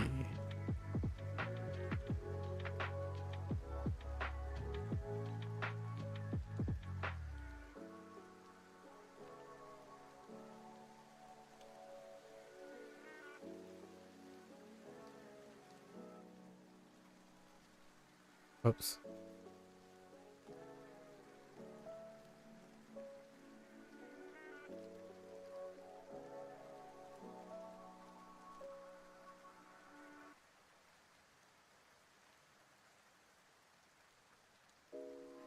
Mileage might vary, but whatever you see me writing on screen it's from Duolingo.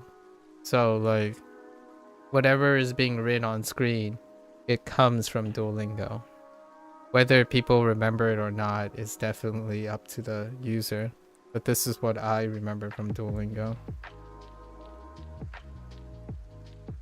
I'm basically summarizing these 4 units right here from memory.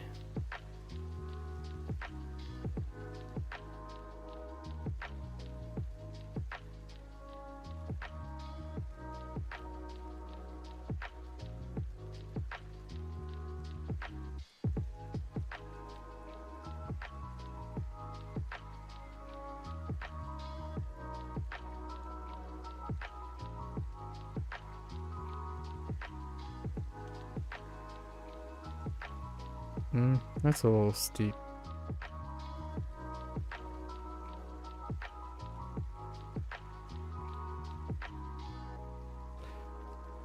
I don't like the way that looks.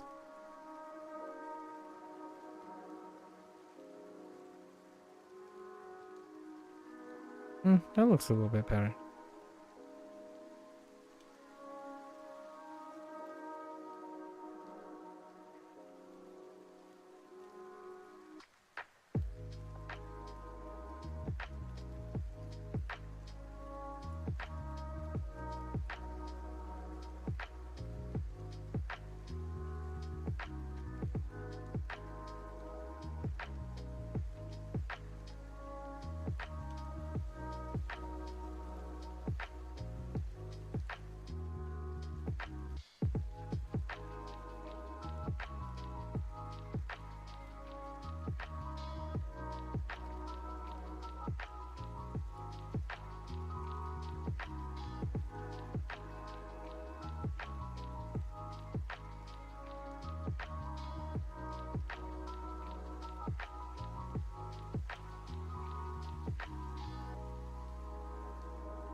Oh, wait.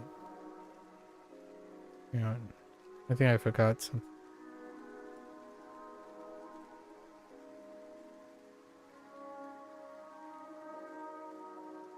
It was up here. Yeah, it's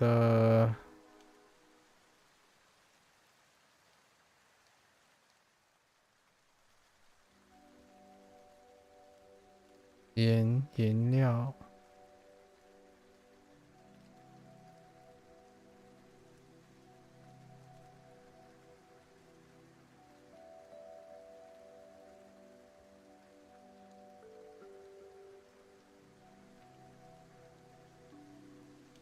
Yeah, 饮料.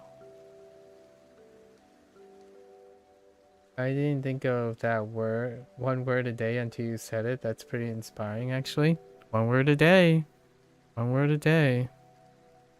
I think it's tough. Like, I think it's tough when it's hard to visualize the day to day to get to a goal, right? So if you, lots of people, I know you don't strike me. I feel like you strike me as someone who likes to go with the flow. So that's kind of working to your advantage here on what I'm saying. Lots of people do like far off goals. They talk about like, oh, I want to be HSK 3 in like 1 year. However, their plans up to that is often like obscured. Like they hope that they keep doing certain things and it gets to that point at some point, right? Alternatively, if you're someone who likes to focus on the day-to-day, knowing that you can consistently do something, so you're going to assume you can consistently do something, like if you like that perspective. I am a person who's about consistency. So if I already know that I don't need additional motivation, I'm not going to hit any gaps on being consistent, I take my goal or whatever it is, and ask myself, what can I do every single day? And how long would it take in that projection? So and then you can modify it for that, right? So if your goal was 2,000 words, or like say the common, it's actually like 1,300 characters, 13 to 1,500 characters. If your goal is 1,300 to 1,500 characters, ask yourself, what's a reasonable amount of time you think that feels like? Say a year. So you take 365 days, divide it by that number, and ask yourself, is that reasonable to learn? And then you start saying, well, not so much, and then you continue to find and foretell it just enough to get you started doing it, because you don't want to over analyze and then just spend all the time planning, because without a doubt your plans will improve as you're going. If you're someone who likes to go with the flow and kind of play it by ear kind of thing, as you like 1 month in, your plans are kind of going to shift. It's going to change. And if you're actively motivated, it's going to improve over time, as opposed to someone who plans something like 2 years down the road and they just stick to the plan. They're like that type of thing. So that's kind of something you want to take into consideration. I think a lot of times the vast majority of people who tell me or like talk to me about what they do the strict planned kind of thing. So they don't expect themselves to change their mind, or as they're learning more, to change up their approach. For me, since all these days are recorded, you'll probably notice that what I do has changed roughly every like 3 or 4 weeks. Something else is being added, something else is being swapped out. So my engagement becomes more and more informed. It becomes more and more developed. I no longer, this is not what I did when I first started. I did not start doing this at all. And I'm aiming to constantly doing more, but not all at once. So when someone tells me, oh, they started with the perfect method, or they started with the perfect tool, and they place all their hopes on it, and then they tell me they're bored and they kind of grown out of it or burn out of it, then that's the type of thing that I'm talking about. Here, I won't ever really demonstrate that.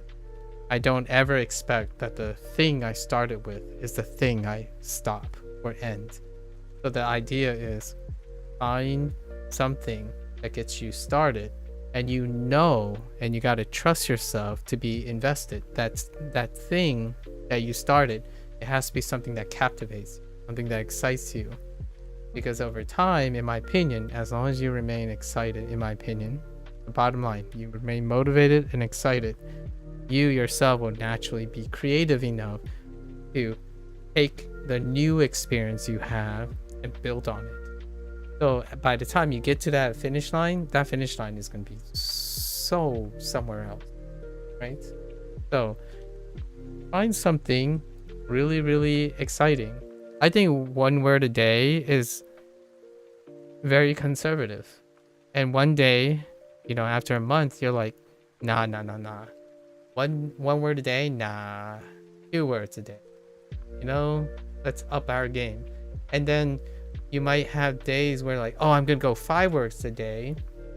And you suddenly found out, okay, that's a little too much. Then you can take a step back. It's always going to be, in my opinion, almost all the time, it's always going to be at least 2 steps forward and 1 step back. When it happens, right? As long as you're taking your steps properly. Not like you know, the first time gym goer that goes in and tries to break their like 1 rep max in all of a sudden and come back home feeling like a train wreck and not going back to gym for 2 weeks and then not starting again, that kind of thing. Slow and steady. At least that's my personal approach. Language learning is a life skill, right? It's kind of like exercising. Life skill. Oh, no need to be very urgent or hustled along in the process. You gotta enjoy it. Gotta be sustainable. I otherwise would have probably stopped by now. But now I'm learning both Japanese and Chinese on a regular basis for like 8 hours a day. Not really 8 hours a day, it's more like 6 hours a day.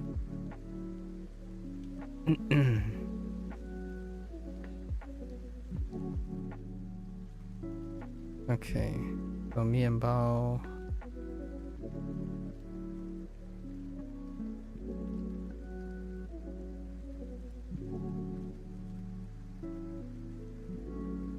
Yeah. Oh, right.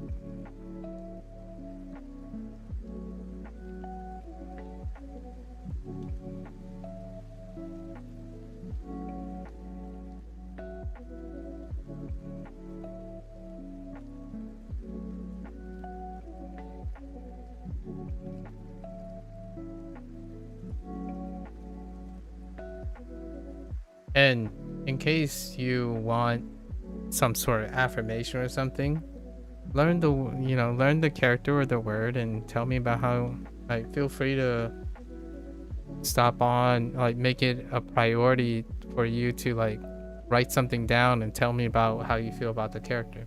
That's perfectly fine. I'm always here, or I'm largely almost always here within the last like 9 hours. So if you need someone, if you ever want someone to respond or acknowledge that you've done something, I'm always here.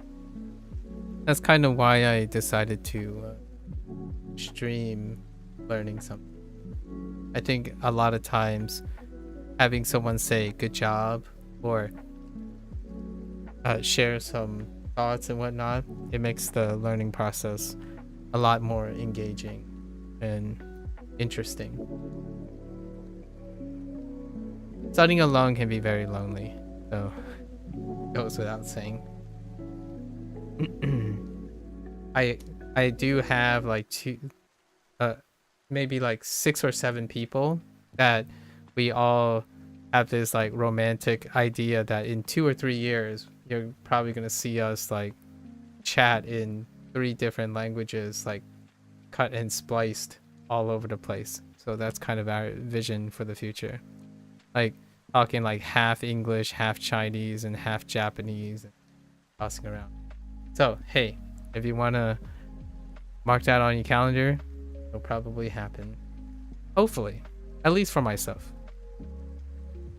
I'm a hybrid language speaker, so I'm not a stranger to speaking more than 1 language simultaneously. It'll be fun. I still have a 3rd language to introduce soon.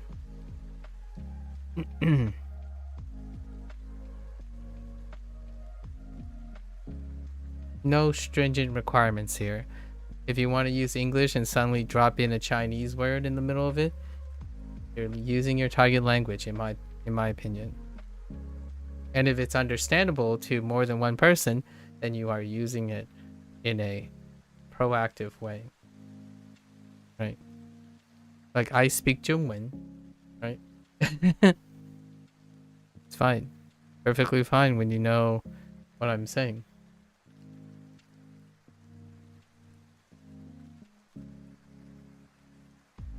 Okay.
Ugh.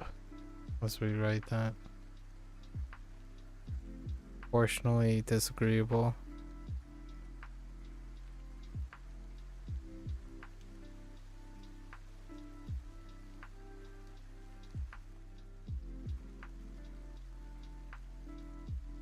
That's okay. One last thing. One last section. For the day.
Alright. That's a little too fat. Oh!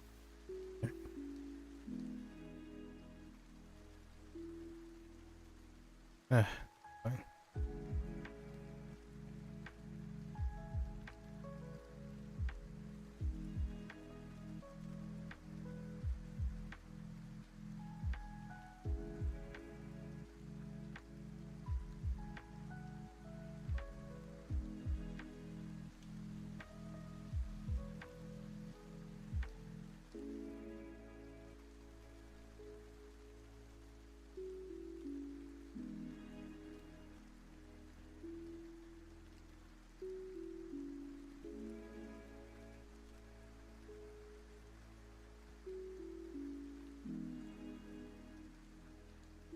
That wobble.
Oops.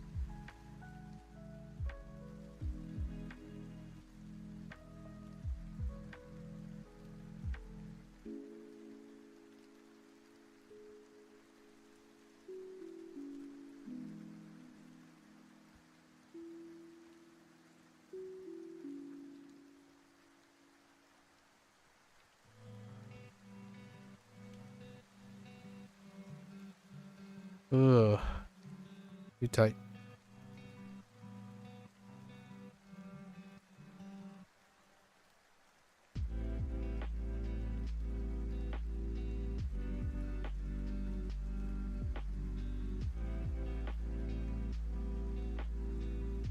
Okay.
Okay.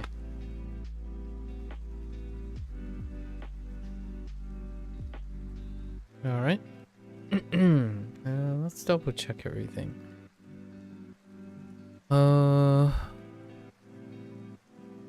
Okay.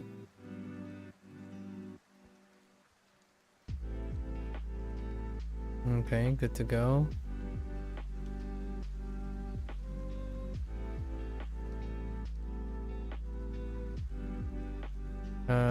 Good to go.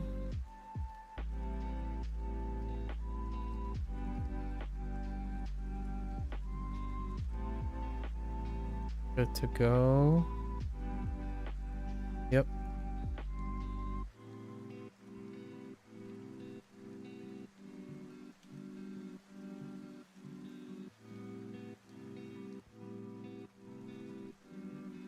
Oh, good to go.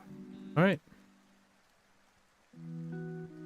That's it for today. Tomorrow I'm going to try to squeeze in the 5 units we have. And then we're going to do our big review, our 100-day review, or 50, number 150 from that last time.